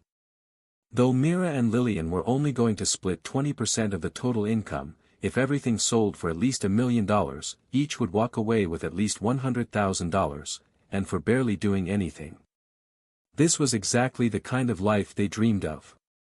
The trio wasn't the only one who benefited, though. Even Prince had its share of gains. Michael had been tracking its progress. After personally killing over 300 rank 1 monsters, Prince managed to level up 6 times, accumulating about 112,000 experience points. Now, it was at level 17, just 1 level behind Lucky. Michael was thrilled by its rapid growth, though he also felt a bit anxious. While it seemed like reaching rank 2 might not be too hard, the reality was very different. He noticed that starting from rank 1, every level required 50% more experience points than the previous one. Level 11 to 12, 3,500 EXP. Level 12 to 13, 5,250 EXP. Michael did a quick mental calculation. To reach level 25, the peak of rank 1, starting from level 11, would require at least 2 million EXP. The number was daunting. Worse, as a necromancer, unless he wanted to sacrifice the advantage of his class, his own progress would be even slower. Fortunately, he had evolution points from his talent to rely on. With this, his undead progressed much faster than he did. Okay, let's leave the crack. We've spent too much time here already, Michael said, a mix of excitement and fatigue in his voice. Though they hadn't fought much themselves, moving around non-stop for hours was mentally exhausting and physically draining, regardless of how high their stats were. As they made their way to the exit, Michael couldn't help but wonder just how vast cracks could really get. Maybe there's even one out there that's basically an entire world, he mused to himself. The idea didn't feel far-fetched. Perhaps the Aurora realm itself was nothing more than a crack. With nothing left to do in the crack, the team of 3 stepped through the exit portal and returned to the real world. The moment they were out, they tapped the button to summon the supervisor. The room housing the level 2 crack was much larger and more refined compared to the one Michael had seen with Old Man Lou. This place felt like a palace in comparison, almost heavenly. Michael couldn't help but wonder, if this is how the area around higher-level cracks looks, how extravagant must the ones for the truly high-level cracks be? He sat on a sturdy metal chair with Mira and Lillian, waiting for the supervisor to arrive. Despite spending nearly 20 hours in the crack, close to an entire day, it had been barely 3 hours in the real world. As he idly opened his status menu to check his talent section, Michael froze for a moment, staring at the screen in a daze. Apparently, without his noticing, his daily evolution points had already refreshed. In less than 4 hours, they would refresh again. Currently, Michael had 18 undead under his control, which, when including himself, gave him 19 evolution points daily. If he didn't contract any new undead in the next few hours, he would receive another 19 points, bringing his total to 38 evolution points. It was quite the haul. Enough, in fact, to evolve Prince into a 3-star rare rank undead or to create at least 5 more rank 1 undead at 1-star rare rank, bringing him significantly closer to completing his advancement quest. Either choice wasn't a loss, but Michael had already decided on the latter. Currently, Prince was at level 17, and Michael feared that evolving him now might cause an immediate breakthrough to rank 2. Though he hadn't confirmed this suspicion yet, it was a risk he wasn't ready to take. Rank 2 creatures were no joke, and if he lost control over Prince, it would be a disaster. For now, it was better to focus on creating more rank 1 undead to strengthen his forces and ensure steady progress toward his quest. As several thoughts flashed through Michael's mind, the door to the crack containment space opened, and the familiar old female supervisor walked in alone. A few men in black waited at the entrance, standing silently. Michael noticed the woman frowning slightly as her gaze swept over the relatively less chaotic appearance of the crack. After a moment, her expression relaxed. Michael had a good guess about what she might be thinking but was thankful she hadn't reacted the way Old Man Lou had. "I'm too exhausted to deal with anyone trying to show off by pressuring us," Michael thought. "Seems like you had a good time," the supervisor remarked, glancing at Michael and the others. Their relatively clean and unruffled appearance made them look as though they'd been on a casual, slightly dusty trip rather than a killing spree. "It's modest," Mira replied, her tone neutral.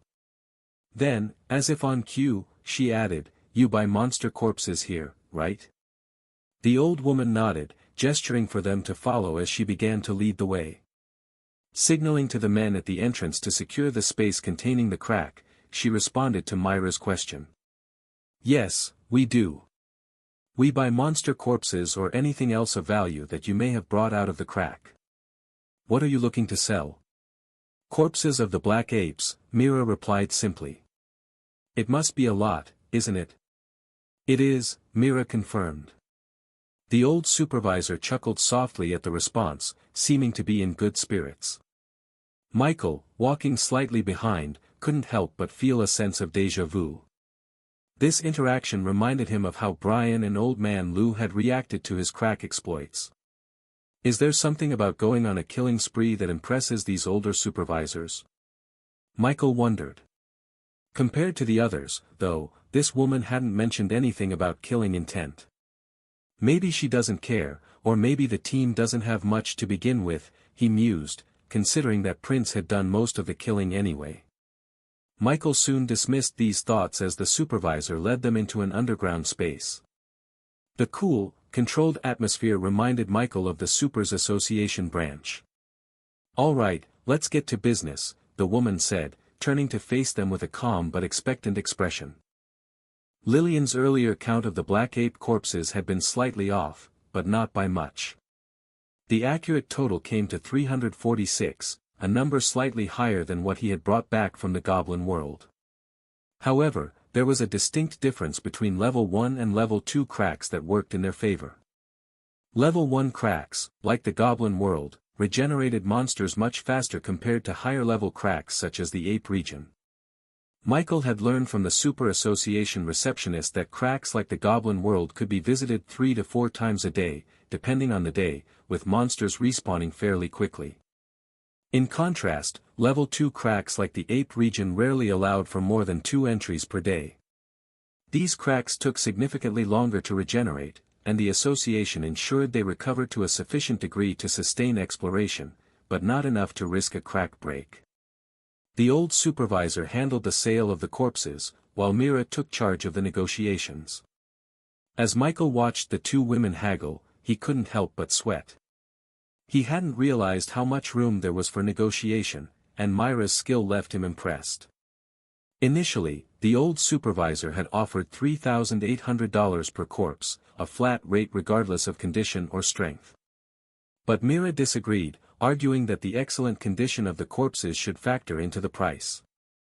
After several minutes of back and forth, they eventually agreed on $4,350 per corpse. It would have been $4,400, but the old woman had refused to budge on Myra's exact demand. Regardless, Michael was more than satisfied with the result. The total profit from the sale was finalized at a staggering $1.5 million plus. Michael couldn't remember ever seeing such an amount in either of his past life. As per their agreement, he gave Mira and Lillian their 20% share, which came out to a bit over $300,000. Each of them pocketed approximately $150,000, a sum that left them ecstatic. Michael, however, now had over $1 million in his account. While he knew the money wouldn't last long, most of it would soon be spent on strengthening himself, it didn't dampen his excitement. Staring at the many zeros in his account, Michael couldn't help but grin. The future held terrifying possibilities, and he couldn't wait to make them his reality. With his experience from the goblin world, Michael had been careful about managing his phone's battery. He kept it turned off most of the time and only powered it on when necessary, mainly to check the time spent in the level 2 crack. Even then, it was mostly Mira who used her phone to check for the team, following the same battery-saving method. Thanks to this, Michael was able to transfer money to Mira for her to divide between herself and Lillian. Fortunately, Aunt Mia had forced him to increase his bank limit after he turned 18. In this world, there was no such thing as a student bank account. 16-year-olds could have fully functioning accounts, albeit with lower limits. Despite the large sum of money now in his possession, Michael found out that what he wanted couldn't be purchased at the level 2 crack facility. Perhaps this was what the old supervisor meant when she said their resources weren't as advanced as those of the Supers Association. Though a bit disappointed, Michael wasn't too concerned. He simply needed to take a cab to the Supers Association to make his purchase. Besides, he had to head there anyway for his second appointment with a team to enter another crack at 4:30 p.m. It was close to 4 p.m. now, so after saying goodbye to Mira and Lillian, though Mira insisted he give them his contact information first, Michael left the level 2 crack facility and hailed a taxi to the Supers Association. Upon arriving, Michael immediately made his way to the trade center, where he spotted Brian. Seeing the familiar face, Michael felt a wave of relief.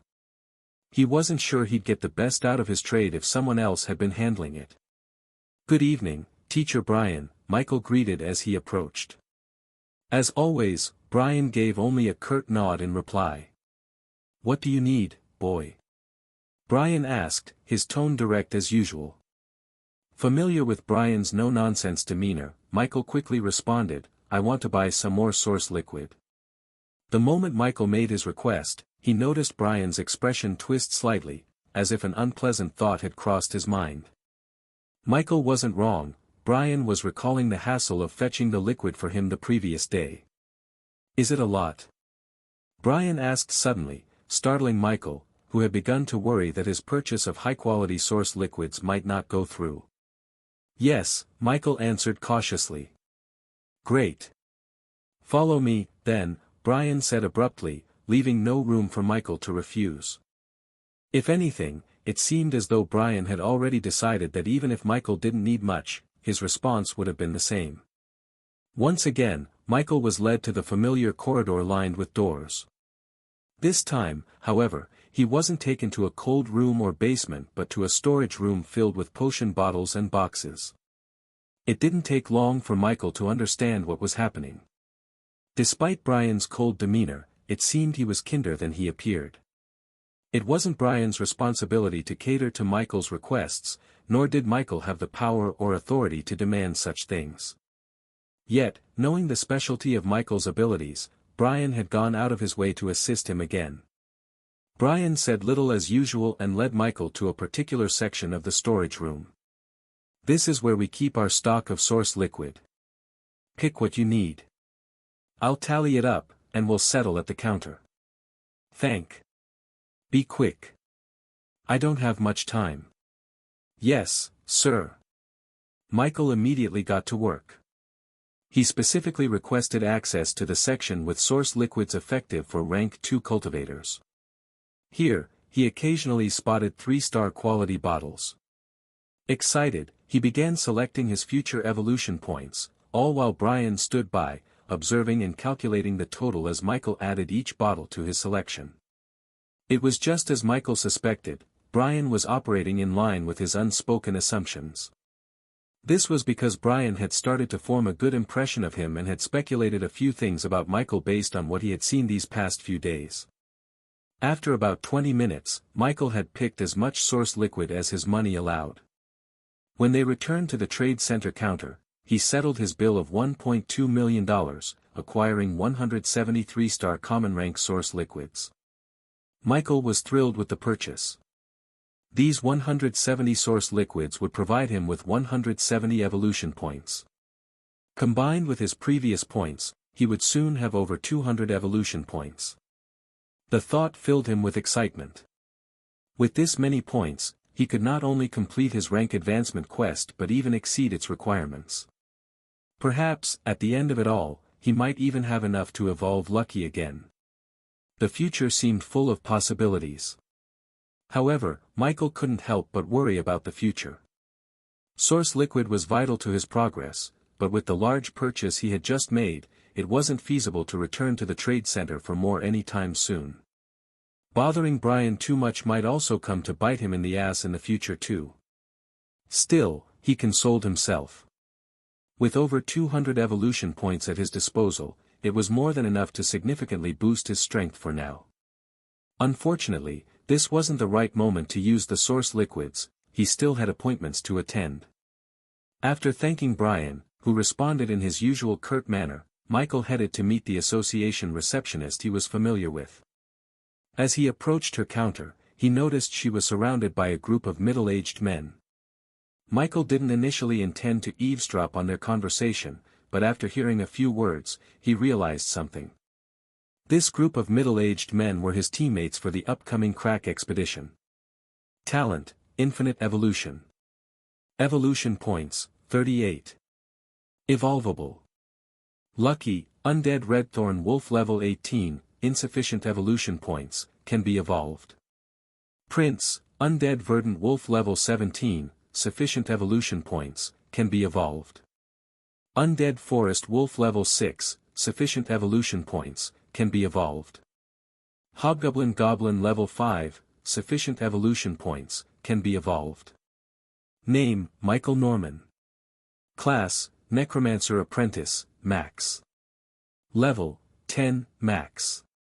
EXP, 2000 out of 2000, Max. Strength, 7.6. Agility, 13.6. Constitution, 9.2. Intelligence, 46.3. Attribute points, 19. Skills, Undead Summoning, Undead Revival, Detect, Basic Shot, Share Senses. Talent, Infinite Evolution. Class Skill, Contract Slot, 18 out of 20. Gift, Mark of Origin. Advancement Quest, have 10 rank 1 Undead, Progress, 2 out of 10. Necromancer Class Advancement Route. Unranked, Necromancer Apprentice, Level 1, 10. Rank 1, Adept Necromancer, Level 11, 25. Rank 2, Unknown. Rank 3, Unknown. Michael was a little taken aback by the appearance of his teammates. It wasn't that there couldn't be strong old cultivators or awakeners. Old Man Lou, for example, looked pretty aged. But the aura emitted by these men was different. It was the kind of vibe you'd expect from a typical store owner. Ordinary. Even the receptionist had more presence than them. Then again, working for an organization like the Supers Association, she was probably not ordinary herself. These men might have become supernaturals at a mature age, Michael thought, but he didn't dwell on it. His thoughts were mostly passing observations. Realizing these were the people he was meant to meet, Michael moved closer to them. Fortunately, he didn't need to introduce himself, which would have made things awkward. The receptionist saw him immediately and addressed the group. "This is your teammate for today, Mr. Mill," the receptionist said, gesturing to a tall man with a slightly muscular build, carrying a huge bag on his back. Michael's first impression of Mr. Mill was weak. Ridiculously weak.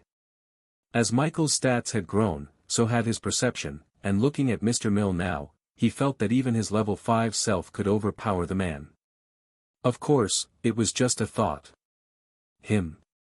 Mr. Mill glanced at Michael with suspicion, his expression clearly disapproving.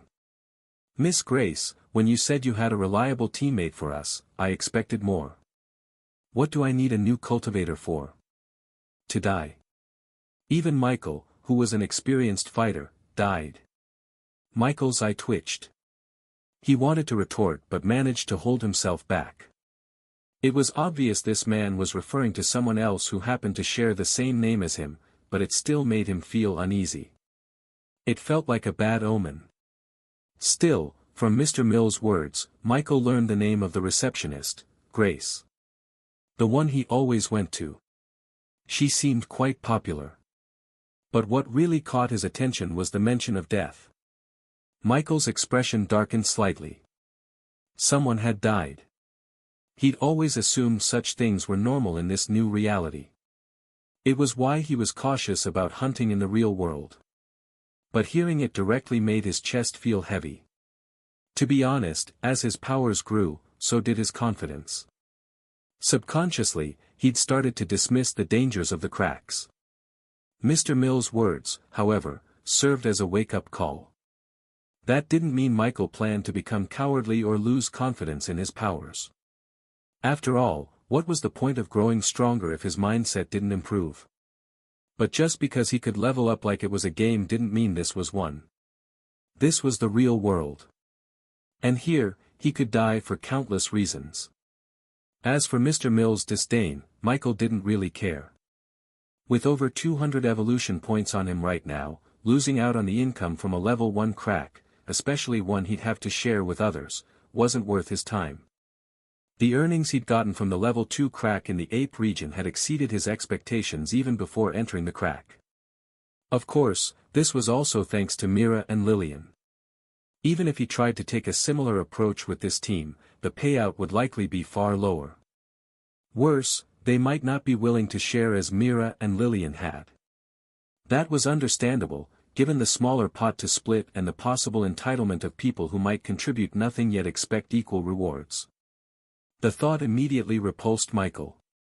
Before Grace could respond, Michael spoke up. "He's right, Miss Grace. It's better for him to go with people he's comfortable with." Michael felt a small sense of relief at finally learning the receptionist's name.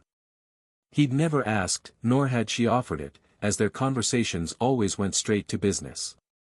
Besides, they'd only known each other for 3 or 4 days. Not nearly enough time for the kind of familiarity Mr. Mill had just displayed. But Michael wasn't done.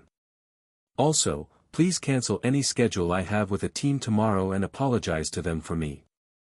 Please try to apply for a solo crack entry in the next few days. I'll come by tomorrow to confirm." "Okay, Mr. Norman. Thank you." With that, Michael left. At the moment, he didn't need much money beyond what was required for his basic needs, which was why he still planned to enter cracks. Even though he had more funds now, it wasn't the right time to purchase source liquid from the association. As for going to the other Supers Association branch in Woodstone City, he doubted he'd get the same treatment Brian could provide. So making money wasn't urgent, but it was still needed. For now, he had everything he needed, evolution points and a few $100s to sustain himself. Michael saw no benefit in joining a team to enter cracks at this point. But that wasn't the only reason. With the evolution points he had now, Michael was finally confident enough to attack the gargoyle that had held him back in the land of origin. After so many days, he was ready to take the initiative. After saying what he needed to, Michael left the group of 4 and exited the association. The sun was already setting, and though Michael still felt the weight of the day's work, the anticipation bubbling inside him for what was to come gave him a surge of energy. Without wasting time, Michael headed back to the hotel where he was staying. On the way, he stopped by the mall to grab something for himself, and for his body back in the land of origin, to eat. Watching Michael leave, Mr. Mill felt a twinge of unease. For a moment, he thought he might have made a mistake, but after considering it, he scoffed. Though he had become an official cultivator later in life and hadn't gained access to the mysterious forum rumored to exist, years of experience as a cultivator had taught him a few things. The boy's appearance clearly showed he was very young, and in a backward place like Woodstone City, where even ordinary people struggled to find enough resources to cultivate properly, that boy couldn't possibly be very strong.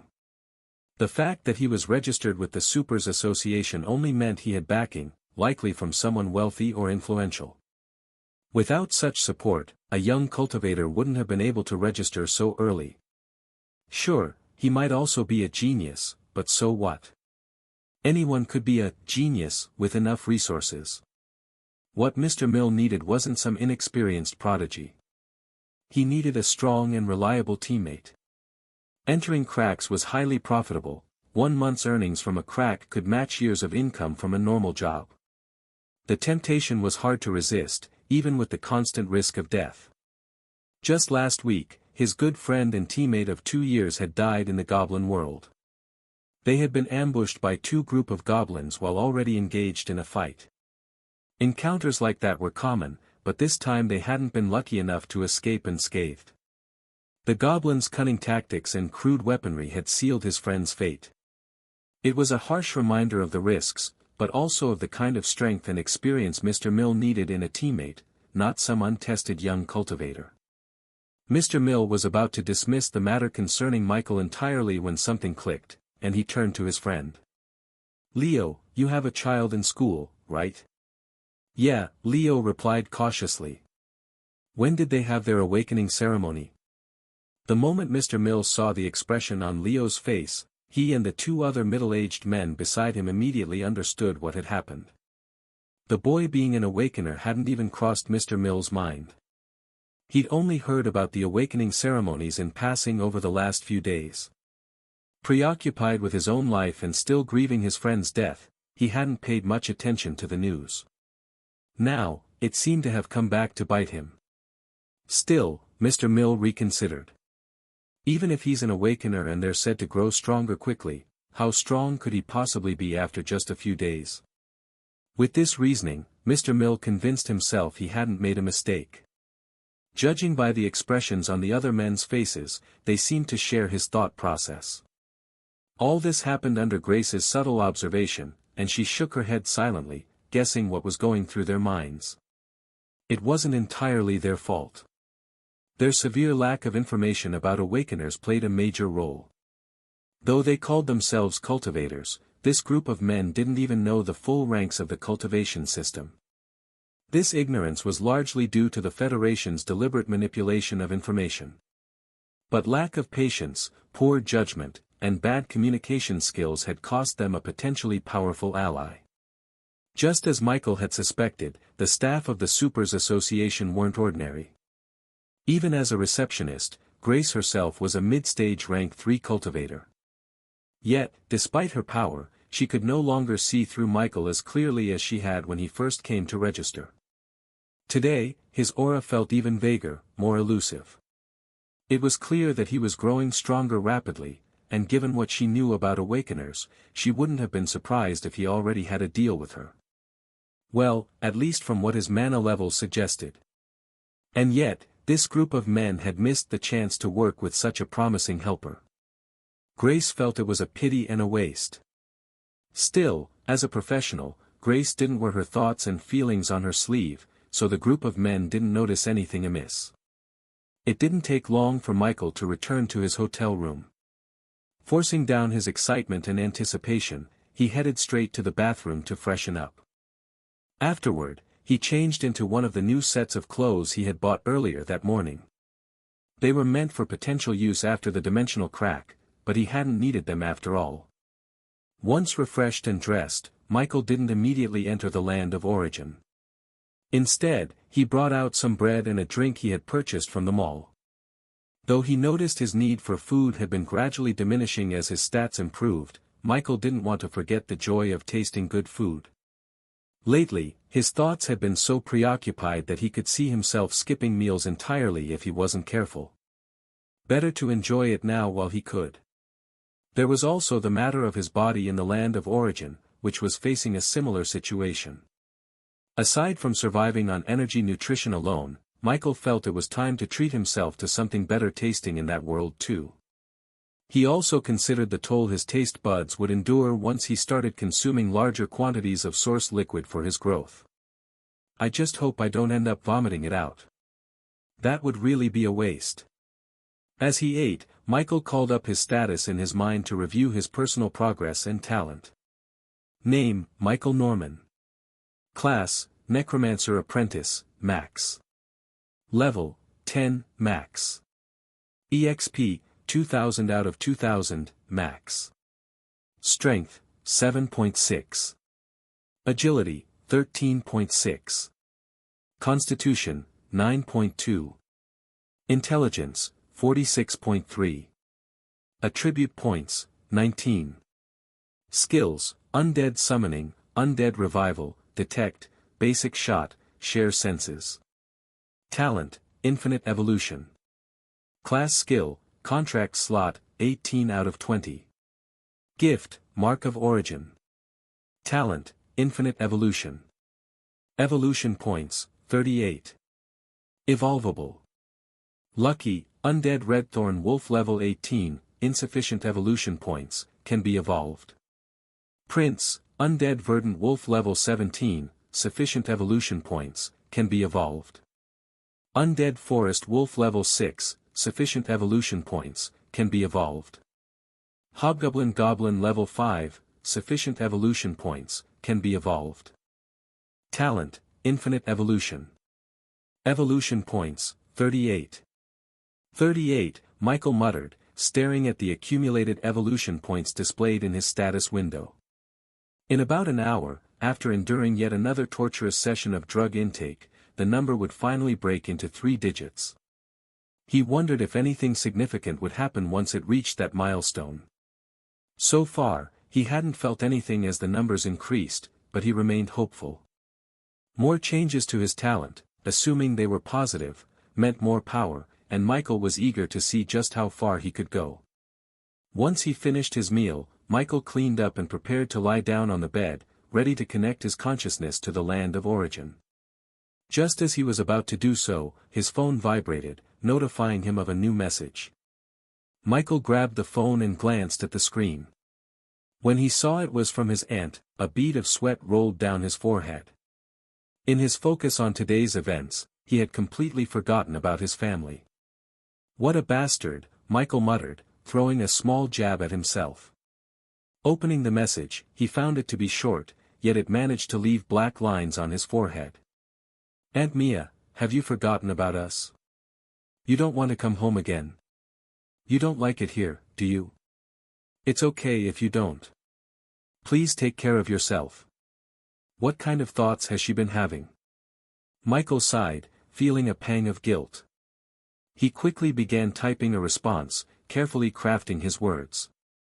He tried to be as honest as he could, which wasn't much, but wrote in a way that would hopefully reassure her. Michael paused for a moment after sending the message, reflecting on his current state. His mental health seemed stable enough for a visit home, but it hadn't even crossed his mind. He had been too focused on getting back to his hotel and diving into the land of origin. Though he could leave now, he didn't feel like it. He loved his family, but they weren't going anywhere. On the other hand, the thought of his evolution point steadily growing caused his heart to beat with excitement, something that home didn't quite manage to do at the moment. After sending a message on his phone, Michael noticed another notification, one he must have missed earlier. It had probably come in while he was in the bathroom.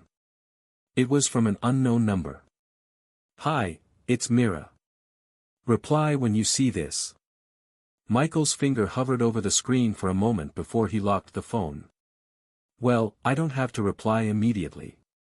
Putting the device aside, Michael decided to stop delaying. He lay down on his bed and connected his consciousness to the land of origin. The moment he arrived, the land of origin greeted him with its usual dim atmosphere. The sky was still bright, with no sign of evening approaching anytime soon. His undead were stationed nearby, but after giving them a quick glance, Michael redirected his focus. Taking a few deep breaths, he prepped himself mentally and physically. It was time to continue his love-hate relationship with the source liquids. Michael pulled out a bottle of source liquid from his mark of origin and downed it in one go. The taste was as awful as ever, and familiarity did nothing to make it more bearable. However, the notification that flashed across his vision immediately lifted his spirits. +2 evolution points. Talent, infinite evolution. Evolution points, 40. With renewed determination, Michael didn't stop. +1 evolution point. +1 evolution point. +2 evolution points. +1 evolution point. +1 evolution point. For the next 2 hours, Michael did nothing but consume source liquids, resting whenever the process became too overwhelming. He had tried to combat the terrible taste by snacking on something he'd prepared earlier, but the moment he retrieved it from his storage space, the smell alone made him nauseous. He gave up on the idea altogether. Unlike his original body, which seemed to gain power smoothly with minimal obstacles, this avatar bore the brunt of every advancement. Every improvement came with sacrifices, and it wasn't just physical, it chipped away at his sanity. Michael's mental state during this process was unsettling. His eyes held a hint of madness, born from his sheer determination to push through. Even when the taste of the source liquids made him gag, he continued, unwilling to quit. In the end, the torturous journey proved worth it. Talent, infinite evolution. Evolution points, 269. Every one of Michael's undead, including Lucky, was now ready to evolve. Although his talent didn't show any significant changes after his evolution points broke into 3 digits, Michael wasn't too disappointed. He had been monitoring his talent closely, and as expected, it took exactly 125 evolution points to elevate Lucky into an extraordinary rank undead. The thought of what Lucky would become filled Michael with anticipation. It would surely be far more powerful than the current version of his loyal undead. What Michael found remarkable was that, despite his undead's growing strength, they had never reached a point where they had to go all out. For this, Michael was grateful and hoped it would remain the same. However, considering the ruin he was exploring, a place where rank 2 monsters had once guarded doors in the past, Michael doubted the process of conquering it, even after centuries, would be easy. Still, he hoped all the delays would be worth it. Even if he didn't find any treasures valued by other awakeners but instead unearthed bags of spirit crystals, to Michael, this would make the ruin the most rewarding one in his life. Granted, it was the only ruin he'd ever been in. While eager to evolve his undead, Michael decided to first attempt filling his open contract slots. At level 10, he had 2 of 20 slots open, with 8 black ape corpses prepared to try and fill them. Though the number of corpses was small, and there was a chance none would succeed, Michael was somewhat confident. To achieve the 18 undead he currently had, he'd used Undead Revival on nearly 100 corpses. Since then, his mana manipulation, experience, and understanding of the skill had all improved significantly. The steady increase in his skill proficiency was proof of this progress. However, Michael was far less confident about undead summoning compared to undead revival. The former was simply a lost cause for now. In the end, Michael was fortunate to fill all his contract slots with just 5 black apes. The remaining 3 corpses could still be used for undead revival. Michael decided that after advancing in rank, he'd attempt to use them as materials to create undead. Additionally, he planned to sell the goblin corpses he had stored in his Mark of Origin, those that had failed to revive as undead and could no longer be used for crafting new undead, at the association tomorrow when he checked if the receptionist had managed to secure him a crack entry. Now, Michael had a plan. Initially, after filling his contract slots, he intended to begin evolving his undead, but then he remembered something important. The higher the rank of the undead, the more likely it was for the undead summoning skill to fail. If Michael decided to evolve all his undead to rare rank, which should advance them to rank 1, that would make using undead summoning much harder. Perhaps he could also attempt it once he reached rank 1, and with all his undead and him at the same level, it might not be such a big issue. But it felt like a waste not to at least try now. I have 20 undead now, but only a few can be summoned and dismissed in the netherworld. Michael could summon a total of 7 undead, meaning he only had to use the skill on 13 of them. Aside from the 2 black apes, the rest of his undead were weak. After thinking for a moment, he made a decision. I'll try 3 times for each undead.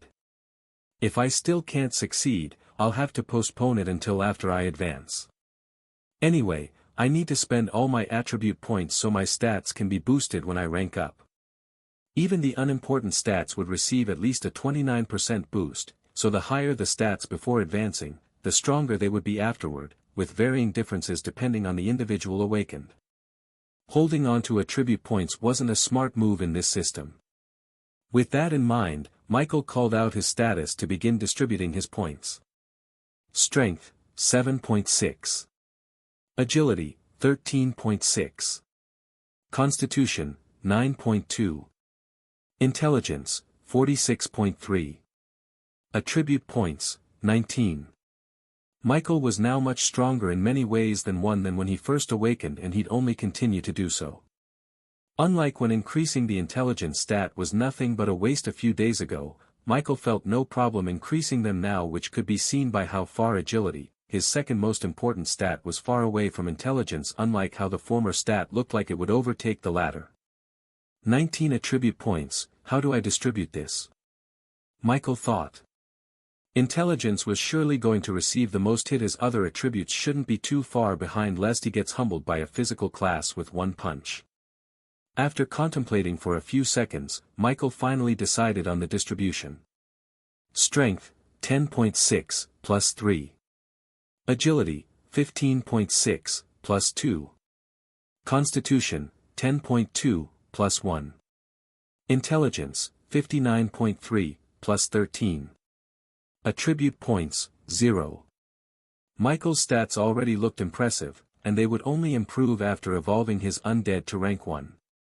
By then, his intelligence stat would surely surpass 60 points, potentially granting him another skill. Perhaps after advancing in rank, his intelligence could even reach 100 points, a truly monumental number, 100 times the average human's.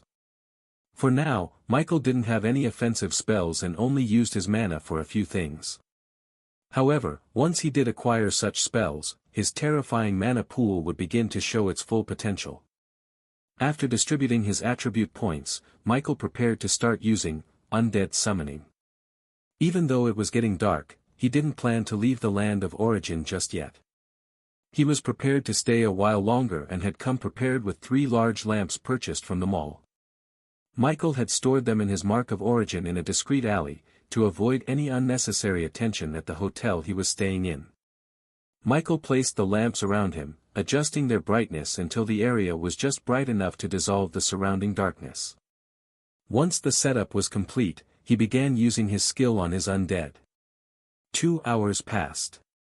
Out of his 20 undead, Michael successfully enabled 12 to be summoned and dismissed into the netherworld, leaving 8 on which the skill had failed after 3 attempts. Some of these failures weren't even the first time he'd tried. Still, Michael was satisfied with the overall result. Using undead summoning over 30 times in quick succession had left him slightly drained. Fortunately, his increased intelligence stat prevented him from developing a splitting headache, though even if he had won, it wouldn't have deterred him. There was still work to be done. Why? Because it was finally time to mass evolve his undead. Not only that, it was also time to advance in rank. Evolution points. Show me your limit. Michael's first target wasn't the female hobgoblin or the black ape that, undead summoning, had worked on, but one of his earliest undead, the third forest wolf he brought alongside Lucky and Prince. Your common undead forest wolf has evolved to rare undead verdant wolf. Your undead verdant wolf has advanced to rank 1, level 11. Your undead verdant wolf has gained the skill, plant control. You have received feedback from your undead verdant wolf's rank advancement. Your strength stat has increased significantly. Your agility stat has increased significantly. Your constitution stat has increased significantly. Your intelligence stat has increased significantly. Necromancer class advancement route. Unranked, Necromancer Apprentice, level 1, 10. Rank 1, Adept Necromancer, level 11, 25. Rank 2, Unknown. Rank 3, Unknown. Evolution routes. Forest Wolf. Forest Wolf, common rank, 1 to 3 stars. Verdant Wolf, rare rank, 1 star species. Redthorn Wolf, rare rank, 3 star species. Goblin. Goblin, common rank, 1 star monster. Hobgoblin, common rank, 3 star monster. Michael felt a familiar surge of power course through his body as his stats increased once again. However, the change felt a little less defined compared to the previous times with Lucky and Prince. The newly evolved verdant wolf also radiated a strong presence, but to Michael, who was already accustomed to such auras, it felt more like a stormy breeze than an overwhelming force. Curious, he turned to check his stats. Strength, 11.8, plus 1.2. Agility, 16.9, plus 1.3. Constitution, 11.2, plus 1. Intelligence, 60.8, plus 1.5. Attribute points, 0. Noticing how minimal the feedback from his undead advancing in rank was becoming, Michael realized that after one more advancement, his stat increases might start appearing in decimals. However, even that was still progress. Most necromancers likely didn't enjoy similar growth. Not everyone was capable of having rare rank undead below rank 1 at the unranked stage, let alone benefiting from them. As Michael grew stronger, he became increasingly aware of the terrifying potential his talent held. This realization only reinforced his decision to keep its specifics to himself. The additional benefits of his talent ensured that, even as a necromancer, Michael would continue to grow stronger physically, something that wasn't common for his class. It was a widely accepted fact that the stronger a necromancer became, the weaker the feedback from their undead would be. However, Michael's case defied this norm. His undead consistently stayed stronger than him, with high ranks, allowing him to remain a relatively low-level necromancer while receiving immense feedback from high-rank undead like extraordinary and even epic rank undead. And this wasn't a one-time occurrence, it happened repeatedly. Other necromancers with similar ranked undead likely acquired them much later, when they were already strong. The most impressive part was that Michael could still allocate attribute points on top of his upgraded stats, further compounding his strength. At the current pace, with more of his undead advancing to high ranks, Michael speculated that before he even reached rank 2, half of his undead might already be extraordinary ranked creatures at rank 2. By then, his physical stats might not be that far behind those of a physical class awakener.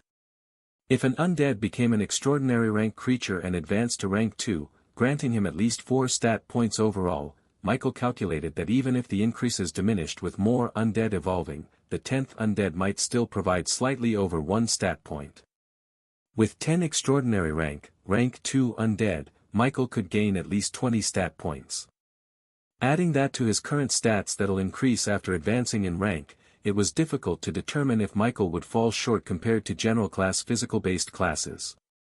While he might not measure up to rare class physical classes yet, the future remained uncertain. Michael didn't think he was overestimating the potential stat feedback from extraordinary rank creatures.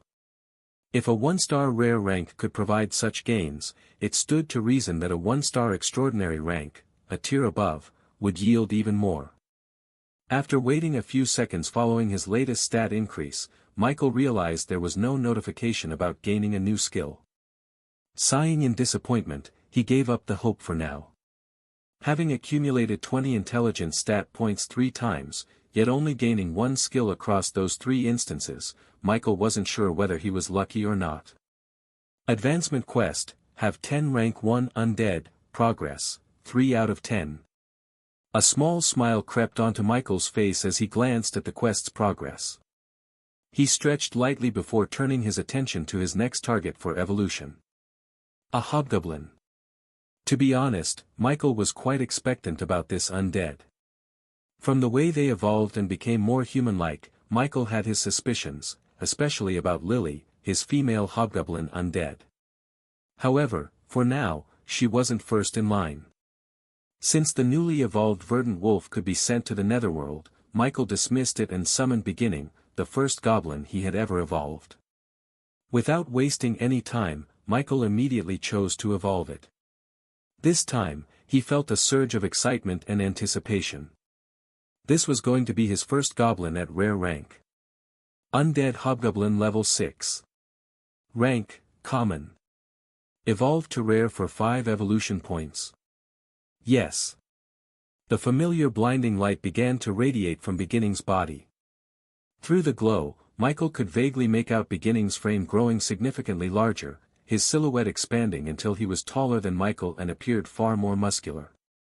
One had to remember that Michael stood at 5 feet 9 inches, so for Beginning to now be taller than him, he had to be at least 6 feet. From the way he towered over Michael, his height was easily estimated at 6 feet 5 inches. That was a giant now. It was unimaginable to think he had once been a goblin. A few seconds later, as Beginning's scream subsided, his new form was revealed, accompanied by several notifications. Beginning's skin remained a grayish-green, but his once grotesque face now looked slightly more presentable. It was rough and menacing, giving him an intimidating appearance rather than being outright unsightly. His body was massive, resembling that of a bodybuilder, with bulging muscles and an imposing frame. It also had hair now. They were gray in color. Its race has changed again, Michael muttered, staring in awe at the hulking figure before him. Your common undead hobgoblin has evolved to rare orc. Your undead orc has advanced to rank 1, level 11. Your undead orc has gained the skill, berserk. You have received feedback from your undead orc rank advancement. Your strength stat has increased significantly. Your agility stat has increased. Your constitution stat has increased significantly. Your intelligence stat has increased moderately. Strength, 12.3, plus 1.5. Agility, 17.9, plus 1.0. Constitution, 13.2, plus 2. Intelligence, 61.7, plus 0.9. Attribute points, 0. From the way his stats had increased, Michael could easily deduce what his new undead, or rather, what orcs, specialized in. For one, their strength was remarkable. Even with how powerful he already was, his strength stat had still risen by 1.5 points, a significant boost at his level. Next was Constitution. The increase was even more astounding, a full 2 points. This race was clearly built like cockroaches, tough and hard to kill. Michael couldn't help but be impressed. He didn't think orcs were better than verdant wolves, but it was clear that the wolves were more balanced overall, while orcs excelled in raw strength and durability. However, there was something wrong about this undead. It had a reproductive organ. The moment Michael noticed it, he dismissed the creature back to the netherworld without hesitation. That thing intimidated him far more than the undead's initial appearance ever had. I thought creatures from the cracks didn't have reproductive organs. Monsters birthed in cracks lacked reproductive organs, so they couldn't reproduce. The reason was simple. Their existence was solely for destruction. This made sense given their origin from negative emotions. Born of negative energy, they grew by consuming it. Once strong enough, they used the energy and the strength of their fellow monsters to break out of the crack, causing a crack break and preying on creatures outside. That was their entire purpose. Nothing about them required reproduction. So why now? Did my talent fix them during evolution? Michael couldn't help but suspect. But if that were the case, why didn't beginning show any signs of this when it evolved into a 3-star creature? Did the change only happen during a major evolution stage, like increasing in rank rather than stars? Michael felt this might be the case but decided to confirm it. Spending a small amount of mana, he summoned Prince. Without a word or even a greeting, not that it was necessary, Michael casually raised one of the verdant wolf's back legs. And there it was. A reproductive organ. Michael quickly lowered Prince's leg, dismissing the bewildered wolf as he fell into deep thought. Undead can't give birth. This was a known fact. So the question wasn't why his undead had reproductive organs, but rather how they now possessed them when they hadn't before, especially since they were created from crack monsters, creatures that never had such features to begin with. All his suspicions pointed to one thing. His talent. This realization also brought something else to light. After every evolution, his undead always appeared clean. If not for their hollow eyes and the eerie energy they radiated, one wouldn't even know they were undead. There were no signs of injuries, scars, or damage on their bodies. This sparked another thought. If I were to contract a monster with an incomplete body one day, maybe a one-armed goblin, would it recover after evolution? Michael felt a thrill of excitement at the idea.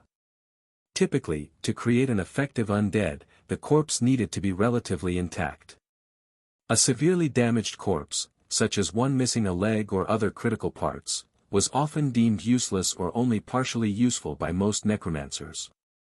In such cases, the corpse would either be discarded or repurposed, particularly if it possessed other redeeming features.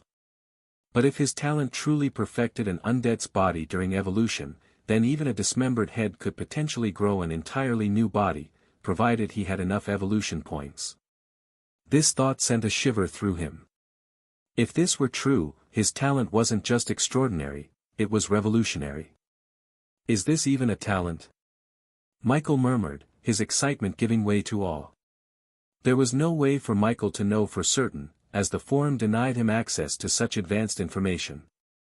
As always, he could only take things step by step. However, if his assumption was correct and his talent could regenerate body parts to improve a corpse's condition, it meant he now had far more options when it came to materials for creating undead. Yet, there had to be a price for everything.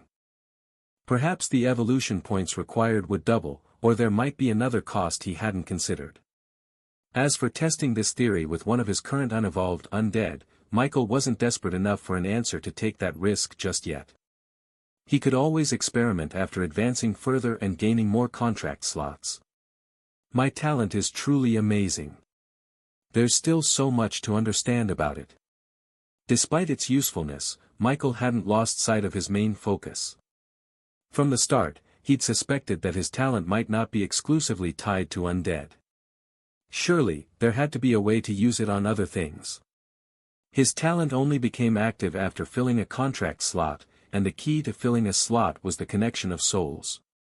With each new connection to his soul, not only did his talent activate, but his daily evolution points also increased. Perhaps, if he could extend this soul connection to other beings, like beasts, as beast tamers did, he could evolve a living creature rather than just undead. After all, if others could create undead-like creatures without being necromancers, why shouldn't he be able to tame beasts? However, the method for connecting his soul to a living beast was entirely out of Michael's reach for now. Perhaps the Academy would offer some guidance in this area, especially since they seem to possess knowledge about rituals. 3 months. Soon, I'll finally be able to explore the land of origin properly. I hope it surprises me. Suppressing his thoughts, Michael redirected his focus to the task at hand. With a thought, Michael summoned Lily, the female hobgoblin, from the netherworld. Subconsciously, his eyes trailed over her body, but don't misunderstand, it wasn't for anything questionable.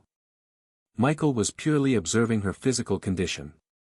She currently looks like a teenage girl, but considering how beginning grew, those things, would she grow as well? He already knew the answer to that, but thinking about it still made him feel like a pervert. Seems like not only does the master need clothes, but even his undead do as well.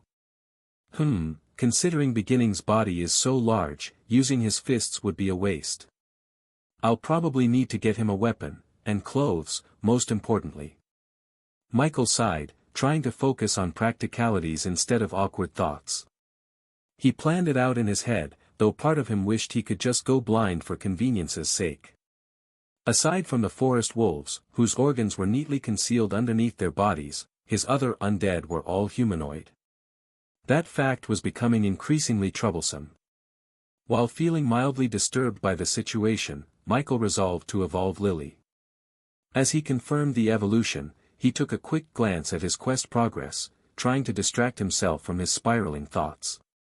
Advancement quest, have 10 rank 1 undead, progress, 4 out of 10. Just 6 more, and I'll be able to advance. But I'm aiming for more. I wonder what you can offer me, Michael muttered, his voice tinged with anticipation. His gaze remained fixed on Lily as her body began to shift and transform before him, the evolution process taking hold. Your common undead hobgoblin has evolved to rare orc shaman. Your undead orc shaman has advanced to rank 1, level 11. Your undead orc shaman has gained the skill, fire manipulation. You have received feedback from your undead orc rank advancement. Your strength stat has increased. Your agility stat has increased moderately. Your constitution stat has increased. Your intelligence stat has increased significantly. Wait, what? Strength, 13.2, plus 0.9. Agility, 19.3, plus 1.4. Constitution, 14.2, plus 1. Intelligence, 63.2, plus 1.5. Attribute points, 0. Michael even ignored the increase in his stats, something he was usually happy to see, as he focused entirely on the notifications he had just seen. Your common undead hobgoblin has evolved to rare orc shaman. Your undead orc shaman has advanced to rank 1, level 11. Your undead orc shaman has gained the skill, fire manipulation. You have received feedback from your undead orc rank advancement. Your strength stat has increased. Your agility stat has increased moderately. Your constitution stat has increased. Your intelligence stat has increased significantly. The race change was something Michael had expected. However, what he hadn't anticipated was a completely different evolutionary route. What happened? Is it because of the gender? Michael thought aloud as a realization struck him. It seemed plausible, but gender alone didn't feel like a sufficient reason for the divergence between beginning and Lily's evolutions. Instead, Michael suspected it might have more to do with their race. Both were still orcs, and shaman wasn't exactly a race, it seemed like a specialization. Perhaps male orcs leaned toward strength-based specializations, while females focused on magic. This explanation felt more logical to Michael. If gender indeed influenced evolutionary paths, then his talent might be somewhat sexist. Still, if it made him stronger, Michael didn't really mind his undead evolving based on gender differences. The potential advantage was increased versatility. Unfortunately, he couldn't immediately test his theory, as the only undead he had with both male and female examples were goblins. To confirm his suspicions, he'd need to observe another type of undead evolve in both genders to determine if the divergence was due to gender or the uniqueness of the race itself. As he mulled over this, Michael subconsciously turned to glance at Lily. His eyes lingered for a moment before he quickly looked away, feeling awkward. Just as he'd expected, she really did grow them. And not just grow them, she grew them huge. However, thanks to the quick peek just now, Michael could make out certain changes in her new appearance. For one, she was taller than him, though not as tall as beginning. She was probably around 6 feet, which was still plenty tall. Unlike beginning's bulky frame, Lily's figure was slender. If not for her white eyes and grayish-green skin, she could have passed for an elegant human woman. It seemed like the more male orcs evolved, the more intimidating they became, while female orcs grew more graceful and striking. Michael felt a headache coming on. Do I have to start buying female clothes now too? Wouldn't I look like a pervert shopping for underwear? He muttered. While undead had functioning bodies, it wasn't that kind of functionality. Still, skipping essentials like bras would just lead to awkward situations. Otherwise, Lily wouldn't need magic to defeat enemies, her appearance alone could distract them, leaving beginning to smash their skulls in with his massive fists. You know what, it's not that bad, Michael thought to himself, feeling a little despicable for a moment. Speaking of magic, he said aloud, trying to shift focus, this new skill of hers seems to symbolize her specialization. Michael turned his attention to Lily's newly acquired skill. Fire manipulation, basic mastery, proficiency, 7.5%. Fire manipulation allows the user to create, control, and shape flames. Current effects at current mastery. Conjures flames strong enough to burn flesh and ignite flammable materials. Range, flames can be projected up to 3 meters. Burn damage, causes continuous pain and damage for 5 seconds after contact. The skill's effect was amazing, but Michael felt it would be far more effective when paired with an attack skill rather than just throwing flames around randomly. Still. I have a mage now. No, that's not quite right. But it's also not accurate to consider the wolves mages either, he muttered. Michael decided not to dwell on it too much. After learning what he needed to about Lily, he hurriedly sent her back to the netherworld. Summoning another undead goblin, Michael chose to evolve it immediately, all while taking a quick glance at his stats and quest progress. Strength, 13.2, plus 0.9. Agility, 19.3, plus 1.4. Constitution, 14.2, plus 1. Intelligence, 63.2, plus 1.5. Attribute points, 0. Advancement quest, have 10 rank 1 undead, progress, 5 out of 10. And just like that, Michael continued evolving his undead one after the other until finally, another type of notification appeared. Your rank advancement quest has been completed. Do you wish to advance to Adept Necromancer now? Yes, no. Michael didn't respond immediately. Instead, he pulled up his quest progress and upgraded stats to review them first. Advancement quest, have 10 rank 1 undead, progress, 11 out of 10. Strength, 15.4. Agility, 21.4.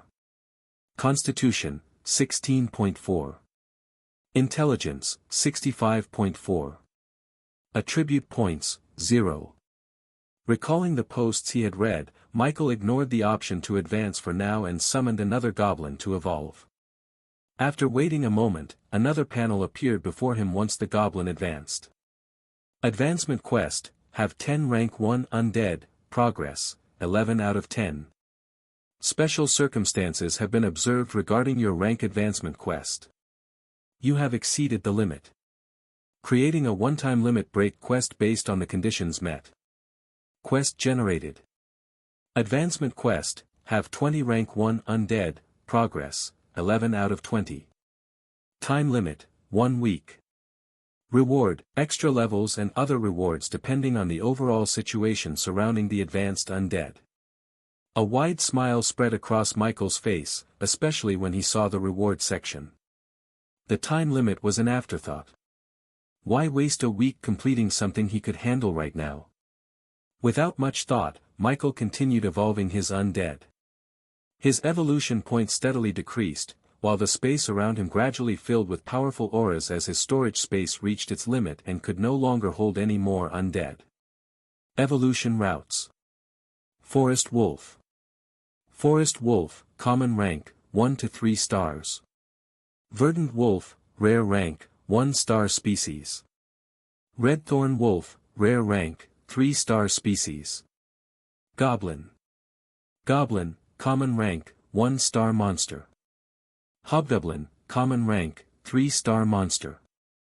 Orc Shaman, rare rank, 1-star monster. Necromancer class advancement route. Unranked, Necromancer Apprentice, level 1, 10. Rank 1, Adept Necromancer, level 11, 25. Rank 2, Unknown. Rank 3, Unknown. As time went on and as Michael evolved more of his undead, two things became increasingly apparent. First, the goblins could no longer remain in his storage space in large quantities after evolving into orcs. The sheer size of the orcs made it impractical. Eventually, Michael decided to let most of them stay outside, roaming freely.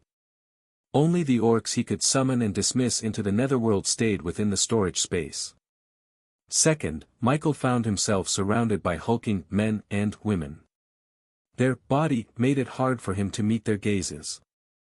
It reached the point where he had them stay far away from him, confined to one of the abandoned dormitory rooms nearby.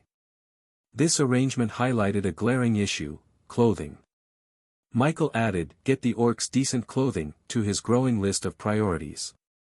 Unfortunately, he was flat out broke and would have to wait until he could clear another crack to gather enough resources. Even if he had the money, sourcing liquids from the Supers Association wasn't feasible in the short term due to his recent large purchase. Brian might not be willing to make the same arrangement again, and approaching him with such an intention could strain their relationship. Let's not even talk about how suspicious it would seem for Michael to still need source liquids after buying 100 of them. These weren't drugs that could be consumed so quickly for just any reason. He could lie or tell the truth, but Michael preferred to do neither. Unless he found another source to acquire the liquids, he'd have to rely on his daily evolution points until he could make another large purchase. So, Michael shifted his focus to another investment, equipping the orcs with proper weapons. While not as impactful as evolving them further, arming the orcs would still provide a significant boost to their combat strength. The thought brought a smile to Michael's face. This was the type of necromancer he aspired to be. One whose undead were all usable. Finally, it would be time to give Lucky and Prince, his most senior undead, the respect they deserved. They were meant for serious situations, not the mundane tasks he often assigned them. However, the orc's clothing issue needed to be resolved first. For now he'd settle with normal ones which he could still afford dozens of. After evolving so many goblins, Michael arrived at the two last undead he had saved intentionally for last, the Black Ape. Undead Black Ape level 11. Rank, Common. Undead Black Ape level 12. Rank, Common. This was a new type of monster for Michael, and curiosity flickered in his eyes. He wondered what their evolution form would be at the 3-star common rank and 1-star rare rank. If the result was particularly interesting, he'd reserve some contract slots specifically for these apes. While Michael wasn't overly concerned about the specific types of monsters in his undead army, since all of them would become strong through his evolution points, he couldn't deny the appeal of diversity. This idea grew stronger in his mind after seeing his orc shamans. He started envisioning an undead for every role: flying, riding, offense, defense, and more. This was the true path of a horde necromancer.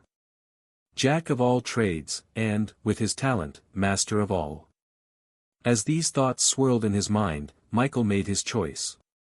It was time to evolve the Black Apes. Michael discovered he could evolve multiple undead at once at his last evolution before these two, a slow realization on his part. Undead Black Ape level 11. Rank, Common. Evolve to Common for 1 evolution point. Undead Black Ape level 12. Rank, Common. Evolve to Common for 1 evolution point. Yes. The usual chorus of painful roars echoed in the space once more. Though Michael wasn't cruel to his undead and didn't see them as mere tools, especially since they were growing smarter and developing individual personalities that made them feel more alive, he couldn't help but feel numb to their screams during the evolution process. He had heard it too many times. But he couldn't stop. Nor did he think his undead would want him to stop after experiencing the benefits of a single evolution. Not all the orcs were sent to rooms distant from him. Some guarded the door to his room, while others roamed the corridors. This served 2 purposes. Based on his experience, Michael had learned that having his undead live or follow orders helped their intelligence awaken or grow gradually. Lucky, for instance, didn't feel smarter after emerging from the netherworld, but its behavior changed as though it were alive, and its intelligence grew when it spent time outside. Michael often wondered what the netherworld truly was. Was it merely a subspace, like his storage space, stale? The same applied to Prince. After nearly an entire day hunting in the level 2-dimensional crack in the ape region, Prince's intelligence had visibly grown. The undead no longer needed Michael's direct commands to act, it simply knew what to do. This could be seen as either a pro or a con by others, but for Michael, it was currently a positive development. Of course, a few hours outside weren't enough to cause significant growth. For now, his undead's intelligence remained stagnant at most when they spent too much time in the netherworld without activity. Anyway, with the growing intelligence of his undead, Michael had recently caught one sneaking a peek into the room while he was evolving another undead. With his connection with that undead, Michael had sensed something he never thought he'd feel from a dead being. Envy. As Michael pondered these things, the transformation of the black apes finally ended. They still stood at about 3 meters tall, just slightly bulkier than before. Most of their body remained black, its changes subtle. It was clear. Only their star rating had increased. Without hesitation, Michael chose to evolve it again. Undead Black Ape level 11. Rank, Common. Evolved to Rare for 5 evolution points.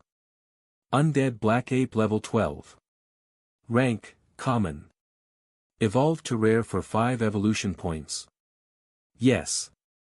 And with that, Michael began waiting again, his heartbeat quickening with excitement and anticipation. This time, he wasn't eager to see if the Black Apes race would change. He was waiting for what would come when they advanced to a rank 1 creature because, when that happened, they wouldn't be the only one to evolve. Michael would advance, too. It was close. Very close. Your common undead black ape has evolved to rare blue ape X2. Your undead blue ape has advanced to rank 1, level 11, X2. Your undead blue ape has gained the skill, Berserk, X2. You have received feedback from your undead blue ape rank advancement. LX2. Your strength stat has increased. X2. Your agility stat has increased. X2. Your constitution stat has increased. X2. Your intelligence stat has increased. X2. And that wasn't all. The notification Michael had been eagerly anticipating finally appeared. Rank advancement quest has been completed. Rating. Quest. Though this was his first time receiving and completing one, Michael knew the basics about quests. It was one of the first things he'd read about as he hadn't expected his starting location to be in the middle of nowhere. There were 4 possible ratings for a quest. From lowest to highest. Average, excellent, exceptional, and perfect. The rating determined the reward. According to the forums, most quests rewarded experience points with a few giving direct level ups. His special quest had mentioned extra levels, so Michael couldn't help but feel both anxious and excited. Michael didn't know what rating he'd receive, but he hoped it would be good enough to shave some time off his journey to becoming a rank 2 awakener. He had done his best. Now it was time to let fate decide.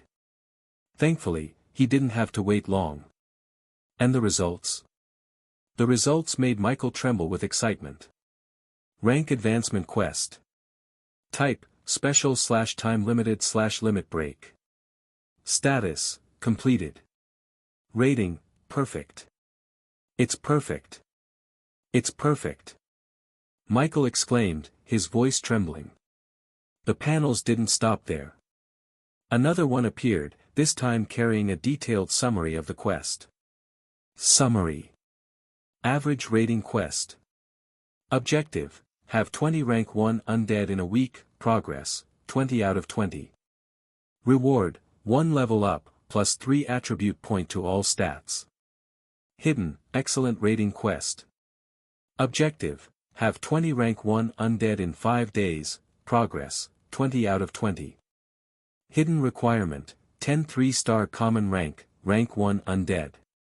Reward, 2 level up, plus 3 attribute points to all stats. Hidden, exceptional rating quest. Objective, have 20 rank 1 undead in 3 days, progress, 20 out of 20. Hidden requirement, 23-star common rank or 5 rare rank 1 undead.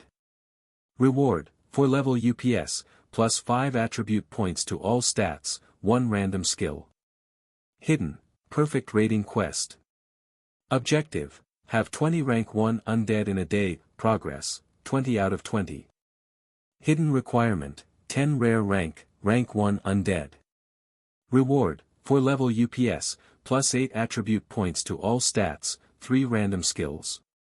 The average rating quest was essentially the standard version of the quest Michael had received, while the higher ratings were hidden. After all, if awakeners knew the requirements for higher ratings, wouldn't they just aim for that instead? That would defeat the entire purpose of striving to complete a quest to the best of their ability, which also included finding ways to extract as much value from it as possible. Even if someone completed a quest with a higher rating, like an excellent rating, they would only be able to see the requirements for that level. The requirements for ratings beyond what they achieved, such as perfect, would remain hidden. But this wasn't an issue for most awakeners. Why would they want to know the requirements for a rating they didn't achieve and risk feeling regret? Also, not all quests even offered a perfect rating. Michael had seen an example of this on the forums. It was about a beginner-level quest many new awakeners received if they happened to start near civilization, hunting game for local cooks. In this case, the target would be low-level monsters like rabbits. What kind of perfect rating could there be for hunting rabbits? By hunting 3-star rabbits? Putting aside whether there was even such a thing as a 3-star common rank rabbit, do you think the cook issuing the quest would care about the star rating? Or if you exceeded the required number, would they appreciate the extra effort? What worked for one quest didn't necessarily apply to another. Not all quests were like rank advancement quests, and even among those, not all were the same. Michael could consider himself lucky. Everything had aligned perfectly, and this particular quest suited him exceptionally well. For most necromancers, having even 1 rare rank undead at the unranked stage was already considered an achievement. Rare rank undead were leagues apart from common rank ones, able to dominate them even with significant level differences.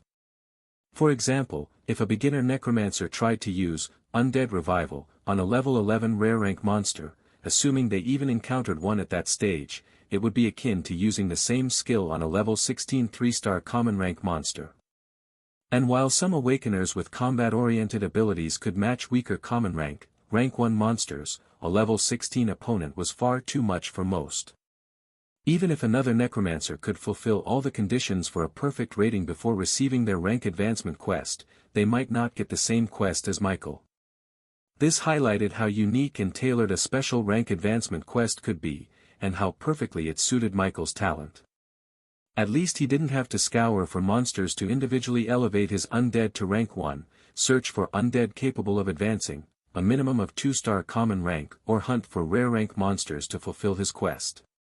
For level ups, 8 attribute points to all stats, and 3 random skills. Michael couldn't be any happier. The first reward alone brought him immense satisfaction. Advancing would make him a level 11 Necromancer, and the 4 instant level ups would boost him to level 15. This significantly shortened the time required to push toward rank 2, a milestone Michael was far more concerned about. Then there were the attribute points. Gaining 8 attribute points in all 4 stats was equivalent to leveling up 4 times and heavily investing in a single stat. Combined with the previous 4 level ups, it felt like leveling up 8 times in total. On the surface, the 8 attribute points seemed like the better reward, but for Michael, the immediate level ups were more critical since he had a clear goal in mind. His choice might have been different had he awakened years ago, but now, with his circumstances, every moment mattered. Of course, what made it even better was that he didn't have to choose, he was receiving both rewards. And just like the previous 2, the third reward didn't lose out in value. 3 random skills. Though random, they represented an incredible opportunity for Michael to expand his arsenal, particularly with magical skills. He lacked proper means to defend himself directly, and this reward held the potential to change that. Unfortunately, all these rewards would only activate after advancing. The chilling night wind did little to calm Michael's bubbling excitement. After glancing at the quest summary, his eyes shifted to another panel that had appeared moments ago, following the quest summary. Do you wish to advance now? Michael didn't need to be asked twice. It was finally here. His first advancement. Michael forced himself to calm down as he summoned Lucky and Prince. It was said that an awakener advancing through ranks was at their most vulnerable. Having Lucky and Prince, his 2 strongest summons, by his side gave him a sense of security. With his preparations complete, Michael took a deep breath. He was ready. Yes. Advancing to rank 1 as an awakener wasn't complicated. According to what Michael had read on the forum, advancing was akin to unlocking a power chain, allowing oneself to grow further. The more chains were unlocked, or rather, the more one advanced, the closer they came to becoming a higher being. A warm sensation coursed through Michael's body as he prepared to advance. He had seated himself in a lotus position, as recommended in the posts he had read. It was suggested either to sit or lie down during the advancement process since many things could happen during it. Michael had often wondered what those things could be, but now that he was experiencing it firsthand, he understood. The warm sensation grew hotter until it felt like his head was on the verge of bursting from the heat. Sweat began dripping from his body, but he couldn't even groan in protest. His body became sluggish, so sluggish that even his thoughts started to slow down. Panic welled up inside him as he tried to resist the overwhelming sensation, but it was futile. His body betrayed him, and he fell into a deep sleep. Lucky and Prince, who stood at opposite ends of the room flanking their master, kept a watchful eye on their surroundings. They made no move to disturb him as he remained seated, his breathing steady despite his unconscious state.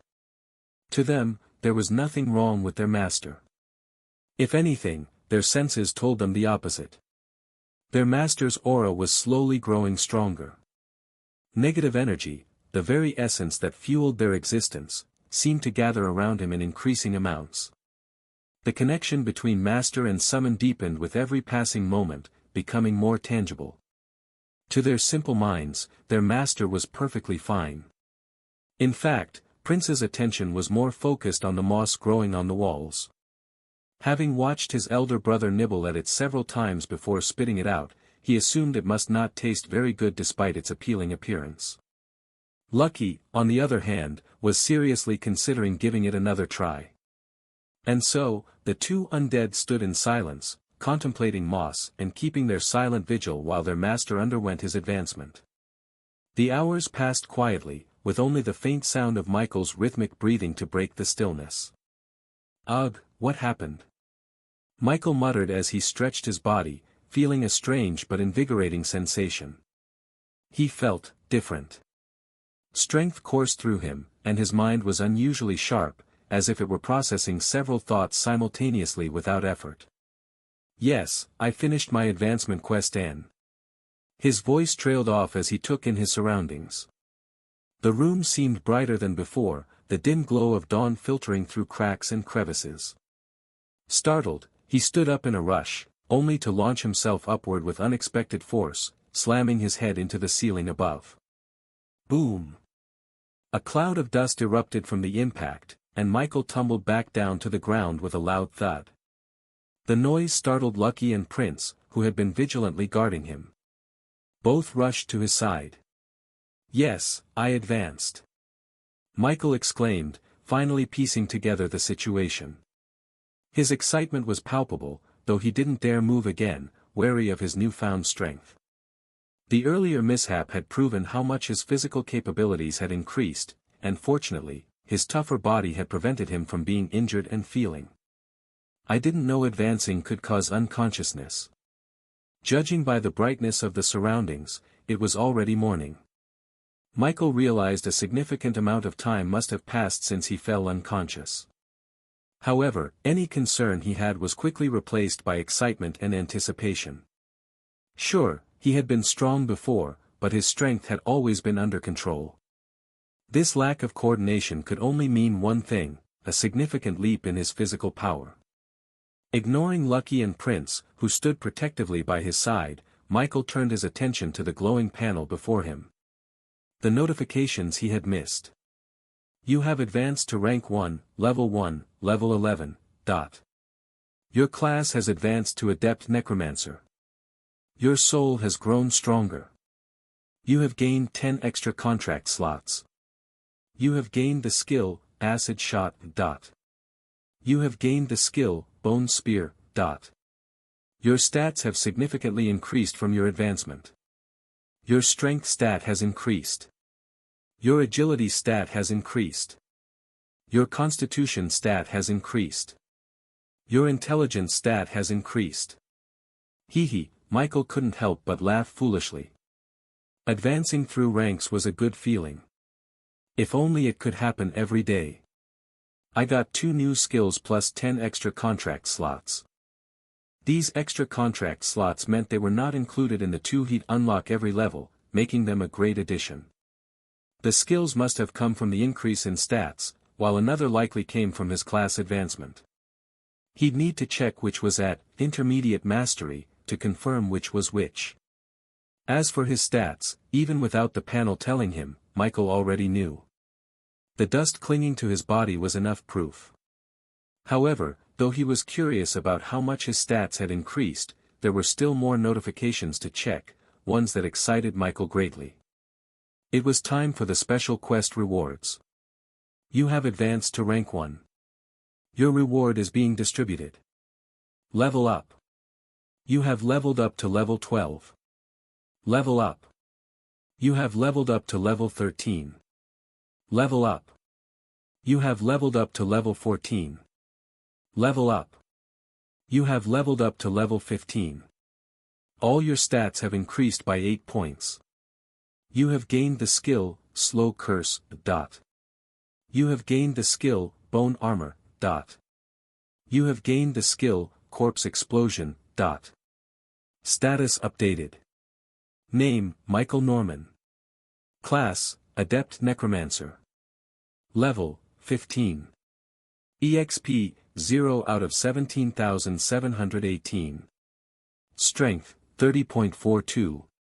Agility, 41.16. Constitution, 31.72. Intelligence, 110.1. Attribute points, 30.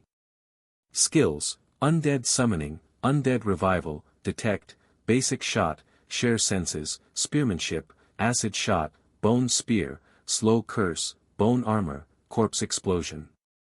Talent, Infinite Evolution. Class Skill, Contract Slot, 20 out of 40. Gift, Mark of Origin.